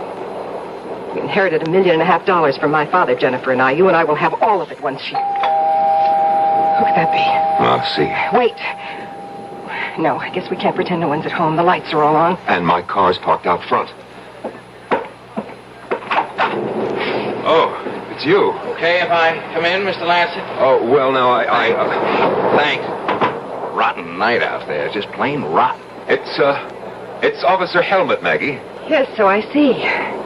Getting to be a regular visitor, aren't you? To be honest with you, Miss Brady, it's a real nasty night, and walking a beat, I didn't think you'd mind if I came in for a few minutes. Also, I wanted to see how Jen's getting along. Jen is getting along very well, if it's any concern of yours, which it is not. Oh, well, I only... Officer Helmut, circumstances beyond my control brought you into this house last night, but I do control whether you'll keep coming here like this. Please leave. Oh, well, now, wait a minute, Miss Brady. I like your sister, and I have reason to think she likes me. Now, wait a second. Just wait a second. I also think she needs somebody like me, somebody to lean on, to protect her. And further than that, I'm here on official business. Official business? I'm placing you both under arrest on a charge of... Where is Jen? That's no business of yours. What's all this about? Where is she? She is upstairs asleep, if you must know. Asleep? At 8 o'clock at night? She took a couple of sleeping pills. Where are you going? How dare you go out there? Maggie, you my have God. Any nerve, don't lose it now. But he'll know. He'll know she took an overdose. That's all he will know. He will know that we gave it to her. He's arresting us. For what? On what charge? Whatever it is, he'll never make it stick. We've covered our tracks too well for the law to... He's carrying her down. It's all right, baby. It's going to be all right. Operator, This is Officer Ed Helmet. I want an ambulance sent to 127 Brockhurst, and fast. An ambulance? Why an ambulance? An overdose of sleeping pills. She took her. She didn't take them, Buster. They were given to her, shoved down her throat, you ask me. I'm changing the charge against you two. I'm booking you for attempted murder. You must be out of your mind. You're as crazy as my sister. Who isn't crazy at all. That was a real far-out scene you two tried to pull. I gotta hand it to you two. You planned it so careful, so good. There wasn't a loophole in it. Except one. I don't know what you're talking about. You don't, huh? Then let me explain. You set the whole thing up, the two of you. The marriage, the honeymoon trip across country and back, the fake murder, and the whole bit.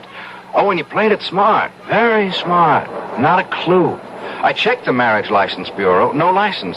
Easy enough. You could have bribed a clerk to destroy it. Now, look, I checked a few hotels. The big ones like the Ambassador, the Beverly in Los Angeles. No Mr. and Mrs. Howard Lansing listed. A piece of cake. When you registered, you gave a different name. You're making yourself look like a fool. What you're saying is you could find no evidence. Oh, but I did. One little clue that neither of you thought about. A car, Mr. Lansing. Your pretty little red sports car. I don't follow. You will.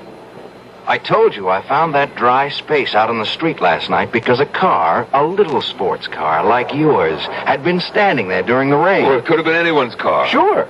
Same size as yours. Same wheelbase, but I agree, it could have been anyone's. Only it wasn't. It was yours. You want to know how I know? We'd be enthralled. I know, because last night, that car wasn't parked outside this house, but the one next door. I got to wondering about that. I kept saying to myself, if it was his car, why did he park outside the house next door? I came up with the answer today when I entered that house. Nobody there. And found fake blood all over the upstairs room. A gag knife. The kind you attach so it looks like you're stabbed. Even your clothes. And your luggage in the closet. Mr. Lansing. Oh, God. So you see, if it hadn't been for your car, I'd never have realized that brownstone houses in a row like these are identical. You bought this place, or leased it while Jen and him were on their honeymoon, didn't you, Miss Brady? Last night, when Jen went screaming into the street, you deliberately let her run into the street so you could bring her back to the house next door. This house. And her state, wound up tight like she was, she never realized what you were doing, as you knew she wouldn't. You'll have to prove these accusations. I will. I can. With the one little clue that nails it all down at all four corners. The little red sports car again. What about it? Well, you told me you'd never driven across country. I never have. If you're thinking of the mileage on the car, that proves nothing. Oh, not the mileage, Mr. Lansing. The servicing. Servicing? You had it serviced at the Beverly Hotel in Los Angeles. A lube job, oil change, new filter, the works. And like they do at all service stations, they slapped a little sticker on the door jamb. That little sticker that carries the name and address of the service station. That little sticker that practically nobody ever notices. Anyhow, you didn't. And it says, Beverly Hotel Service Station, Los Angeles, California. Date and all.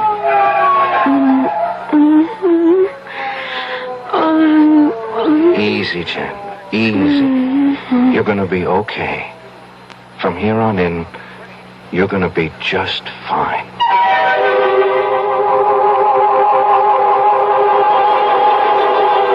Must have been a costly business, buying or leasing that identical brownstone house and furnishing it exactly like the one next door. But then Maggie had all the money in the world, or thought she did. I'll return shortly.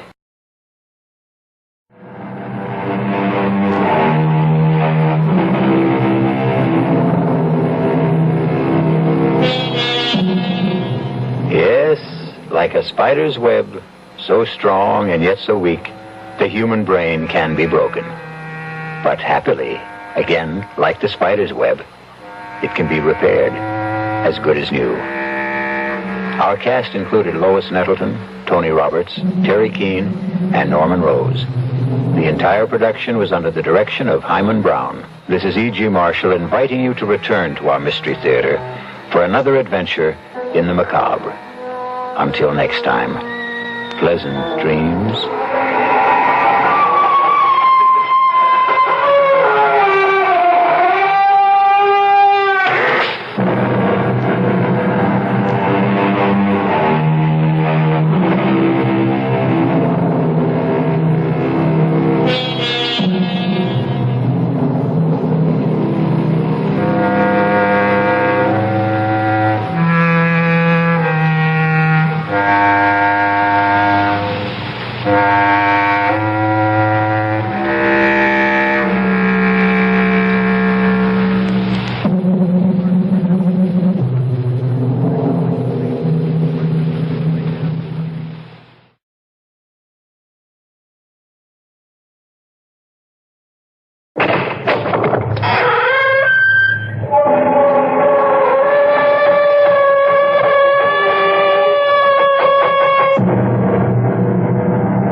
Come in.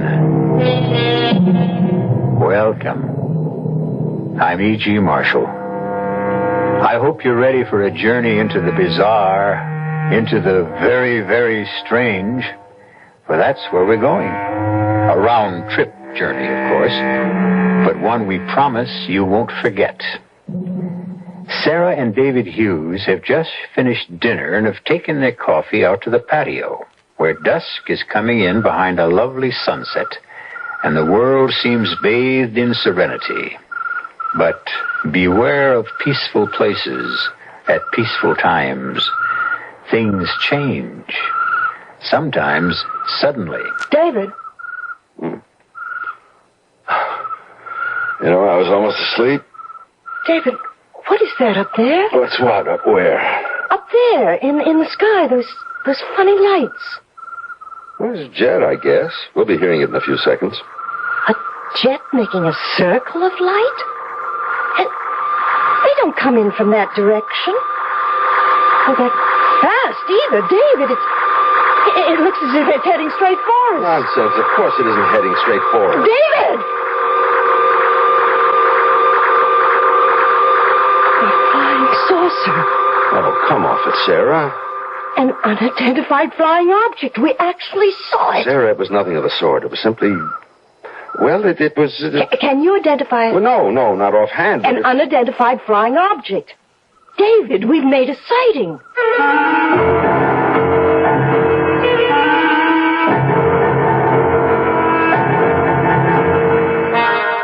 Our mystery drama, The Sighting, was written especially for the Mystery Theater by Fielden Farrington and stars Kim Hunter.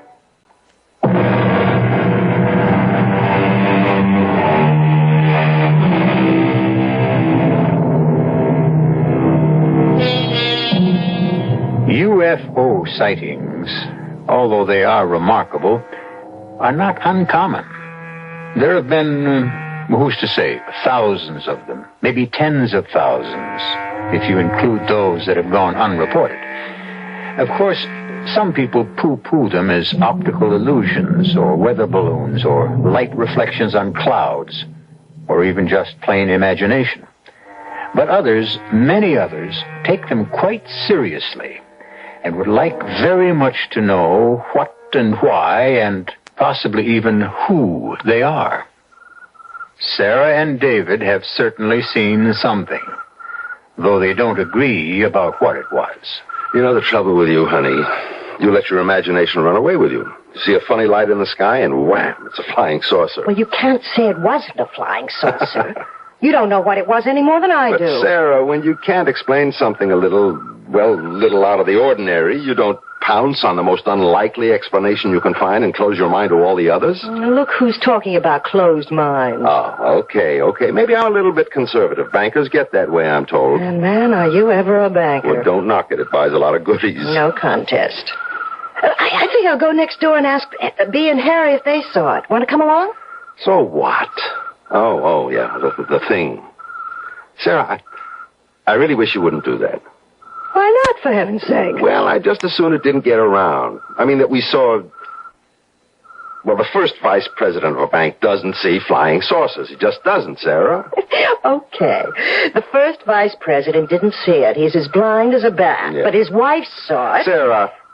Look. I don't want you to talk about it. How do we know what they are?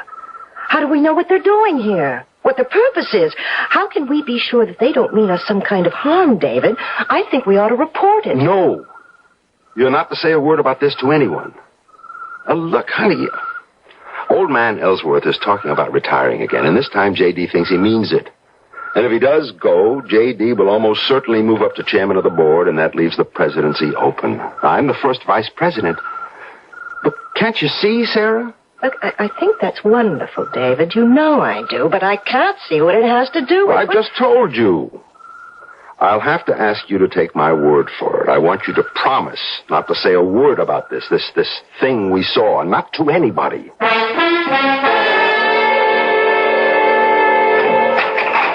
Anybody home? Oh, hi, Bea. You got any shopping to do this morning? I don't think so, no. How about a cup of coffee? Okay.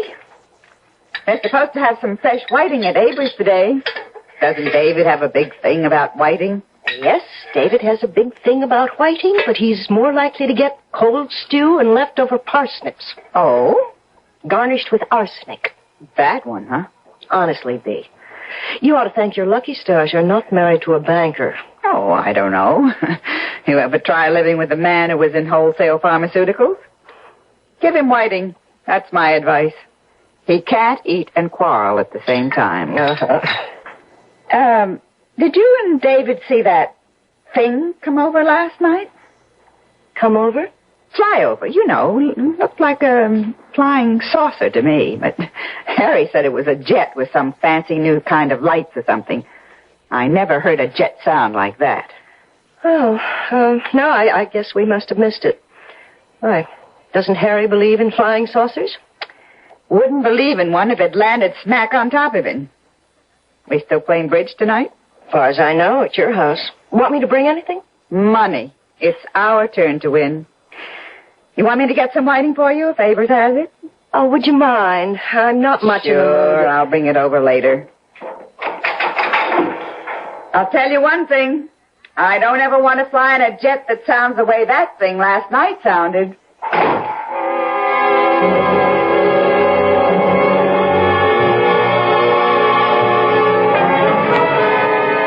Good morning, David. Oh, morning, J.D. You busy right now? Nothing top priority, no. Well, come on into my office. I've got some news for you. Sure thing. You, read this thing this morning? Oh, Times. I glanced through it before I left the house. A couple of people out your way claim they saw a flying saucer. Oh, I read that, yes. One of the fellows belongs to my club, as a matter of fact. I wouldn't want to be in his shoes next time he goes into that locker room. You know, I don't understand people. I just can't figure them out. Fellow sees something up there he never saw before, and he goes running around like a chicken with its head off, yelling, "Flying saucer!" What do you think he is, some kind of aeronautics expert or something? Sit down, David. Thanks. What would you say if I told you old Ellsworth finally made up his mind? Well, I'd say congratulations, J.D. He's retiring the end of the year. Made up his mind yesterday afternoon, apparently. Plans to announce it sometime later today. Congratulations, J.D. Oh, no. It's premature, my boy, premature. Board has to vote on the new chairman. There's no guarantee they'll pick me. I can be pretty crusty sometimes, you know. Made some enemies. That's your year's salary. Oh, yeah. Bankers don't gamble now. Had to vote on the new president, too, of course, but, you've got me in there lobbying for you. Thanks, J.D. Ah, nonsense. Best man for the job. Would be anyway if he didn't sit around loafing all day in the boss's office. Well, I guess I'd better get back to work. I guess you had. And, David. Yes, J.D. Try not to see any flying saucers. Wouldn't help a bit.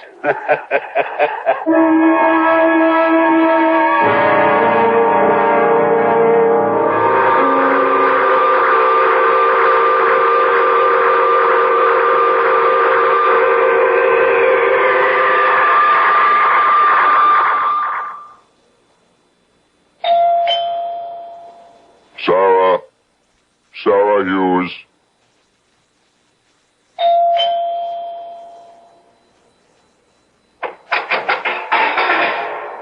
Sarah, I know you're in here. There's nothing to be afraid of. I must speak to you. How did you do that? Do what, Sarah? When you talk, your lips don't move.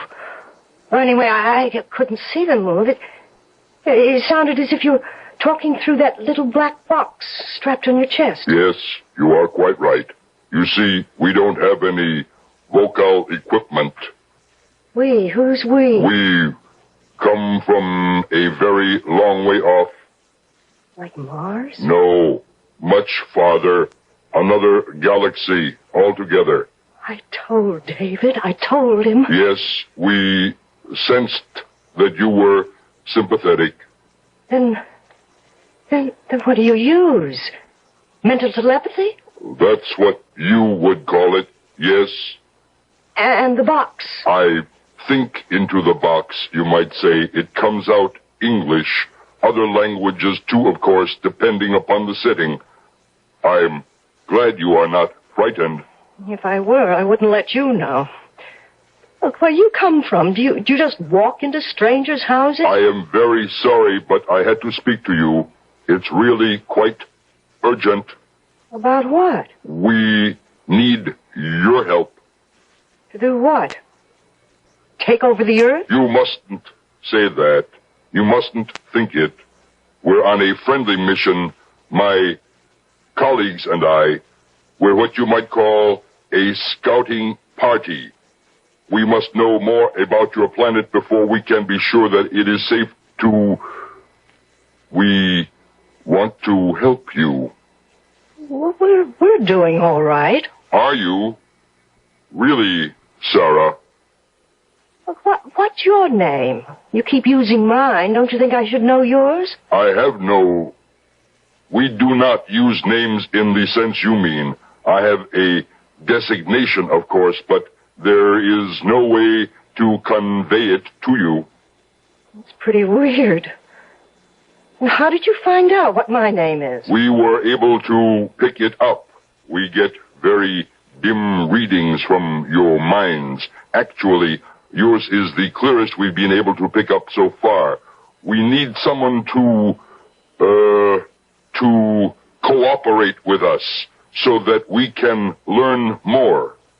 And that's what you want me to do? Yes, Sarah, it is.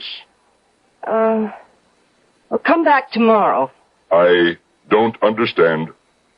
I'll have to talk to my husband about That is exactly what you must not do. Do you understand me? You must not consult your husband. You're not to tell him even that you have spoken with me. I want you to understand that very clearly. He is not to know that we have contacted you. Then you'd better just go back onto your flying saucer and fly away. I'm not sure I want to speak to you again. You will, though, Sarah. You will.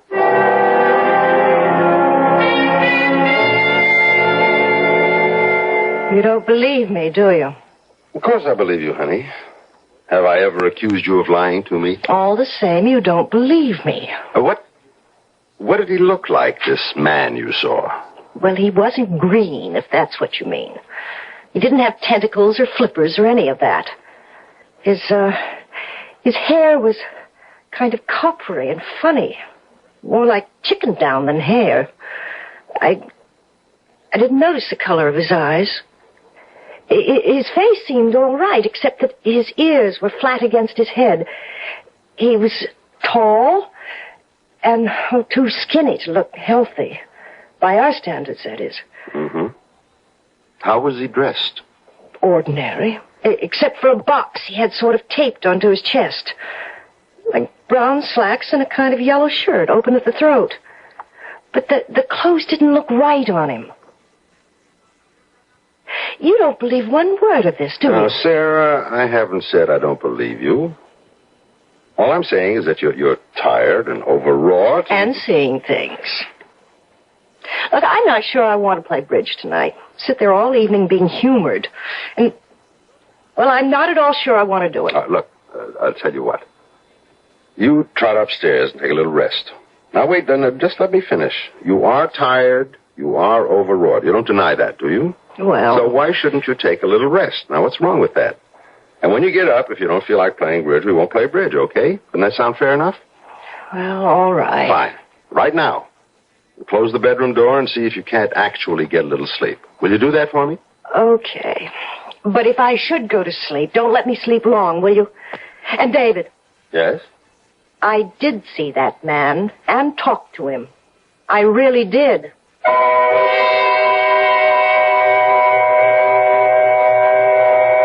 The whole thing an hallucination?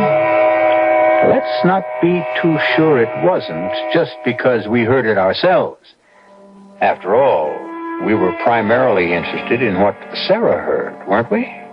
Or thought she heard. Let's not rule out the possibility that we were hallucinating along with her.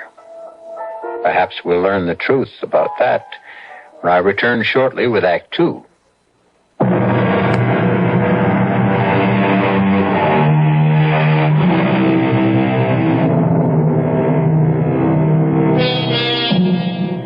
David and Sarah have spent the evening playing bridge with Bea and Harry Vincent. But their minds haven't been on the game. Sarah's is more on the events of the day just ending. How often do you speak with a man from outer space? Now the game and the evening have finally come to an end. David, my friend, we ought to do this more often. Yeah. You owe us now. You can check my arithmetic if you want to. You owe us $3.76. With the cards you two held, how could you lose? Oh, come on. Don't grouse, David. About 10 more nights like this, and maybe we could get even. Oh, it was all my fault. I told you I didn't feel like playing bridge tonight, Dave. Oh, forget it. You were no worse than I was. Well, after all, it's only a game. Yeah, said he, tucking away his winnings. I wonder if I drank $3.76 worth of beer. Well, there's more out in the kitchen. Come on out. Maybe you can break even. Now, what are those two cooking up? Oh, I don't know. Is the fight still going on? With you and David, I mean? Left over from last night. You haven't been acting like yourselves at all tonight, either of you. Oh, it's one of those things. I guess it happens to everybody. David, don't you think we ought to go now? You have to work tomorrow. Okay, honey. He's a good man, you're David. You don't have to worry about that.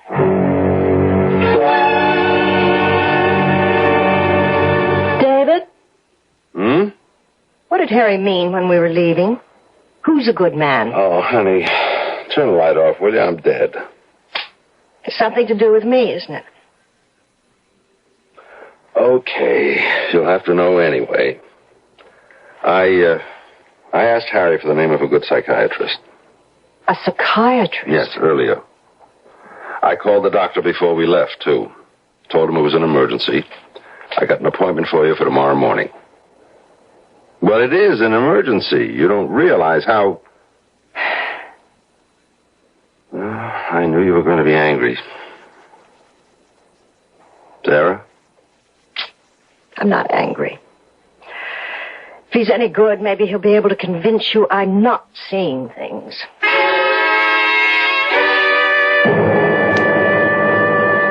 Sarah, I've got to get to the office on time this morning, today of all days, but I'll meet you at the doctor's office. Now, your appointment is for 11 o'clock. You won't forget it, will you? Look, you don't have to be there if you have a busy day. I can handle it alone. No, nothing of the sort. And after the session, we'll have some lunch. Someplace fancy, huh?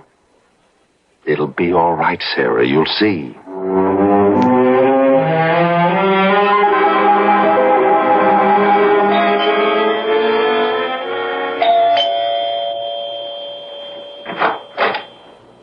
Oh, it's you again. Sarah, I must speak to you. Do you know that you may very well be nothing but a figment of my imagination? I think that you are tired. Did you sleep well last night? What do you think? And wouldn't a figment of my imagination at least move his lips a little when he talks? I can see that you are very sleepy. Oh, yes, very sleepy. Well, I didn't ask you in. You are almost too sleepy to stand, aren't you? Here, Why don't you sit here? You'll be much more comfortable. Well, That's better, isn't it? You're able to relax now. Relax and rest. Relax and rest. Float and sleep. You are asleep now, aren't you? Yes. Fast asleep. You will do as I tell you. yes, I will do as you tell me. Good.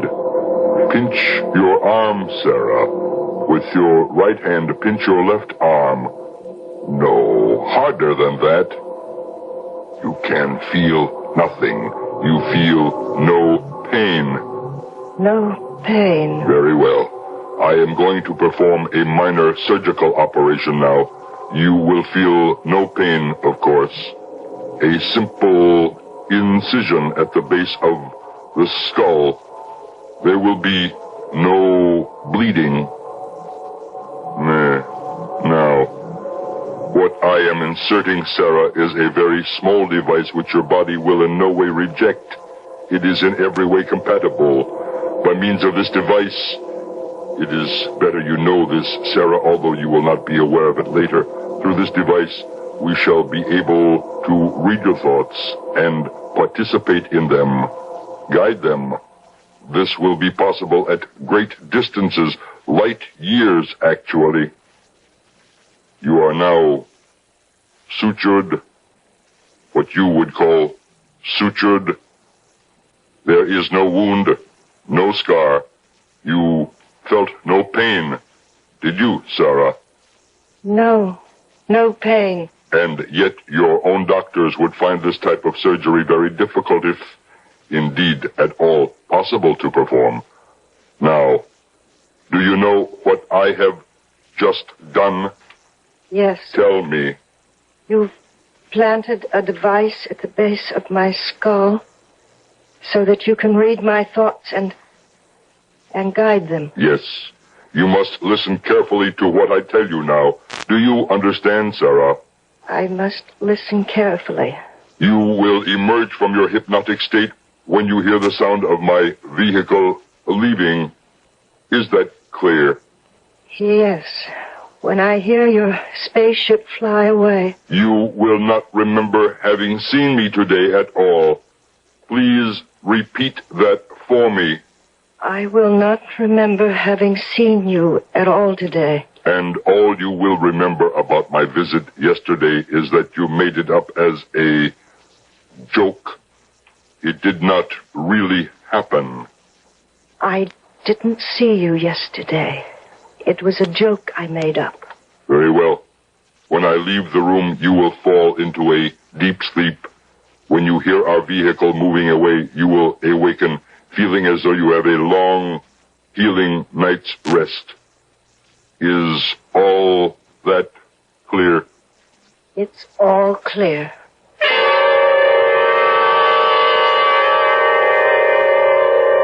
You busy, Dave?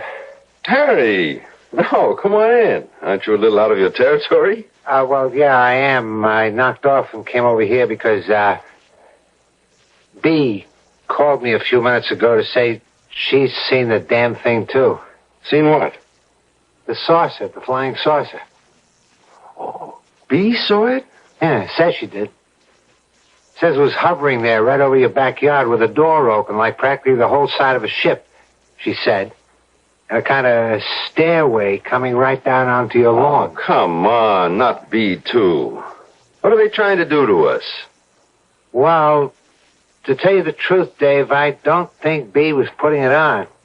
She can't lie worth a nickel, and she sounded scared, really scared. And, anyway, that's not all. For Pete's sake. She'd started out shopping, see, and forgot to take a list with her, so that's why she went back. I mean, that's how she happened to see the thing in the first place. All right. So, she went back in the house and was watching through the window, and I swear, Dave, this is what she said. A tall, skinny man came walking out of your back door and went up the stairway and into the saucer. Then it made that crazy whooshing noise like we heard the other night. I did hear that, Dave. I honestly did. And it didn't really sound much like a jet. Well, anyway, it made that noise and took off. Like 1,000 miles a minute, Bee says. You think it's true? Well, unless Bee's blown her mind, too. She said she wanted to go right over to your place and see if Sarah was all right, but she was afraid to. Yeah, I think it might be true, Dave. I think, anyway, we ought to go out there and see.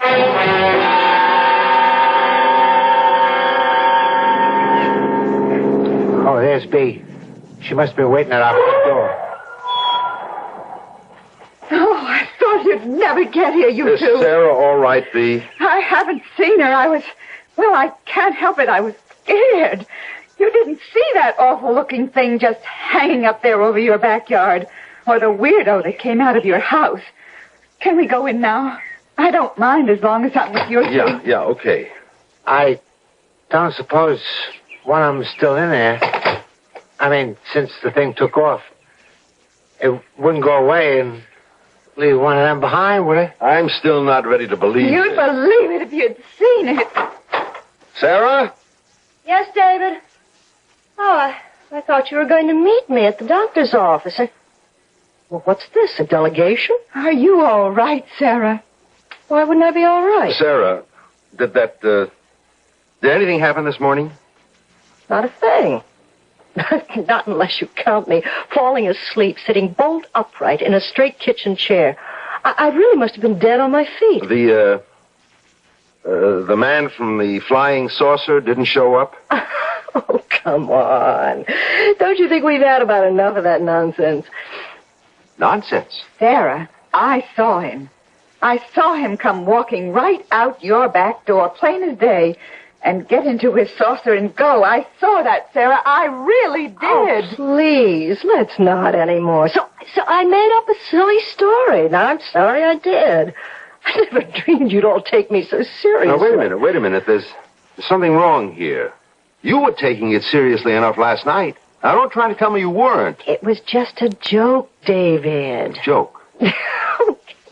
I wish you could all see yourselves. You look as if you'd just come in from a funeral or something. Sarah, if it was just a joke, why didn't you say so when I told you about the psychiatrist? Oh, I'm all mixed up. I swear I saw a tall, skinny man with funny hair get into a flying saucer and fly away. If it was just a joke you made up, Sarah, maybe I'm the one who needs a psychiatrist, because I saw that. I know I did. All right. Sarah's going to keep her appointment, aren't you, Sarah? I don't see any point, David. You'd just be throwing your money away. Well, still, if I ask you to, you will, won't you? Well, if you want me to, why not? I can't see what good it's going to do, but I guess it can't do any harm. No, Sarah. What? What? I didn't say anything. You are not to see the psychiatrist. Is that clear, Sarah? You will not see the psychiatrist. Who said that? What? Nobody said anything. Didn't you hear it? B. I didn't hear anything. You will do as you are told.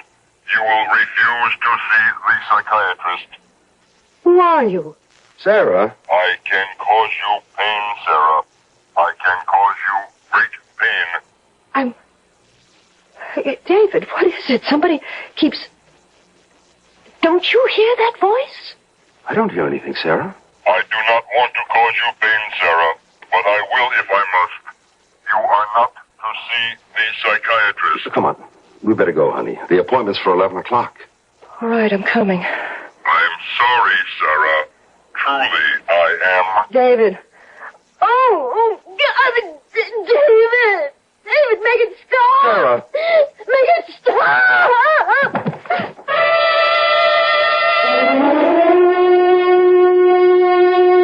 I hope you didn't feel the pain along with Sarah.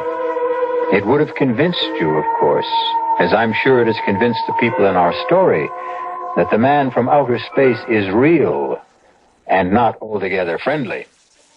If there is any doubt lingering in your mind, however, I believe it will be dispelled when I return shortly with Act 3.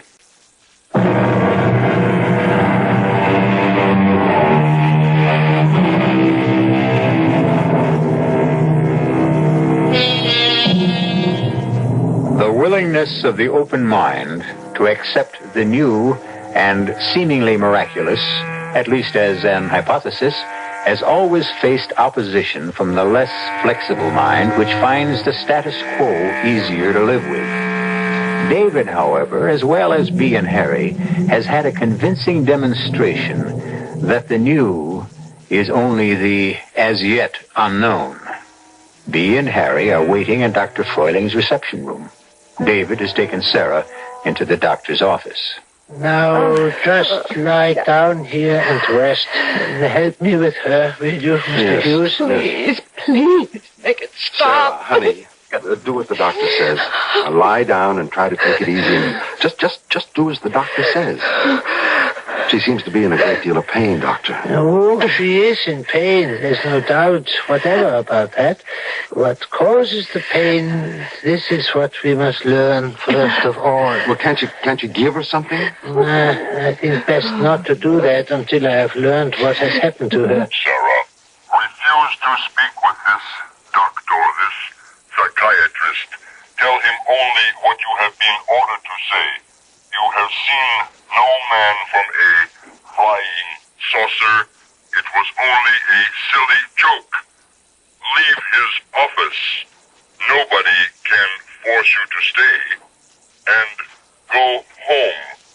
Do only this and there will be no more pain.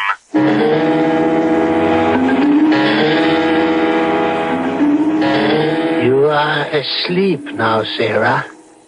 You are in a deep, restful sleep. You are resting in a quiet, lovely place where there is no pain. No pain, only rest. You will not sleep. You are uncomfortable. There's no severe pain now, but you know there will be if you listen to this man. Now, Sarah, I want you to tell me exactly what happened this morning before David came back from his office. I can't, Dr. Freuling. Uh-huh. Well, it is not yet. We try again.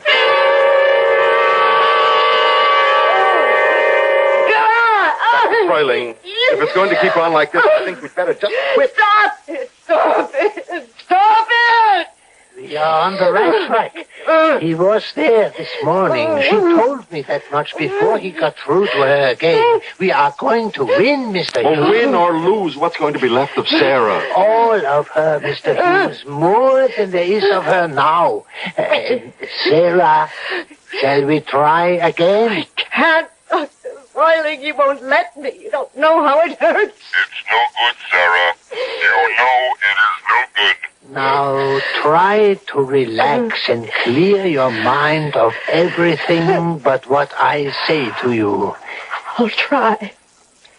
Sarah, what did the man do when he came to see you this morning? He said he asked me... Oh, no! He asked me to help him. Stop it! Stop it, please! Sarah, you are under my control, not his. The pain will never stop until you do as I say. You must do as I tell you. Bear it, Sarah. You can bear it if you try. Help me, and it will all be finished sooner than you think. How did he want you to help him? It will be worth. The pain will be worth. He wanted me to... He wanted me to make it stop. He wanted you to what? Be his contact. He couldn't... Oh, God. He said he couldn't breathe. I thought I was... Oh, no. Pain can't kill, Sarah. What if I decide to kill you? I don't care. I don't care. Enough. Dr. Freuling, that's enough. You were to what, Sarah? What did he want you to do? He put a thing into my head, and he knows what I'm thinking. He can... No! He can hurt me with it. Oh, yeah! Fainted. Doctor, is Wait. Her pulse is strong. That's good. Is she... She will be all right. He cannot hurt her while she is unconscious. He put a thing into her head. Is that what she said? Is that what you heard her say? Yes.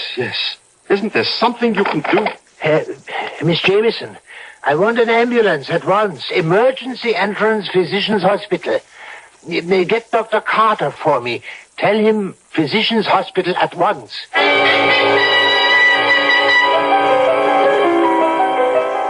It was good of you to come, Dr. Carter. Yes. What have we got? A device has been implanted in a young lady's skull, I believe. I cannot be certain. Implanted by whom? How long ago? Only this morning, as I believe it. By whom? Now, it's a long story, and the patient is in intermittent pain. All right. We'll have to have x-rays. I have already made x-rays. They are here. All right. Have you read them? Have you found anything? I am a psychiatrist. I think there is something, but I do not wish to prejudice your judgment. Ah, very well. Well, is everything clear here? It's all right. Nothing here. And not... Wait a minute. That little particle. Is that what you mean? How does it look to you? It's like a pinhead. Oh, yes. It's foreign, all right. Must be. But implanted? It's very small. Large enough. I am afraid for my patient's reason. Perhaps her life. I do not know. I have to see her before you operate, Dr. Carter. Oh, she's already been sedated. Believe me, Dr. Carter, it's imperative. Well, if you feel so strongly about it. Sarah? Oh, is that you, David? Yes. Feel better now? Oh, yes, I feel fine. Just sleepy. He isn't bothering me right now. I mean, there isn't any pain. Do you think you could contact him, Sarah? Oh, I expect he's around. Why? I want to get a message to him. What message? David, I don't want you to... No. I just want to talk to him, Sarah. I just want to meet him. Is he listening now? Oh, I can't tell, but I imagine he is. David, you mustn't... I just want him to meet me and talk to me. It's as important to him as it is to me. I'll go back to the house. There's nothing I can do here anyway. I'll go back to the house and meet him there. I have something important to tell him. Important to him. Well, if he's listening, you could just tell him now. No, not now. I'll meet him at our house as soon as I can get there. I'm afraid, David. You sound as though... Just give me a kiss, Sarah. I love you.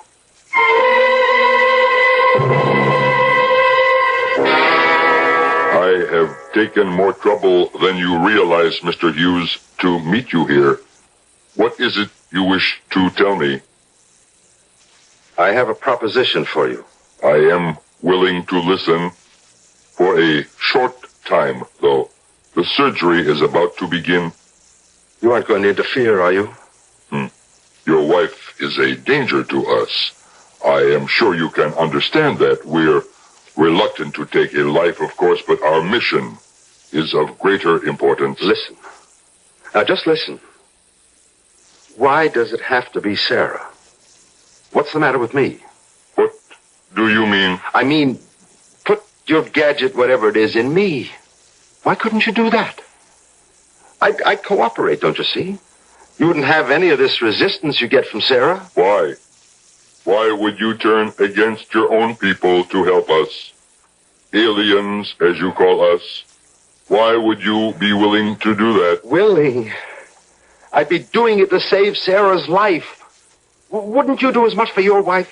We do not have wives. Oh. Well, my wife is very dear to me. There's nothing, I guess, that I wouldn't do for her. So you see... Be quiet. What? Please, do not speak. I am in communication with my colleagues. Oh. Tell them... Be quiet. Oh, God, please.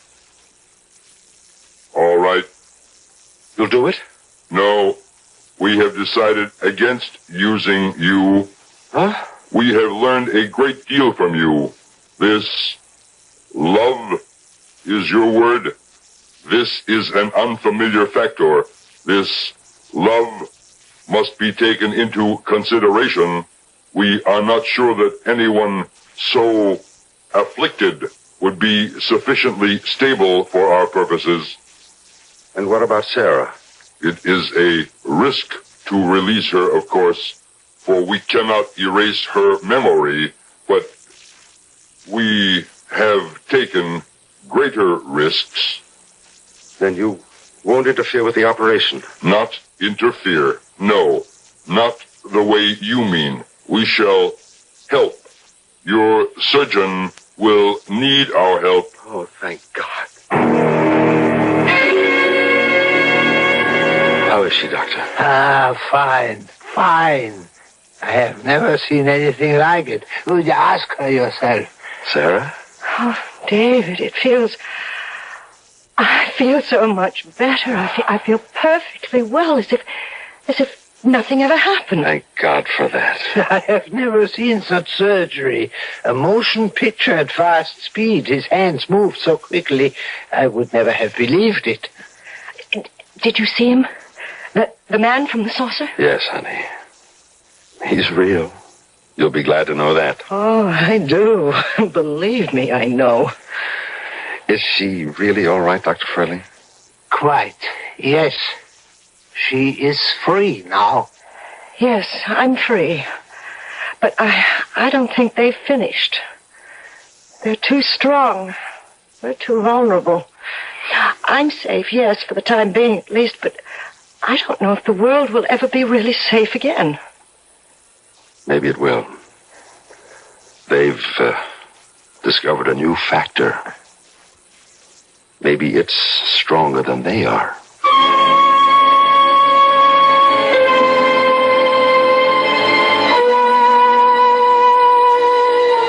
Well, how strong is love? The new factor on this old earth of ours. Stronger than hatred? I like to think so. Hatred makes the headlines, I know, but love, in its unassuming way, has been making the world go round for a good many years now. I'll be back shortly.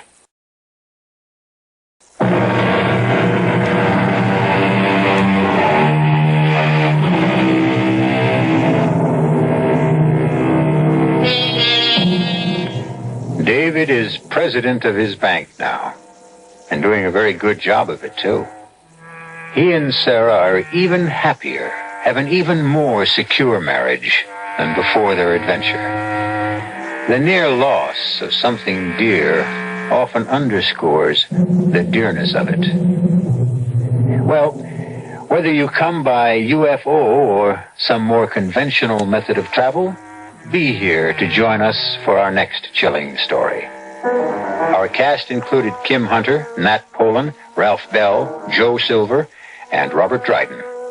The entire production was under the direction of Hyman Brown. This is E.G. Marshall inviting you to return to our Mystery Theater for another adventure in the macabre. Until next time, pleasant dreams.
I'm E.G. Marshall. You are standing in the doorway of the diabolic, the dangerous, the deadly. And in a minute or so, you will hear one of the strangest tales we've ever told. A story unlike any we have ever poured into your willing ears. Because this is a story about a man you knew only too well. A man who personified the diabolic, the dangerous, the deadly to an entire generation. A man the world will never forget or forgive.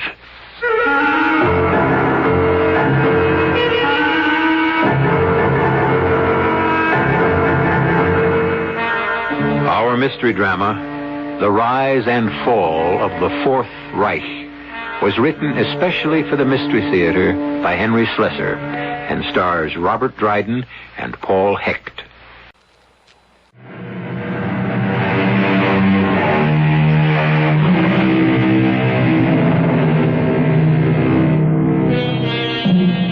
This is Mexico City, a noisy, bustling city, full of people and automobile traffic.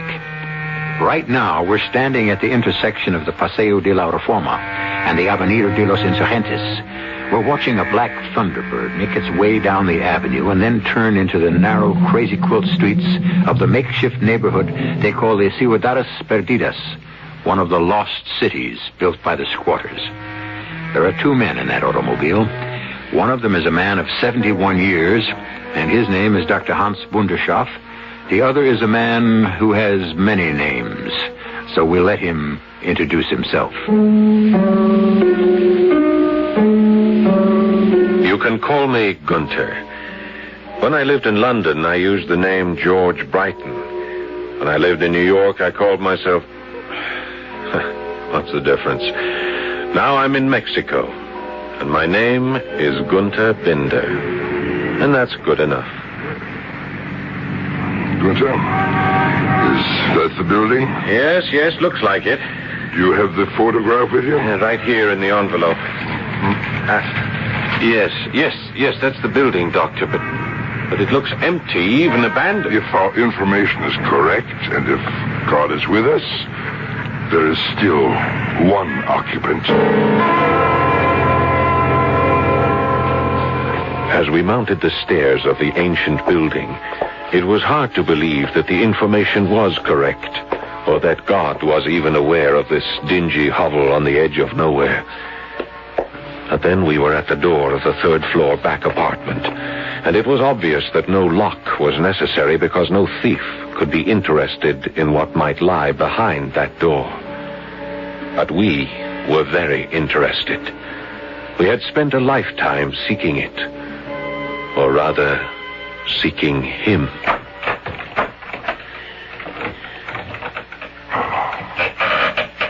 Gunther, look. Dear Lord. He doesn't look alive. Yes, but he's breathing. You can see him breathe. Doctor, how can we be sure? He doesn't look like... There's barely any resemblance. He's 86 years old, Gunther. What did you expect? But we are sure it's him? There's no question of verification. It's him. The one we have sought for so long. I must try to speak to him. He's unconscious. He won't hear you. I must try. My Führer. My Führer. Can you hear me? My Führer. We have come to take you home. But our work was just beginning.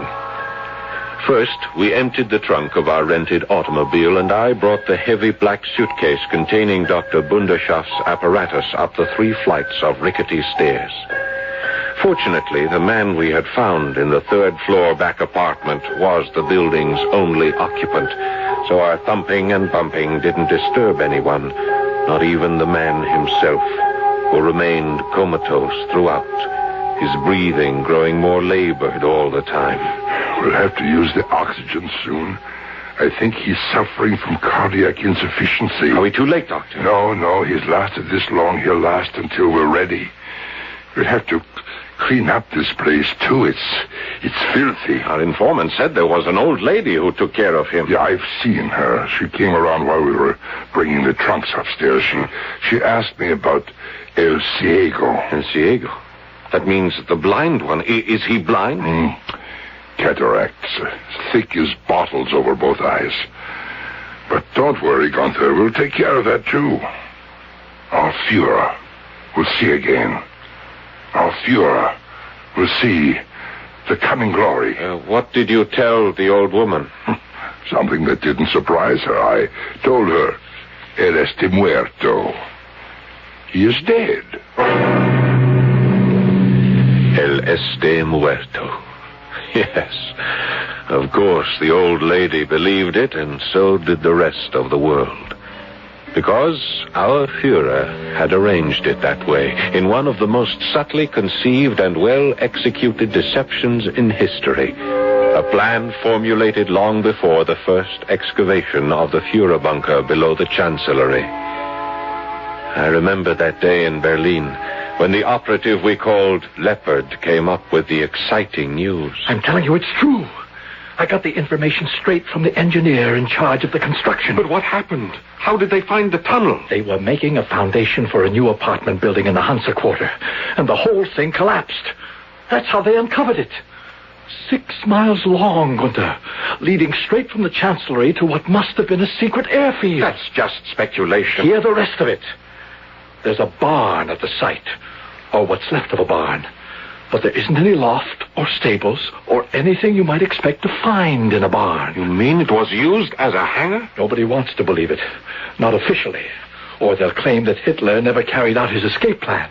But you think otherwise. What I believe is the Führer confided his true intentions only to Bormann and Goebbels. All the others in the bunker were kept in the dark so they could testify to the authorities about his so-called suicide and Viking funeral. Good Lord.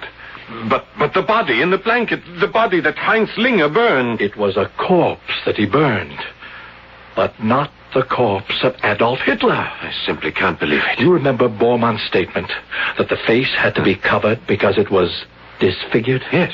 Gunther, the face was covered because it was the face of some orderly, not the face of their Führer. And now that face was in front of me. His face. The little square mustache gone. The black hair with its slanted lock across that famous forehead gone. The lips that had once blared out martial music loud enough to stir the world had vanished into a black, toothless hole. The eyes that had given hypnotic guidance to millions looked out blindly through thick, gray windows. I stared at that face, and I turned to Dr. Bunderschaff. Doctor, is it really possible? Can we make him smile again? It is possible, Gunther. We can make him smile and feel happiness for the future.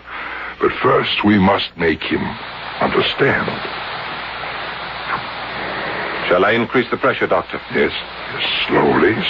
He doesn't seem to respond to anything. I'm not a physician. I know my opinion doesn't matter. He's not in coma, Gunther. This condition of his is more resignation. He has stopped caring about being alive. His skin color is changing. More pressure, Gunther. The needle is near the danger mark now. More pressure, I say. We are pumping too fast, Doctor. Look at his skin. He's turning purple. Another minute. We must improve his heart action. You'll kill him this way. He's too old to stand this. Look. He's trying to speak. Estoy cansado. What's he saying? Quick, kill the pump. Cansado. It's not German. No, Gunther. It isn't German. But don't forget he's lived outside of Germany for 30 years. What does he say? He says that he is tired. Very tired. He wants us to leave him in peace. My Führer, listen to me. Do you think he hears you? Look at his eyes. He's blind. He knows someone is here, Gunther. My Führer. Estoy cansado. Yes, my Führer. I know I know you are tired, but now you can sleep. And when you wake, we will give you the future.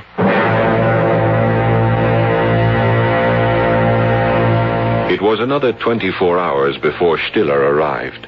Stiller was a doctor, too, but he was able to do something that Dr. Bunderschaft could never do. He was an ophthalmologist, and he would apply his surgeon's skill to the cataracts that prevented our Führer from seeing the men who had come to restore him to power. I'll do what I can, Hans. But don't expect me to perform miracles. Well, why not, Stiller? We have performed one. We have found him. It's not enough simply to remove the cataracts. He'll need to be fitted with special glasses. Perhaps not. Not after our endocrine treatment. Hans, you still persist in this dream. I know what I have accomplished before. I know what I can accomplish now. But this challenge is too great. A man of his age, in his condition... I will need your assistance, Stiller. Gunther is a fine young man, but he lacks professional skill. I'm an eye doctor, Hans. I know nothing about glands and hormones and all your other mysteries. Please, Stiller, help me. Help me make it worthwhile for those eyes to see again. All right, Hans. If you can believe in miracles, I suppose I can, too. The operation was performed. From Stiller's point of view, it was a success. The gray clouds covering the old man's eyes were lifted, but it was only after new strength was pumped relentlessly into his bloodstream, after stimulants had excited the action of his heart and liver and pancreas and nervous system, did we see any reaction or result. And then the moment arrived. The moment when Adolf Hitler opened his eyes and spoke to us. Who are you? Did you hear me? Who are you? What do you want of me? We are your subjects. What? Your subjects, my Führer. You are mad. You are all mad. I am no one.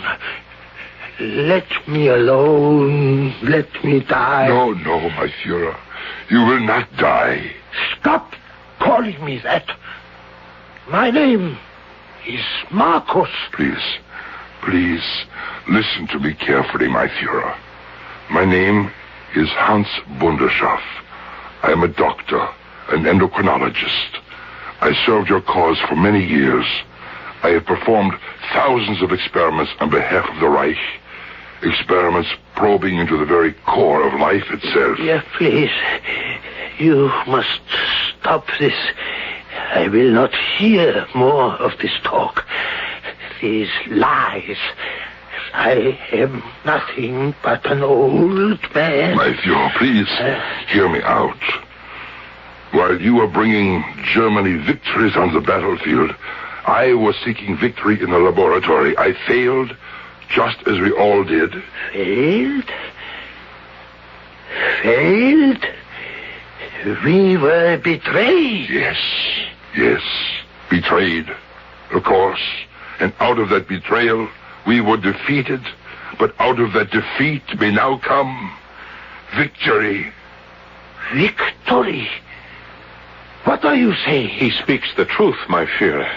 Who are you? I am Gunther. Gunther Binder, your subject, too.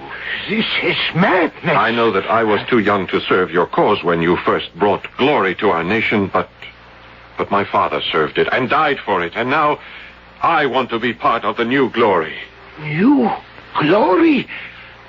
What are you raving about? Lunatics! Tell him, Doctor, please. No, Gunther.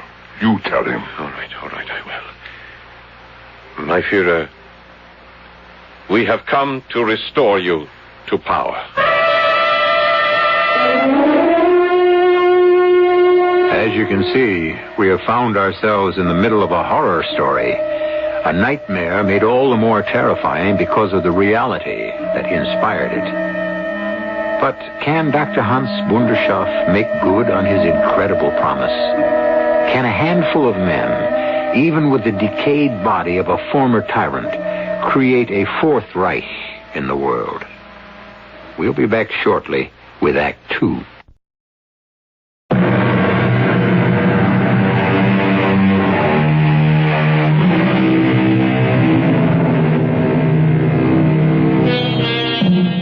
Strange things are taking place in a near-abandoned hovel on the edge of Mexico City.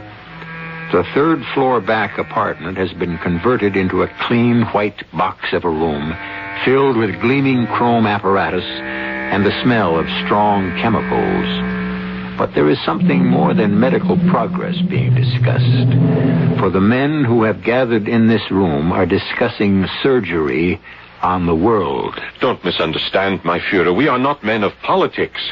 We know there are others who can guide you better than we. Politics? I know nothing of politics. Why should an old man know anything but the water he drinks, the food he puts into his mouth? But you remember this much, my Führer. You remember that politics is power. Nothing more. Power? And is that what you offer me? Are you my army? My legions? Is this my new chancellery? But we speak of a different power now. There is only one power. Strength. And I have none. Look at me. I am old, dying. But the power we are talking about is strength. Strength, life, youth. Youth? Now I know you are mad. You would make me young again? Yes. Yes, my Führer. We can give you back the years that were lost in Germany when you so wisely escaped from Berlin. We don't know how many years we can promise you or how much vitality we can restore. But it will suffice for your return to the fatherland. Hans, look at him. His eyes. Madness. All madness. It is enough for now, Hans. Let him rest. You've troubled him enough. We must make him understand it's no good unless he realizes. No. Stiller is right. He has stopped listening to us. We will speak to him again later. It was later, all right. Almost 2 weeks later before we heard the voice of Adolf Hitler again. But Bundeschoff was a busy man during that 2-week period. I had expected him to begin the testosterone treatments first, but instead he chose to administer massive doses of vitamins. And then he began a series of amphetamine injections whose effects he watched with concern for the stamina of Hitler's heart. But the Führer survived. And then Bundeschoff began the critical phase, the hormonal injections which he had used to restore temporary youth to gray-haired rodent veterans of the laboratory. Stiller and I watched the procedure in awe and skepticism. The man isn't a rat, Hans. It's simply not the same thing. We have had similar results with primate Stiller. Don't tell me now that a man is not an ape. I still cannot believe in this miracle of yours. But he is stronger. You can see that for yourself. He grows stronger every day. But will he grow younger? We'll soon know. And then, on the night of the 10th day, we were awakened by a horrendous cry. My God, what is it? It's him. The Führer must not be bound by existing legal regulations. The Führer is leader of the nation, supreme commander of the armed forces, head of government, supreme executive chief, supreme justice, and leader of the party. He's out of his head. Yes, my Führer, please, easy. Lie back and relax. I must conserve my strength. Yes, that's right, you must. My strength is the strength of Germany. Seems to have gone back to sleep. Yes, he sleeps. And this time, his dreams are brighter. Much brighter, Günther.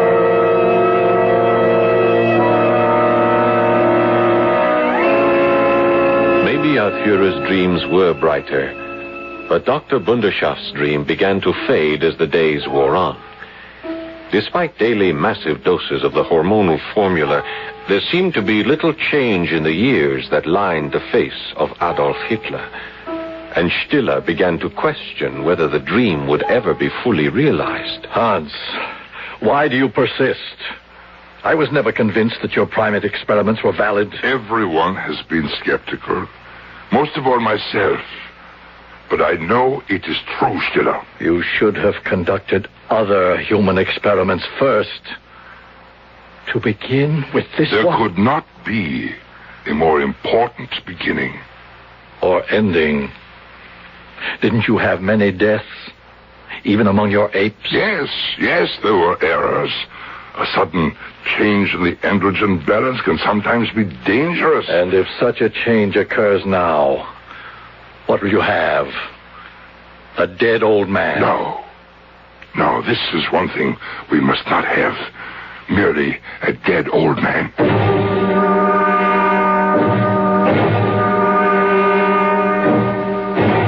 And so the experiment went on day after day, until finally some improvement began to appear. Blood pressure? Almost in the normal range. Red blood cell count? Not much improvement yet. Muscle tone? And that's hard to say, Doctor. His skin seems firmer to the touch, more elastic. You see, Stiller? One improvement after another. Do you still think we will fail? It's a question of time, Hans. But do you have enough time? Yes, time. Time is the enemy. We're in a race. All right. We will double our efforts by doubling the dosages. But that might kill him. The shock. We will have to try, Günther.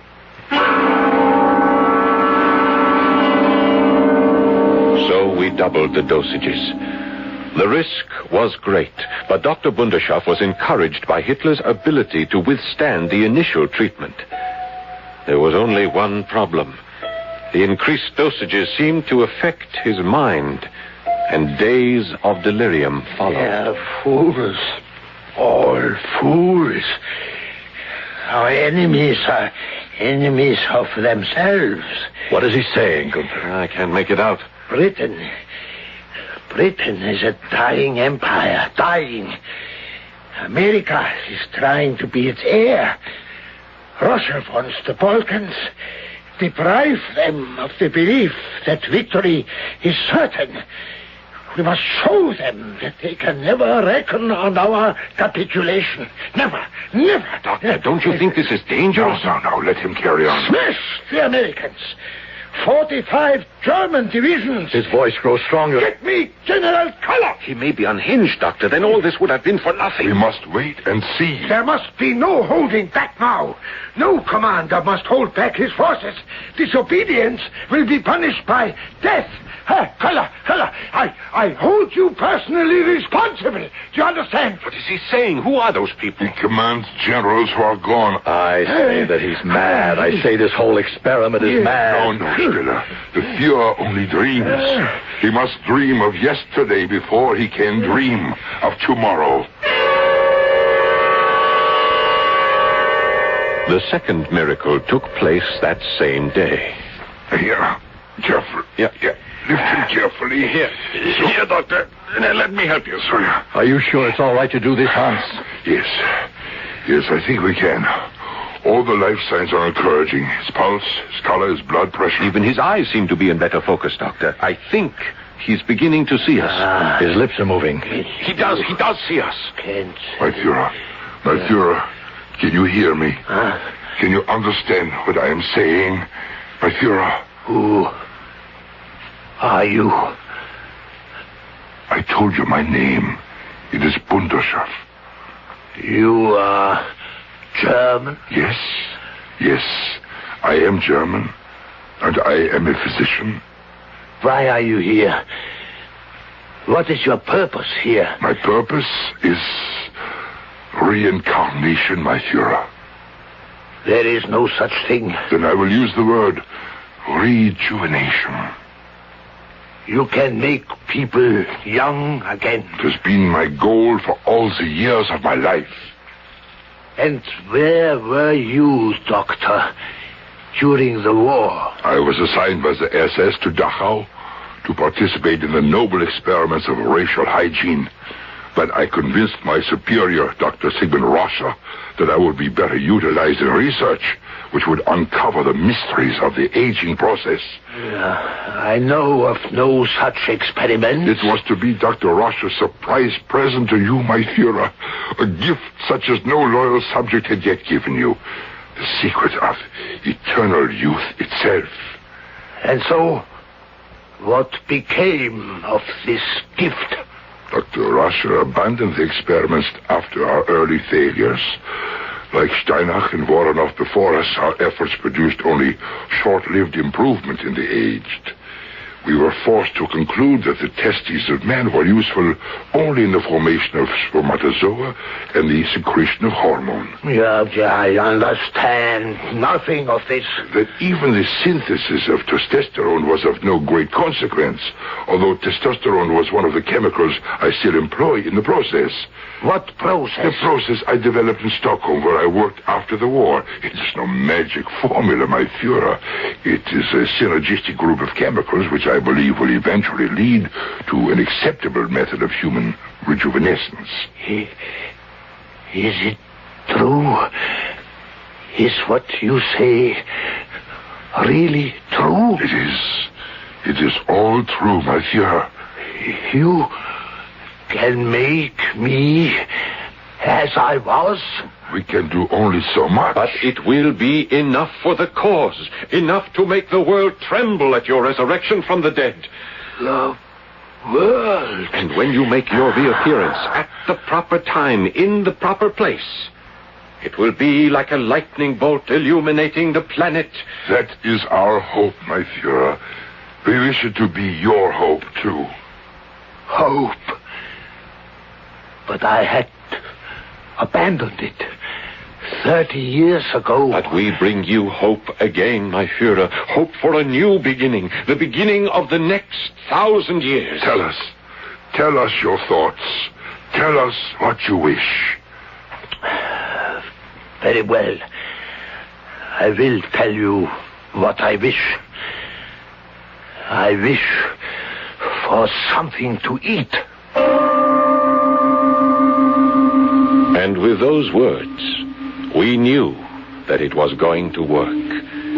That our Führer was back among us again. That the day of the Fourth Reich had dawned.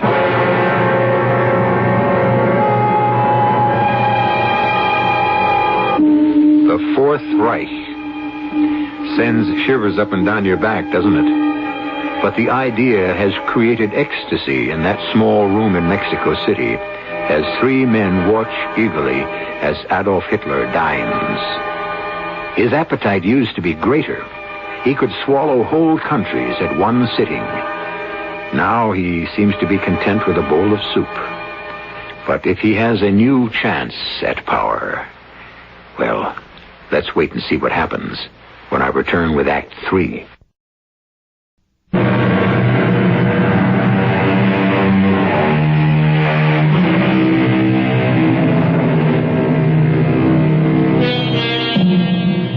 There are still exciting events occurring for Doctors Bundershoff and Stiller and the young man who calls himself Gunther.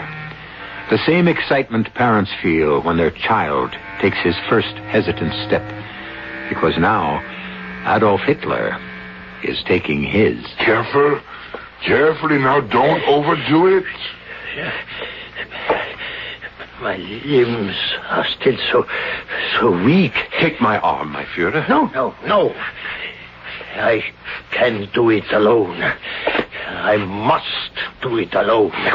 Good. Now, only this far, my Führer. Just to the chair. Yes,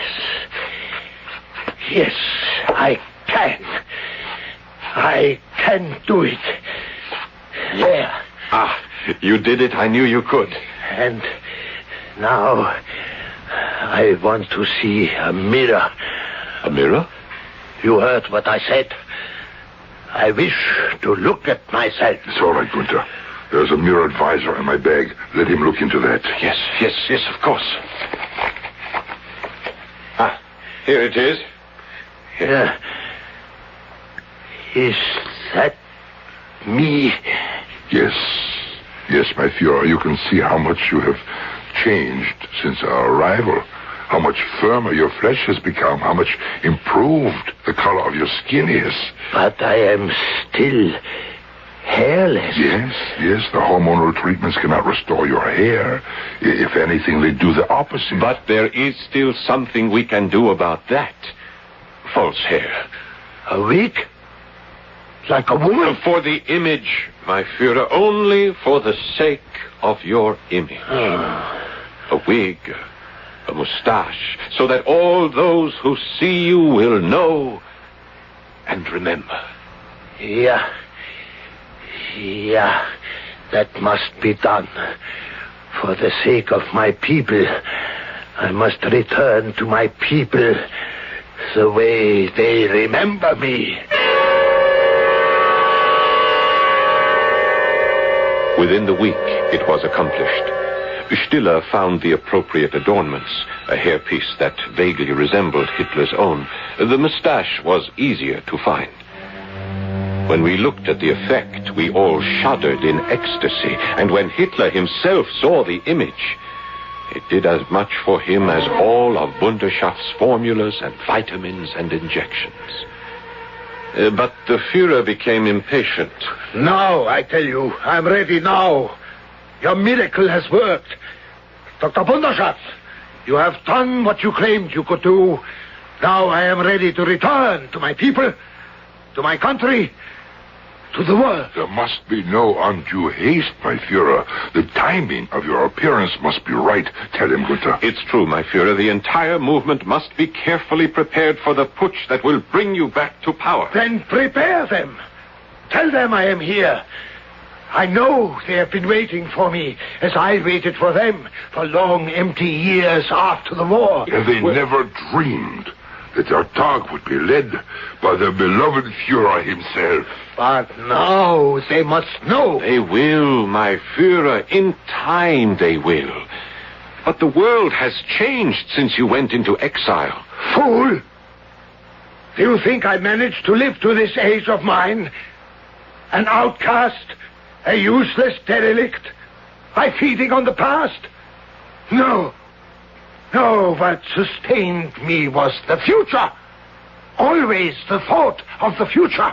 That was wise. For years after my exile, I considered the means whereby the Reich would rise again. I knew the day of great land armies was over and finished. Of armadas and armor and massive bombing.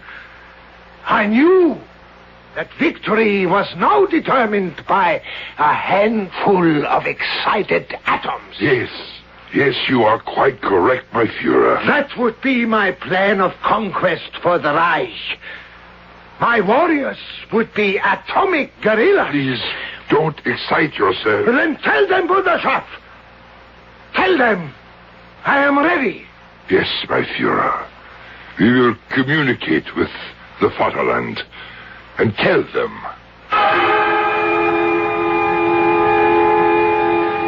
Dr. Stiller left us that afternoon. He had a serious operation to perform on the retina of a close friend. It didn't matter, however, his part in the experiment was over. Mine, though, was still important.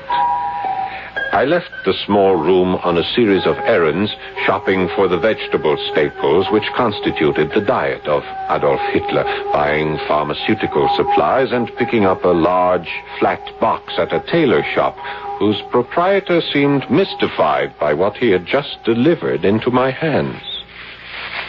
Here it is, Doctor. Yes, it's perfect. Exactly what we wanted. And now to find out how well it fits. 20 minutes later, Adolf Hitler was in full uniform. He stepped out in front of us, a willing model, turning to give his audience the full benefit of the effect. His right hand was on his hip. The left, still useless from the bomb damage that had destroyed his nerves, was held rigidly at his side. An iron cross hung from the breast pocket, and there was a black, white, and red armband circling his left arm, the sign of the broken cross. But there was one other thing in the image before us, the most electrifying sight of all. Adolf Hitler was smiling. They call you Günther. Yes, my Führer. I will call you Günther, too. Thank you, my Führer. You will be rewarded, Günther. You and Dr. Bunderschaff and Dr. Stiller. You will all three be at my side in the coming days of victory. You will be privileged to witness the birth of true peace in this world. True peace, Günther. You know what that is? No, my Führer. Not the peace of blind pacifists. Peace not supported on the palm leaf fans of tearful pacifist mourning women, but founded on the victorious sword of a lordly people that puts the world to work for a higher culture. Do you understand, Günther? Yes, of course. Why are you sweating? What's the matter? Oh, it's nothing, sir. I am just overwhelmed. My Führer, please, you must not excite yourself. Steiner must counterattack the Russians. The Luftwaffe ground troops must be alerted. Please, you must sit again. You stood too long. Yeah, I must sit down. And you, Günther, you must come here. Quiet, Günther. Günther, kneel down. Yes, my Führer. I am kneeling. Günther, you must take this. No, my Führer. No, not the Iron Cross. It is yours. No. I wish you to have it. I wish you to have it from your Führer's own hand. For bravery in battle. For exemplifying the ideals of Aryan manhood. Here, Günther, my son, I give you... Wait. What is that? What, my Führer? This chain around your neck. Only a chain, my Führer? But this ornament hanging from it... It's not an ornament, my Führer. It is a symbol. It is called the Star of David. What? A Star of David? The Jewish Star of David? It was given to me by my father. No, not from his hand directly. He was dead when I received it. Bunderschaff! Do you hear this? You are harboring a traitor! A traitor! The truth is, I took it from his body. I was only 5 years old at the time, but I had the sense to take it from him before it was taken by the guards at Auschwitz. Bunderschaff! Do you hear? Kill him! Kill him! We are betrayed! It's taken me 36 years to get here, my Führer. 36 years after my holiday in Auschwitz. 34 years after Dr. Russia froze my mother and father to death before my eyes.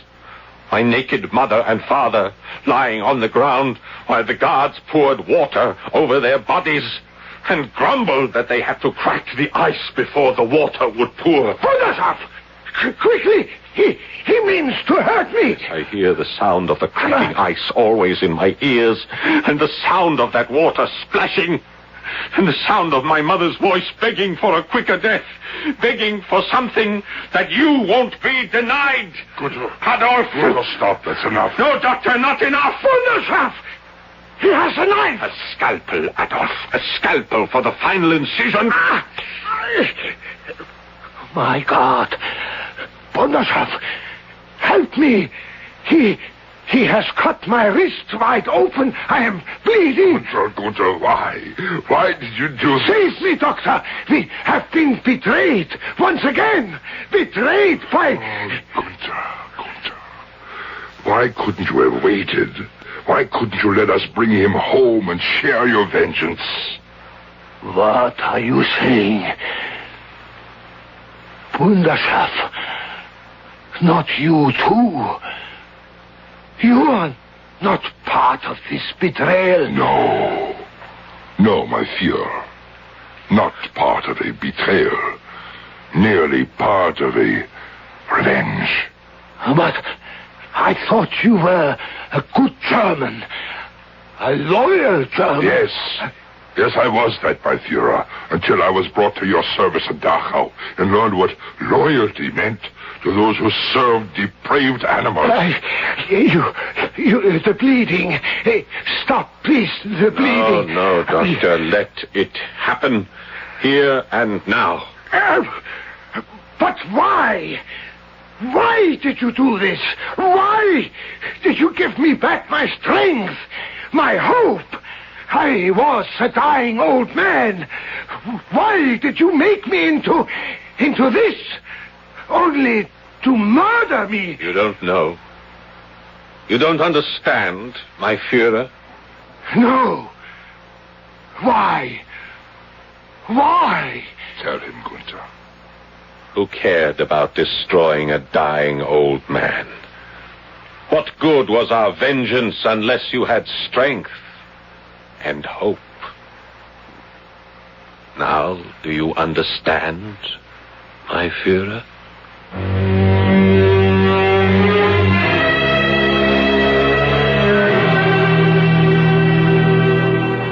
And so, Adolf Hitler dies. Not in the bunker beneath the Chancellery in Berlin, but in a dingy, deserted rooming house in Mexico City. There will be no Viking funeral for him this time. No obituaries, no mourners. Just a memory. A very bad memory. But one which no man can ever afford to forget. I'll be back shortly.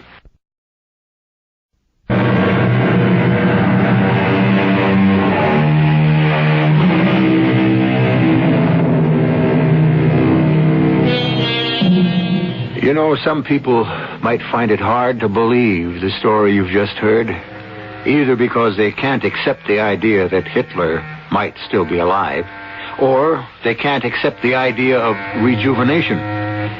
Well, I can't prove the first part, but I think I can support the second, because I know a prime example of rejuvenation. It's called radiodrama. We hope you agree. Our cast included Paul Hecht, Robert Dryden, Joe Silver, and Ken Harvey. The entire production was under the direction of Hyman Brown. This is E.G. Marshall inviting you to return to our Mystery Theater for another adventure in the macabre. Until next time, pleasant dreams.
I'm E.G. Marshall.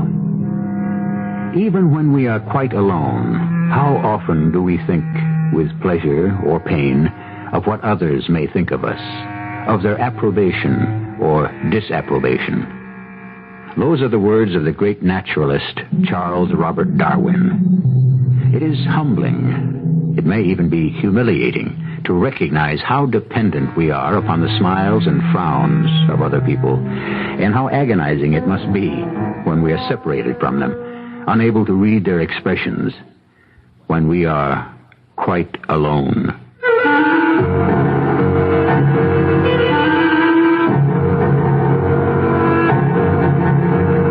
Our mystery drama, The Solitary, was written especially for the Mystery Theater by Elspeth Eric and stars Larry Haynes and Fred Gwynne.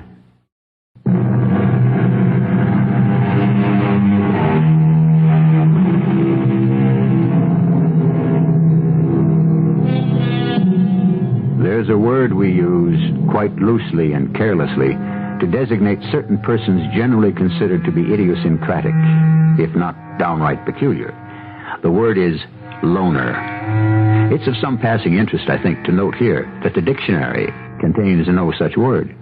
That marvelous book lists and describes, however, the hermit and the recluse, and the one who gives our play its title, The Solitary. Oh, it's cold. Cold. No moon, no stars. All dark. It's dark.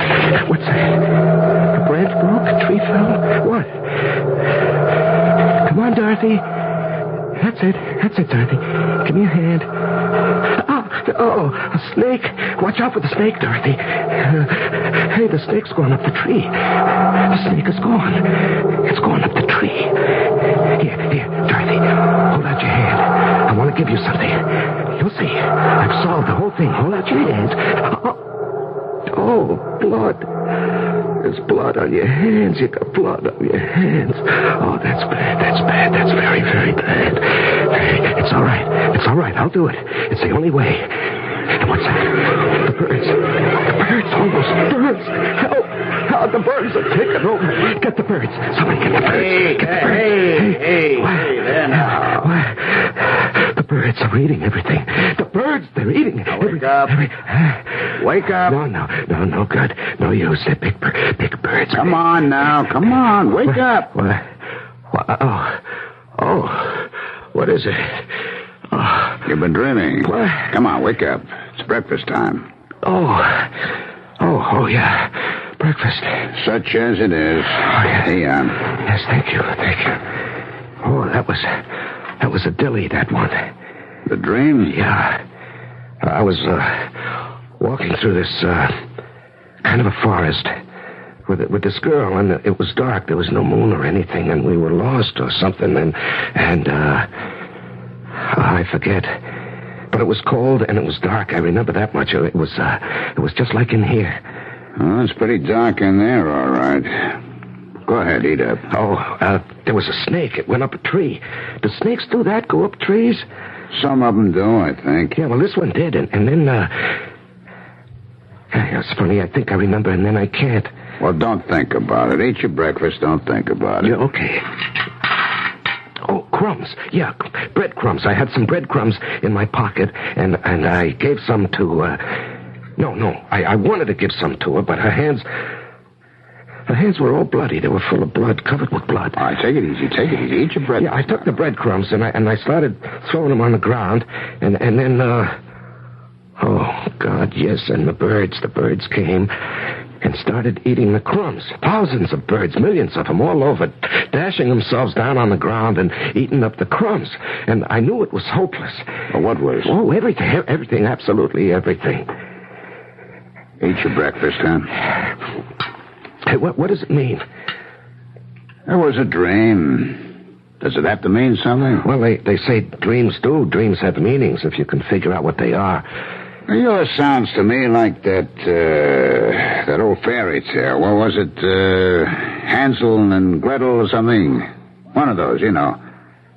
The two kids who were lost and they threw crumbs on the ground so their parents could trace them. You know. They were in a trail, but the birds came and ate up the crumbs. Oh, is that what happened?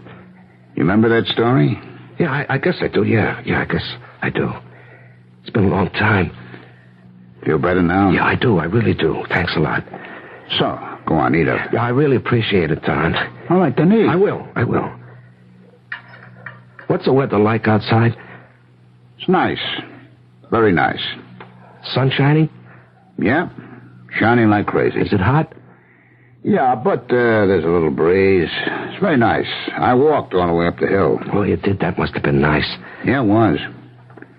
Come on, eat up. Okay. Hey, how are the Reds doing? They've got a good chance. Oh, I've always been crazy about the Reds. Yeah, I know. Well, I grew up in Cincinnati. Yeah, I know.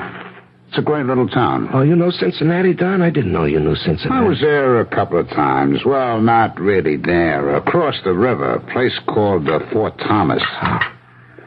Oh, you finished? Give me the plate and the cup. Yeah. You know, I think maybe tomorrow I can sneak you up some oatmeal. Would you like that? With milk and sugar? Yeah, I like oatmeal. Then maybe you won't dream about breadcrumbs, huh? Yeah. Okay, I'll see what I can do without getting caught. No, don't get caught. Hey, Don? Yeah? Don, how many days I've been in here? 17. 17. 13 more to go.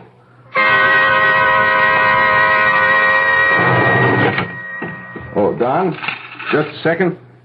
What's up, Carl? I ought to ask you that. Oh, yeah? You mean something by that, or are you just looking for trouble? You were in there quite a while. 5 minutes. You call that quite a while? Seemed like it was longer than that. And to you, maybe. You've been hanging around, but you have. Little hooky-dooky, maybe? What's that? 5 minutes is long enough for a little fooling around. Brother, I ought to knock you flat. Take off your glasses, now, will. Hey, come on, take it easy. Only kidding. You're too sensitive, Higgins. I have a message for you. Warden wants to see you. He told me to tell you. Is he in his office? I believe he is. I believe he's waiting for you right now. Come in. Oh, hello, Higgins. Close the door. Rhoda said you wanted to see me. I did. I do. Sit down. I'm not going to beat about the bush, Higgins. It's about the guy in solitary. Yes, sir. I understand you've been spending some time with him. I can guess where you heard that from. Never mind where. From Carl Broder. I just saw him. He made some pretty lousy insinuations. He didn't have his glasses on. Don't pay any attention to him. He's got a foul mind and he's stupid. Well, just the same. Next time he opens... Take it easy. Cool off. The prisoner's in solitary because he hit Carl. After throwing his food tray at him. Well, Carl must have said something to him. Now, your duties call for you going to the hole twice a day and leaving the requisite amount of bread and water. That's all you're supposed to do. Later you go pick up the cup and the plate. That's all. You're not supposed to hang around while he eats. Now, you know that, Higgins. You've been here long enough to know that. Yes, sir. So, why don't you do what you're supposed to do? Why this infraction of the rules? A man in solitary is supposed to be solitary.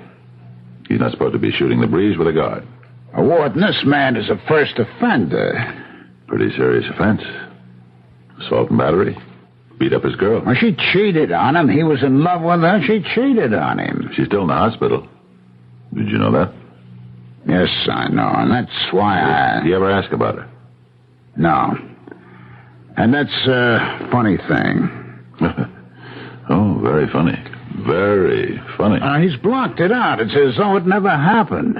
What the heck does he talk to you about? If he doesn't talk about her, what he did to her, maybe he thinks she never did it. Maybe he thinks he's innocent, like all the other characters in it. No. He doesn't think he's innocent, but sometimes it's like he thinks he's a child, or a boy, or a very young man, adolescent maybe. He has dreams. They're like fairy tales. He talks about baseball, the weather, things like that. It all sounds harmless. It is harmless. But it's against the rules. Warden, he's trying to hang on to reality. I guess you'd call it that. The outside world. He's all alone. He's in the dark. He's got nothing but himself and his thoughts, his feelings. That's what solitary is. being alone with yourself. I know that, but some men can't stand it, and this is one of those men.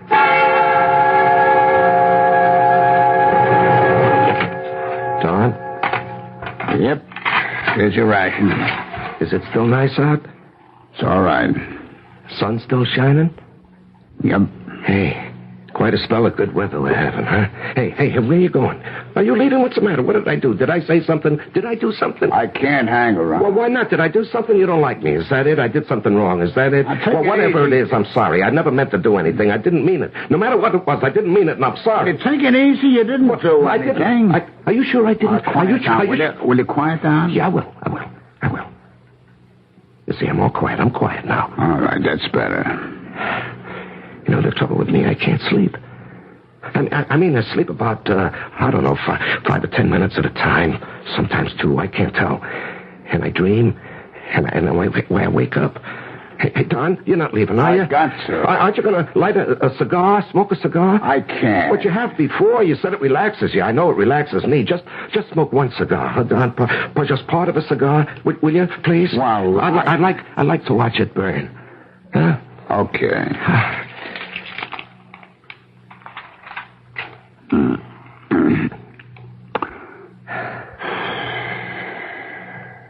That better? Yeah. It's so dark in here. You'd think I could sleep. You'd think I'd do nothing else but sleep. But it doesn't work that way for some reason. I think maybe my nerves would be better if I could sleep.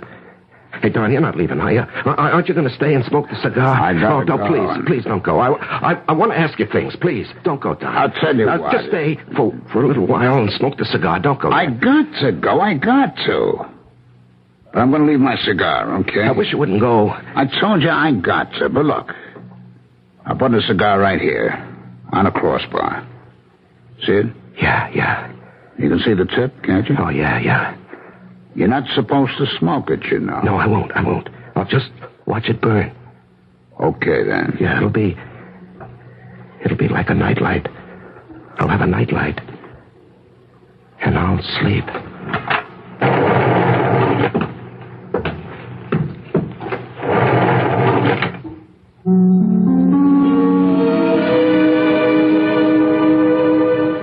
The terrors of being alone start very early in life. Consider the tiny infant when the mother has bent over the crib and kissed her darling. When she has walked that huge, commanding, and protective figure to the door, opened it, passed through it, and closed it. The helpless being in the crib has no sure way of knowing that she will ever return. I'll continue with Act 2 shortly.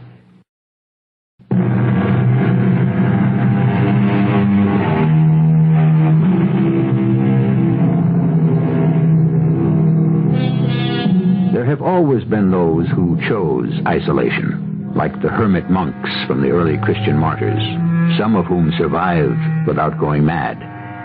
But our story concerns a modern man who has had his isolation forced upon him, one who is trying to save himself from madness. Listen now to the second act of The Solitary. Wake up. Breakfast. Oh, you. I'm passing through. Yeah, thanks. Sleep all right? Oh, yeah, fine. Hey, what's it like out, the weather? Sun shining? Yep. It's been nice lately, the weather. Hey, you're not going. Got to. No, I wanted to ask you about the Reds. How they doing? I told you yesterday. Yeah, you said they got a good chance. That's right. Even without Maroney, you said they traded Maroney. Hey, don't go yet, Don. I want to thank you for leaving that cigar here last night. I certainly appreciate that. That's all right. You know, I stared at it for, tell you the truth, I don't know how long it was. First thing you know, I'm asleep, and then it's morning. And I really appreciate what you did. I was getting a little crazy there, no sleep, you know? Yeah, sure, I know. You ever go very long without sleep? Not for long, no. Because they say eventually you do go to sleep. I mean, nature takes over, and you just go to sleep. We don't need as much sleep as we think we do anyway. That's what they say. How much sleep do you need, Don? Oh, about 8 hours does for me. Yeah, 8's about right for most people. Yeah, well, Hey, look, you're all strung out, man. Why don't you try taking it easy? No, I'm not strung out. I'm okay. What makes you say I'm strung out? Well, you're all right. Certainly I'm all right. Good night's sleep, certainly. I'm all right. Only, do you have to leave, Don? Can't you stick around? I really can't. Oh, Don, one more thing. Just one more thing before you go, okay? Oh, what's that? You think I got any mail? Mail? Mm-hmm. You don't get any mail in solitary. Oh, I know that. Certainly I know that. Only, I thought if there was some for me up in the office or wherever they keep it... What good does that do you? Just to know that it's there. I'd like to know it's there. After all, I'm going to get out of here sometime. It would be something to look forward to. Know what I mean? Well, who would you think you might be hearing from? My mother? I'll tell you what. I'll try to find out for you. Yeah, would you, Don? Oh, man, I'd appreciate that. I really would. I would certainly appreciate that. Don't mention it. And Don? Yeah? You're not mad at me, are you? No, you're not going to start that again, are you? Well, I have this feeling like I've done something I shouldn't have. You did something you shouldn't have, all right? Yeah, I knew it. I knew that. Now, tell me what I did. I have this feeling I did something. Now, mister, you beat up a lady. You clobbered your girlfriend. Yeah, I know I did. But I'm paying for that, Don. I'm in jail for doing that. You're doing 30 days in solitary for trying to clobber a prison guard. Yeah, I know. I assaulted Broda. Man, why did you do that? I don't know. I forget why I did it. That's one of the very worst things you can do here. You know that. Now, why did you do it? Did he say something to you? I don't know. I forget. Just all of a sudden, I was hitting him. You know, you're not really such a violent fella. I don't know. Maybe I am. I beat up on my girl. I beat up on Broda. Don, don't go. Don't go, please. Don't go. Look, I got to. I'm not supposed to be standing around here shooting the breeze with you. It's against regulations. The warden doesn't like it. He told me so. Yeah, but alone, all by myself, nobody here. It gets to feel like there's nobody but me in the whole world. Nobody. And then I start to think, am I here? Am I somebody? Who am I? Will you tell me who I am? I can understand that. But I gotta go anyway. I'll be back this afternoon. You sure? I'm sure. So, take it easy, huh? Hey, who's that? Oh, Broda. What do you want? Thought this is where you'd be. Now, what do you want, Carl? The warden wants to see you. The warden? Is he in already? I just walked up the hill with him. Wants to see you in his office right away. Ah, all right. Run along. I'll safe lock you. Okay.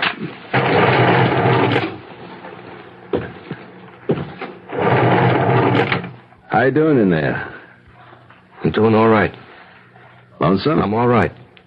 Can't quite see you, but you sound all right. I'm all right. Listen, how are the Reds making out, do you know? The Reds? Mm-hmm. Those bums. They're way behind. I thought they had a chance. Who told you that? Oh, I know who told you that. Well, I was hoping. Well, stop hoping. They're way behind, can't catch up in a million years. What's this? What's what? Is this ashes? Where? What ashes? On the crossbar here. Looks like cigar ashes. Now, how'd cigar ashes get here?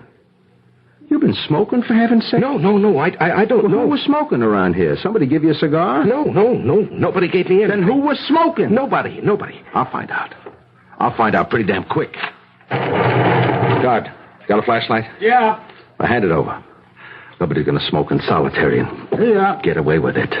There's gotta be a butt around someplace unless you ate it. Is that what you did? You ate it? I wouldn't put it past you. Okay, come on, move over. Butt's gotta be here someplace if you didn't eat it. Move over, get in the corner. Hey. You got water on your glasses. Here it is. Yeah. I knew it had to be here. Listen, why have you got drops of water on your glasses? Because it's raining, stupid. I got soap walking up the hill. It's not raining. The sun is shining. Oh, it is? Yes, it's a very nice day out. How would you know? Hey, now, wait a minute. Let go of me. It's nice out. The sun is shining. Let go. It's been nice out for a long It's time. raining. It is not. It's been raining for 2 whole days. You're a liar. And cats... It is very nice out. We have had a spell of very good weather. You busted my glasses. I'll get you for this, you crumb, if it's the last thing I do. The sun is shining. It's been shining for several days. I ought to beat you up.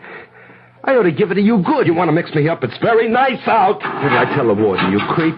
You'll get another 30 days in the hole, maybe 60. Man, you never learn, do you?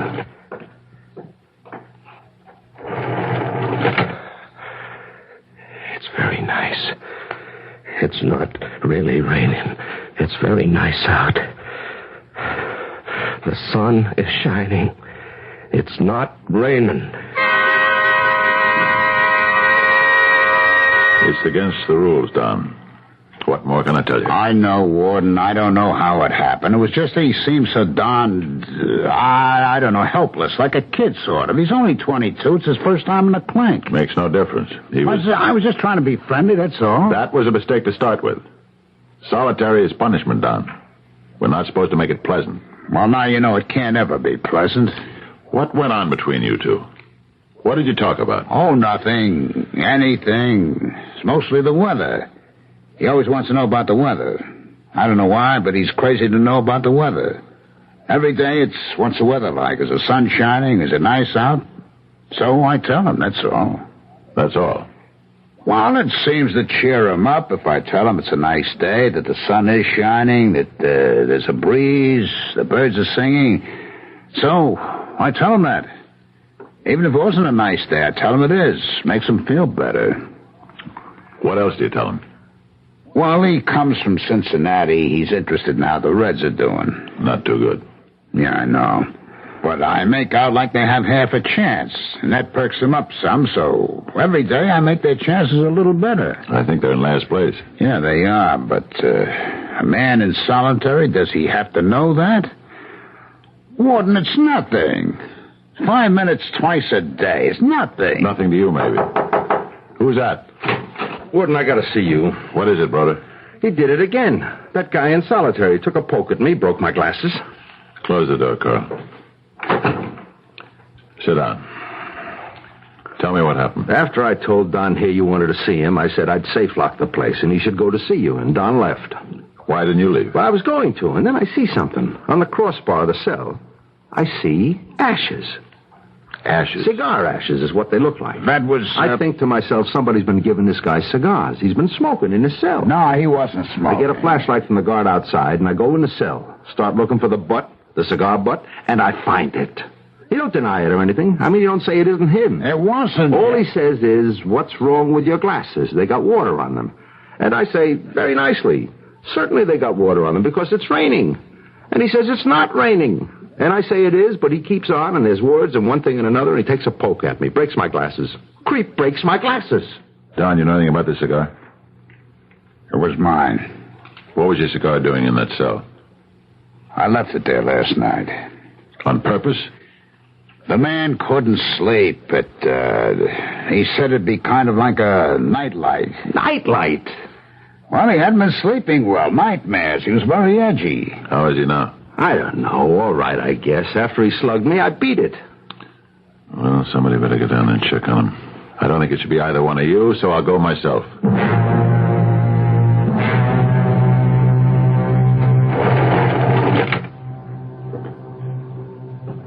You all right in there? I understand there was some trouble with one of the guards. That right? You slugged one of them? Carl Broder? He just came up to my office and told me.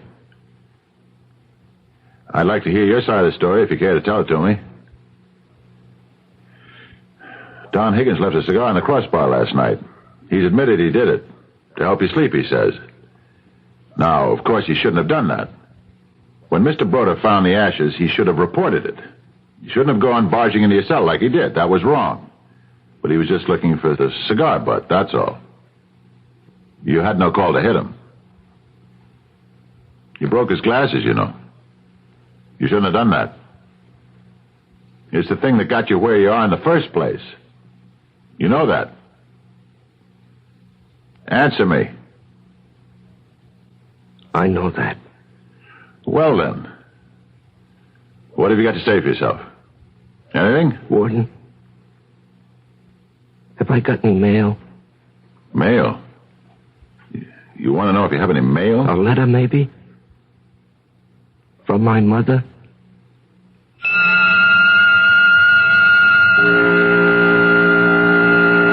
As a piece of bread to a man who is starving, as water to a man who is thirsty, so is human contact to a man who is alone.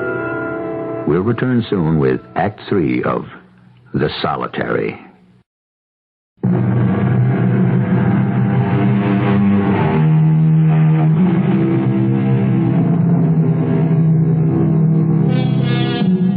A man is stripped of his liberty. His movements are limited. His food is prescribed. His sleep is controlled. His work is assigned. His communications are censored. What more can be done to him? One more thing. He can be deprived of human contact. And that is a final insult that turns him in upon himself. What are you doing in there? Nothing. I can hear you moving around. Look, are you listening to me? Are you? Yeah. I think you're the warden. That's right. I thought so. Now, to get back to... you asked me, did you have any mail? If you had a letter from your mother. Didn't you ask me that? Yeah, I believe I did. Well, of course you can't get any mail while you're in solitary, but I'll check and see if there's a letter from your mother. Okay? Will that make you feel better? My mother's dead. You say she's dead? I think it was last year she died. Then why did you want to know if there was a letter? Look, I want to be very fair about this whole thing, but we have to face the fact that you struck a guard. Warden. Yes? Yes, what is it? Are you really the warden here? Well, certainly. Look, regulations say you've got to be punished for striking a guard. You did it once and you were punished, and now you've done it again. Do you know why you hit Broder the second time? Do you? No, I really don't. I'm telling you, you'd better come up with some kind of a reason, because if you don't, I've got to give you 30 more days in the hole, and I don't really want to do that. You hear me? Give me one good reason for hitting Broder, and I'll try to go easy on you. Yeah. Come on. Think back. What happened? It wasn't Broder's fault. Come on now. You don't start a fight with a guard just for the hell of it. You're not a violent man by nature. Anyways, you don't appear to be. Of course, I could be wrong, but I don't think you are. Look, I'm asking you to please stop walking around and talk to me. Will you, for Pete's sake, please do that? What's that? What's that noise? Sounds like glass. Is it glass? Of course, Broder's glasses. Nobody swept them up. Look now. I'm going to send for a broom and a dustpan, and I'm going to clean up all the glass in your cell. You there. Fetch me a broom and a dustpan on the double. And a flashlight, too. Right. You trying to get this place in an uproar? You trying to get me mad or something? Well, you're not going to succeed, Buster. Oh, thanks. Right, Warden. Now stop all that walking around and go stand in the corner, okay? Just stand right there while I sweep up this glass. No. I got a better idea. Here, you sweep it up. Come on. I'll hold the flashlight. Come on. Take the broom. Take it in your right hand. Good. Now, start sweeping the glass. You're going to start sweeping now. Start. That's pretty good. I think you got it all. Now, you're going to hold the broom with just your right hand. And your left hand is going to take hold of the dustpan. And you're going to put the dustpan on the floor next to the little bits of glass. That's it. And you're going to sweep the glass into the dustpan. That's it. That's good. That's very good. Now I'm going to get rid of this glass outside. And you just try and take it easy. Okay? Okay? Everything's going to be all right. Take my word for it. You just relax. Everything will be fine.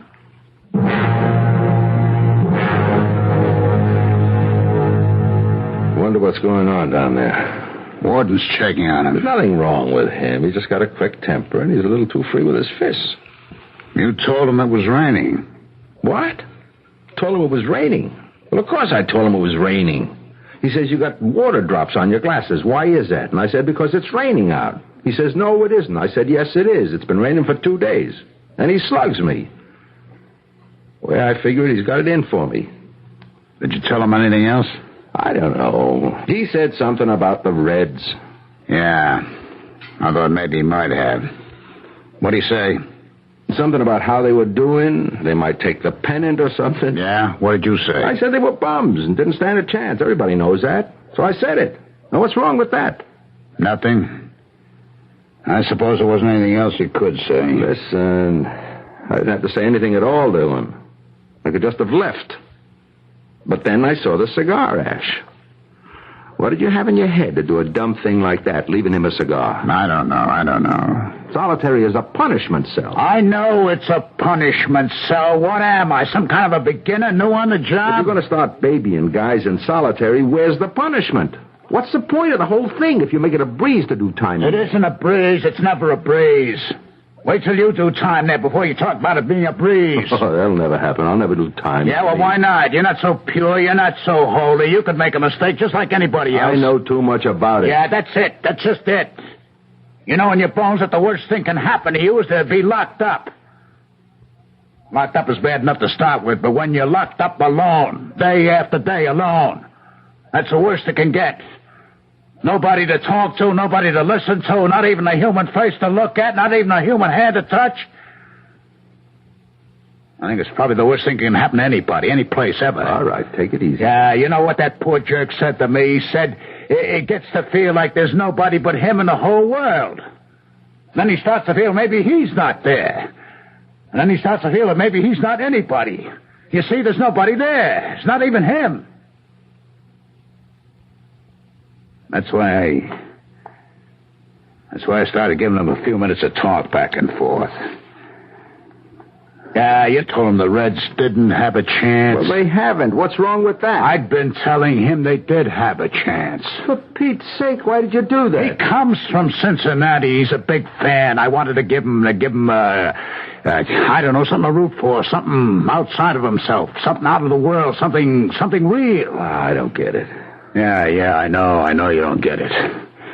And maybe I should have never said it, but I was grabbing at a little thing, like the weather. He liked to have a picture of everything being real beautiful outside. The sun shining, trees, flowers, birds, so I kept telling him it was wonderful out. And he believed me. Well, why not? I'm the big oracle. I'm the big smart man who knows all about what's going on. He's just a little kid who's been locked in a dark closet for doing something bad. And then you come along, you tell him I'm wrong. I don't know anything. Hell, it's no wonder he slugged you. Yeah, it's not my fault. I didn't know anything about that. I know. I didn't say it was your fault. But I don't think it's my fault either. Or maybe it was. I don't know. Maybe it's right what the warden says. Just go by the rules, forget everything else. That's what I believe. Go by the rules. Only it's a heck of a way to live. Warden? Warden? How is he? Is he okay? I don't know. He won't talk? Oh, he said a few things. Asked about a letter from his mother. He asked me about that, too. A couple of seconds later, he said his mother died last year. Oh, his mother isn't dead. Last year is when he got sent up. He's, weird. No doubt about that. I've sent for the psychologist. But in the meantime, Don, I wish you'd go down and try to talk to him. He knows you're his friend. Maybe you can get somewhere. Okay. Take the flashlight. You, may want to get a good look at him.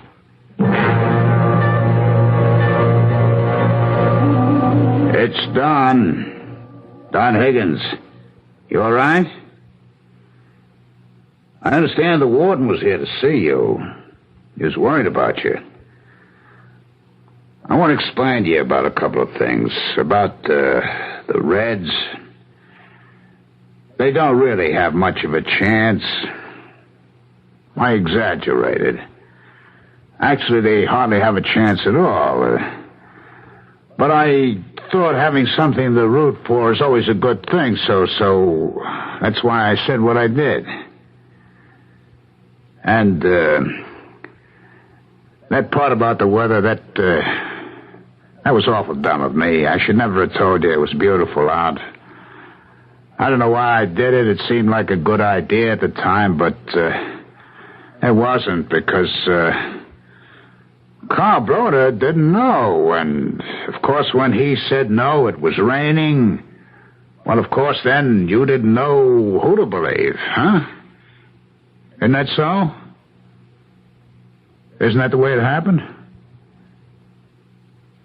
Come on, talk to me. Look, I'm coming in there. Come on. Don't be like that. Talk. Holy mother. Hey, what's the idea? What did you do? It was a piece of glass, a skinny piece of glass. I don't know how he got it into his vein. Artery. Left carotid artery. Connects with the aorta, the doctor says. Part of Carl's glasses, huh? My fault. I should have swept up that glass myself. Is he going to pull through? The doctor thinks he will. You got to him pretty soon after he dug the glass into his throat. Well, maybe he did it when I was talking to him. Huh. That's a pretty thought. You were doing your best. Oh, we were all doing our best. Oh, I didn't tell you. There's a letter from his mother. I checked. That's good. Of course, I can't give it to him yet, but there's nothing says I can't tell him it's there. No, I don't think there's any rule about telling him. I hope there isn't. Oh, here comes Broder. Oh, yeah. I just thought I'd stop by, see how he is. He's doing pretty good. You gonna pull through? The doctor thinks so. They told me in your office, Warden, that the girl he roughed up is gonna be all right. Yeah, the hospital called. So he won't get hauled up on a murder charge. Well, that's something. The way things stand right now, he can apply for parole in about 6 months. After what he did? Throwing his food tray on the floor, slugging me, not once, twice? You think anybody's going to grant him parole after that? Probably not. I should hope not. He ought to be sent back to solitary once he gets out of here. Isn't that right, Warden? I mean, not just for the rest of the 30 days. I mean, for another 30 days. Striking a guard, that's serious business. I know that. Well, what do you think you'll do? What would you do? Me? Don? What would you do? It's not up to me. No, it's up to me. Goes with the job. Well, I gotta get back to work.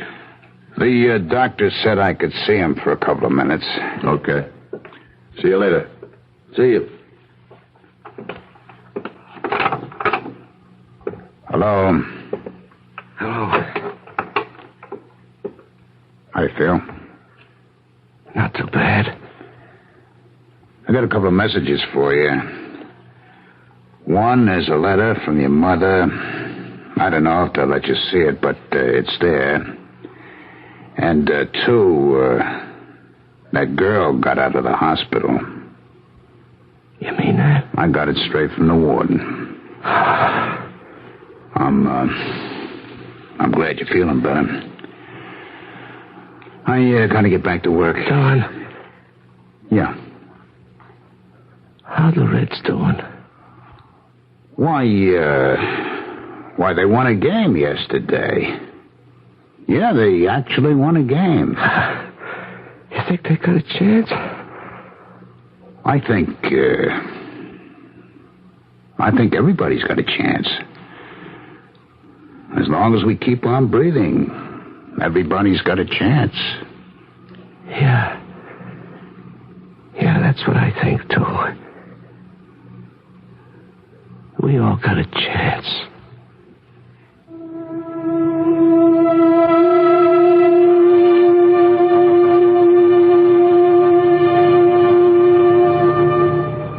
I firmly believe that.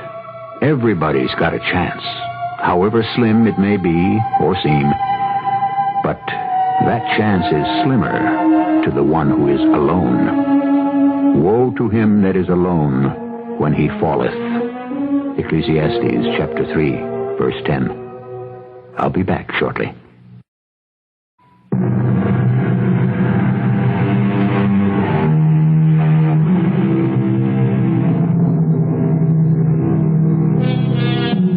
Alone, that worn-out word, so idly spoken and so coldly heard. Yet all that poets sing and grief hath known of hopes laid waste dwells in that word, alone. Edward Bulwer Lytton, born 1803, died 1873. Our cast included Larry Haynes, Ralph Bell, Fred Gwynn, and Nat Polen. The entire production was under the direction of Hyman Brown. This is E.G. Marshall inviting you to return to our Mystery Theater for another adventure in the macabre. Until next time, pleasant dreams.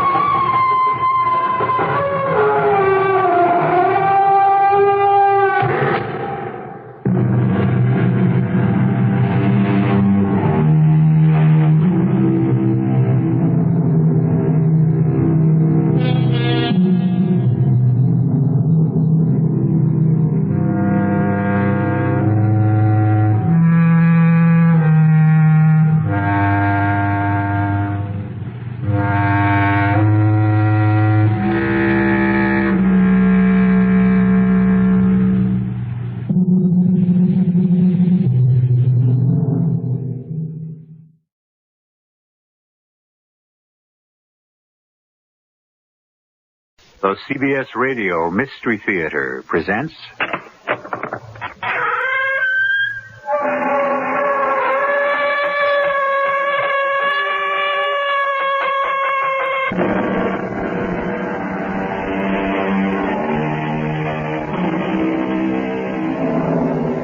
Come in.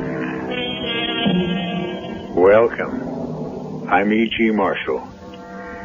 It's the time of Halloween, when evil spirits abound. Ghouls and ghosts, pariahs and phenomena, witches and warlocks, vampires, werewolves, poltergeists, emanations, phantasmagoria, and crawling things too awful to imagine. All the outcasts from the natural world. Not only the supernatural and the dead, but the half-dead. The haunting army of the lost between two worlds.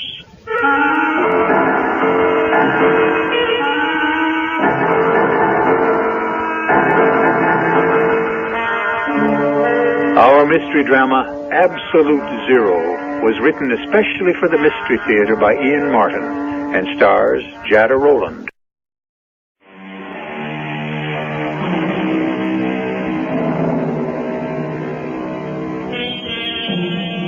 If we are to believe St. Peter that God is no respecter of persons, then it is one thing the Almighty has in common with death.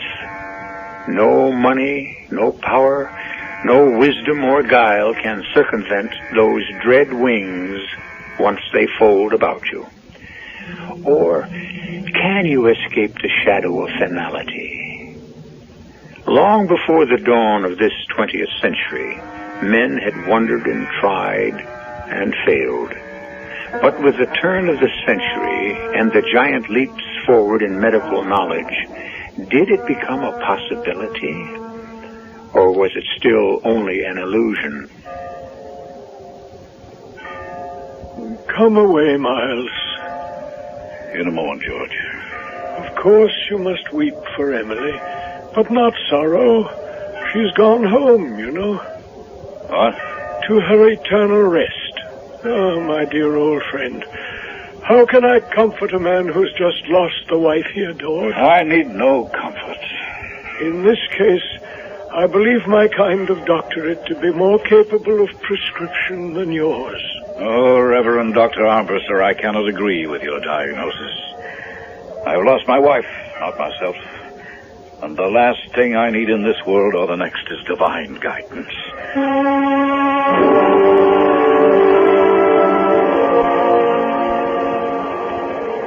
I'd have been hard put to describe my emotional state. Grief. Terrible, drenching, stifling grief. The death of my mother. Even though it had been expected. Guilt. That I hadn't been with her during the last agonizing months. That I had been coward enough to accept my stepfather's offer to run away to school in Europe. And pity. For him. Because Dr. Miles Hendon had been the loving husband my mother always deserved. And a good father to me ever since my own papa had died. And perhaps to my shame, frustration. Because I was going to be too late for my own mother's funeral. Excuse me, miss. Are you all right? Can I get you a glass of water? You cannot. Why? Oh, you looked a little pale, as if you were faint. Are you a doctor? No, miss. Donald Anson Caton, attorney at law, and at your service. Did you think I looked as if I needed a lawyer? No, I thought you looked as if you needed a friend. I'd rather be left alone. Well, I can do that on the train. I must apologize that we will be at much closer quarters on the coach. What coach? The coach from Hyannis to Orleans. You're going to Orleans? As far as the coach does. You're going to Wellfleet. How do you know? Oh, come, Miss Hendon. You are from a well-known family, particularly in the Cape Cod area. But forgive me, I had no wish to intrude on your privacy, only a desire to help if I could ease your troubles.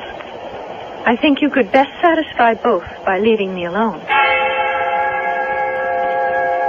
I could see him hesitate for a moment at my blunt answer. And in that instant, I had the irrational urge to take back my dismissal. But in the moment of decision, I had waited too late. And with a deep bow, he withdrew.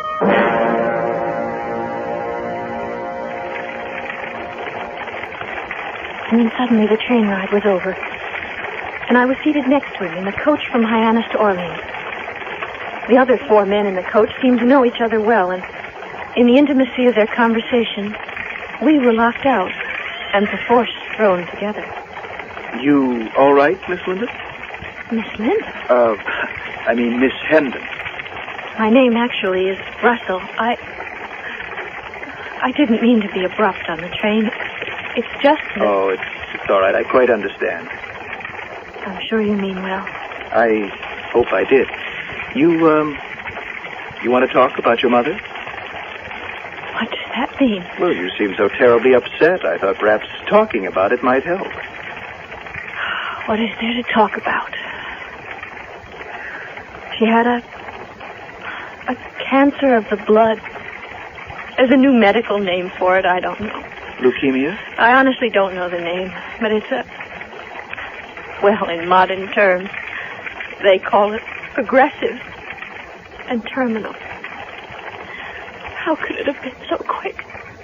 Well, so many cancers become wild and untamed. It's hard to anticipate how fatal they can become overnight.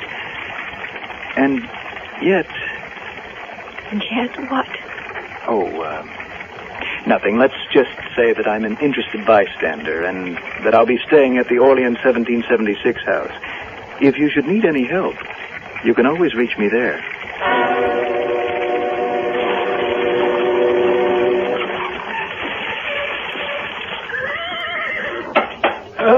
Linda, my dear, how nice to see you again. Oh, Reverend Armbruster. Where is Miles? Dr. Hendon? Your father sends his deep regrets, but... But what? Well, he quite frankly, my dear, ever since your mother's demise, he's become, what shall I say, he's gone into a kind of seclusion. He is expecting me back. Oh, yes, yes. After all, he sent for you. Digger Wells is here with a trap, but the horse threw a shoe. He'll be along any minute. I am too late for my mother's funeral. I'm afraid so, my dear. For the funeral. But not for what else? Well, I would hope there might be a sort of memorial service. Why? Well, it was a somewhat, how should I say, hasty affair. Not altogether satisfying from, well, in a religious sense, shall we say. No, don't let me put it that way. In a ritual fashion is perhaps more precise. But Mama is buried. Oh, yes. I saw her casket into the grave. And my stepfather was there. Beside me. Where is he now? Holed up on Slate Island. He's expecting me out there? If you want to go. After coming all the way back from Europe, I haven't much choice. I don't know. It's no place for a young girl under the best of circumstances. That menacing pile of rock. And with your mother gone, the house is a sad and lonely place. I've tried to persuade Miles to leave it and come back to the house in Boston. Money should be no problem. Then what is? Ghosts of the past. I suppose that's why Miles has chased himself back to the miserable island. Because there he does have something to grasp at. A picture of Emily by the sea. A feeling of her footsteps in the house and the linens of the bedroom. Preoccupation with the dead is a sterile emotion. And he has so much to offer the living, a brilliant doctor. And I don't think it's a healthy place for a young girl to be. He needs me, Reverend Armbruster. And she was my mother. I don't know why, but I have this uneasy feeling that you should have more company on your trip. You're a perfect old darling.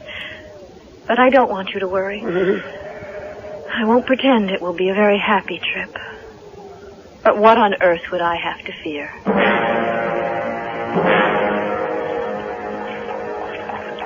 I was to think a great deal over that exact choice of words during the days to come. But of course, I didn't know, or even suspect that then.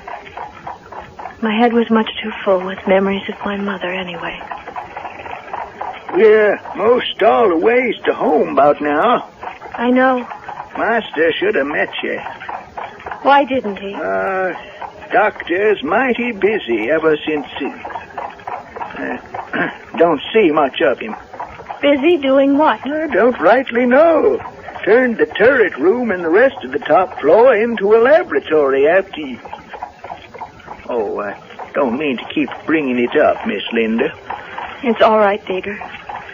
It isn't something any of us can dodge. Where is Mama buried? Why, in that fancy marble house your grandfather built in the eastern churchyard. Could we stop there just a moment before we go over to the island? Well, if you want to. I think I would. Ain't nothing to see. She's closed up tight in the coffin. I don't want to see anything. Just feel. I had a cold, shivery feeling to think of going into that dim, echoey mausoleum my grandfather Russell had built for the family. But I also knew I loved my mother, and I had this overpowering desire to be near where she lay, and just to whisper, "Mama, I'm sorry. I didn't want you to die, and I should have had the courage to see you all the way." I was almost ready to say to Digger, forget it. I'll come some other time in the full light of day. Then I reproached myself. What did I expect to see? A ghostly shape? My mother snaking up in some strange ectoplasmic form from the sealed coffin? I'll come with you, miss, and bring one of the carriage lamps. No, I'll be all right. Still just twilight. Pretty dark. Right spooky here in the graveyard. Oh, I have nothing to be... What is it, miss? Look! There, by the sepulcher.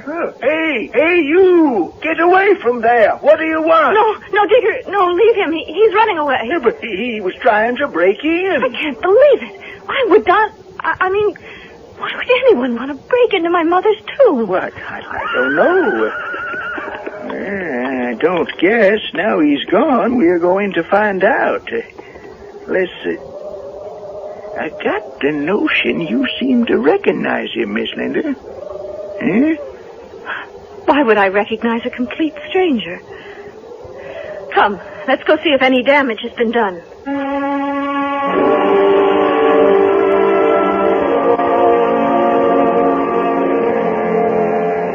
As they approach the dark tomb, Linda knows that she's not being honest with Digger, and certainly not with herself. There's no doubt that it is Don Caton, the young man who introduced himself on the train.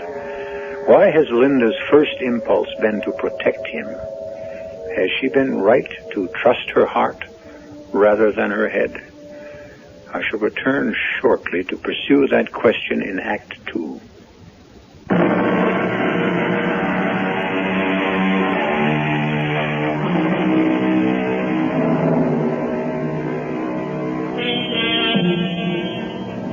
You are Linda Russell Hendon, back from school in Paris, hastening in a race back to Cape Cod, a race against death, which has claimed your mother. At this moment, of all times in your life, you have met the young man who might be the one you have dreamed of. But it's the wrong time. And worse than that, there is something mysterious about this Don Caton and his seeming familiarity with your family. Who is he? What brings him to the Cape? And most troubling of all, what brought him to the tomb where your mother lies buried? Who was it, Miss Linda? I tell you, Digger, I don't know. I only caught a glimpse of him. Appeared to me you thought you knew him. I thought for a moment I did. But in this half-light... Never mind that now. The important thing is not who it was, but what he wanted. Let's go. Couldn't get much. Tomb sealed up so tight you couldn't get inside without a load of dynamite. Or a key. Of course, I have a key.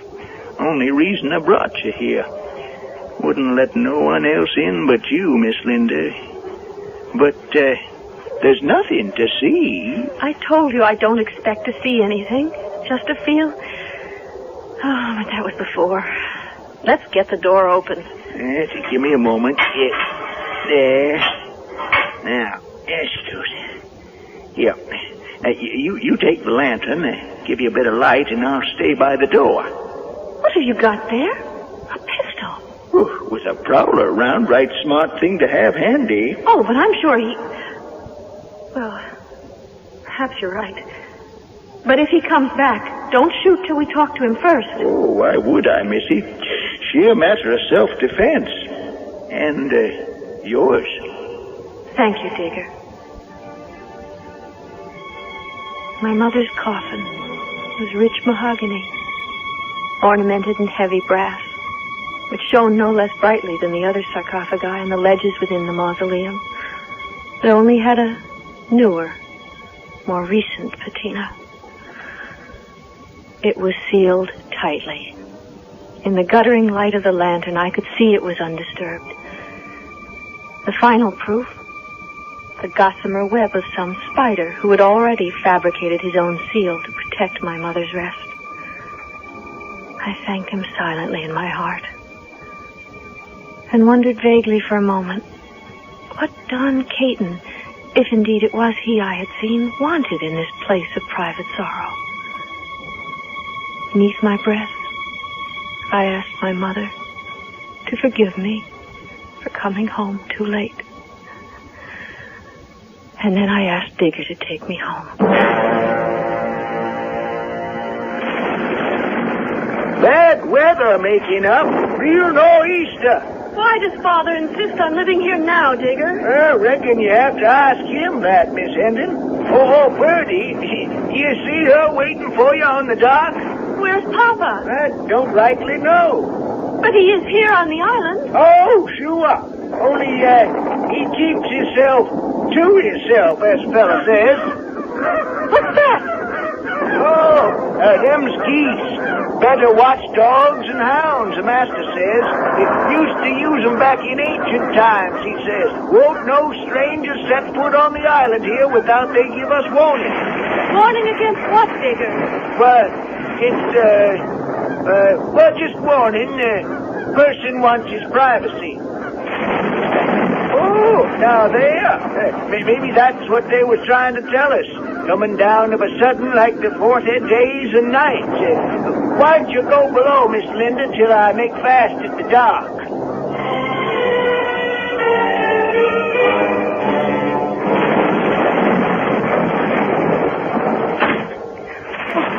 And sakes, child, let's get you out of that rain. And a fine welcome home. I've got to say, Bertie, I don't exactly feel like the prodigal son. Where's Papa? Oh, upstairs, I reckon. Is he expecting me home? Oh, why, sure. But he's not here, not anywhere to meet me. What's wrong with him, Bertie? Is he ill? Now, Lamb, let's get settled first. Here, I'll take your wet things. Oh, now, where were we? Oh, your father. No, love, he's hale and hearty enough. Outside. But inside? Well, he took the missus going awful hard, even though everyone knew it had to be sooner or later. But wasn't he looking forward to having me home? Oh, well, I don't know how to give that a straight answer. Sometimes I think... I don't know as I just blame him in a way. I think he was scared to look on you again. Why? Why on earth? Well, because your mother has gone to the beyond.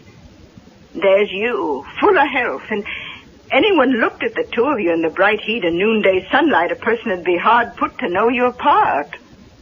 And that's why Papa isn't here to meet me. Oh, no, not that alone. Ever since we laid her in the grave, he's took to the turret room and shut off the whole top floor. And he just hides away up there? Oh, Lord knows what he does, but it sure isn't much sleeping.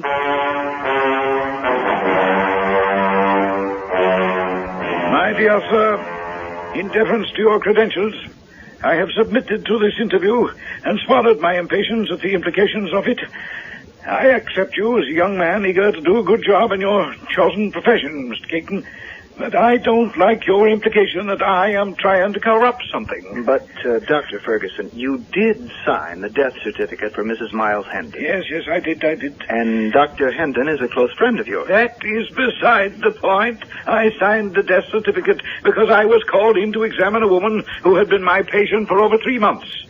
She was suffering from a cancer of the blood, which was gradually vitiating it to useless water. I will admit that neither I nor my esteemed colleague, Dr. Miles Hendon, her husband, had anticipated the speed and deterioration of the blood in that last week. But you both concurred that once this terminal stage set in, death was inevitable. It is the common pattern of this symptomatology. Mm-hmm. And on the last day, the day you signed the death certificate, I examined a woman who had no pulse, who had ceased to aspirate, who reacted to no reflex tests, and who, on thorough auscultation, had not the slightest sign of a heartbeat. I was examining, if you will, a corpse. Naturally, I pronounced her dead. And there was no possibility of any mistake. Sir, by any criterion we have to judge by, no possibility whatsoever.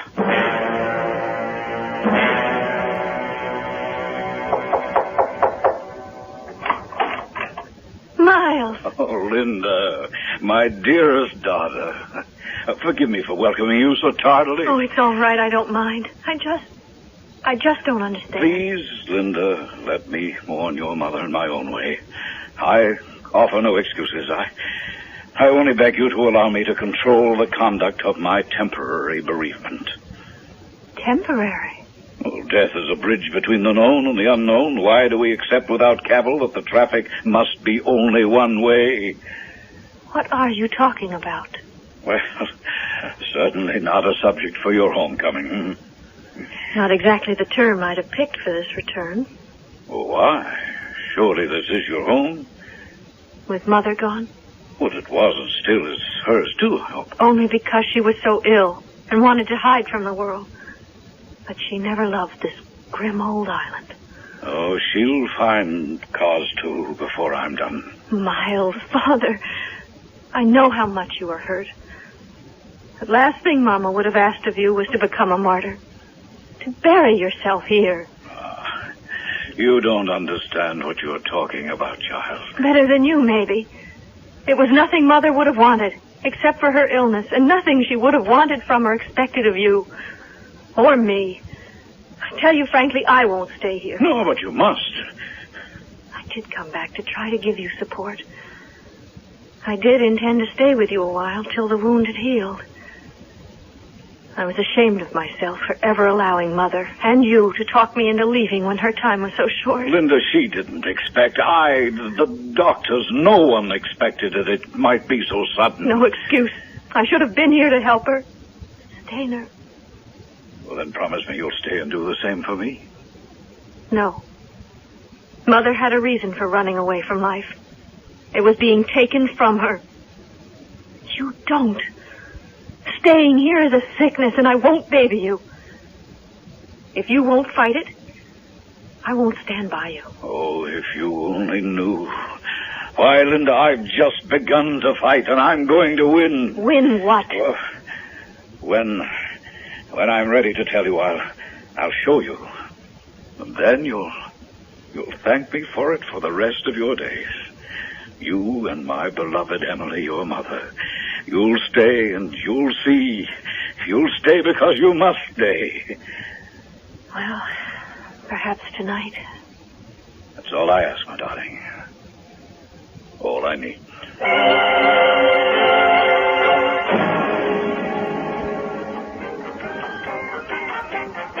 Must we have that music, Mr. Downer? My apologies, Mr. Caton. Reggae from Jamaica. Such a strong beat, so full of life. I find it such a welcome contrast for the necessary preoccupation of an undertaker with death. Mm-hmm.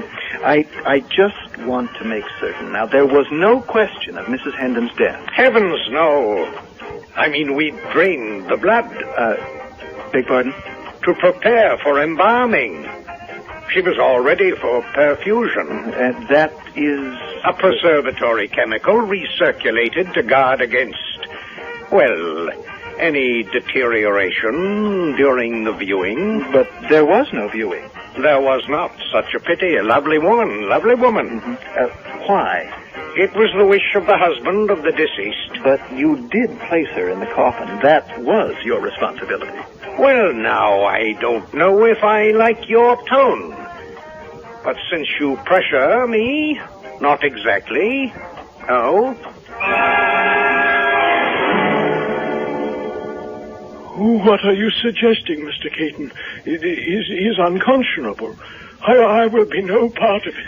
I don't see how you can avoid it, Reverend Armbruster. You were the officiating minister at the burial. But I mean, it's preposterous. You've seen my credentials, Reverend Armbruster. You've double-checked on me. And where a large enough sum of money is involved, nothing is preposterous. Or even impossible. But what about the police? Oh, I haven't enough evidence. Even if I had, it would take time to get an authorization from the courts. In the meantime, I am concerned that another life is at stake. I'm asking you, sir, can you and will you open Mrs. Hendon's coffin? What do you expect to find? Nothing, Reverend Armbruster. Neither her body nor her soul. I expect to find that coffin empty.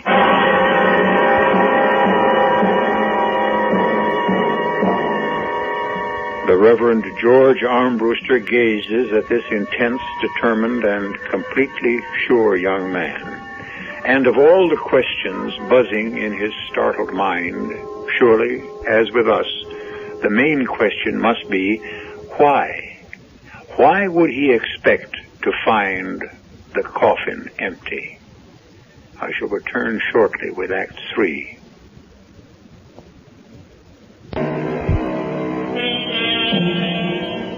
For the moment, the storm, a typical sou'wester, has passed over the Cape, although the rain is still coming down in a steady drizzle. Approaching the mausoleum by total dark, with the damp cedars dripping and the elms and maples rustling in ghost voices to each other, the building looms even more eerily than earlier in the day. And while the Reverend George Armbruster hesitates, thinking about changing his agreement to this strange young man's request on Snake Island, Linda also is regretting her agreement with her stepfather. Who's there? It's me, Digger. Oh, Miss Linda. What are you doing out in this storm? Come in the barn, quickly. Thanks. Oh, it's cozy in here. Oh, I love the smell of horses. Oh, seems like you've got a friend who returns the favor. But not those geese. Well, they quiet down once they know you. But they're hell on wheels with strangers. Here, let me close the door. I don't want to stay on the island tonight, Digger. I want you to run me over to the mainland. Oh, in this weather? In any weather. I don't want to stay here. You told your father? He doesn't want me to go. Oh, then I'm afraid I couldn't take you. Digger, I don't know why it is, but I'm scared. You're not afraid of ghosts, are you? Not my mother's. The last person she would harm is me. And she's not here anyway. She lies in the family tomb at Eastham.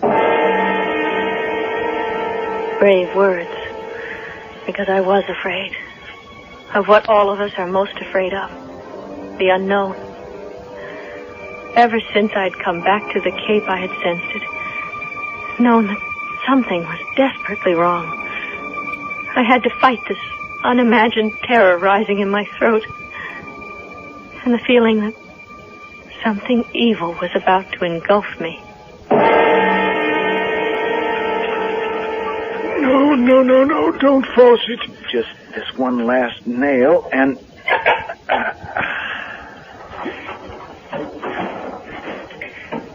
Well? See for yourself. Oh, dear Lord. You were right. Empty. What does it mean? I'm not quite sure, Reverend Armbruster. But you're the detective. You're the only one who suspected. No, I'm not a detective, just an insurance adjuster. Anytime a policy is written for $1 million and death occurs within an unexpectedly short period, the company has to investigate. Dr. Hendon insured his wife for that amount? Yes. When? Oh, just about 1 year ago. Oh, at that time she was in perfect health. Was she? Well, yes, it seemed so to me. Perhaps a doctor could have known better. I want to know why Mrs. Hendon's remains aren't buried in their own casket. What difference does it make? She's dead. Are you sure? Of course. I saw her so. I ought to bow out, but I'm a stubborn guy. I met her daughter. And I'm just perverse enough to have this big bump of, I don't know what you want to call it, extrasensory perception, maybe, that she's in danger. Of what? It's nutty. I can't justify it in any way, but I have this insane notion that Mrs. Hendon is somehow still alive, and that it's her daughter, Linda, who is in danger of ending up dead.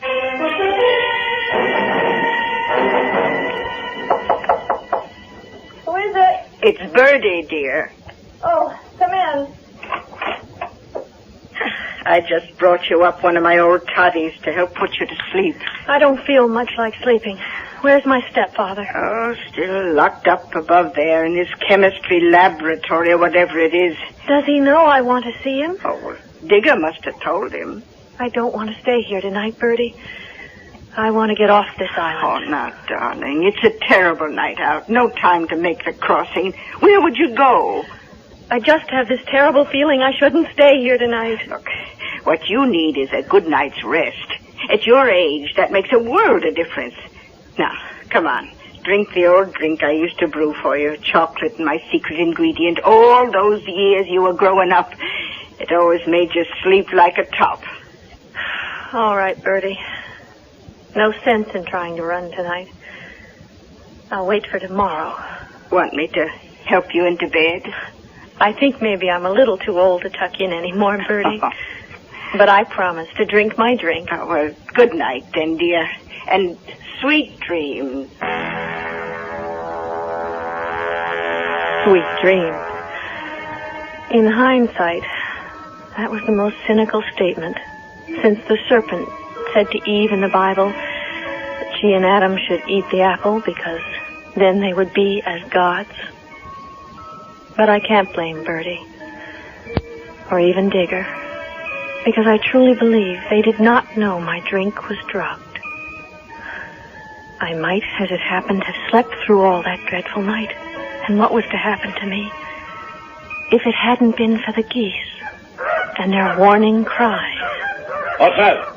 The geese, sir. Now, what's disturbing them? I don't know. Stranger on the island? Not in this weather. Something disturbed them. Well, it's a night for all of us to be disturbed, sir. All right, you can ease your conscience. You may leave us now. I don't know as I ought. I suggest you do as you're told. I serve the Russell family, not you, Dr. Hendon, who only married into it.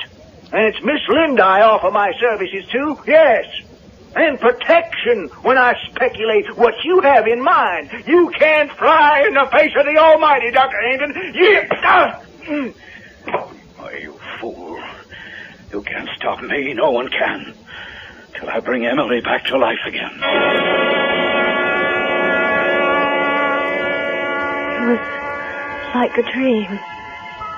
Faces and figures elongated, out of focus. The sound of words, far away and echoey, and not quite clear. But what was happening? Too bizarre and ghastly to be anything but a nightmare.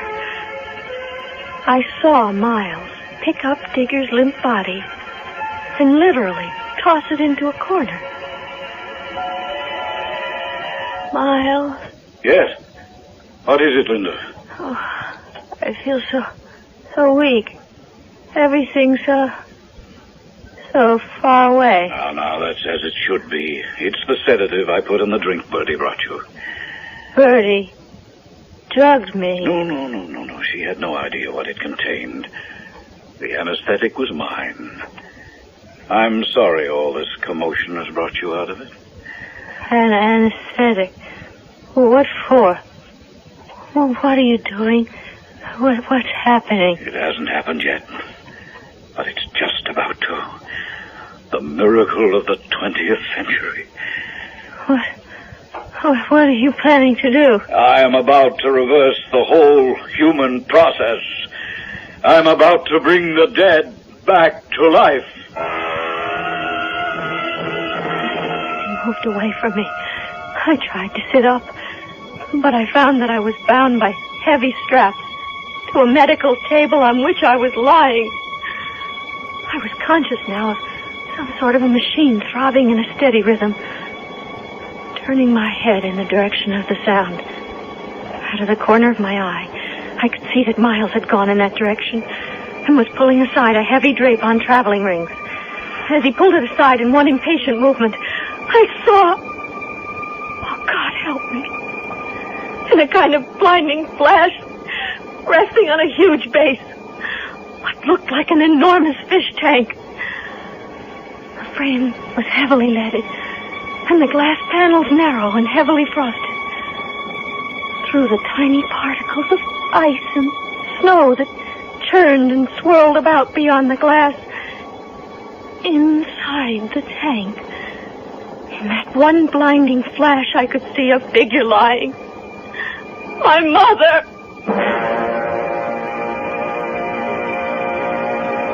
What's Mother doing in that thing? She's dead. Oh, no, not dead. Merely in suspended animation. The diseased blood has been taken away, her body purified. The flesh and organs and all the intricate convolution of brain and web of nerves and artery preserved by being frozen with liquid hydrogen at almost absolute zero. The body, waiting only for new blood to feed the heart and lungs and all the rest. Fresh, wholesome blood from you. From me? You will feel nothing, my dear, I promise you. And have no fears. It will be only temporary. But why me? The blood must be harmonious, consanguineous, so that the organs do not reject it. No. No. My dear, you will only be taking your mother's place for a little while. And when the time is right, I shall bring you back to life. No. No. Oh, you're mad. You can't. I can do anything I want, and no one can stop me now. Come and struggle. No. Oh, no, take that needle away. I can't. Let her go, Dr. Hendon. Digger, you should have stayed decently at rest. Very well, the first needle will be for you. I warn you. Don't come near me. I have a pistol. You wouldn't dare use that on me, old man. You're so weak you can't even aim it. Give it to me. I warn you. Stay back. You wouldn't harm me, Digger. I'm your master. No. Digger has always served the Russell family, not you. I know where my loyalties lie. With you, Miss Linda. Why, damn you! Good God, you hit the compression chamber! Why, man! Hendon, open up! Hendon, too late for you. The sleeper here. Oh, let them in! Quickly, Digger! And get her loose. Fast! This room is filling with hydrogen. One spark and the blow us all to hell!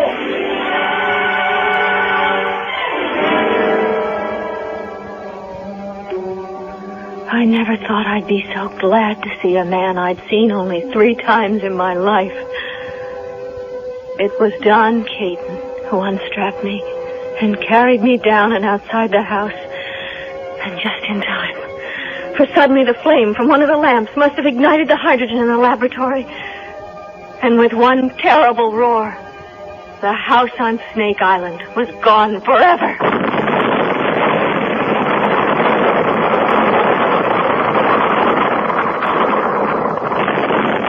Did everyone get out? Everyone except Miles and... If you mean my mother. She was dead already. Of course. And Miles was quite mad. If it hadn't been for this young man here, we would all have been innocently involved in a terrible and tragically unjustified death. Mine. Well, not while I was around. Once I found you, I wasn't going to let you go.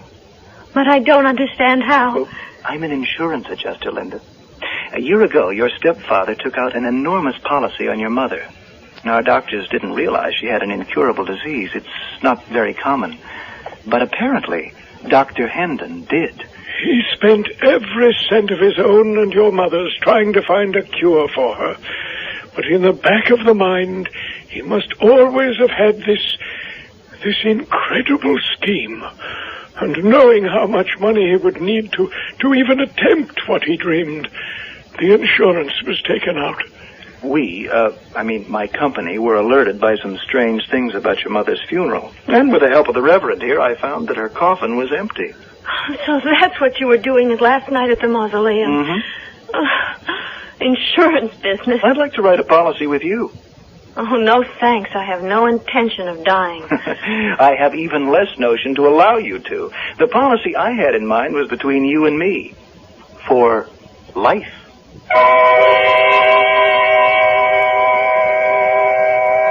Linda and Don Caton were married by the Reverend George Armbruster 2 months later. The bride was given away by Digger Wells. Dr. Ferguson retired from practice, convinced both in his heart and by the state medical board that he had gotten too old to practice. As for Mr. Downer, faced with false statements and the prospect of jail, he gave up undertaking very suddenly, and the police are still trying to overtake him. I'll be back shortly.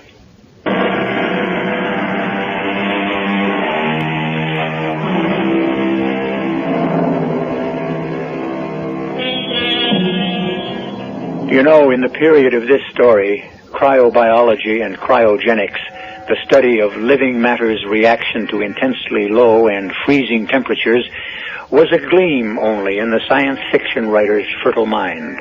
Today, They are recognized and viable sciences. And there exist across the country many deceased who have elected, instead of burial, to be frozen and preserved until someday human science might be able to reverse divine will. I choose no side, but only comment that once again it reminds us that truth can be stranger than fiction. Our cast included Jada Rowland, Russell Horton, Ian Martin, Bryna Rayburn, and Court Benson. The entire production was under the direction of Hyman Brown.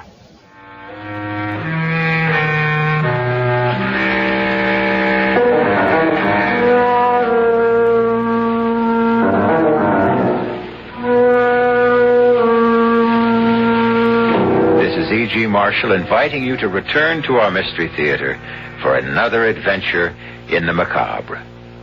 Until next time, pleasant dreams.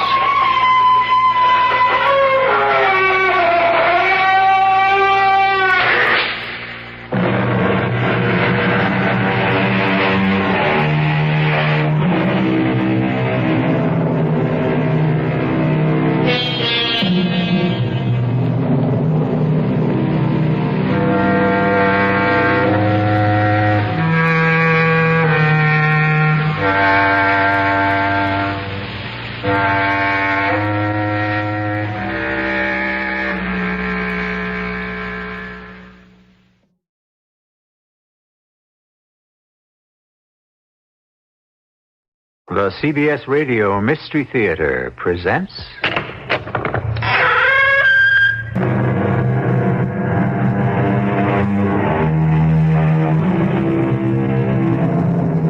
Come in. Welcome. I'm E.G. Marshall. The last I heard, there was an alchemy school in Utah giving a 2-week course in how to change lead into gold. A prestigious university was bestowing a bachelor's degree in magical studies, and someone was offering subscriptions to a newsletter for witches. I'm old enough to remember when such things would have been laughed out of existence. But nowadays, who's laughing?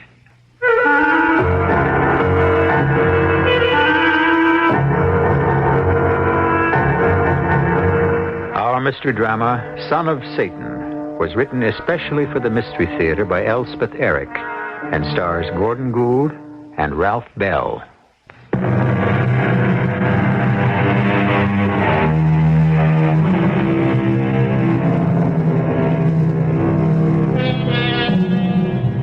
It's a coastal town, not far from a major metropolis. There are few high-rise buildings and a great many houses, none of them very new. Many of the streets are bordered on both sides with trees, and at night the town is very quiet. On one such tree-lined street, on one such quiet night, 2 men are walking, one a short distance behind the other. The one who trails calls out, "Sam? Is that you, Sam? Sam, it's Tony. Sam, wait."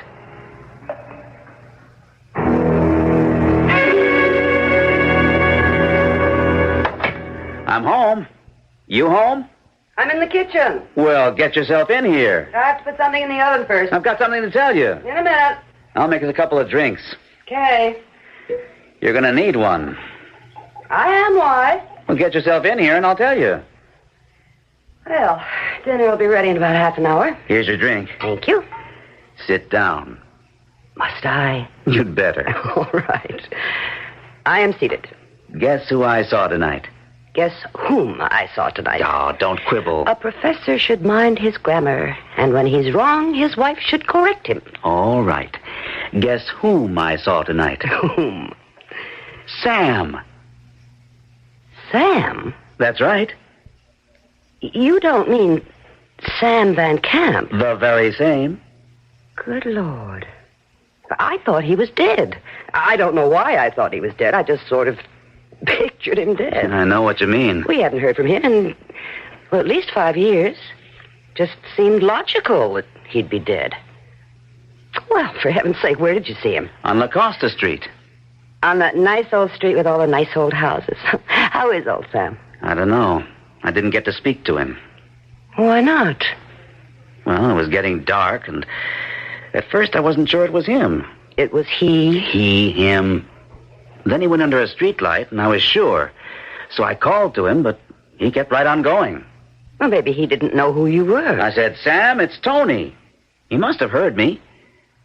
He can't still be mad at you, can he? After 5 years?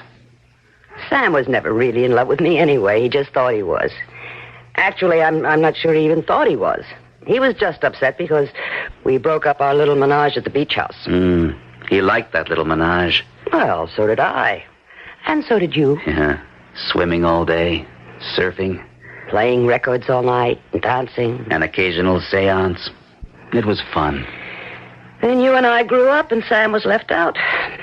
That's all it was. I wonder why he didn't stop when I called out to him. Oh, thinking about something else, probably. You know how Sam always was. Yeah, slightly kooky. Slightly? All the same, that year at the beach was a good year. One of the best. I'd like to see the old dude again. Find out what he's been up to. Do you think he lives on La Costa? I think I saw him turn in at one of those old houses. Of course, it was getting dark. He could have been visiting someone. Yeah. Why don't you drift over there sometime and find out? I think I will. Yes, I will.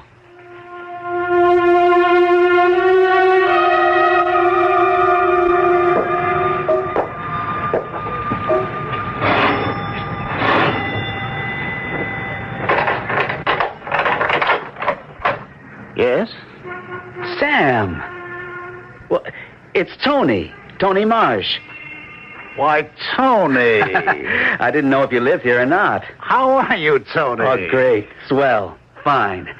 You? Marvelous. Okay to come in for a minute? Oh, yes, sure. Of course. I said come in. Thanks. I won't stay. Come in. Sit down, eh? You're looking fine, Sam. How did you find me? Well, actually, I saw you on the street a few nights ago. You did? Well, why didn't you say something? Well, I did. I said, is that you, Sam?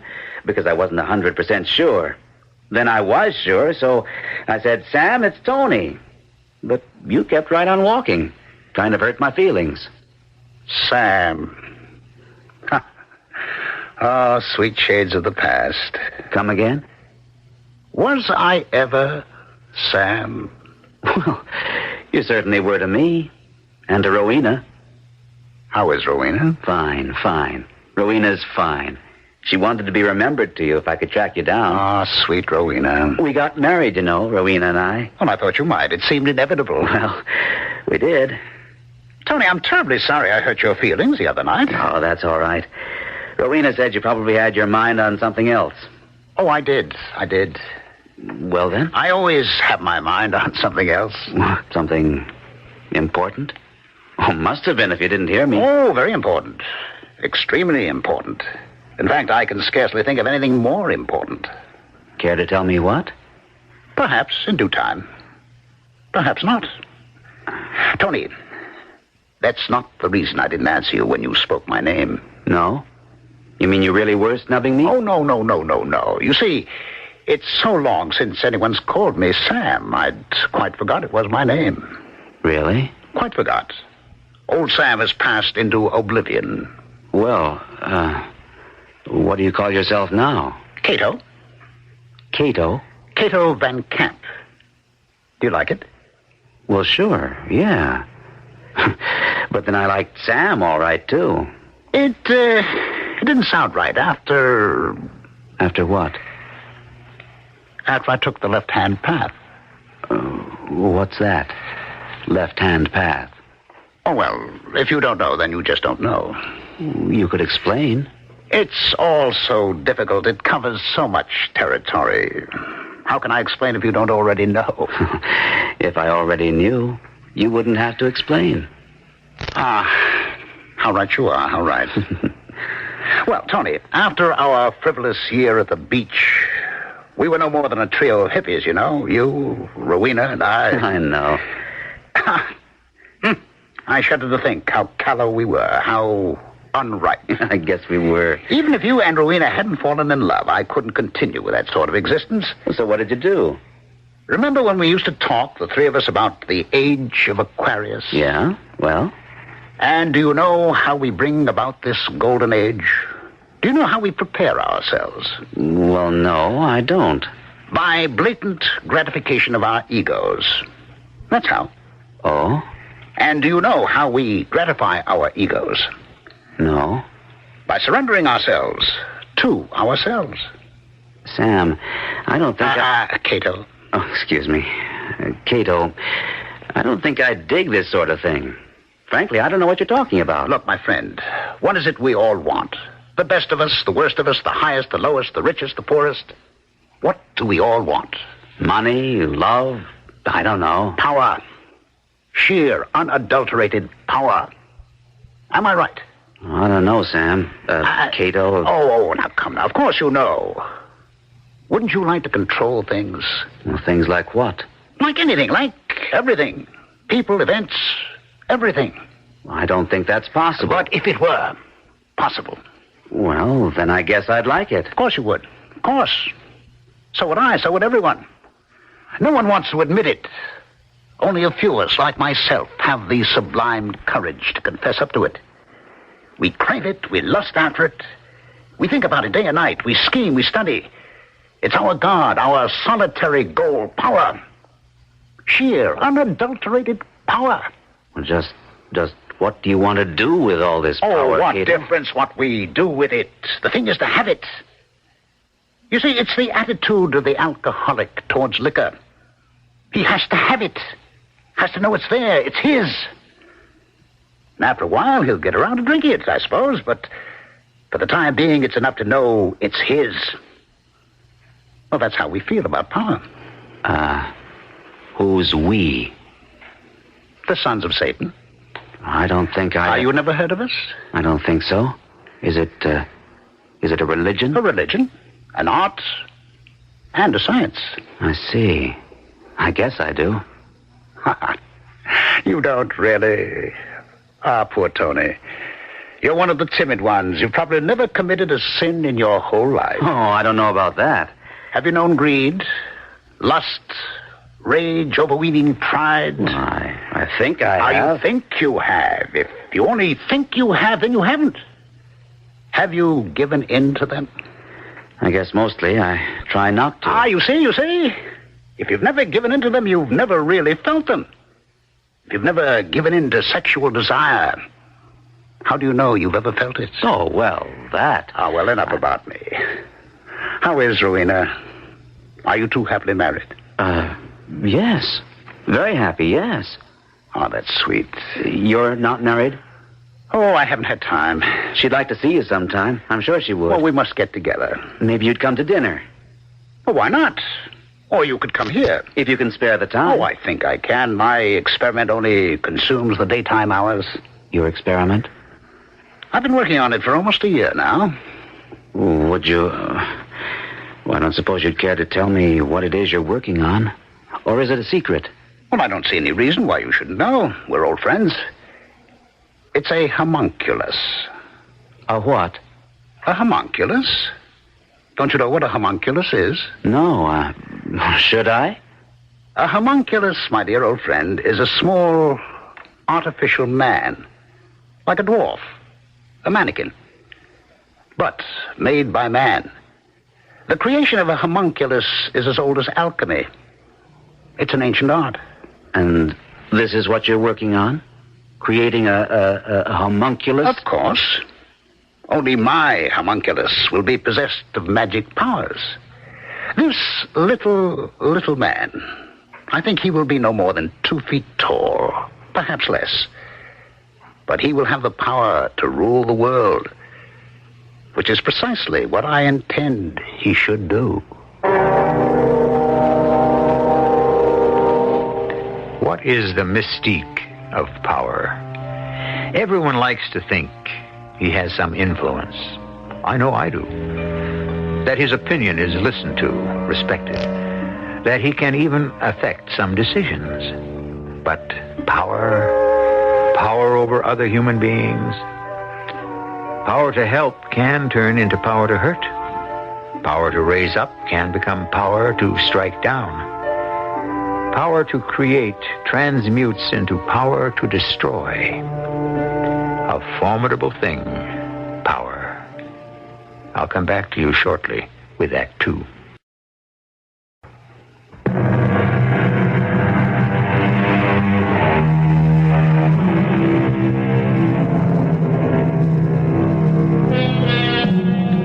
Tony and Rowena Marsh have revived their old-time friendship with Sam Van Camp, or as he now calls himself, Cato Van Camp. Their friend from the past has become a member of an exclusive sect called the Sons of Satan, dedicated to the gratification of the ego, chiefly by allowing the ego full expression of its every desire. Cato himself is at work on a project he hopes will terminate in the creation of a homunculus, a tiny artificial man with magic powers. As our second act begins, it is 1 year later. What a marvelous dinner, Rowena. I'm glad you liked it, Cato. Your cooking's changed since the old days of the beach house. I should hope so. What was that dish we used to eat? Made out of seaweed or something? Kelp. I rather liked it. Roast beef is better. Well, we've come a long way, haven't we? Tony, a professor now. I am a mother. And you, Cato, what would you call yourself? Prophet of the ego, perhaps. Oh, come on now. Moralist of the future. Oh, Cato, really? No, don't laugh. I'm warning you, don't laugh. Well, I wasn't exactly laughing. It's just that... I'm being pretentious. Is that what you think? Maybe a little. Look, I'm going upstairs and see how the baby is. You two finish your coffee. Okay. Oh, there's some brandy someplace if you want it. Want some? I don't think so. Actually, I disapprove of alcohol. One day we'll have a totally controlled society that will protect us all against drugs, and alcohol will be at the top of the list where it belongs. Drugs are false helpers, treacherous. You never use them? Oh, a pinch of hemlock now and then. Hemlock?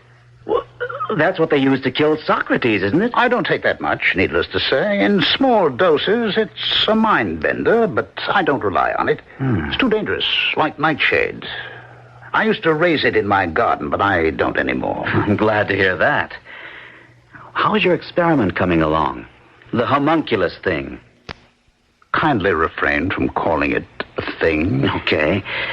You're a little man with the magic powers. I'm waiting for a shipment of cordite. They're late with it, and it's holding me up. But your prospects look good, do they? For giving birth? Just what do you mean by that? I mean, one day soon you'll have your homunculus. You'll have your baby. My what? Your baby. That's what you want, isn't it? Are you crazy or something? I looked up homunculus in the dictionary.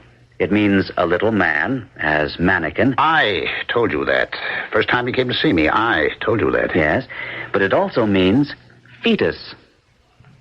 Fetus? That's what the dictionary says. I never knew that. That's what I meant when I said you were going to have your baby. Rowena's had hers. Now it's your turn.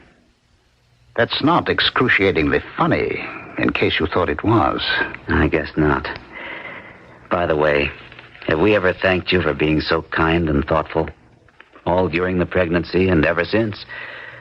Rowena appreciated it. Oh, but I adore Rowena. And you've been wonderful with the baby.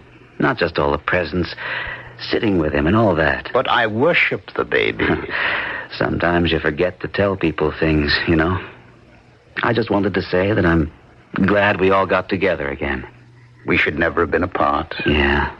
Well, those things happen, unfortunately. Oh, look, I ought to be getting on home. It's early. Yes, but Rowena will be down in a minute. Well, I want to get back to the house, see if my cordite's been delivered. Well, if you must, you must. I'm sorry to eat and run. No, that's all right. I'll see you soon. My house next time. You bet. Night, Rowena. You leaving? I have to. Lovely evening. Many thanks. You're welcome. Anytime.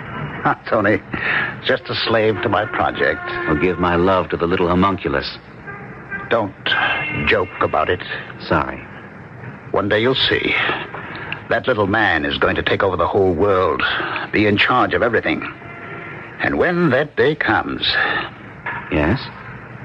What then? Watch your step, that's all. Just watch your step.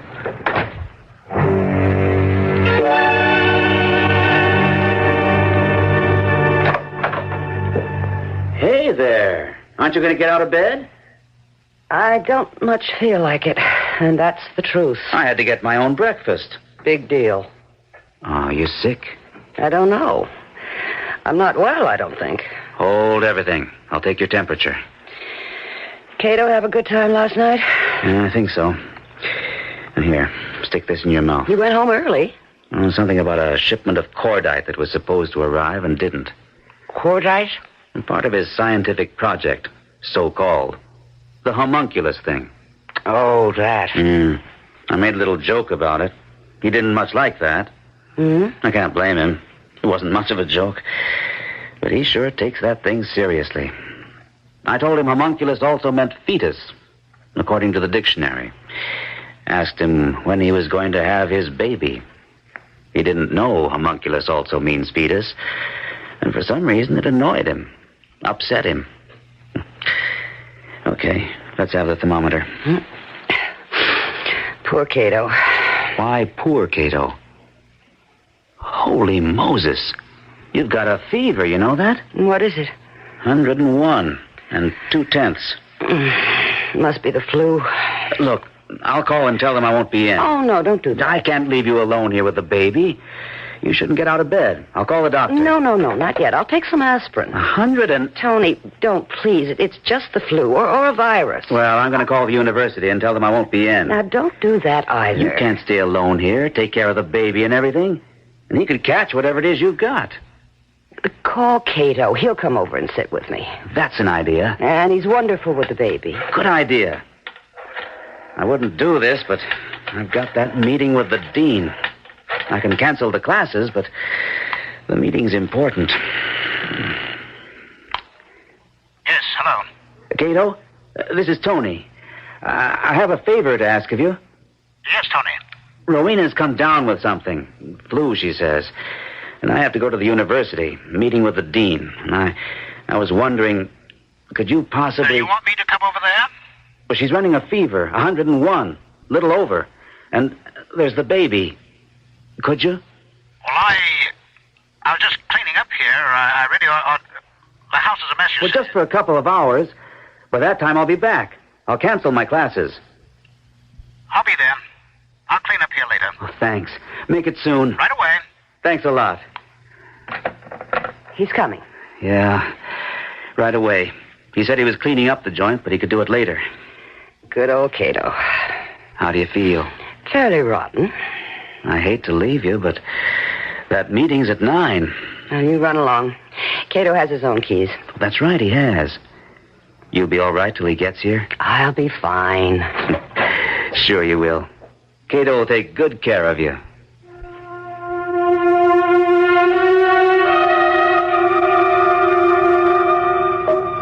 Rowena? Is that you, Cato? Yes, love. So good of you to... Now, everything's going to be fine and dandy. How do you feel? Not so good. This your thermometer?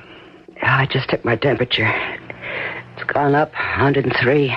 Oh, dear. Maybe I should call the doctor. Oh, no, not yet. Well, I'll call Tony. No, don't. He'll be home in a little while. Well, I brought you an ice pack and a thermos full of fresh orange juice. Could you drink some? Maybe. And I brought you a little pill to relax your nerves, help put you to sleep. Here we go. Oh, okay. Oh, dear. The baby's crying. No. You just lie back and I'll go see what's the matter with him. If anything, which I doubt, you just relax now, you hear? Mm-hmm. What's the matter, little man? You want to be picked up? Well, come on. That's it. Now. Caramundo, fail. Marlo canik tarumbano, kin. Cato, what are you singing? Oh, just improvising, love. Now go to sleep. Sareto si Santa Manta Lone Lone Lone Corito Manto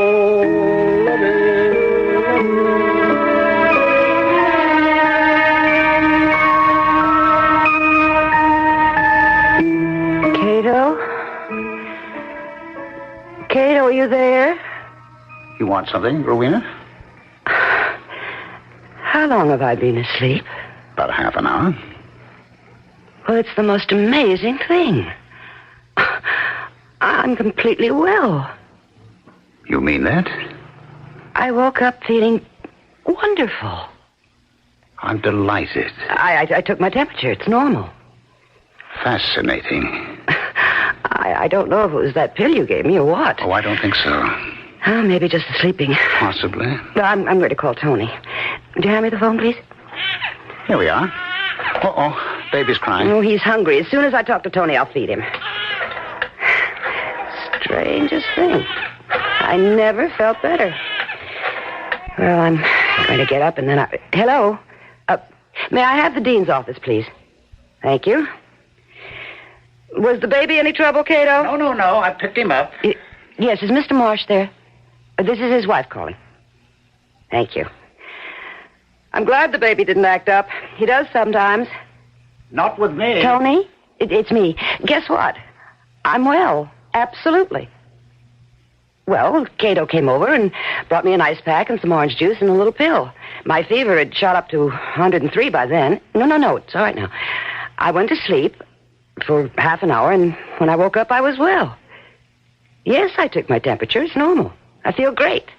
So, honey, you don't have to come home. As soon as I hang up the phone, I'm going to get up. Cato can go home and tend to his cleaning or whatever, and... Well, if you've already canceled your classes... Of course I want to hear what the dean said. Okay, I'll see you. Well, whenever you get here. But I don't want you to worry because I'm fine. I'm halfway out of bed right now. Okay, see you. Cato, I'm getting out of bed. Tony will be home pretty soon, so you don't have to worry about me. You can go home. Cato, you hear me? You are in the baby's room, aren't you? Cato? Why, I thought you were in here. Where did you go? Oh, good Lord. Oh, no. Oh, no. No!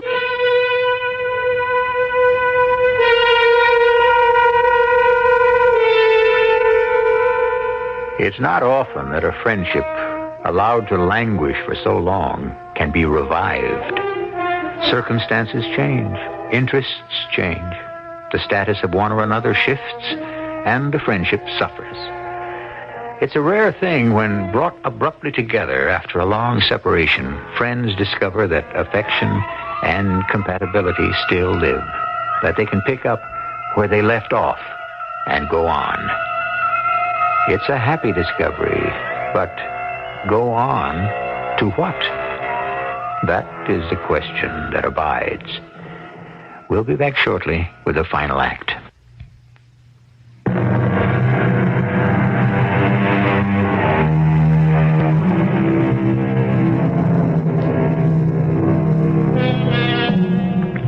Reunited in friendship after a 5-year separation, Tony and Rowena Marsh are enjoying the company of Cato Van Camp.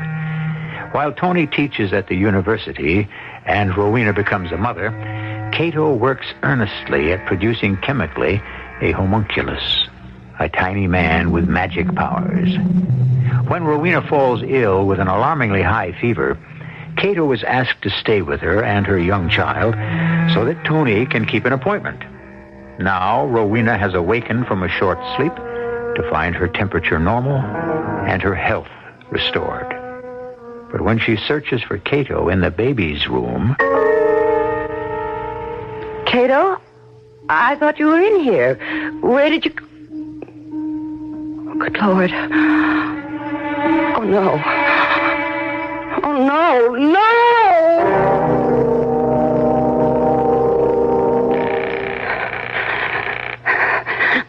Answer, damn you, Cato. Answer the phone. you've got to be there. If you're not, where are you? Where have you gone? Answer the phone. Oh, Tony, please. Come home, please come home. Be here. Operator, get me the police. No, never mind, don't. Oh, Tony, you said you were coming home. I need you. Tony, is that you? Oh, Tony. Hey, what's this? The baby's gone. What are we going to do? Now, wait a second. Calm down. The baby's what? He's gone, disappeared, vanished. He couldn't. Cato took him. Oh, I don't...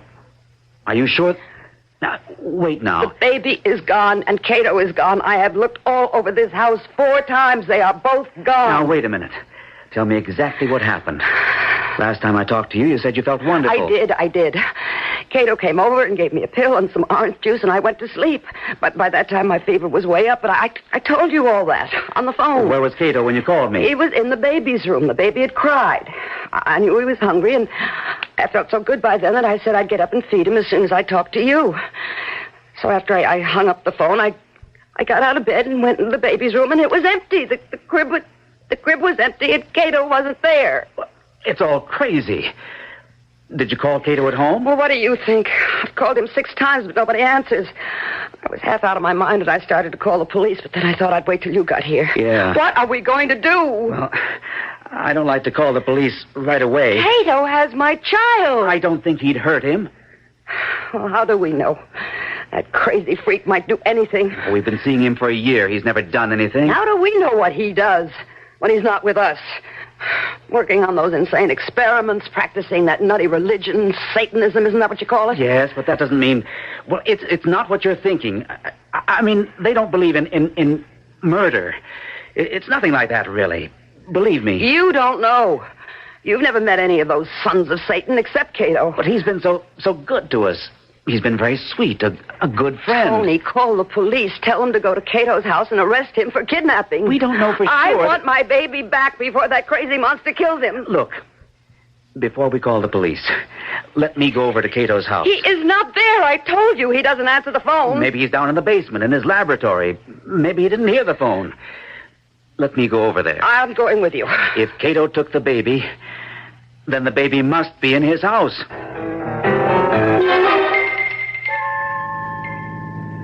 End of the block, driver. Last house. This is it. Here. Keep the change. Come on. Tony, look. What? The basement window's all smashed. Blown out. It looks like there's been an explosion. In the laboratory. Do you think the baby is... I don't know. If anything has happened to my child... Well, hang on. We'll find out. Tony. Break it down. Break the door down. Okay. Stand to one side. This won't be hard. Come on. Do you think he... I don't know any more than you do. He's probably in the basement. Do you think he's dead? I don't know. How should I know? The baby, Tony. This is the door to the basement. Are you going down there? Yes. Now, wait a minute. You hear something? No. Yes. It sounds like someone sweeping. Yeah. Cato? It could be. Cato? Cato? Are you down there? What? It's Tony. Tony and Rowena. Is that you down there? I'm cleaning up. Oh. Would you mind coming up here for a minute? We have something we want to ask you. Oh, all right. There you are. Hello. Cato, where is the baby? Upstairs. He's here? Upstairs in my bedroom. Is he all right? Certainly. Oh, I'm going upstairs to get him. Rowena, upset? Look, let's you and I sit down for a minute, okay? Oh, sure. I ought to finish sweeping up the basement, but I guess that can wait. What happened down there? An explosion. That's what it looked like from outside. Remember last night I told you I had to get home to check on a shipment of cordite? Yeah, I remember you telling me that. And that's why I left so early, right after dinner. Well, the cordite was here when I got home, and I already had a good supply of fulminate of mercury. I thought I'd take the next step. The decisive step in my experiment. You mean the homunculus? Yes. You always make fun of it, but I'm very sincere. I know you are. A little man who can rule us all with magic. It's a beautiful concept, don't you think? What happened when you got home? Well, I still don't know what I did wrong. Perhaps I was tired, or perhaps all my calculations had been in error from the very start. I really don't know, but there was an explosion, and the laboratory was wrecked. Cato, when I called you this morning and asked you to come over and stay with Rowena, you said you had a lot of cleaning up to do. Was this what you meant? The laboratory? Yes, I felt very badly about it. So much work, so much planning, so much thought. And I was so close. And then to lose it all, it broke my heart. But you came to my house anyway. Oh, I could clean up any time. I couldn't possibly start over. I don't have the money. I don't have the heart, you know? So you came to my house, and then what? Well, Rowena was very, very sick. You shouldn't have left her, Tony, or the baby. I know. I took Rowena an ice pack and some orange juice and a little tranquilizer, and she went to sleep.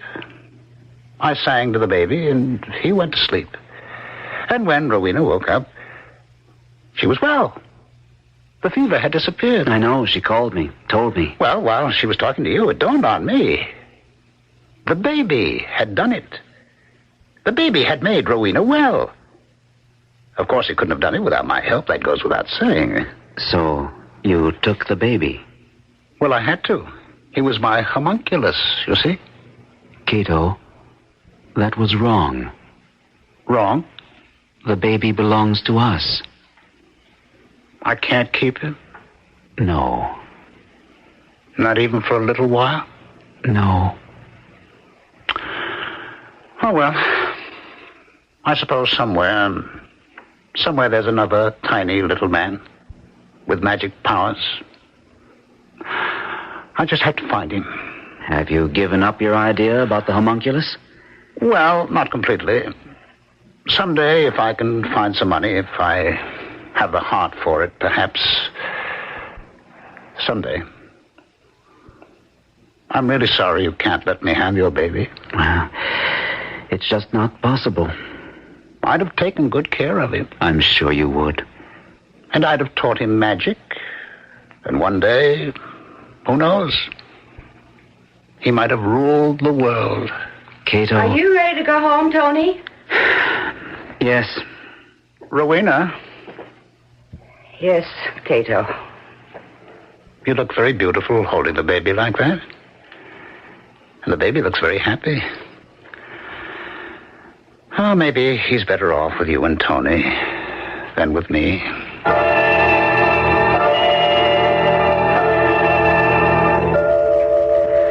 I wonder what Cato's doing now, alone in that house, with the ruins of his experiment. No, I couldn't care less. I think he should be put away someplace. Oh, I don't know. He's harmless. You think so, do you? He didn't do us any harm, really. Well, all the same. I'm sorry for him. You are? Why? Oh, he wanted so badly to be a big man. And he never was anything, really.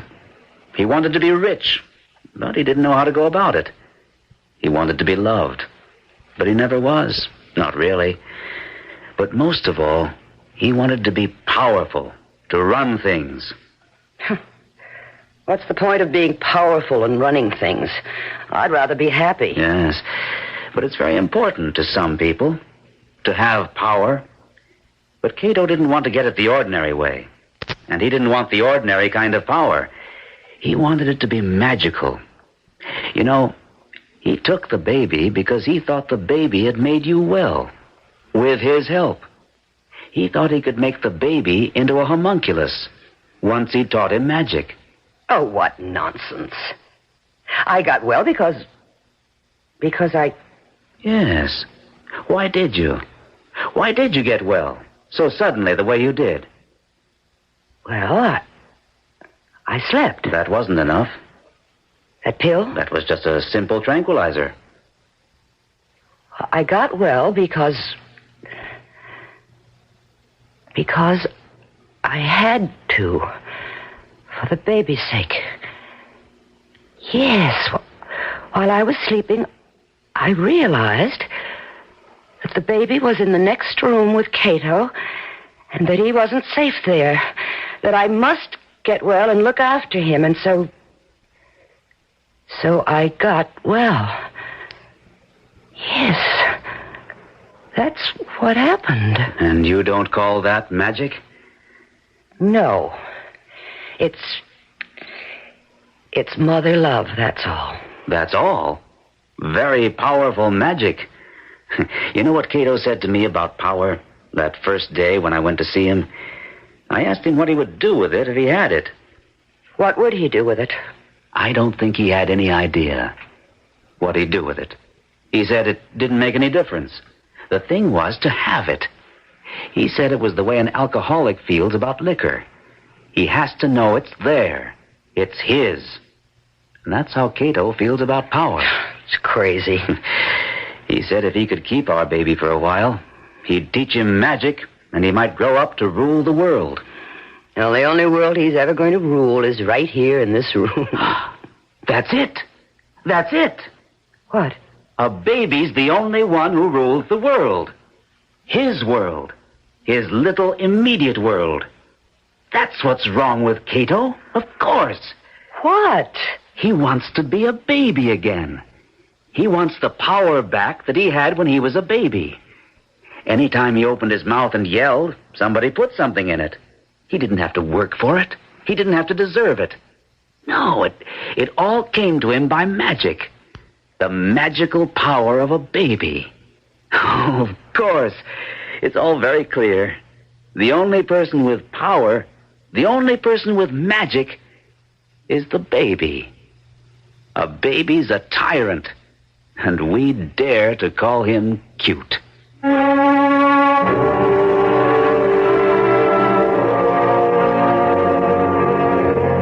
The tyranny of the baby lasts only a little while. All too soon, the little king is asked to give up his absolute power. With smiles or threats or tears, we coax or frighten or blackmail him into becoming tame and civilized. No wonder he rebels. No wonder he can never desert completely the world where his cry was law. The degree to which he can relinquish the memory of it is the degree to which he conforms to our reality. I'll be back shortly.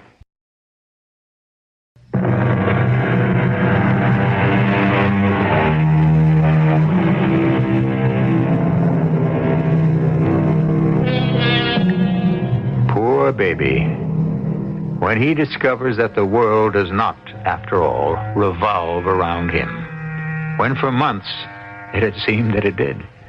Now begins the laborious process of finding a place in that world, a place of warmth and welcome. He needs love. He needs money. Above all, he needs self-respect. Without these things, he will not find his proper place in the world. In fact, he will feel himself forever in terrible danger of falling off it. Our cast included Gordon Gould, Joan Lovejoy, and Ralph Bell. The entire production was under the direction of Hyman Brown. This is E.G. Marshall inviting you to return to our Mystery Theater for another adventure in the macabre. Until next time, pleasant dreams.